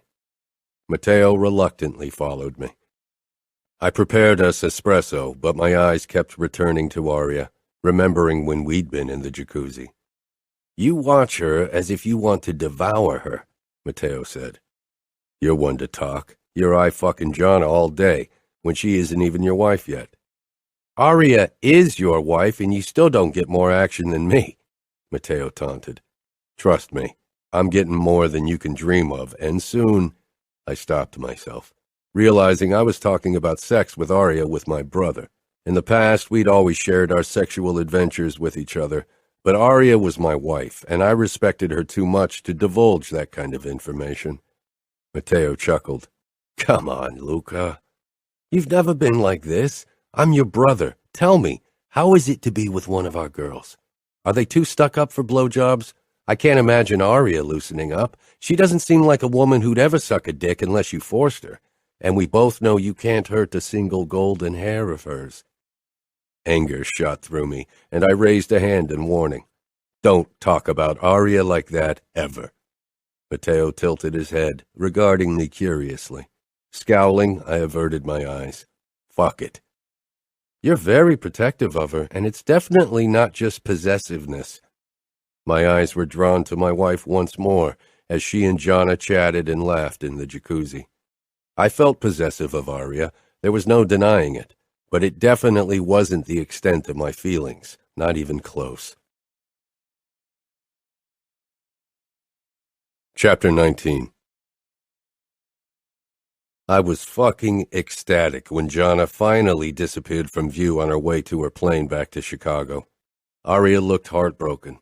It gave me a strange sense of unease, because I realized she felt lonely in New York. Aria whirled around and threw herself into my arms, sniffling. I caressed her back, my mind drifting to my plans for the night. They'd hopefully distract Aria from her sadness. I thought we could grab dinner and then have a relaxing evening. Sounds good, she said quietly, but her expression flickered with anxiety. I wasn't sure how to relieve her of her fear. All my life, my purpose had been to terrify others. Soothing someone's fear was completely out of my comfort zone. Aria was tense throughout dinner and hardly touched her food. She was scared of the unexpected, perhaps even still scared of what I'd do, but I had absolutely no intention of being rough with her. Why don't we head inside? I suggested. She gave a small nod. I wasn't a patient man. I'd never had to wait for anything in my life. I knew she was nervous, but I wanted her tonight. My cock was fucking eager to claim her. We stepped inside, and Aria moved toward the liquor cabinet, reaching for the brandy. I grabbed her wrist and pulled her against me. Her eyes widened. Don't, I said quietly. I didn't want her to be drunk when I claimed her. I needed her yes to be real. I lifted her into my arms and carried her upstairs, hardly able to wait. I put her down on the bed, my cock straining against my pants as I climbed on top of her, claiming her lips. She tasted like fucking perfection, and I was the only one who'd ever got to taste her. That knowledge filled me with the desperate need to own her completely. I kissed her harder before I drew back and sucked one perfect, firm nipple into my mouth. Fuck, I was so hard. I helped Aria out of her dress, then moved lower. I let my eyes trail over her body. She was stunning. She was only mine. I lowered my face to her panties and pushed a tongue between her perfect pussy lips. Fuck, perfection. My cock twitched. I drew back, gripped her flimsy panties, and ripped them away before I tasted her pussy again. But my need was too fucking huge. I needed to make her mine alone. I pushed a finger into her, and the thought of how it would feel to have her tight walls squeeze my cock almost sent me over the edge. I stood and got out of my clothes. Aria lay on the bed, blonde hair spread around her, legs parted, revealing her perfect pink pussy. You're mine, I growled. I'd waited so fucking long for this. I moved between her legs and parted them, spreading her open for me and lining my cock up with her hot entrance. The sensation of her pussy against my cock was like a revelation. I'd never had sex without a condom before. Aria's nails sunk into my shoulders, pulling me out of my fog of desire. I glanced down. Her eyes were squeezed shut, her lips pressed together as she waited for pain. I could feel how tense she was against my cock. Aria leaned up and pressed her face into my neck, shaking, taking deep breaths. Her heat beckoned me to bury my cock inside of her, but her trembling body and her tension stopped me. "Aria," I murmured, "look at me." She pulled back and opened her eyes, and fear stared back at me. She was completely terrified, and I pounced on her as if she were some whore. I lowered myself until our bodies were pressed up against each other. "I'm an asshole," I rasped as I kissed her temple and cheek. Those beautiful lips parted in surprise. "Why?" Her voice was a broken whisper. I'd sworn to be gentle with her, sworn I'd protect her, and now when she needed me to be gentle the most, I acted like a fucking caveman. "You're scared, and I almost lost control. I should know better. I should prepare you properly, and instead I almost shoved my cock into you." Aria moved under me and let my tip glide over her opening. She gasped fearfully, and I exhaled sharply because a dark part of me wanted to shift my hips forward and finish what I'd begun. She was mine for the taking, had been for weeks. I closed my eyes, trying to get a grip on myself. That part of me, the monster, wasn't meant for her. This was Aria, my wife, mine to protect. I would treat her like a queen. I opened my eyes and found her watching me with a mix of fear and confusion. I shifted until my head hovered over her perfect breasts and her pussy was pressed up against my abs. "You are my wife," I said. Aria held my gaze and trust shone in her eyes. My fingers closed around her nipples and I tugged lightly the way she liked it. A moan was my reward, but Aria arched at the same time and made her pussy rub against my abs. Too fucking tempting. "Stop squirming," I said roughly. I was teetering on the edge, my darkness so damn close under my skin that it wouldn't take much to unleash it, and that's not something I'd ever do to Aria. I tugged at her nipple, relishing in Aria's moans as I teased her breasts without the previous hurry. Soon she was breathless and shifting beneath me. I trailed my hand down her ribs and waist, worshipping her with my fingertips, before my lips did the same. I bit the soft skin over her hip bone possessively as I kneaded her thighs. Aria was starting to relax. I parted her legs, laying her open for me. She was glistening, and I pressed a soft kiss against her folds. She let out a small sigh, quivering. I lightly bit her inner thigh. Aria arched up, gasping, and I wedged my palms under her firm ass. Keeping my eyes on her face, I lifted her pussy to my mouth and planted another kiss to the soft flesh. Aria whimpered, and I repeated the motion. Her eyes opened, and they were filled with need. She enjoyed having her pussy kissed like this. My eyes locked on hers. I parted her a bit more and kissed her tight opening, my lips brushing her soft inner folds. Aria's lips parted in a soft moan. Her heady scent reached my nose, and I spread her open with my thumbs, revealing her juices. I lapped them up, and she trembled with need and rewarded me with another wave of her sweetness. I loved her taste, and I fucking loved that she responded so eagerly. She grew wetter and wetter as I sucked at her lips lightly. I couldn't take my eyes off her as she moaned and whimpered, as she squeezed her eyes shut and jerked her pussy against me. I circled her opening lightly, and her walls clenched. My cock jerked against the mattress, but I needed to be patient, and so I trailed my tongue up, never to her clit. "Luca, please," she begged, lifting her hips, and fuck, I almost lost it. "You want this?" I brushed her clit, and she moaned. "Yes." "Soon," I growled, and eased a finger into her slowly. So damn tight. I ran my tongue around my finger and Aria's entrance, then trailed it up to her nub. Aria moaned as I closed my lips gently around her clit and began to suck. "Tell me when you come," I murmured before I continued my suckling. My finger slid easier in and out of Aria's channel as she grew wetter. "I'm come—" I quickly retracted my finger and pushed 2 fingers in. Fuck, she was tight. Her face flashed with pain and pleasure as her walls clenched around my fingers. I kissed her thigh, then groaned from the grip of her walls on my fingers. You're so fucking tight, Aria. Your muscles are squeezing the life out of my fingers. Fuck, this shouldn't have excited me as much as it did. Aria peered down at me, face flushed. I slowly pulled my fingers out a bit, but she tensed even more and winced. I slid back in and established a slow, gentle rhythm of my fingers fucking her. Relax, I said, but she didn't. I need to widen you, Principessa.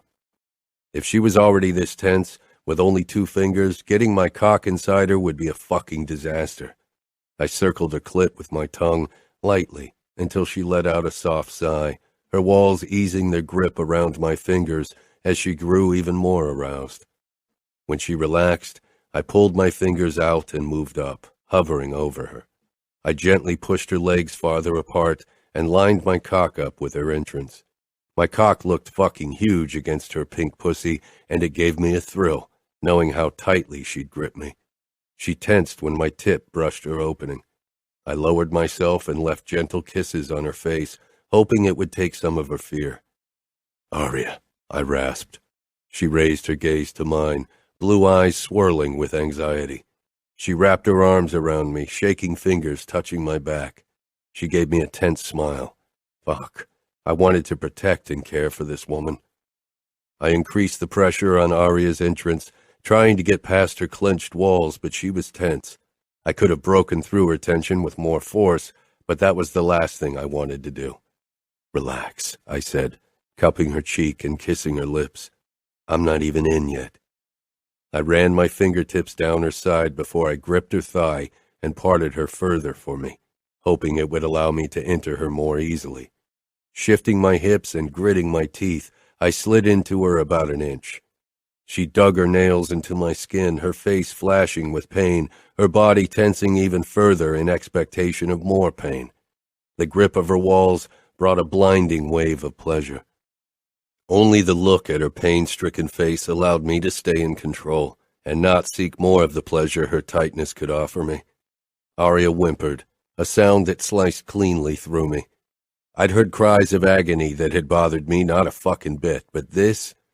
I stopped and started stroking Aria's breasts, hoping it would allow her body to adapt to the penetration. You are so beautiful, I whispered into her ear, not even sure where those words came from. I'd never sweet-talked a woman. If anything, I told them how I wanted to fuck them. So perfect, Principessa. My words finally made Aria relax, and her eyes shone with gratefulness. She shouldn't have felt that way about me, not when it was me who hurt her, who pushed her past her boundaries because I didn't want to wait any longer to lay claim on her.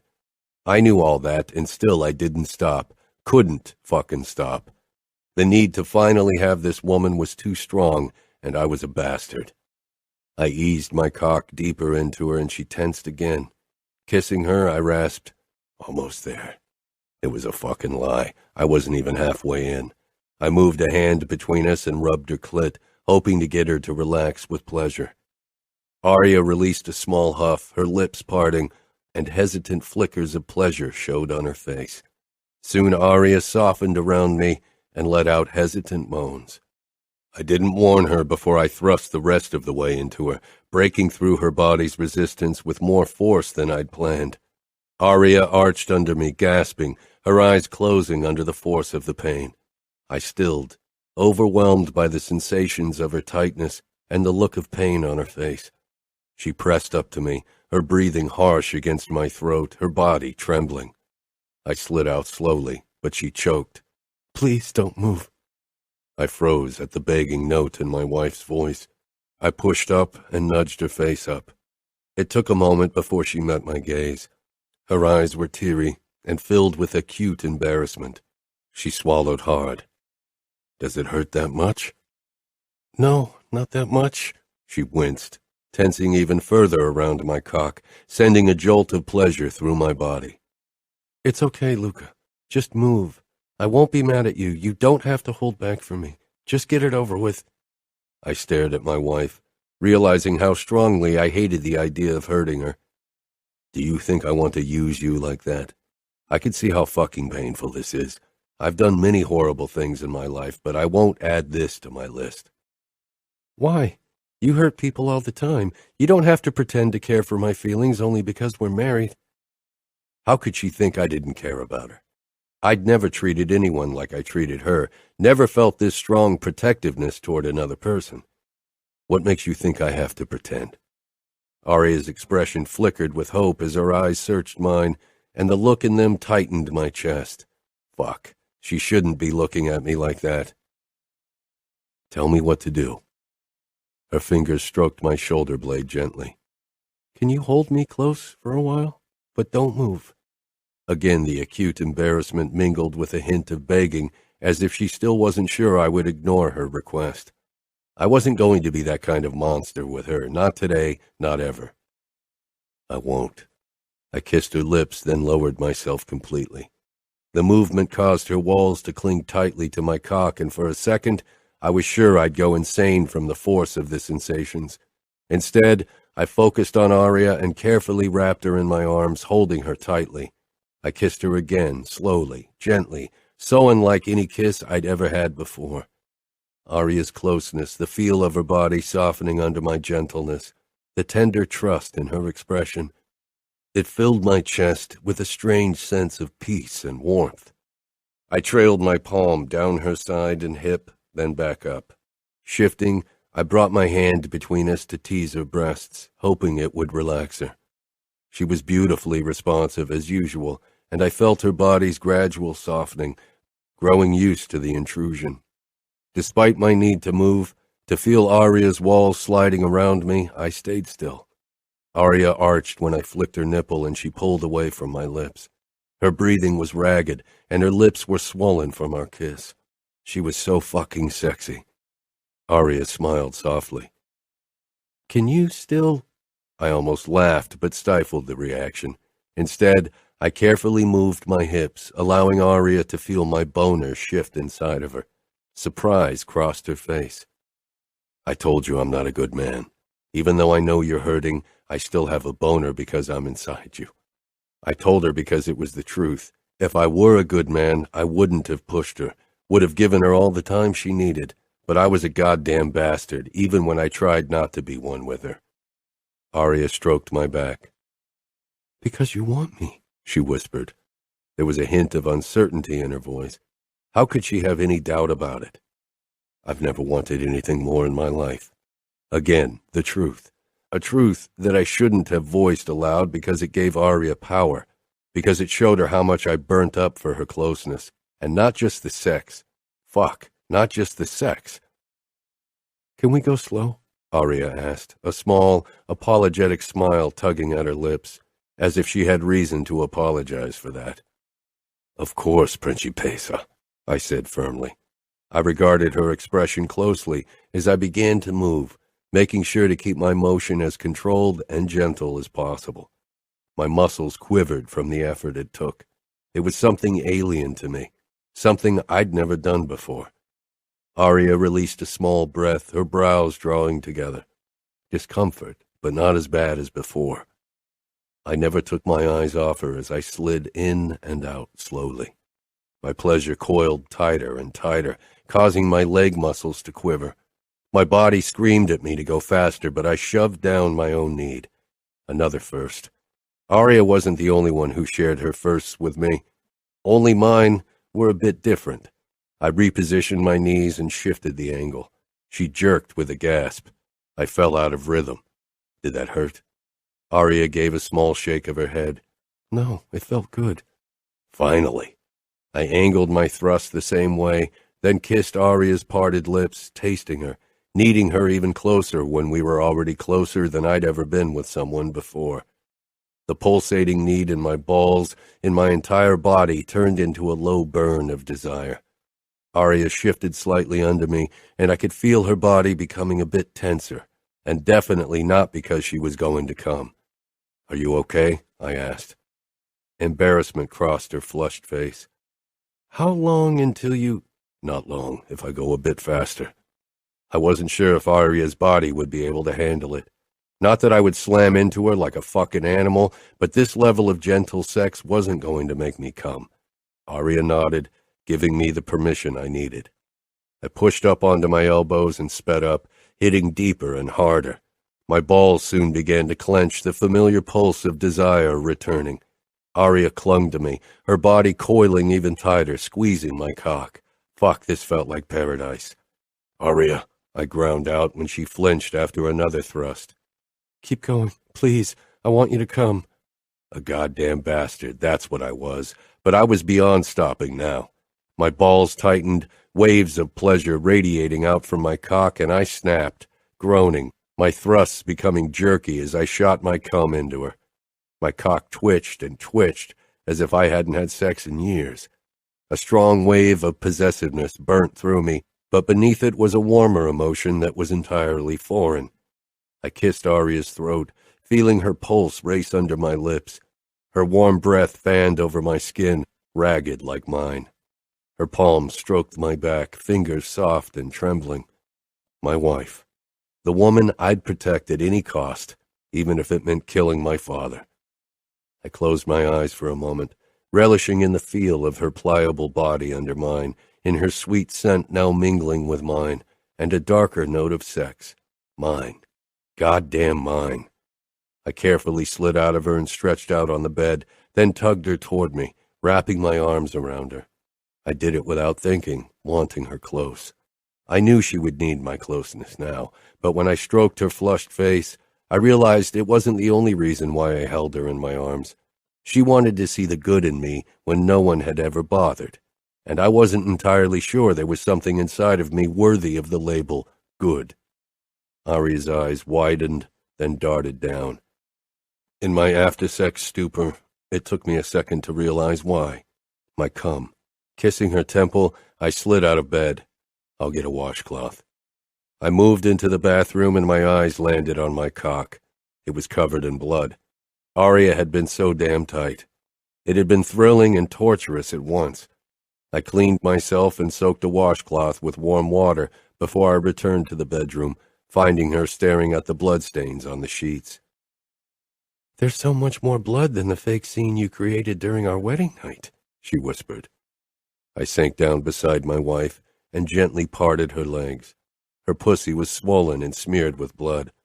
The sight tightened my chest because it was another reminder of how painful it had been for her.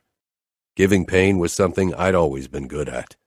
I pressed the cloth to her sore flesh, earning a gasp. I kissed her knee, fucking relieved that this wasn't our wedding night, that I wouldn't have to present these sheets. "You were a lot tighter than I thought," I said quietly. The red in Aria's cheeks became more pronounced. I threw away the washcloth before I pressed my palm against her lower belly. Her muscles contracted under the touch, and I had to resist the urge to slide lower again. Aria wouldn't be ready for sex in a while. "How bad is it?" I asked. Aria stretched out on the mattress before me. "Not that bad. How can I complain when you're covered in scars from knife and bullet wounds?" I shook my head. That wasn't the point. She wasn't meant to ever experience pain. I wouldn't fucking allow it. We're not talking about me. I want to know how you feel, Aria. On a scale of 1 to 10, how much does it hurt? Now? 5? Fuck, 5 now? I'd hoped for 5 during. I laid down beside her and wrapped an arm around her. She regarded me with that hint of shyness and a flicker of relief. Relief because she got her first time over and done with. Not the most ego-boosting thought. And during? Aria looked away, licking her lips. If 10 is for the worst pain I've ever felt, then 8. There was a note to her voice that told me she was still not telling the truth. Damn it. The truth. 10. I stroked her belly. Aria's admittance didn't sit well with me, even if I reminded myself that she had a different pain level than I did. I never wanted to be the one who caused her that much pain. Next time will be better. I hoped it would be. I wasn't sure how to make this easier for her. She was petite and nervous, and I was an asshole that burned with the need to have her. Aria gave me an apologetic look. I don't think I can again so soon. I didn't mean now. You'll be sore for a while. I still wanted her, maybe more than ever. Claiming her definitely hadn't sated my desire for her or the need to have her as close as possible. It was unnerving. On a scale of 1 to 10, how fast and hard did you go? The truth, Aria asked in a teasing voice. I considered lying, but for some reason I didn't want to. I wanted Aria to know the truth about every aspect of me, the bad, the worst. I wasn't even sure why. I'd never bothered sharing anything with anyone except for Matteo. 2, I said, watching her closely as I did. She tensed, shock flashing across her face. I'd gone as gentle with her as I was capable of. I'd never been this close to someone while sex, never gone as slow, or tried to pay attention to a woman's facial expressions to make sure she was okay. 2? We have time. I'll go as gentle as you need me to. Fuck, and it was the honest-to-God truth. If Aria needed me to, I'd go the vanilla route for months. Aria smiled in a way that went straight through me. It was a look I wanted to see as often as possible. I can't believe Luca the Vice Vitiello said gentle. My men wouldn't believe it if anyone told them I could be gentle. And my father, my fucking father, he'd lose his shit. He'd demand I fucking grow a pair and beat my wife into submission. He'd never understand that it didn't show strength to abuse someone who couldn't protect themselves, someone meant to be under your protection. A man should know whom to treat with care and whom to crush. I touched Aria's cheek and leaned in, murmuring, "It'll be our secret." It had to be. Nobody could know. If my father considered Aria a risk to my ruthlessness, he'd kill her immediately. I'd end his miserable life, would show him that the same sadistic streak he had ran deeply in my veins. But it wouldn't save Aria. Nothing would ever happen to her. Not as long as I was alive. I'd kill anyone who dared to consider hurting her. Aria nodded, her expression softening. Thanks for being gentle. I never thought you would be. Believe me, nobody's more surprised about this than me, I said. Gentleness wasn't in my nature, never had been, and I doubted it would ever be something anyone else but Aria would get to experience. Aria turned to me and pressed against my side, her head on my shoulder. I tightened my hold on her. She let out a small sigh, as if I'd given her a fucking gift for allowing closeness. I lightly stroked the soft skin of her waist, feeling a sense of calm. You've never been gentle to someone? I've racked my brain for a moment in my life when I'd shown a softer side of me, but the only memory I came up with was when I was a boy of 5. I'd found my mother crying in her bed and had walked over to her even though I wasn't allowed in her bedroom. I had been scared by her wailing and had touched her hand to stop her. My mother had jerked her hand away and Father had come in a moment later. He'd dragged me out and beaten me for trying to cater to the silly whims of a woman. No. Our father taught Matteo and me that any kind of gentleness was a weakness, and there was never any room in my life for it, I said. All the sentimental baggage from my past wasn't something I wanted to lay in the open, not even to my wife. What about the girls you were with? Aria asked. Her voice shook with a hint of worry and jealousy.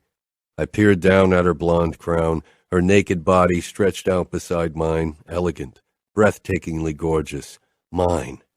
It was understandable that she worried about other women after the Grace incident, but I didn't have the slightest intention to ever touch another woman again, and all the women of my past had meant nothing.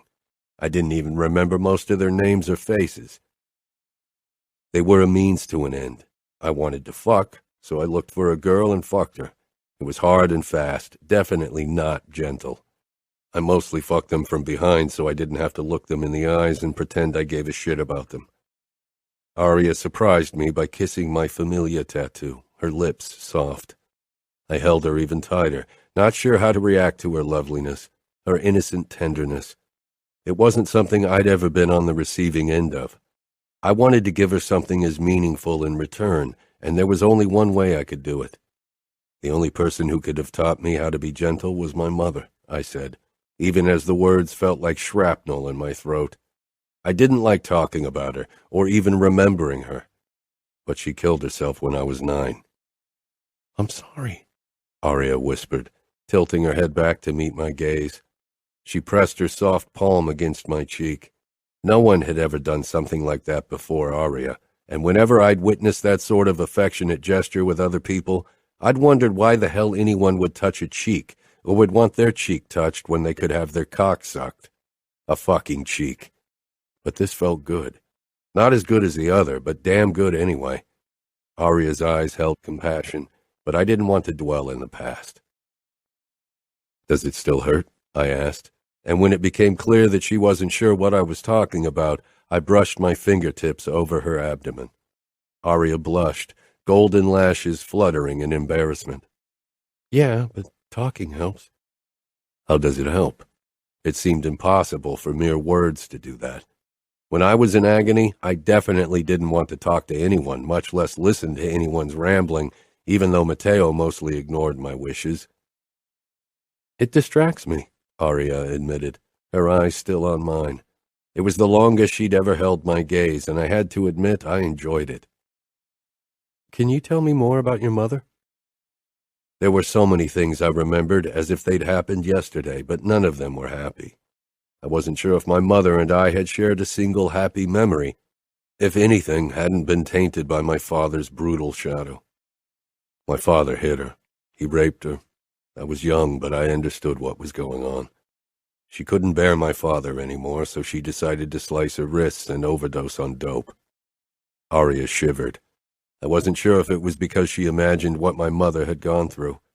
I was fairly sure Aria had worried it would be her fate as well. The mere idea that I could do to Aria what my father had done to my mother, that Aria would lie under me, broken and terrified, made me want to take a shower.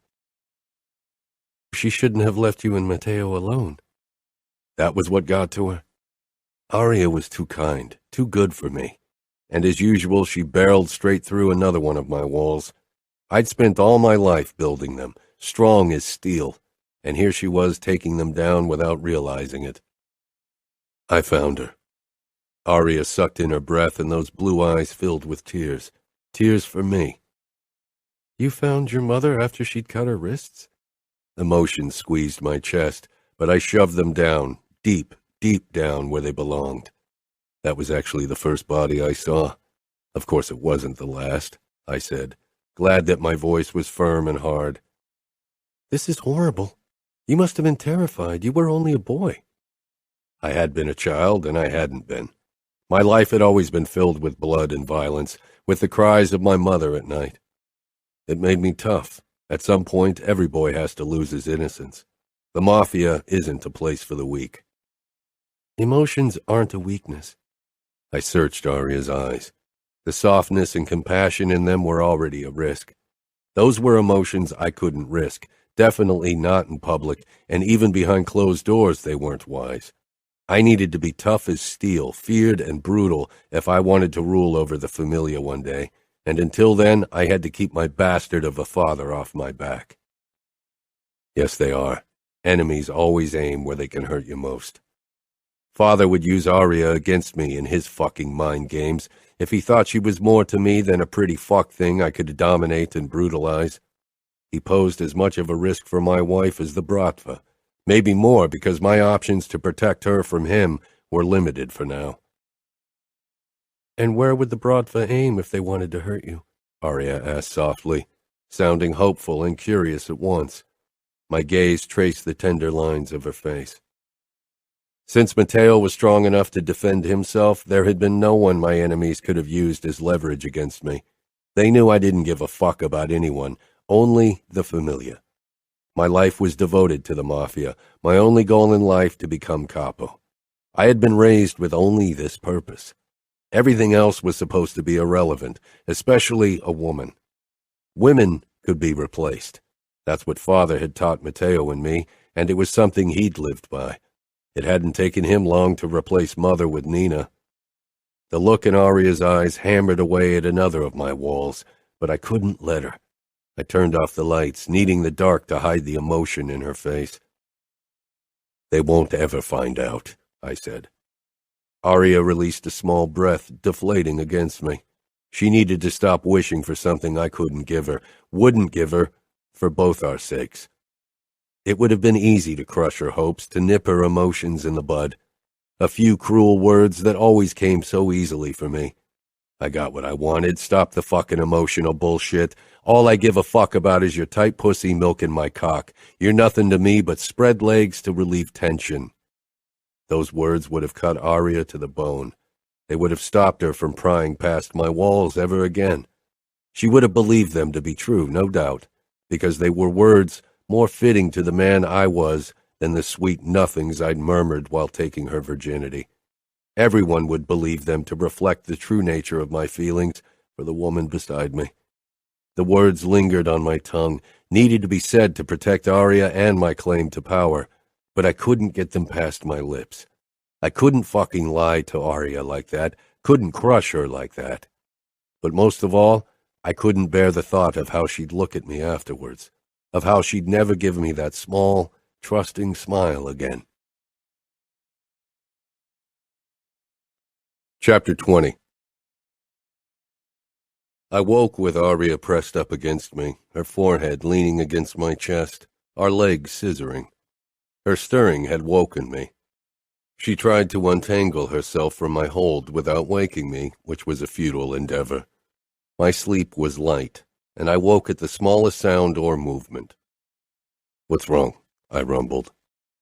"Need to go to the bathroom," Aria said in a sleepy voice. I loosened my iron grip around her and she pulled back, peering up at me. I watched her through half-closed eyes. Aria bit her lip, smiling uncertainly. She was shy because of what we'd done last night. I rubbed my thumb over her swollen lips, watching the blush bloom on her cheeks. Slowly she climbed out of bed, her movements stiff. My eyes followed her beautiful ass as she walked toward the bathroom. Her gait was slightly off from discomfort. I was glad for the reminder because my cock was already erecting a tent with the covers. Groaning, I reached for my phone on the nightstand. It was only 8, and Romero was supposed to arrive at 9 to guard Aria. I sent him a short text telling him to be there at 12, then another text to Matteo informing him that business would have to wait until later. Then I shut off my phone, not in the mood for my brother's annoying questions just yet. Aria returned 10 minutes later, her face twisting occasionally. "Sore?" I asked, even if it was a rhetorical question. Even someone less familiar with the signs of pain would have seen that she was in discomfort. Aria stopped in front of the bed, nose crinkling in shame. "Yeah, I'm sorry." "Why are you sorry?" Aria stretched out beside me, her eyes briefly darting down to my groin, then back to my face. There was no way I could have hidden my desire for her, but that didn't mean I'd disregard her body's needs. "I thought you might want to do it again, but I don't think I can." I caressed her ribs and sighed. "I know. I didn't expect you to be ready so soon." Aria's skin pimpled under my ministrations. I stroked her belly, then the edge of her lovely blonde triangle. She held her breath. "I could lick you if you're up for it." Desire consumed my insides at the idea of burying myself between her thighs. Aria swallowed. "I don't think that's a good idea." I leaned back, but I didn't take my eyes off her. Her nipples puckered under my attention. Aria leaned over me, her gaze lingering on my chest and abdomen. Her expression wasn't sexual, so she wasn't admiring my muscles, but I knew they turned her on, just like Aria's body drove me raving mad with desire. I reached up and stroked the pad of my thumb over her pink nipple. Every inch of Aria was perfection, not just the outside, but also her sweet persona. I'd been with so many beautiful women who'd fulfilled my every fucking desire, women who had never known a single truth about me, women who had never wanted to know more than what I could give them. I had taken everything I desired without a fucking care for their emotions, had chosen them by their looks, the size of their tits or shape of their lips, by the skill of their tongue or willingness to take it up their ass. Aria was the first woman I hadn't chosen for myself, and I probably wouldn't have ever chosen. If Father had left the choice up to me to pick an outfit girl, I'd have chosen someone else because from the first moment I'd seen Aria, I wanted to protect her. Even back then, I'd known deep down that marrying her posed a fucking risk to everything I'd built. Marrying Jonna would have been the safe choice because, with her personality, I wouldn't have had trouble to be an asshole, to keep up my monstrous mask. With Aria, it was a losing game. The most dangerous game I'd ever played. What the fuck was she doing to me? Your breasts are fucking perfect, I said into the silence, needing to break this insane moment. Aria brushed her fingertips over a scar on my stomach. Where did you get this scar? Safer terrain. I was 11. The memories slithered up, clawing their way through all the other, many worse memories. Shock flashed across Aria's face. She knew what story was coming. Everyone knew the story. The boy who killed his first man at 11, even then a monster. His father's son. Maybe people had been scared of me even before then, but the first time I noticed how other people regarded me like someone to be wary of was after that first kill. The Familia wasn't as united as it is now, I began, and told her how everything had started, how I'd become a made man, a killer. Even back then I hadn't felt guilt over killing another human being. Killing my father could rip the Familia apart again if I wasn't careful. Aria watched me with an intent expression, lacking the sick fascination or reverent fear usually directed my way when this story was told. That was your first murder, right? Yeah, the first of many. I wasn't exactly sure how many people I'd killed, not just because it wasn't always clear if Mateo's or my bullet ended someone in the chaos of a mass shooting, but also because at some point I'd stopped counting. What did it matter if I'd killed 20, 50, or 100? Aria's fingers still stroked my scar, but I doubted she noticed. She was completely focused on my face. When did you kill again? That same night. After that first man, I told Mateo to hide in my closet. He protested, but I was bigger and locked him in. By then, I'd lost quite a bit of blood, but I was high on adrenaline and could still hear shooting downstairs, so I headed for the noise with my gun. My father was in a shooting match with 2 attackers. I came down the stairs, but nobody paid me any attention, and then I shot one of them from behind. My father took the other down with a shot in the shoulder. Why didn't he kill him? Oh, Aria, so innocent. He wanted to question him to find out if there were other traitors in the Familia. So what did he do with the guy while he took you to the hospital? As if my father would have ever stopped torturing someone to get me medical help, much less take me to a hospital.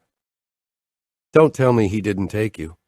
He called the doc of the Familia, told me to put pressure on the wound, and went ahead and started torturing the guy for information. Aria shook her head slowly. You could have died. Some things need to be treated in a hospital. How could he do that? The Familia comes first, I said. It was a truth I lived by. It was something we demanded of our soldiers and something Mateo and I had to live by as well. We never take our injured to a hospital. They ask too many questions and the police get involved, and it's an admittance of weakness. And my father had to make sure the traitor spoke before he got a chance to kill himself. So you agree with what he did?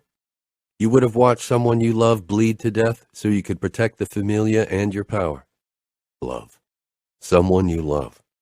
Did Aria really think I was capable of love?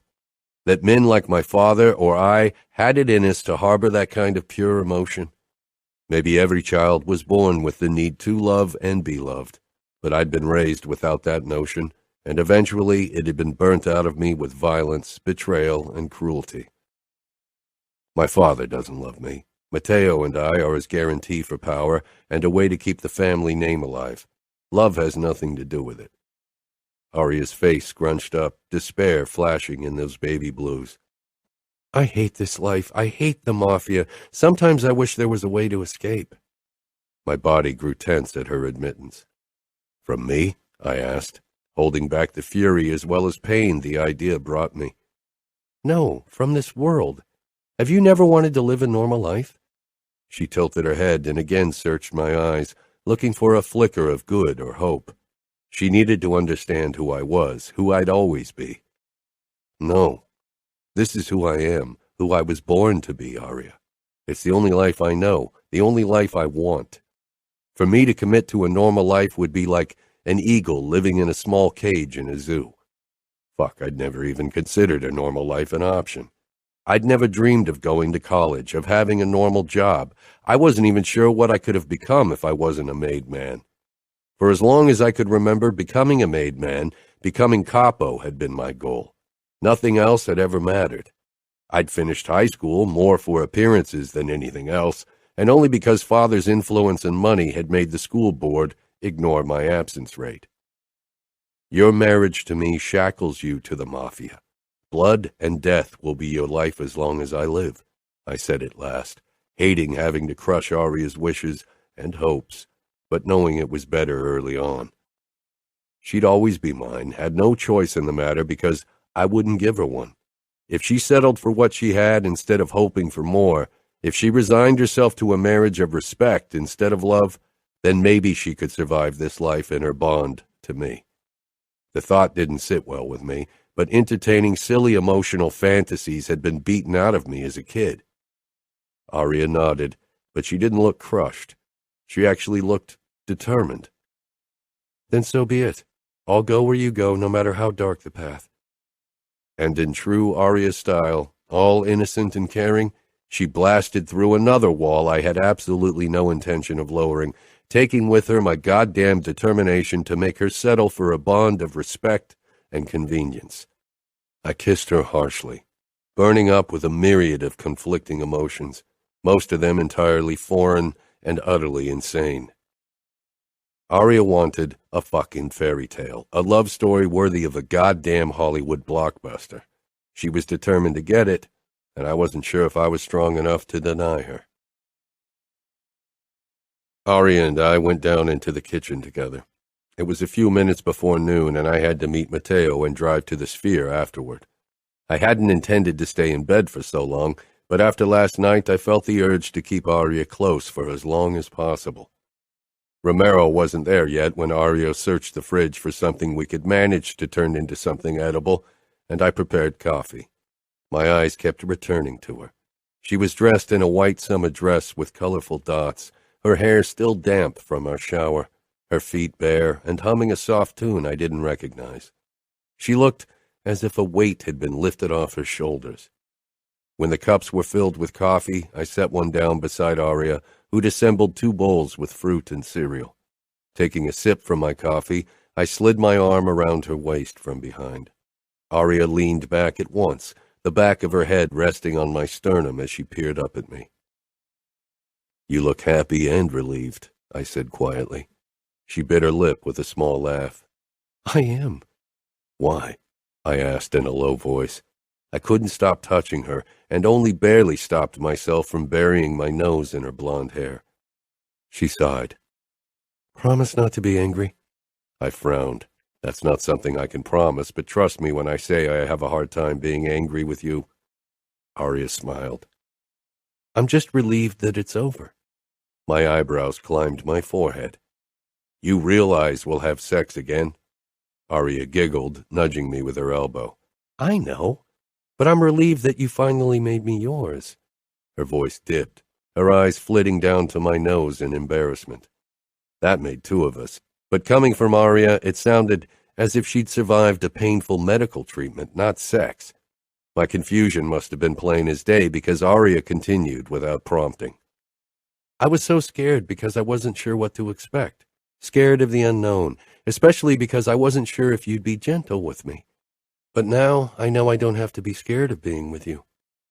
I cupped her face and kissed her. "You won't ever have to be scared of me, Aria, not in bed and not outside of it. I'll always be gentle with you." I was utterly fucked. The elevator binged. My eyes darted to the clock in the fridge. Point noon. Romero was on time as always. I stepped back from Aria, straightened, and took another sip from my coffee. When the doors to the elevator slipped open and Romero stepped out, followed by my pain-in-the-ass brother, my face was back to my emotionless mask. Aria watched me, then took her own coffee and walked over to the bar stool. Her gait was slightly off, and of course both Romero and Matteo noticed. We had been taught by years as made men to notice the slightest shift in demeanor of others because it usually meant danger. Aria noticed their attention and turned bright red, her eyes darting to me, then quickly down to her hands clutching the cup. A smirk curled my lips. She was too fucking cute when she was embarrassed. Romero narrowed his eyes in confusion, but Mateo gave me his fucking shark grin. I see you finally took a stroll through undiscovered land, he said. Aria set her cup down with a clang, her expression falling in open horror. I was going to kill Mateo. Why don't you keep your fucking mouth shut? I growled. Seething, I regarded Romero, trying to gauge if he'd understood Mateo's stupid comment. Romero's expression was carefully blank, but he wasn't fooling me. He knew exactly what Mateo meant, especially considering Aria's behavior. Damn it. Will you have breakfast? Aria asked into the tense silence, nodding towards the bowl with cereal. No time, I snapped, regretting the sharpness in my tone when Aria jumped. My anger wasn't directed at her. Fuck. And in front of Romero and Mateo, I couldn't even make it up to her. I walked over to her, barring her from view with my body, then bent down. Mateo and Romero would only see me acting all possessive and kissing my young wife after I'd claimed her. We'll have dinner tonight, I murmured in her ear, lightly rubbing her lips with my thumb before I pulled back. Aria gave a small nod. My expression was stone when I turned back to Romero and my brother. Mateo looked like he was close to bursting out laughing. One day, I was going to drown him in the Hudson River.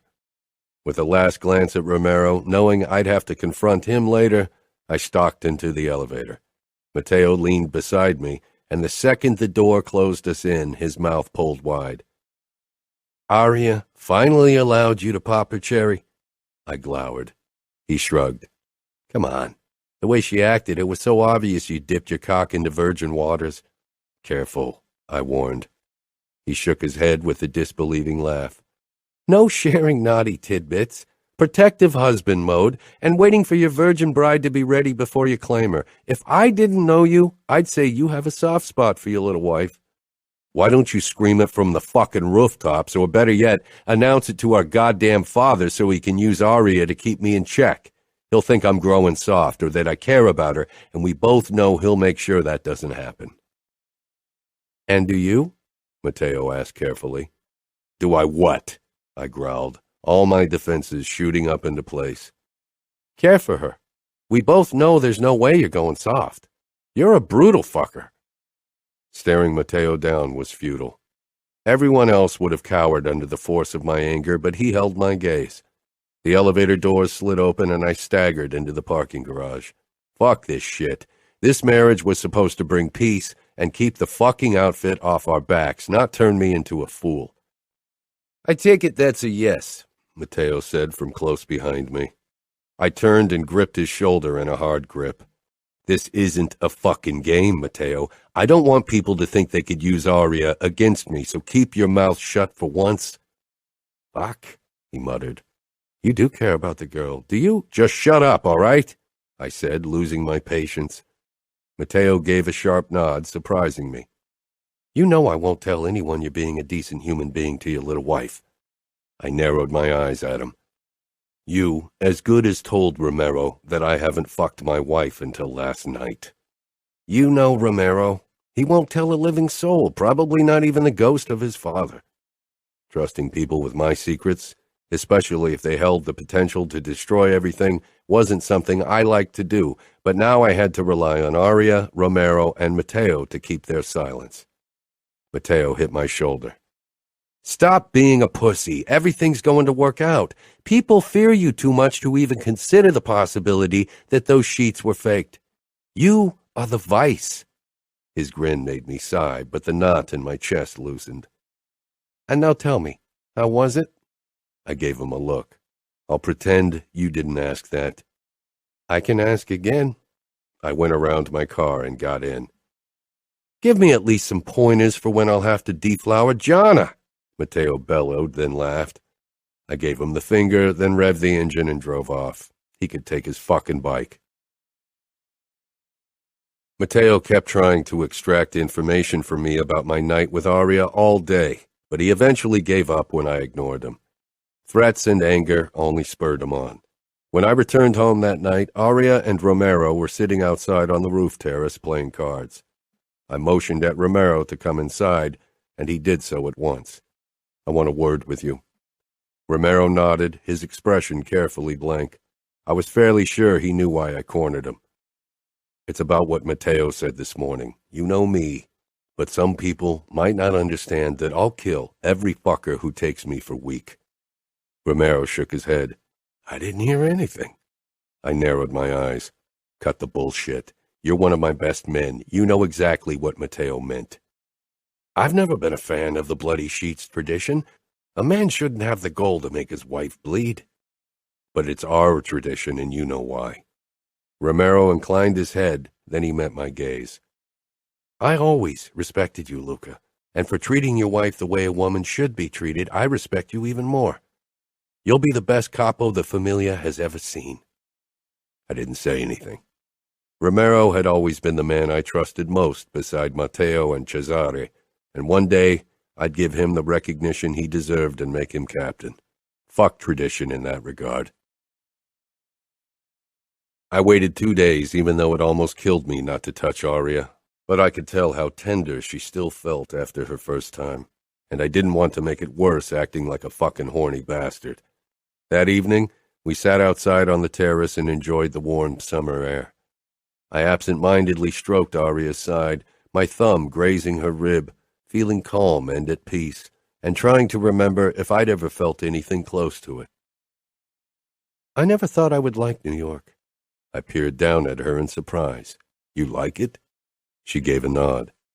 It's almost peaceful up here. If you ignore the honking, I said. She laughed. It's not that bad. I really love the view, and it's not like I ever lived in the countryside. Chicago is busy as well. I'm glad you're coming to terms with my city. Your city, Aria said, a smile in her voice, looking up at me. It's strange to think that you'll be ruling over the East Coast, that I'll be the wife of a capo. I found it far stranger that I was sitting on my terrace with my wife as if it were meant to be like this. With your beauty, you must have known from an early age that you'd be given to a man of power. Aria pursed her lips. I knew. People never stopped telling me so, but I never thought I'd be given to a future capo. An underboss, yes. I hear a few outfit members would have preferred you at Dante's side, I said, my voice tense with possessiveness. Aria laughed. The golden couple rumor. She shook her head. You and I were already engaged when he was looking for a new wife. Would you have preferred marrying him? I couldn't keep the jealousy from my voice. Aria blinked and then she burst out laughing in earnest. My own mouth pulled into a smile watching her. No, she got out. He always terrified me with his coldness. Good, I murmured as I pressed a kiss to Aria's temple. She lowered her head to my shoulder. Did you have anyone in mind for marriage before me? No, I said without hesitation. I never cared about marriage. I knew I'd be given someone from a high-ranking family. Not very romantic, is it? She whispered. Mafia isn't really a place for romantic notions. Aria was silent for a moment. But this feels romantic. She was right. I didn't have any experience with romance, but this moment felt right. I kept stroking Aria's side. Her breathing deepened slowly, and for a moment I thought she'd fallen asleep, but then she shifted and peered up at me. She leaned forward, kissing me gently. I cupped her cheek and sought her mouth, tasting her. Our kiss was slow and deep, our tongues sliding over each other without hurry. Soon Aria began rocking her hips, almost imperceptibly, and my cock stood to attention. Let's go inside, I rasped. Aria nodded, biting her lip. I caught the hint of anxiety behind the apparent need. No sex, I promised. I lifted her into my arms and carried her inside, then upstairs into our bedroom, where I lowered her on the mattress and covered her with my body. My lips found hers once more, and I kissed her until she rocked her hips up against my leg. Slowly, savoring every second of uncovering inch over inch of her skin, I pulled down her pants, then lifted her shirt over her head. The lacy underwear allowed me to see her pink nipples and the enticing golden triangle between her thighs. Fucking gorgeous, I groaned, before I lowered my head and sucked her breast into my mouth. Aria gasped, squeezing her legs together. I took my time with her breasts, sucking and nibbling before I helped her out of her bra. Then I bent over her panties and parted her legs. I pressed a kiss to the delicate fabric over her folds. Aria moaned softly. I kissed the same spot, then a bit lower. Soon Aria's panties stuck to her pussy with her arousal. I hooked my index finger in the garment and tugged it aside, revealing her pink lips. They were still slightly red, tender, and sore. I sucked one lip into my mouth, earning a delicious gasp. Dragging the panties down her legs, I trailed kisses over her skin. Then I pushed to my feet and got out of my own clothes. Aria watched me with hooded eyes, her legs closed, still shy about presenting herself to me. "Let's try something new," I told her. I stretched out on my back and Aria frowned. "Kneel over me, then I can lick you and you can blow me." A fierce blush stained Aria's cheeks at my words, but she knelt and straddled my chest. Gripping her hips, I hoisted her closer to me so that her pussy was spread out before me like a delicious treat. Aria was a bit stiff, probably from self-consciousness about being exposed like this to me, but good Lord, she didn't need to be. The sight of her pink lips and her perfectly shaped butt was like a fucking shot of pleasure straight into my veins. Aria giggled. "You twitched." "Because my mouth waters just imagining tasting your glistening lips, Principessa." Her pussy clenched, and I couldn't help but smile smugly, knowing that my words had turned her on. Aria loved it when I talked to her, even when she was still very quiet. I cupped her ass cheeks, then leaned forward to feast on her, dragging my tongue over her slit, parting those pink lips. Aria moaned, then lowered her head and took my tip into her mouth, sucking lightly. I groaned against her. "Your stubble scratches," she whispered, then moaned again when I took a long lick. "You want me to stop?" "No," she gasped. I used the friction of my beard to tease her clit, and Aria gasped again. Soon she arched back, presenting her pussy to me. I parted her and stroked my tongue lightly over her tender opening until she softened. Then I gently eased my tongue into her. I began to fuck her with my tongue as my thumb rubbed her clit. Fuck, I couldn't wait to sheathe my cock inside her again. I thrust my hips upwards lightly into Aria's warm mouth. She was already so much better at this, trying to match my thrusts and squeezing my cock with her fingers. Aria tensed when she finally came, thrusting her pussy into my face, and I squeezed her ass encouragingly, loving to see her loosen up. She stopped sucking my cock as she moaned and helplessly shivered on top of me. Rubbing her back and ass, I rasped, "Turn around, Principessa. I want to look at you when I come in your mouth." Aria climbed off me, then knelt between my legs, her cheeks flushed, both from her orgasm and my words. She gripped me, then lowered her mouth back to my throbbing dick. I groaned when I watched my thick tip slip past her pink lips. Aria's hair curtained half of her face, and I pushed it aside to see her. "Look at me," I ordered. Aria's eyes flashed up, her cheeks turning pink. I guided her head gently to show her the angle and pace I wanted. She averted her eyes again, and I didn't push her, knowing it would take time for her to grow bolder. Soon my thrusts became jerky until I came with a groan. Aria's moves became uncoordinated as she tried to swallow around my tip. She pulled back and hesitantly licked her lips. I was still cupping her head, and like she'd done before, Aria tilted her head, pressing it against my palm. She crawled up to me and I pulled her against my chest. "Am I getting better?" Aria asked with a small laugh. My brows drawing together, I peered down at her, but she wasn't looking at me, instead at the hand tracing my stomach. "Better at giving me head?" I asked with a chuckle. Aria nodded. "I know I wasn't any good the first few times, and I'm probably still not very good, but I want to get better." "You're perfect," I said, sliding my hand along the curve of her body.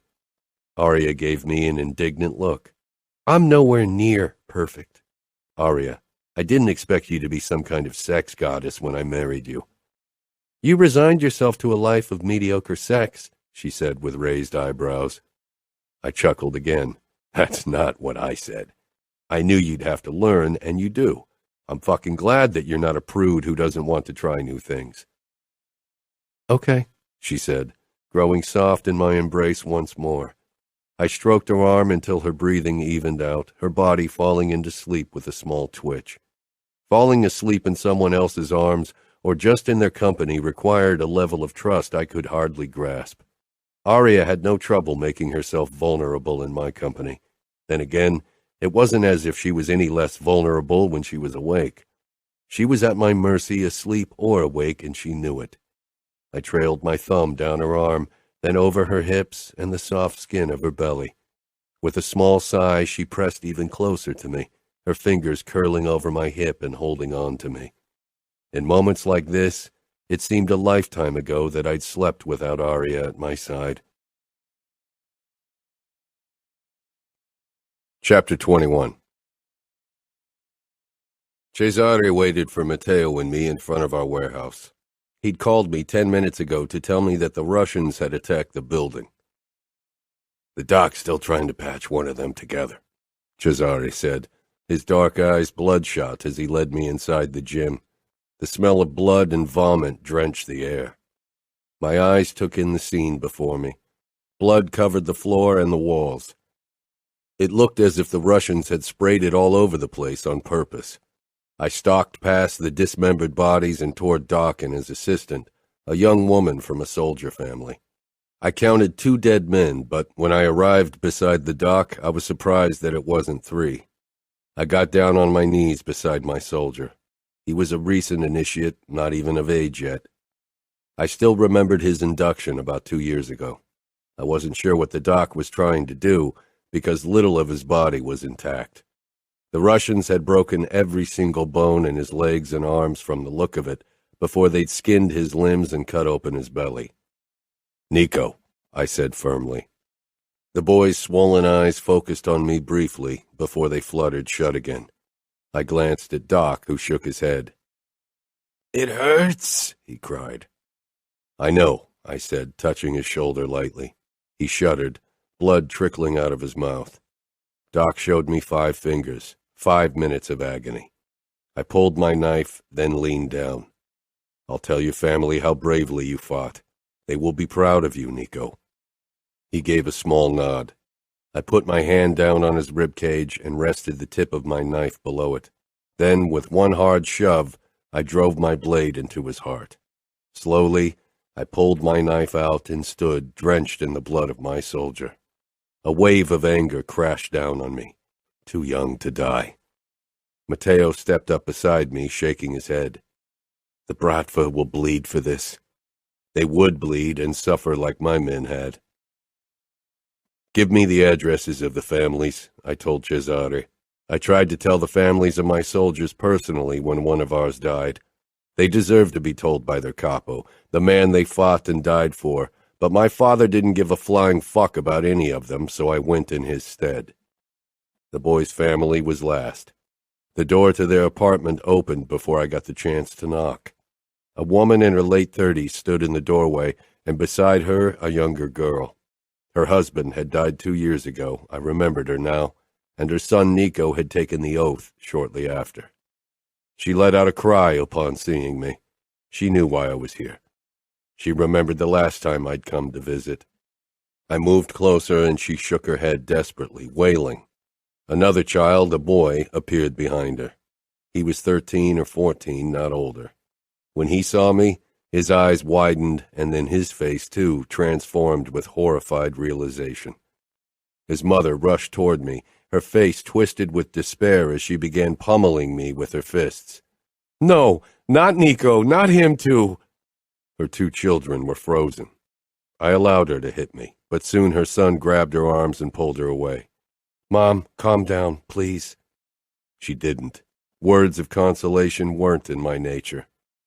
"Your son fought bravely." She gave a weak nod. The boy looked at me, trying to appear like a man even with tears in his eyes. "I'll take the oath to provide for my family." I pulled my wallet and handed him $10,000 for the funeral and the next few weeks. "In 2 years. Until then, the Familia will provide for you." If my father disapproved of my decisions, he should act like a capo. Until then, I'd handle things the way I wanted. The boy led his mother back into their apartment, and I turned around and left. Afterward, I returned to the warehouse to help my men wash off the blood. I felt like I'd been run over by a truck. Anger and frustration crowded my chest when I stepped into the penthouse. Romero got up from where he sat on the bar stool, the only source of light his phone screen. "How many?" he asked. "3," I said, already walking past him. I wasn't in the mood to talk. I wanted to wash off the grime and blood and get some sleep. If my body allowed me to find sleep at all tonight. The bing of the elevator told me that Romero had left, and I made my way up the stairs. It was past midnight, so I was surprised to find Aria still up, reading a book. Her eyes filled with worry when I continued into the bathroom without another word. I closed the door and showered for a long time, hoping to feel more like the man I wanted to be around Aria afterwards, but when I stepped out, an undercurrent of violence and anger still had a hold of my body. I walked out, still not saying anything, and half fell into bed. Aria's gaze rested on my face as I glared up at the ceiling. I'd lost good men tonight, and their families had lost their fathers and sons. Money wouldn't be a problem, the familia took care of their own, but that didn't provide solace for everyone. "Bad day?" Aria asked softly. She had propped herself up, and from the corner of my eye, I saw the way her nipples peaked. I was torn between wanting to claim her again, harder than last time, to find an outlet for my tension, and holding her in my arms to remind myself that a few good things remained in this life. "Luca?" "I lost 3 of my men today," I rasped. It wasn't the first time, but today had been brutal. The Bratva was getting too fucking confident, and they'd started working with local MCs who thrived on chaos and anarchy. In the past, after days like this, I'd gone to one of the Familia's clubs and found a woman for a hard fuck, or given Grace a call, because she got wet on my violent side.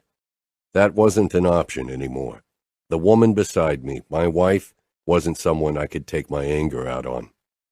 Aria touched my bicep, trying to catch my eyes, but I didn't want to look into her innocent face, and even less for her to see the fucking darkness in mine. "What happened?" "The Bratva attacked one of our warehouses." It didn't even begin to describe the fucking mess I'd witnessed, but it was too much for Aria to stomach. "We'll make them pay. Our retribution will make them bleed." They'd sent my men through hell. I would show them why some people feared me like the devil. "What can I do?" Aria asked, stroking my chest lightly. I finally turned to her, realizing that she was trying to console me with her touch, with the gentleness of it. In the past, I'd fucked the anger out of my system, had burnt down the fire in my veins with more fire. I'd never considered another option, never wanted one, until Aria. "I need you," I pressed out. Fuck, I needed her, but a war was still raging in my body. "Okay." There was no hesitation in the word. She undressed, then waited beside me. My eyes trailed over her body, and a roar of desire drowned out all else. I shoved down my boxers, already painfully hard. I reached for Aria and hoisted her on top of me, feeling her pussy against my skin. The idea of Aria riding me was enticing, but I caught the hint of apprehension in her eyes, the way her body tensed up. It was only her second time, and the last time had been painful for her. No angry fucking. I grabbed Aria and lifted her onto my face. Her cry of shock turned into a cry of pleasure when I sucked her lips into my mouth. She rocked forward, hands clamping down on the headboard as my tongue darted out to lick every inch of her pussy before diving into her opening. I'd eaten Aria many times before, but this time I didn't hold back. I devoured her, leaving her no choice but to surrender. I ate her like I wanted to fuck her, without restraint, merciless and hard. Aria's widened eyes peered down at me as I suckled her. She was so fucking wet, and the way she rocked her hips, mimicking the way I'd soon slam into her, drove me insane. I growled, and my hips began twitching with my fucking need to be inside of her. Aria pressed her pussy harder against my face as her head fell back and I tongue-fucked her. She moaned louder than ever before, her body beginning to spasm. With a cry, she clamped up. "Luca, oh God!" I dug my fingers into her ass cheeks, shoving her pussy against my face as my tongue dove into her over and over again. Aria straightened on top of me and tried to get away from my mouth, but I wanted to get her even wetter before I claimed her again. I held her firmly in place despite her whimper and took my time tasting her. Some of the burning anger had seeped from my pores, and I took my time enjoying Aria's arousal and building her pleasure once more. Aria's moans rose once more, her hips jerking, but before she could find her release, I flung her onto the bed and climbed between her legs, needing to fuck her. My cock brushed her opening, but I stopped myself from plunging into her in one hard stroke. She was clamped up in expectation of pain. I bent my head so I could reach her pink nipple and suckled it as I slid my tip over her wet pussy. Soon my cock was slick with her arousal, and Aria was making small rocking motions, her body seeking my cock despite its fear of pain. I wanted Aria to come with my cock inside her. Patience. I slid my tip into her, stifling a groan from the way her walls gripped my cock. I took a long time teasing her with only my tip until she stopped tensing. Her nipples were red and hard from my ministrations when I finally released them. I looked into Aria's face when I pushed my tip into her once more, but this time I didn't stop. I pushed deeper into her tightness. It was as much to gauge her reaction as to satisfy the possessive side of me that needed to see me claim her. Aria held her breath when I filled her completely, my balls resting against her firm ass cheeks. I cradled her head, holding her soft gaze as I began to thrust into her at a slow, careful pace. Her body still tensed with discomfort, but I could feel her walls loosening around me slowly.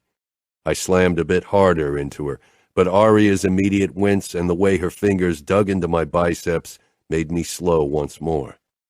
Tonight wasn't about angry hard fucking. I pressed my mouth to her ear. I loved the taste of you, Principessa. I loved how you rode my fucking mouth. I loved my tongue in you. I love your pussy and your tits, and I love that you're all mine.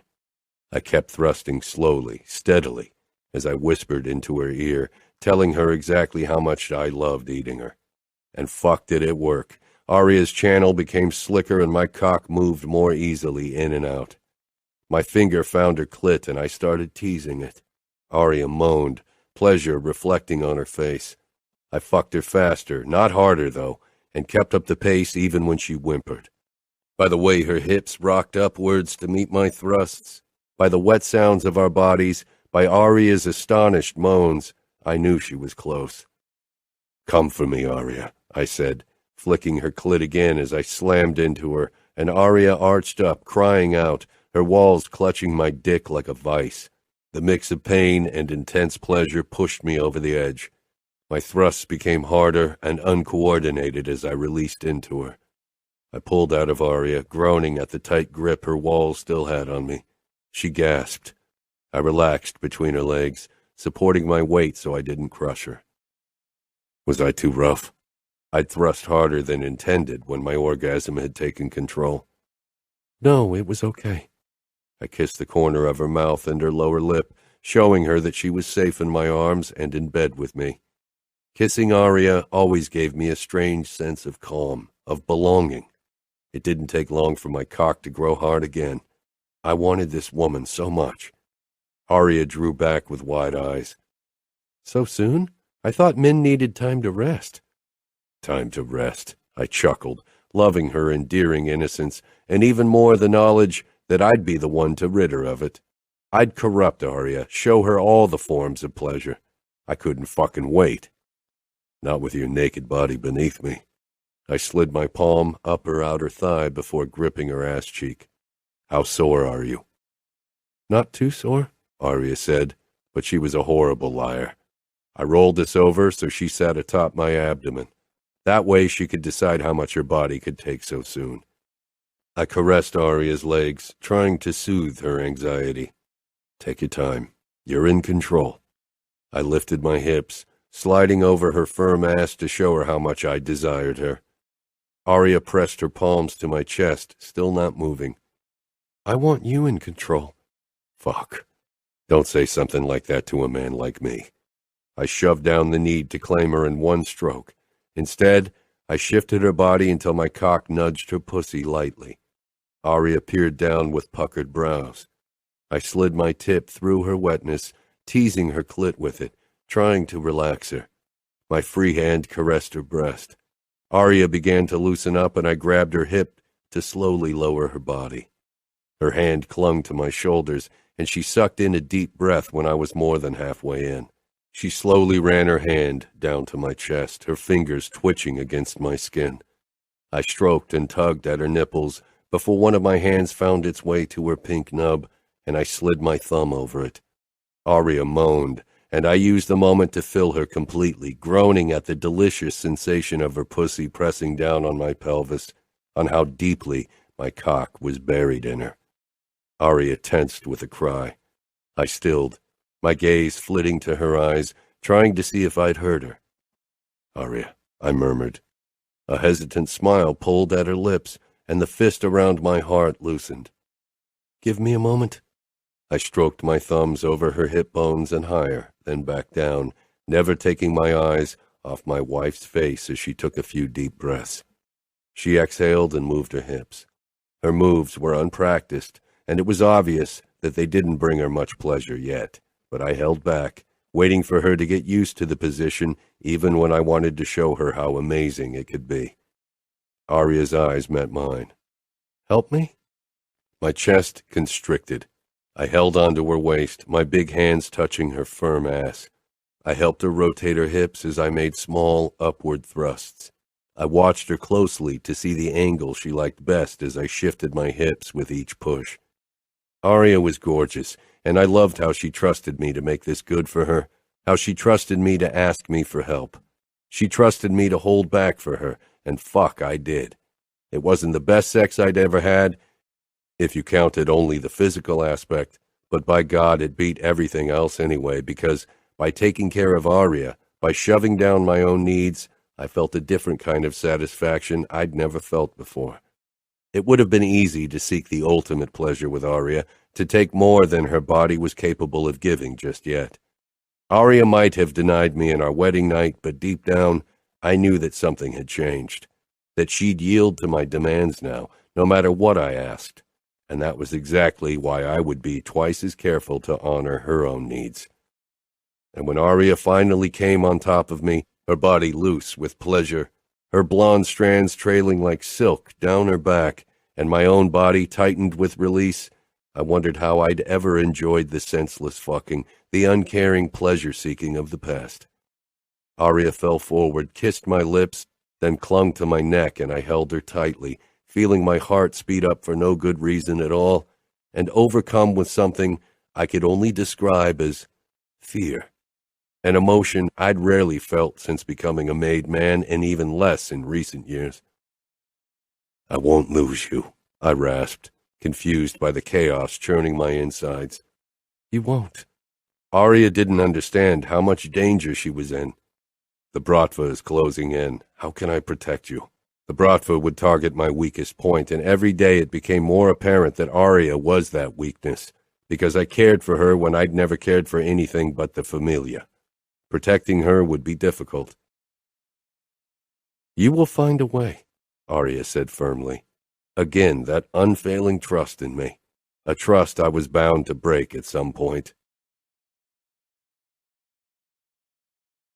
Chapter 22. My days in the next 2 weeks were filled with countless discussions with my father about possible ways to make the Bratva pay. We targeted another of their drug labs and killed a few of their dealers, because father was convinced that losing money would hurt them the most. The only light in my day was when I returned to my wife, saw her beautiful smile, and worshipped her body. Today, it became clear the moment I entered the penthouse that I wouldn't be on the receiving end of her smile. Aria's face was a mask of fury when she rushed inside from the roof terrace. She didn't slow down until she was right in front of me and hit my chest with her fists, catching me off guard. What the hell had gotten into her? I snatched up her wrists, holding her tightly. "Aria, what?" Aria jerked her knee upwards, but I managed to evade a direct hit by jumping back.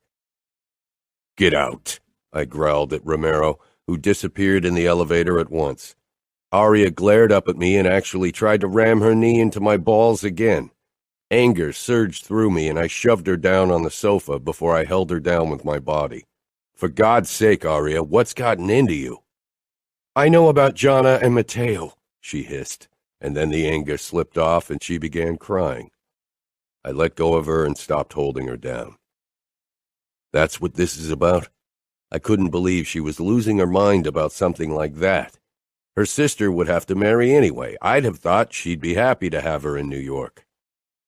"Of course, you don't understand because you never loved anyone more than your own life. You can't possibly understand how it is to feel your own heart breaking at the thought of the person you love getting hurt. I would die for the people I love." I'd give my fucking life for Aria, wouldn't even hesitate to do it, but she didn't know that. I got to my feet. "You're right, I don't understand." Aria pushed up from the sofa as well. "Why didn't you tell me?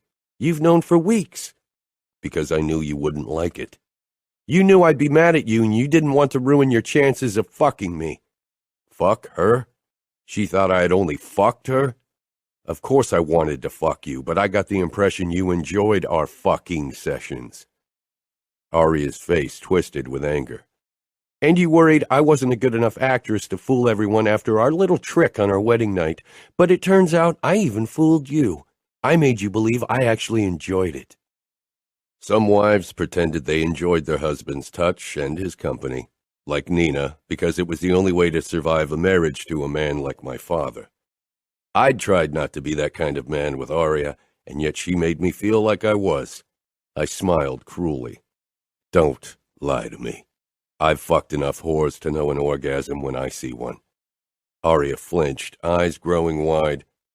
"Some women even experience an orgasm when they're being raped. It's not because they're enjoying it, it's their body's way of coping." She didn't have to tell me anything about rape. I'd seen what it did to women, what it had done to Mother and still did to Nina. Fury slithered under my skin, wanting to be unleashed, but I shoved it down. "Your sister should be happy that Matteo wants her. Few men can stand her gab," I said coldly. Aria shook her head with a look of disgust as she peered up at me. "God, that's the reason, isn't it? It's because she told him that he'd never get her hot body that day in the hotel. He didn't like it. He couldn't bear that she was immune to his creepy charm." She shouldn't have challenged him. Matteo is a determined hunter. He gets what he wants. He gets what he wants? It's not hunting if he forces her into marriage by asking my father for her hand. That is cowardice. It doesn't matter. They're getting married. I began to turn, tired of this discussion. From the corner of my eye, I saw Aria dash toward the elevator, and my first instinct was that she was trying to run away. "Aria, what the fuck are you doing?" I was too slow to reach her in time. The elevator doors closed in my face, and it went down one floor. Tension flooded my body when I realized she was confronting Matteo.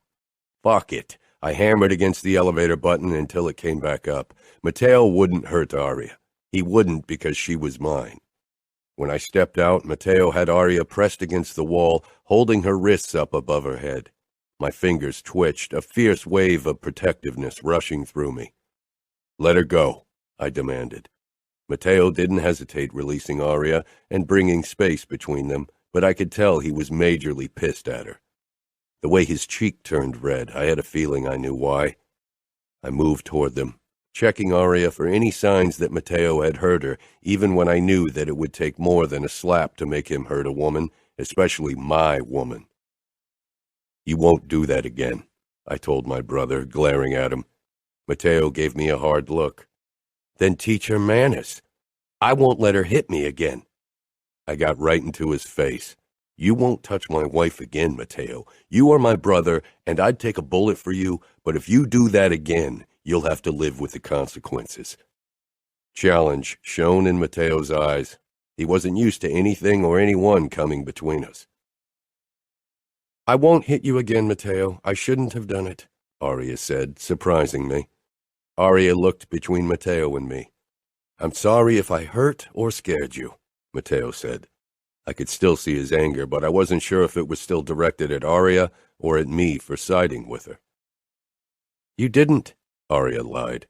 Matteo would be able to see through it like I did. I walked toward her and wrapped an arm around her waist. She looked up to me, her eyes filled with disappointment. Was she still pissed because of Gianna? For God's sake, her sister would have to marry anyway, and Matteo was definitely not the worst choice. He wouldn't abuse Gianna, no matter how much of a bitch she was. Aria faced Matteo once more. "Don't marry Gianna." I squeezed her waist in warning, but Aria continued. "She doesn't want to marry you." "You didn't want to marry Luca either, yet here you are," Matteo said, nodding toward us. It was true, but he wasn't taking Gianna's character into consideration. She wouldn't be as sensible as Aria. "Gianna isn't like me. She won't come to terms with an arranged marriage." I regarded Aria, wondering if this was only accepting the unavoidable, or if this marriage was really more to her, if her words about love could really be true and not her way to make this easier for her. But more than that, I wondered why the hell I cared. "She will become my wife the moment she turns 18. No power in this universe will stop me from making her mine," Matteo said. Aria shook her head. "You disgust me. You all do." She walked past me, but I didn't follow her, not even when she took the elevator back up to our apartment. "And you say Gianna is trouble," Matteo muttered, rubbing his cheek. "Your wife is quite a handful." I made a non-committal noise. Aria was growing more confident, and even though part of me was annoyed by her outburst, I couldn't help but be relieved that she wasn't so painfully submissive around me anymore. I loved her fiery side as much as the rest of her. I loved every little thing about her, even her frustrating emotionality. Love. I loved Aria. "You look as if you'd had a stroke," Matteo said. Love was a risk, a weakness, something I shouldn't entertain. "Luca." I shook my head at him and at myself. I wasn't capable of love. Chapter 23. I avoided Aria over the next 3 days, hoping that my feelings would wane if I kept my distance, but they didn't. It was torture lying beside her at night without kissing and touching her, but even worse was not seeing her smile. I spent even more time in the sphere, determined to drive Aria out of my system with sheer work overload, but even that wasn't working. Matteo and I were on our way back home when Cesare called. I knew at once that something was wrong. I'd seen him only 2 hours ago for a quick fight workout. If there was something he had to say, he could have done it then. I picked up. "The Bratva shot your father," Cesare grunted, sounding out of breath. For a moment, I was sure I hadn't heard him right. Only Matteo's wide-eyed stare confirmed the words. "What?" "He was out with his mistress and was hit by several bullets. I'm on my way there. It's in his favorite restaurant. He's still alive. The doc will be there in a few minutes. Should I call an ambulance?" "No ambulance. You know the rules," I said, then hung up. I jerked the steering wheel around and did a U-turn before hitting the gas and speeding toward the restaurant. "Fuck," Matteo breathed. "Maybe that's it. Maybe someone took him off our hands." "He's not dead yet," I gritted out. "And the Bratva are the last people I want involved in his death. They'll get overconfident." We arrived at the restaurant within 5 minutes. I jumped out of the car. A few men were gathered inside and outside the restaurant, most of them soldiers who lived close by. The police hadn't arrived yet. Everyone in this area knew what kind of restaurant this was. Calling the police was out of the question. I jogged into the restaurant. The familiar soldiers had their guns pulled, and Cesare stood beside the doc who was bent over father. The ground was covered with broken glass and blood. A young woman with a hole in her forehead was sprawled out beside an overturned chair. Matteo and I headed for our father. The doc was pressing down on a wound in father's stomach while his assistant held up a transfusion bag. Father was clutching the doc's arm in a desperate grip, sucking in one rattling breath after the other, and staring at us wide-eyed. For as long as I could remember, I'd wondered how it would feel to see my father like this, to watch him taking his last breaths. Occasionally I'd feared I'd feel regret or sadness, but there was nothing, only relief. I knelt beside him and Matteo on his other side. "I can't help him. If we call an ambulance, he might survive," Doc said, his weathered, wrinkly face solemn. Father grasped my hand, bulging eyes on me, begging me. Didn't he remember how he'd beaten and cut any hint of compassion out of me? He was trying to say something. I leaned down. "Hospital. Take me, hospital." I met his gaze and gave a nod. Then I turned to the doc, motioning for him to stand. He staggered to his feet, and so did his assistant. "Leave and tell the others," I told them. "Father doesn't want his men to witness his last moments. He wants to be remembered as the strong capo that he was." Doc and his assistant headed toward the front of the restaurant. From the corner of my eye, I caught Matteo pressing down on a wound in Father's side to stop the words he wanted to say and turn them into a pained gurgle. He wouldn't be saved tonight. The remaining men left with bowed heads until only Matteo and I remained with our father. I got down on my knees beside them again. Father gasped in a ragged breath, growing paler and paler. You traitors." Matteo ripped the transfusion needle out, and we both bent over our father. The man who tortured us and his wives, who'd driven our mother into suicide, he'd finally disappear. "We would have killed you with poison soon. It would have been painless," Matteo murmured, then paused with a twisted grin as he regarded the bullet wound in Father's stomach. "I prefer it like this, with your last moments filled with agony." Father sucked in a rattling breath. He tried to move, to look for help, but Matteo and I barred everyone's view, and I doubted anyone was even watching. They were giving us time to say goodbye. "That whore set you up to this." For a moment I thought he meant Nina, but then it dawned on me whom he was talking about. Aria. "Led you around by your dick," he spat in disgust. Wish I'd fucked her before you." I leaned even closer to him and shoved one of my fingers into the wound in his stomach as fury consumed my veins in a raging fire. Matteo pressed a palm over his mouth to stifle the screams. "You won't ever touch my wife, Father. Aria's a queen, and I'll treat her like one. I won't be like you. Your legacy dies today. Matteo and I will make sure of it." Father's chest heaved more and more, and blood trickled out between Matteo's fingers, still pressed against Father's mouth. "I'll tell Nina you suffered through your last minutes. She'll be ecstatic to hear it. Maybe Matteo and I will toast your death with her with your favorite bottle of wine," I growled. Father's eyes bulged, and he convulsed and then went still. I pulled my finger out of his wound, and Matteo released his mouth, and for a moment everything was silent. Matteo's and my eyes met, our hands covered with our father's blood. Matteo gripped my shoulder. "He's gone. Gone. Finally gone from our lives." My eyes took in the mess in the restaurant. Bullets from Russian guns littered the ground. A traitor must have told the Bratva where to find him. Very few people knew. Probably one of our uncles. Probably. The question is how many men were involved beside them, and how to prove it. "Down!" Cesare screamed. Shots rang out. Matteo and I dropped to the ground as bullets barreled through the restaurant. I pulled my gun as I crawled toward the bar. Matteo was close beside me. Outside, my men were shouting and firing. Peering out from behind the bar, I tried to make out our attackers. They must have been waiting for our arrival on nearby rooftops, or someone had alerted them that Matteo and I had come to see our father. A fucking traitor in our ranks. I started firing bullet after bullet in the direction of the shooters, letting my fury consume me, letting it guide my actions. Eventually, the flashing lights of the police filled the dark. I shoved my gun into my pants before I walked out of the restaurant with raised arms, my pulse pounding in my temples. Cesare was trying to talk with the police, but they had their guns drawn. He pointed toward me. One of the police officers approached me while his colleagues aimed their guns at my men and me. "You're in charge?" For a moment, I only stared at the man before reality sank in.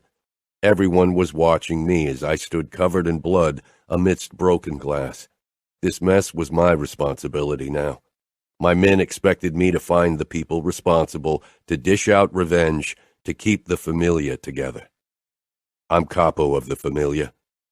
I barely listened to the officer. This was none of their business. It was mine, and I'd handle it. I'd find the men who worked with the Bratva to kill my father and tried killing Matteo and me again. My anger spiraled higher and higher.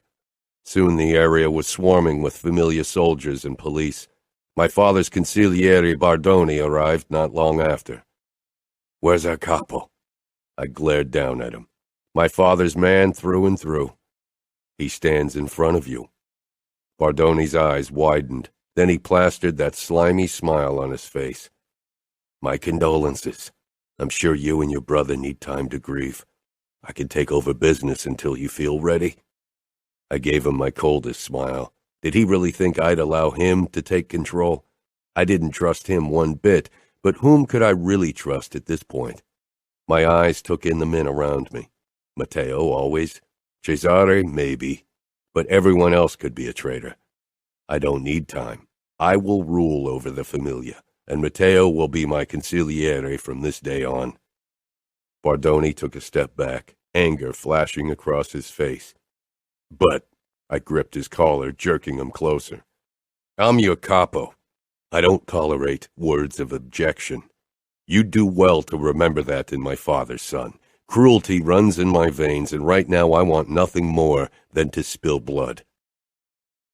"I apologize, capo," Bardoni sputtered, and I released him. 2 hours later, I was finally on my way home. My anger had only risen higher. I wasn't even sure why. I felt such a myriad of emotions, but anger was the most familiar option. For years, I dreamed of getting rid of my father, of becoming capo, and today my wish had finally been fulfilled. But it had come through betrayal. The traitors were still among us, waiting for the next chance to remove Matteo and me as well.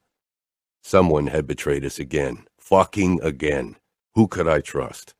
Fury turned my vision into a red haze. Violence burnt in my veins, pounded in my temples, wanting to be unleashed. I staggered out of the elevator. Romero stood from the couch. "I heard what happened." "Did he now?" I stalked toward him. How could I be sure he was trustworthy? Few people knew what my father did. I shoved Romero against the wall. "Who told you?" I growled. "Matteo," he bit out. "So you didn't know before?" Romero tried to unlock my hold on his throat, but I pressed harder into him, so fucking desperate to rip something to shreds. "I would never betray the Familia," Romero choked out, then coughed. "I'm loyal. I'd die for you. If I were a traitor, Aria wouldn't be here safe and unscathed. She'd be in the hands of the Bratva." I released him, and he dropped to the ground, sputtering. Aria came down the stairs in a little nothing. Romero looked her way, and I lost it. "Out, now," I ordered, the rushing in my ears growing in crescendo. I gripped Romero, my body shaking with hardly suppressed rage. I threw him into the elevator, then hit the button. The doors closed, and I locked this floor so nobody would be able to come up. Who knew if the murderer of my father was out for Aria as well? Aria. My body throbbed with a dark hunger, a ferocious burning. Everything around me was utter darkness, except for her. "Are you okay?" Aria asked. I turned my head toward her as she approached me slowly. My eyes took in her nipples straining against her nightgown. My need for blood spill battled with lust in my body. Aria took another step closer, and I snapped, letting my hunger take control. My thoughts turned to static, my body driven by instinct. I grabbed Aria, feeling her heat, smelling her divine scent. Mine, always mine. I needed her, every inch of her. I jerked her forcefully against me and silenced her with a harsh kiss. I turned, discomfort dragging me from sleep. My brain was foggy, my muscles tense and sore, as if I'd worked out for hours. Groaning, I peered up at the ceiling before I realized I wasn't in the bedroom. I jerked, fumbling for my gun, which wasn't there, and sat up. Early morning light streamed into the living room. I was on the floor, completely naked. Images from last night, small glimpses, as if taken through a foggy lens, materialized before my inner eye. Father being shot, me returning home in a rage, attacking Romero and Aria. My chest constricted. I looked around, and then my eyes landed on my wife, lying on her side on the wooden floor. She was curled into herself, her body covered in goosebumps. Slowly I got onto my knees and moved closer. Bruises bloomed on her lower back where she must have rubbed over the floor. Bile traveled up my throat at the sight, a sight I remembered from my childhood when Father had violated Mother. What had I done? Fuck, what the hell had I done? I pushed to my feet, staring down at Aria. With shaking hands, I lifted her and found more bruises on her hips, finger-shaped bruises. For a moment, I was sure I'd throw up. I hadn't thrown up in a decade, not even when I had been surrounded by my enemy's blood, bowel, shit, vomit, and piss. I carried Aria into our bedroom and gently lowered her to the bed. Aria didn't stir, deep asleep. And then a new worry shot through me. I carefully felt the back of her head for bumps, but there were none. She let out a small sigh. I sank down on the edge of the bed, feeling drained. My eyes were frozen on my battered wife. All my life I'd sworn I'd never become my father, not in that regard at least. I curled my hands to fists, despair and guilt battling a furious war in my chest. I considered calling Matteo, but shame stopped me. He and I had hated our father fiercely for how he treated his women. How could I admit that I was as bad as him?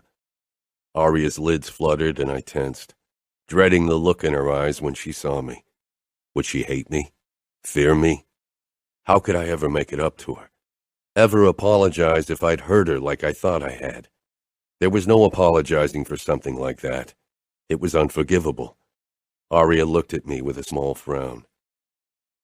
What did I do?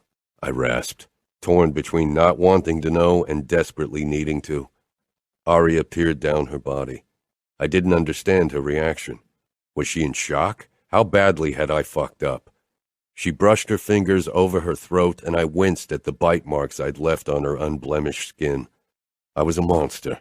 I should have never been given someone like Aria.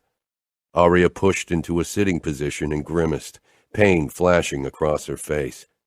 A new wave of self-hatred slashed through me sharper than any knife ever could. Aria, please tell me. Did I couldn't even say the fucking word. What kind of man could perform the deed but not say the word? Aria's brows drew together as she looked at me, as if she didn't understand a word I was saying. You don't remember? I remember bits and pieces. I remember holding you down. That was the worst memory of all. Aria bent over the couch, me on top of her. You didn't hurt me, Aria said softly. Her body spoke a different language. Why was she trying to protect me? Don't lie to me. Aria crawled over to me. I regarded her without moving. You were a bit rougher than usual, but I wanted it. I enjoyed it. I had trouble believing it, considering how my rougher side was. No, really, Luca, Aria murmured, kissing my cheek. She didn't look scared or broken. I came at least 4 times. I don't exactly remember everything. I passed out from sensory overload. I closed my eyes for a moment. Fuck. Not like my father. I don't understand what got into you. You even attacked Romero. I put my hand on Aria's knee, savoring the feel of her soft skin, glad that she didn't flinch. My father is dead. Aria's eyes widened. What? How? Last night. He was having dinner at a small restaurant in Brooklyn when a sniper put a bullet into his head. Aria didn't need to know the entire truth. It wouldn't serve any purpose. The less she knew in this regard, the safer she'd be. What about your stepmother? She wasn't there. He was with his mistress. She was shot too, probably because the Bratva thought she was his wife. Someone must have told them where to find him. Very few people knew he went there. He was in disguise. Nobody could have recognized him. There has to be a traitor among us. Nina was probably slurping champagne and dancing on the tables as we spoke. I needed to go see her with Matteo later today. Part of me wondered if maybe she'd been involved in his death. I needed to find out so I could figure out if there was a traitor among our men. I had my suspicions, of course. How do you feel? She touched my chest, as if I needed consoling. I hadn't felt an ounce of sadness over my father's death. Seeing him lying in his own blood with open, empty eyes, I hadn't felt a sliver of the emotions the sight of Aria's bruises had evoked in me. I stroked Aria's upper arm, then lightly traced the bite marks on her throat. Relief. Aria tilted her head. Because you're finally Capo? Because Father could never hurt Aria, because I wouldn't have to kill the man myself to protect her. He was finally gone, and I would rebuild the Familia to something stronger and better. Yes, I said. I leaned forward and kissed her forehead. I really didn't hurt you. Aria kissed me. You needed me, and I needed you, Luca. The look in Aria's eyes tore at my last wall. I quickly got up. I need to handle the situation. The Familia needs me to take control and uncover the traitors. Aria smiled. You're going to be a great Capo. I didn't say anything, only regarded my wife's kind face. She slid out of bed. Can I help you with anything? Should I keep Nina company? I shook my head. Take a bath and relax. I'll handle everything. Aria nodded, but I could tell that she was disappointed, but I didn't want her involved in this mess as long as I didn't know exactly what had happened, and Nina didn't need consolation any more than I did. After a last kiss, I went into the shower. When I was done getting ready, I found her downstairs in a satin bathrobe, sipping coffee. Shouldn't Romero be here by now? Fuck, I breathed. Searching the mess of my bloody clothes on the floor, I finally found my cell. I picked it up. I'd turned it to silent, and I had 10 missed calls and countless messages from Romero and Matteo, as well as Dante and Scuderi. I called Matteo as I unlocked the elevator. Matteo picked up after the second ring. Have you lost your fucking mind? I've been trying to call you for hours. What's your fucking problem? Did something happen? I should ask you that, Matteo said carefully. The elevator began moving up from his floor. Romero is here. Where's Aria? Matteo sounded worried. I glanced at my wife, who held her cup against her lips, watching me worriedly. I gave her a tight smile, which she returned at once. Luca? The elevator doors slid open, and Matteo and Romero got out, both moving carefully, as if they expected the worst. Their eyes found me, then moved behind me. Disapproval flashed across Romero's face, and his mouth tightened, but he didn't say anything. I could imagine what he thought, seeing the marks on Aria's throat. A bruise circled his own throat where I'd held him in a chokehold. That shouldn't have happened, I said, trying to ignore the way Matteo was x-raying me with his gaze. Romero's angry eyes hit me. I can handle it. I straightened. I'd have despised myself forever if I'd heard Aria the way I'd first thought, but Romero had no right to criticize me, not now, not ever. I am your Capo, I said in a low voice, and those words filled me with a new purpose, a strange sense of arriving. If there's something you want to say to me, then do it. Romero looked away eventually, but I could tell that he was still pissed on Aria's behalf. Would you like a coffee? Aria piped up, as usual, saving the day. Yes, Romero said without hesitation and walked over to her. I narrowed my eyes at his antics, even if I had to admit that his protectedness over Aria was a good thing. Aria hopped off the bar stool and headed for the coffee maker. What about you, Matteo? My brother shook his head, his eyes still focused on me. Aria prepared coffee as Romero stood close beside her, his eyes lingering on the bruises. Aria gave him a smile and said something I didn't catch, and he relaxed. What happened? Matteo asked as he stepped close to me. Is Aria all right? What do you think? I muttered. He searched my eyes. I think that even in a blind rage, you wouldn't hurt your wife. I gave a terse nod. We should head out to Nina and set up a meeting with the underbosses and captains as soon as possible, and someone needs to organize the funeral.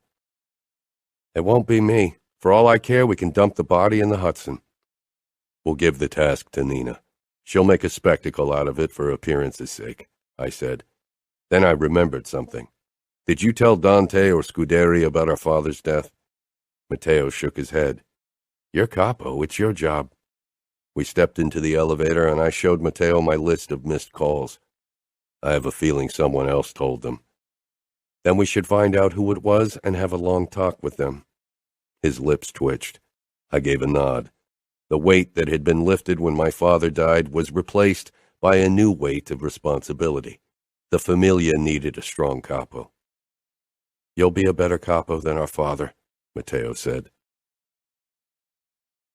Matteo and I stepped into the Vitiello townhouse. It was oddly quiet. I'd have thought Nina was dancing on the tables by now. Matteo sent me a questioning look. Nina? I called. No reply. We pulled our guns and slowly made our way upstairs. Where are the guards? Matteo muttered. That was what I'd asked myself as well. Nina could still be the target of possible attacks unless she was involved in Father's death. We didn't find her in her bedroom when a choked laugh came from down the corridor. Matteo and I followed the sound toward Father's bedroom and found Nina on the ground amidst shredded clothes. In one hand, she was clutching scissors, and in the other, an almost empty bottle of Father's most expensive scotch. Her flimsy nightgown was splattered with blood from wounds in her hands and forearms. She must have cut herself in her drunken stupor while destroying Father's suits and dress shirts. She peered up at us with teary, unfocused eyes. He's dead? He died in agony, I told her. Nina threw her head back and let out another choked laugh that turned into a sob. She lifted the hand with the scissors to wipe a strand of hair from her forehead. I quickly grabbed her wrist and pried the scissors from her fingers before she lost an eye by accident. She clutched at my shirt when I helped her to her feet. What happens to me now? She slurred. What do you mean? I asked, trying to loosen her grip without breaking her fingers, but it became clear pretty quickly that she couldn't stand on her own. I have nothing. Nothing. Your father disinherited me. He didn't want me to be happy when he was dead. He didn't want anyone to be happy. Matteo gave me a look. I'd suspected that Father would find a way to make Nina's life hell even after his death. Take a shower, Nina, I ordered. We'll talk when you're sober. I led her into the bathroom, turned the shower on cold, and sat her down beneath it. She gasped sharply. We'll be waiting downstairs. Hurry. We've got a lot to discuss, I said, then turned and left with Matteo at my side. Nina's family consisted of low soldiers. Father had chosen her for that very reason, because he guaranteed he could torture her without an influential family getting in the way. Nina had nothing. What are you going to do? I assume you won't marry her off again? No, I said immediately. Call Cesare and tell him to send over a couple of trustworthy men to become Nina's new guards. I don't want Father's men around her. We headed into the kitchen, which was also deserted. Had everyone left the moment they'd found out about Father's death? I turned on the coffee maker as I called Bardoni. He picked up immediately. Luca, what a pleasure. I grimaced. Why's Nina all alone in the house? Your father gave me orders in case of his death. The personnel weren't supposed to work for Nina, and she's supposed to move out of the house. My father is dead. I'm Capo now. Everything belongs to me, and I decide what happens. You won't ever give a single order without consulting with me first. Understood? I hung up, seething. Matteo leaned beside me. Cesare sent 2 men. I prepared coffee, trying to control my anger. Steps rang out, and Nina walked in. She was pale and didn't wear makeup. She looked younger than 33 in that moment, reminding me of the girl at my father's mercy many years ago. She'd gone through hell with him, which was why I didn't hate her as much as I should for how she'd treated us when we were only boys. She wore a black sleeveless dress that revealed the bruises on her wrists and forearms and her ankles. She regarded Matteo and me as she often had my father, then wrapped her arms around her middle. You'll throw me on the street, won't you?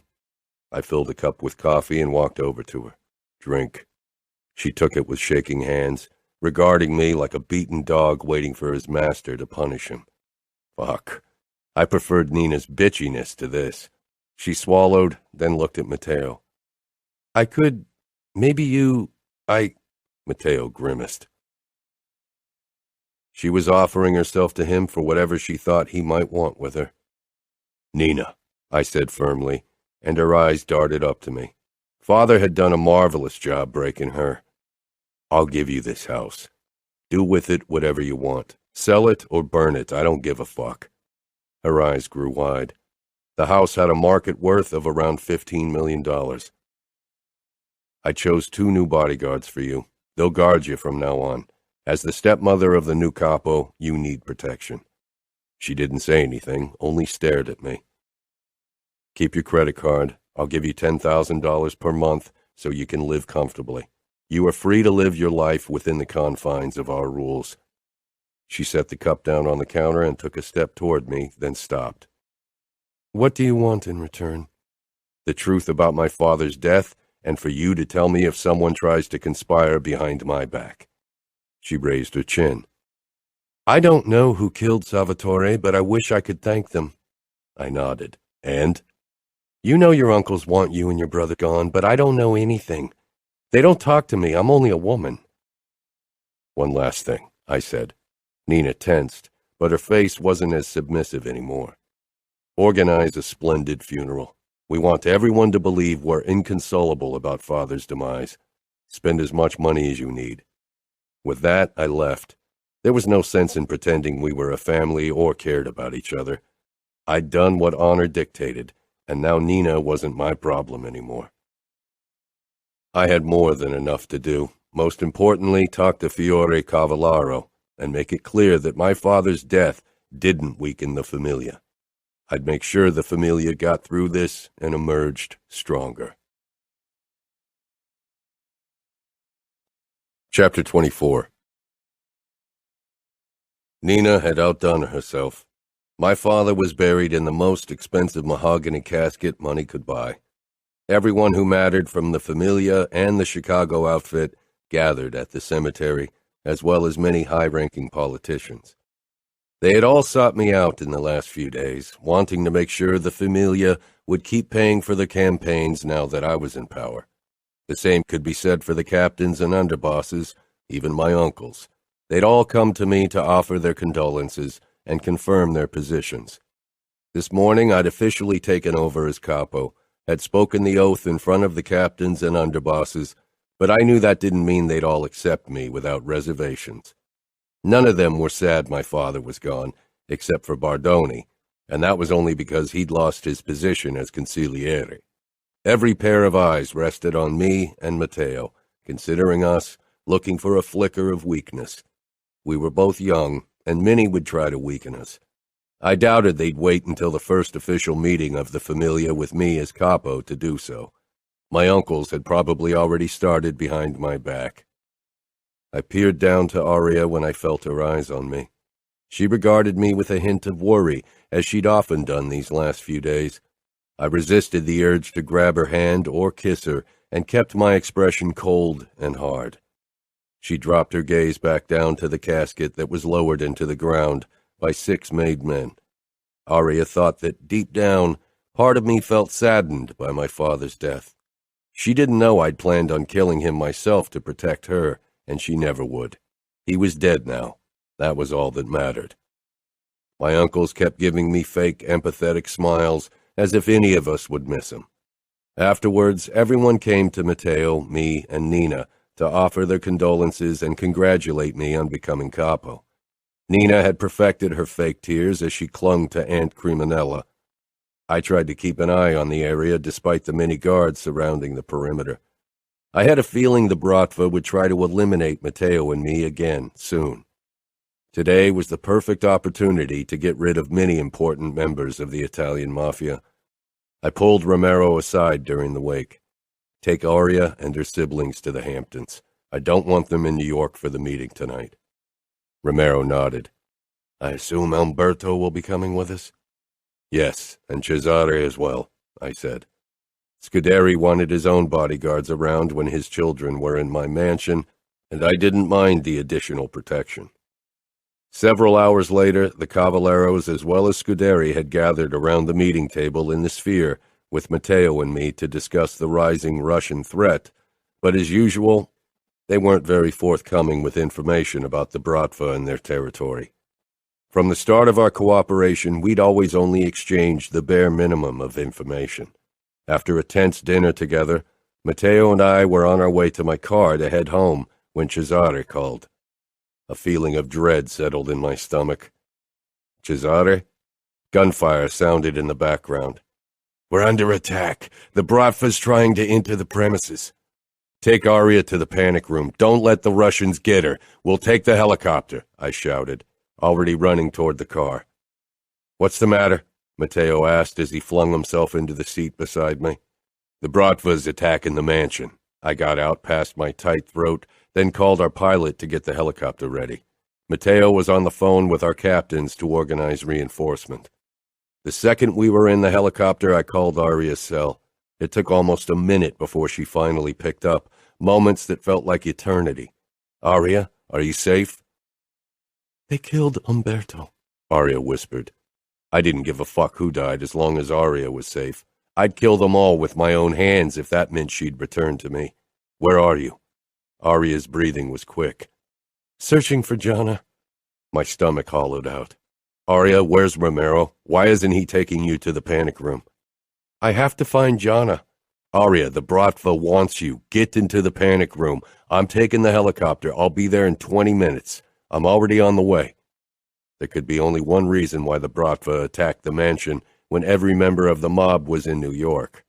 They wanted Aria because they'd figured out she was the only way to get to me. I can't talk anymore, Aria said. Aria, I didn't get further before the call was cut off.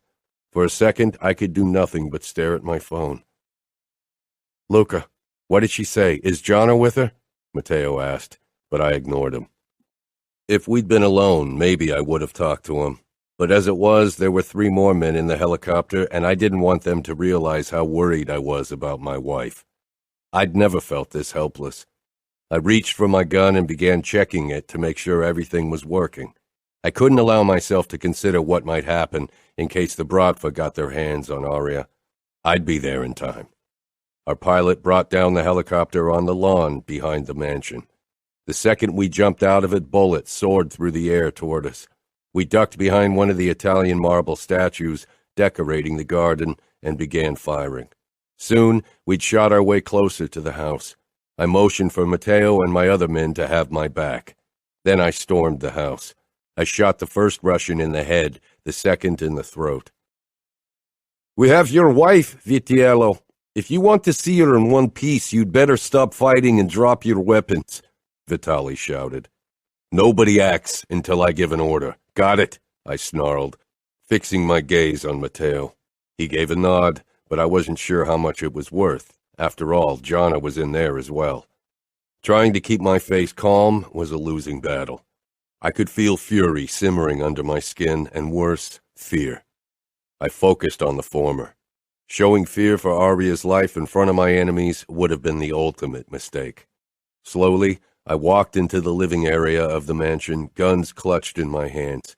My eyes registered Cesare lying in his own blood on the ground, eyes wide as his chest heaved with every rattling breath. I lifted my gaze. He was lost. Matteo was close behind me, but my eyes focused on Vitali and Aria. He held her against his body, his knife pressed against her throat. I'd dismember him in the cruelest way possible. So this is your wife, Vitiello? Vitali asked with a dirty grin. He pressed his blade against Aria's skin and blood trickled down. My heart sped up, fear spiking hard and fast. One slice of his knife could kill her, could ruin everything. Let her go, Vitali, I growled, furious and terrified. I didn't remember the last time I'd been scared during a confrontation. I didn't fear death, but losing Aria, the thought tore a gaping hole in my chest. Vitali grabbed Aria's throat. Her terrified eyes met mine. I don't think so, he said. You took something that belongs to us, Vitiello, and now I have something that belongs to you. Vitali ran his hand along Aria's cheek, and I almost lost it. If his goddamn head hadn't been so close to Aria's, I would have put a hole in his fucking forehead.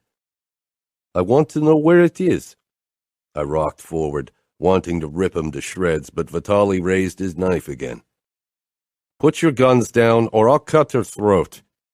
Aria closed her eyes for a moment, resigning herself to her fate. Did she think I'd refuse Vitali's order because I didn't want to lose face? That I'd give her up to appear strong in front of the Russian asshole? I released my guns. I'd put my life down for Aria. I'd do anything for her. Matteo looked at me as if I'd lost my mind, but I narrowed my eyes until he, too, dropped his weapons. Vitali leered as he licked Aria's face again. "Your wife tastes delicious. I wonder if she tastes this delicious everywhere." He forced Aria's face around to him. She looked like she was going to cry when he brought his face closer, and all I could think about was how I could protect her, how I could kill the bastard to keep my wife safe. Aria tried to move back, her expression desperate, and I glanced down at my guns. Vitali licked Aria's chin, and I began shaking with so much rage, I was sure it would consume me any second. And then everything happened very quickly. Aria pulled a knife from her back pocket and shoved it into his thigh. He screamed in pain, releasing her. I pulled my own knife from my back holster, barreled toward them, pulled Aria to my side, and slit Vitali's throat open. Blood shot out of his gaping wound and onto my clothes. Shots and screams rang out. I pressed Aria against my body, grabbed guns from the ground, and began firing. Aria bent down and picked up a gun for herself. I aimed at another Russian fucker and split his skull. Dragging Aria toward the asshole, I reached for his gun because one of mine was out of bullets. "Luca!" Aria screamed. My gaze shot up as another attacker aimed his gun at me. Fuck. Aria jumped in front of me and fired at the same time as the Russian pulled the trigger. The shot rang in my ears, and Aria jerked. Her eyes grew wide, lips parting in an agonized cry, and my entire world seemed to stand still. I wrenched Aria against me once more, but her legs gave away, and that's when I saw the blood soaking her shirt. My heart rate tripled as cold fear speared my insides. I lowered her to the ground, holding her in my arms, but she lay completely unmoving. For a second I was sure she was dead, that I'd lost the one person I loved more than my own life. I'd never known love meant being scared all the time, scared of losing someone you couldn't live without. "Aria," I rasped, my eyes burning in a way they hadn't in almost 15 years. My fingers brushed her throat, feeling her erratic pulse. Alive. Pure relief burst through me. I pressed down on her wound to stop the bleeding, causing Aria to let out a low moan. She had thrown herself in front of me, had caught a bullet for me. I swallowed, stroked her hair from her forehead. "Aria, love, wake up," I murmured, bending low over her pale face. Everything was quiet around us. "Luca?" I peered at my brother, who held on to Jana. The look in his eyes was one of blatant worry, as if he waited for me to lose my shit. Aria whimpered, and I quickly looked down to her. Due to the pressure I applied to her wound, she'd stopped bleeding, but she was ashen. And then her eyes fluttered open, and those blue eyes that had held power over me from the very first moment met mine. I loved this woman. The words lingered on my tongue, but everyone was watching, and I couldn't say them, not now. "You okay?" Aria asked in a whisper. She asked me if I was okay. I was the one who'd failed protecting her. I'd have never forgiven myself if Aria had died today. "Yes," I pressed out through my tight throat. "But you aren't." Aria's expression twisted with pain, but I couldn't loosen my hold on her wound. "What about Jana, Lily, and Fabi?" "Fine," Jana shouted, still pressed up to my brother. Aria's eyes went unfocused once more. She needed treatment, now. I let go of Aria's wound and carefully lifted her into my arms. Her pained cry made me tense, but worse were the tears trailing down her pale cheeks. I carried her into the entrance hall, which was by now crowded with my soldiers. Most of the attackers were dead, and those who weren't would soon wish for death. "I'll take you to the hospital," I said. Matteo appeared in front of me. "Luca, let the doc handle it. He's been taking care of our business for years." I scowled at my brother. If I wasn't carrying Aria, I would have shoved him out of the way. "No," I growled. Aria needs proper care. She's lost too much blood. I can do a blood transfusion, said Doc as he entered the mansion. I narrowed my eyes at him. Aria touched my arm. It's okay, Luca. Let him take care of me. I don't want you to take me to a hospital. It's too dangerous. I searched Aria's face. She was begging me to agree. Aria was too selfless, too good. I nodded slowly, realizing why she did it. She wanted me to appear strong. Aria wasn't a weakness. I tore my eyes away and jerked my head toward the dock. Follow me. Aria went slack in my hold again. I have to get everything I need from the car, Doc said. Hurry, I growled as I carried Aria up the stairs and into a bedroom.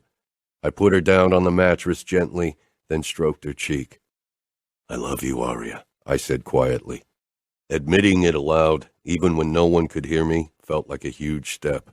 I bent down and kissed her forehead, but straightened when I heard steps. Doc limped inside with his female assistant. He sometimes worked with a guy as well, but he probably knew I wouldn't have let a young man anywhere near my wife. I need to take a look at her injury, Doc said carefully. I took a step back so he could pass, but stayed close. I wouldn't leave Aria alone with anyone in her state. Doc eyed me briefly before he bent over her. He felt her pulse, then lifted one eyelid to check her eyes before he continued with more examinations. Will she be okay? I asked tightly. Doc glanced up, his brows crinkling. Of course, but she needs a blood transfusion. Be positive. I'm O-positive, I said immediately. Take my blood, don't waste time. Doc didn't argue with me. I held out my arm as he prepared everything for the direct transfusion. I glanced back down at my wife, lying helplessly in front of me. Can you remove her shirt? Doc asked me respectfully. I hesitated, but then I took my knife and cut open Aria's t-shirt. Her white bra was covered in blood, but I left it on. Doc checked her wound while his assistant shoved the needle into my arm, then into Aria's. When my blood finally entered Aria's veins, I relaxed. I kept a close eye on the doc as he removed the bullet from Aria's wound and stitched it up. Guilt cut me deeply at the sight. It would always serve as my reminder to protect her. My gaze returned to Aria's pale face. It was difficult to stay put and not to kiss her forehead and hold her as close as possible.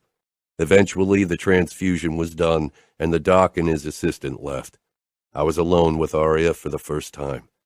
I stretched out beside her and carefully cradled her in my arm, burying my nose in her hair. Closing my eyes, I tried to calm my still racing pulse. Aria would be fine. Only a small scar, nothing else, but I doubted I could ever forget the moment I thought I'd lost her. I won't ever lose you, Principessa, I murmured against her temple. Matteo stepped in without knocking. His eyes took in the sight of me holding Aria against me, and for once, I didn't give a fuck. I trusted my brother, even with this truth. How is she? He asked quietly as he walked closer. Still knocked out from the pain meds the doc gave her. She won't wake for a few more hours. The doc will stay in one of the guest rooms in case we need him. Good, I said, peering down at Aria's face once more. We're going to start interrogating the Russian bastards. I assume you want to be part of it. I wanted to tear into them, but the idea of leaving Aria right now made my pulse speed up. I'll join you later. Surprise crossed Matteo's face. I can't promise there will be much left for you then. Focus on one of the fuckers and leave the others for me, I pressed out, meeting my brother's stare. He searched my eyes, then nodded slowly before he walked out. I must have fallen asleep, because I jerked awake when an ear-splitting scream rang out in the house. Aria was still knocked out beside me. I carefully slid my arm out from under her, grabbed my gun, and rushed out of the room. I listened for a possible attack, but it was quiet in the house except for the wail. It took me a moment to realize it was Liliana who made the sound. Locking Aria's door, I stormed downstairs, then followed the screaming into the basement, finding Jana and Liliana down there. The sight of the tortured Russian must have made Liliana snap. I didn't give a fuck. All that mattered was that Aria didn't wake. She'd be upset. It took Matteo, Romero, and me almost 15 minutes to silence Liliana and take her up to her room and Gianna back into her bedroom under loud protests. "Damn it," I growled when I was alone with Matteo. He was covered in blood and had an excited gleam in his eyes. "Are you going to help us now?" My eyes darted to the master bedroom. "I want the doc to check on Aria again, then I'll join you." "I've never seen you like this," Matteo said. I didn't comment. "Send the doc." After the doc had checked on Aria, I finally allowed Gianna to visit her sister, and I joined my brother down in the basement. The second I entered, my men stepped back from our captives. Romero gave me a tight smile. Matteo motioned at the left fucker. He wasn't as bad off as the guy on the right. That was the bastard Matteo seemed to have a particular interest in. I rolled up my sleeves as I approached my target. "So, Vitali wanted to get his dirty hands on my wife?" I stared down at the bastard who gave me a bloody smile. "We would have fucked the slut, every single hole. That's what 3-hole sluts are for." My smile widened as I brought my face close to his. "Let's see how many of your holes I get to fuck with my blade before you apologize for calling my wife a slut." He spat against my chest. "I won't apologize to an Italian whore." I straightened and held out my hand toward Matteo, who handed me one of his knives. "Before your death, you will call her queen." I was covered in blood from head to toe as I knelt beside the whimpering Russian bastard and leaned down to his ear. "Tell me again, who's my wife?" I held the blood-covered blade in front of the eye he still had. He whimpered. "I can prolong this for at least another hour, maybe more," I said with a smile. She's a queen," he choked out. "That's right." I rammed my blade into his eye, ending his miserable existence. I stepped out of the shower in the guest bedroom when I heard knocking. I quickly wrapped a towel around my waist and hurried toward the door, ripping it open and staring at the redhead. She frowned. "Trying to wash off the blood?" "What do you want?" I growled.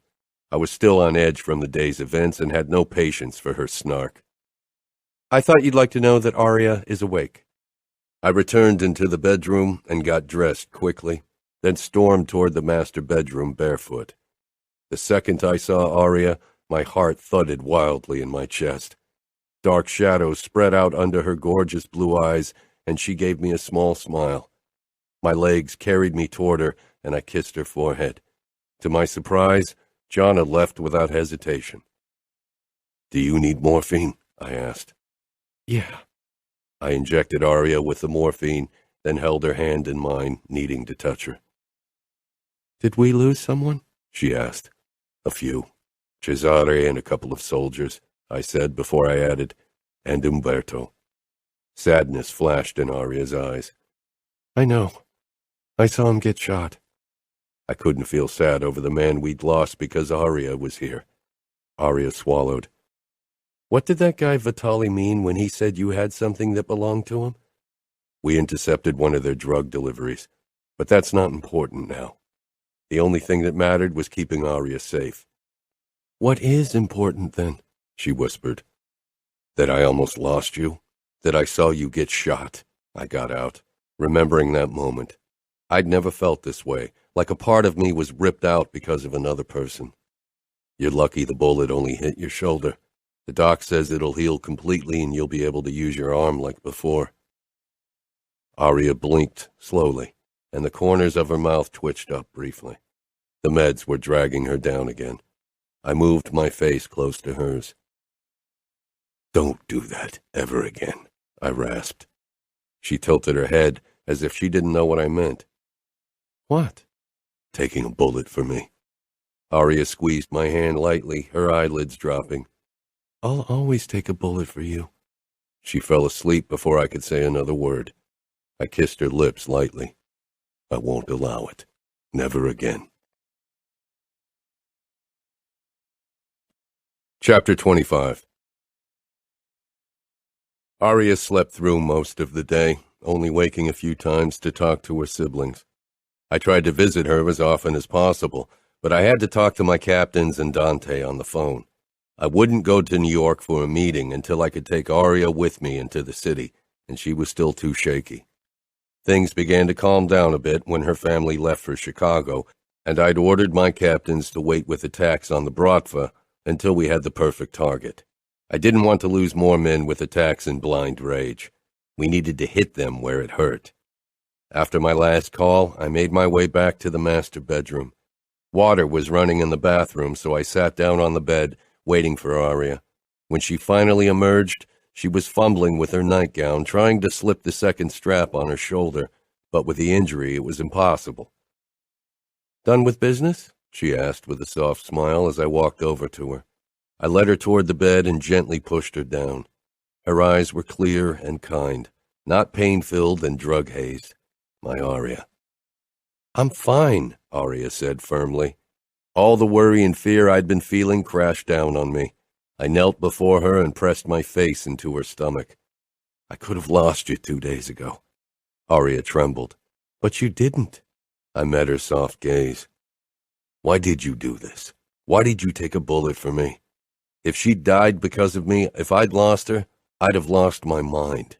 Even just thinking about it, reliving that moment when I thought she was dead, it ripped a huge black hole into my chest." Aria's eyes became even softer. "Do you really not know why?" Her expression told me why. Everything seemed to stand still. I knew what I felt for the woman in front of me, had known it with absolute certainty the second I almost lost her, but even before then I'd known the nature of my feelings, but had clung to my doubts. I loved Aria, and how could I not? She was lovable. She was kind and gracious and forgiving. She was pure light. She was someone who deserved to be loved. I didn't. I knew what I was. "I love you, Luca." I cupped her face, bringing our faces close but never close enough. I searched her eyes, trying to understand how she could love me, how she found something in me that deserved to be loved. "You love me," I repeated. No one had ever said those words to me. No one should. "You shouldn't love me, Aria. I'm not someone who should be loved. People fear me, they hate me, they respect me, they admire me, but they don't love me. I'm a killer. I'm good at killing. Better probably than at anything else, and I don't regret it. Fuck, sometimes I even enjoy it. That's a man you want to love?" Aria gave me that smile, the smile that burst like a ray of sunshine through my darkness, that warmed even my cold heart. "It's not a matter of want, Luca. It's not like I could choose to stop loving you," she whispered. Few things in her life had been her choice. It was only fitting that even her feelings for me weren't. She was as trapped in her love for me as she was trapped in this marriage. "And you hate that you love me. I remember you saying it before." Aria shook her head. "No, not anymore. I know you aren't a good man. I've always known it, and I don't care. I know I should. I know I should lie awake at night hating myself for being okay with my husband, being the boss of one of the most brutal and deadliest crime organizations in the States. But I don't. What does that make me?" Aria shifted her head in my hold, glancing down at her hands in her lap with a small frown. "And I killed a man, and I don't feel sorry. Not one bit. I would do it again." She met my gaze, and her eyes were full of love. No hate, no regret, nothing but love. "What does that make me, Luca? I'm a killer like you." "You did what you had to do. He deserved to die. I wished I could have killed him, not just because I wanted each and every single Bratva fucker to suffer as much as possible, but also because I didn't want Aria to be burdened with death." "There's not one of us who doesn't deserve death. We probably deserve it more than most," Aria whispered. "You are good, Aria. You are innocent. I forced you into this." How could she compare herself to me? She didn't know what I'd done, what I enjoyed doing. She had killed to protect someone she loved. I killed for many reasons, few of them noble or altruistic. "You didn't, Luca. I was born into this world. I chose to stay in this world. Being born into our world means being born with blood on your hands. With every breath we take, sin is engraved deeper into our skin." "You don't have a choice. There's no way to escape our world. You didn't have a choice in marrying me either. If you'd let that bullet kill me, you would have at least escaped our marriage. She wouldn't have been free because freedom didn't exist in our world, but Matteo wouldn't have forced her to marry again. There are few good things in our world, Luca, and if you find one, you cling to it with all your might. You are one of those good things in my life. My chest swelled with love. I'm not good. You're not a good man, no, but you are good for me. I feel safe in your arms. I don't know why. I don't even know why I love you, but I do, and that won't change. I had to close my eyes against the fierce emotion in her expression. Love is a risk in our world, and a weakness a capo can't afford. I'd believed in those words all my life. I should still believe in them if I wanted to be an invincible capo. I know, Aria whispered miserably. I looked at her. Didn't she know? Couldn't she see? But I don't care, because loving you is the only pure thing in my life. Aria's eyes filled with tears and incredulity. You love me? Yes, even if I shouldn't. If my enemies knew how much you meant to me, they'd do anything to get their hands on you, to hurt me through you, to control me by threatening you. The Bratva will try again, and others will too. When I became a made man, I swore to put the familia first, and I reinforced that same oath when I became a capo dei capi, even though I knew I was lying. My first choice should always be the familia. Aria watched me with parted lips, as if she didn't trust her ears. But you are my first choice, Aria. I'll burn down the world if I have to. I'll kill and maim and blackmail. I'll do anything for you. She couldn't possibly fathom what I'd do for her, the length I'd go to protect her. The Russian fucker today had gotten a taste, and anyone else who dared to insult or hurt her would end the same way. Maybe love is a risk, but it's a risk I'm willing to take, and as you said, it's not a choice. I never thought I would, never thought I could love someone like that. But I fell in love with you. I fought it. It's the first battle I didn't mind losing. Aria wrapped her arms around me, her tears falling onto my neck. She twitched with a whimper when her shoulder bumped against me. I withdrew slowly, worried about hurting her. You need to rest. Your body needs to heal. I gently pushed her down until she lay back, but she dug her fingers into my biceps. She peered up at me through her lashes. I don't want to rest. I want to make love to you. My eyes darted down to her beautiful legs, then back to her pleading face. I wanted nothing more than to be as close to Aria as possible, but she was injured. I'm going to hurt you. Your stitches could rip open. Aria caressed my chest, then my stomach until her fingers reached the growing bulge in my pants. I stifled a groan when she began rubbing me lightly. Her expression turned teasing. He agrees with me. He always does, but he's not the voice of reason, believe me, I muttered. Aria laughed only to flinch a moment later. She was in pain. That's what I mean. Please, I want to make love to you. I've wanted this for a long time. Her begging broke down my resolve piece by piece. I've always made love to you, Aria, I admitted. The feelings I hadn't understood in the beginning and fought later, they had been there when I'd taken Aria's virginity. It was the first time I'd made love, and Aria would always be the only woman I'd made love to. Aria rubbed me harder. Don't you want this? I almost laughed. Of course I want it. We almost lost each other. I want nothing more than to be as close to you as possible. Then make love to me, slow and gentle. And my last wall crumbled, as it always did with Aria. Slow and gentle, I agreed. I knelt at the end of the bed and massaged Aria's feet and calves, enjoying the feel of her soft skin. Aria parted her legs and my eyes took her up on the invitation. My cock jerked at the sight of her soaked panties. Groaning, I pressed a kiss to her ankle. I trailed my fingers up her leg until I brushed over her crotch. She was so wet and hot. You make slow and gentle really hard on me. If you weren't hurt, I'd bury myself in you and make you scream my name. If I wasn't hurt, I'd want you to do it. I suckled Aria's ankle. Mine. I kissed her calf, mine, then her knee, mine, her thigh, mine, until I finally reached her pussy. I dragged her panties down before I wedged myself between her thighs. I planted a kiss on her folds. Mine. Aria moaned, then whimpered in pain because she'd moved. I want you to relax completely. No tensing your muscles, or your shoulder will hurt, I ordered, as I brushed my lips along her crease. I always tense up when I come, and I really, really want to come. I'd make her come as often as she wanted, not just today, but for the rest of our lives. You will, but no tensing. Aria gave me a look that made it clear that wouldn't work. I began pleasuring her with my lips and tongue, keeping my ministrations light and gentle, guiding her slowly toward her release. Aria's breathless moans and her body's arousal spurred me on until it took everything not to dry hump the edge of the mattress.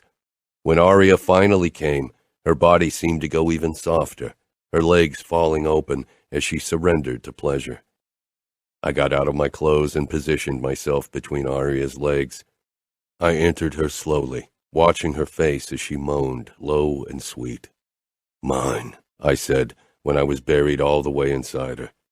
Aria held my gaze as I made love to her, gently. Yours, she whispered, her expression the greatest declaration of love I could imagine. All my life, I'd thought becoming Capo would be the biggest triumph of my life, not the happiest day, because I hadn't known true happiness. But now, as I met Aria's loving gaze, I knew that she was my greatest victory. Only she brought happiness into days of blood and violence. Only she could fill my dark world with light. She was my light, my love, my life. With the smile that always got me, she pressed her palm against my familia tattoo right over my heart, a cruel heart that only beat for her. Mine, she said without doubt. I held her gaze. Always. Thank you for listening to Luca Vitiello, written by Cora Reilly, read for you by Sebastian York. Produced by One Night Stand Studios, post by Michael Straza. Text copyright 2019 by Cora Reilly. Production copyright 2019 by Cora Reilly. All rights reserved.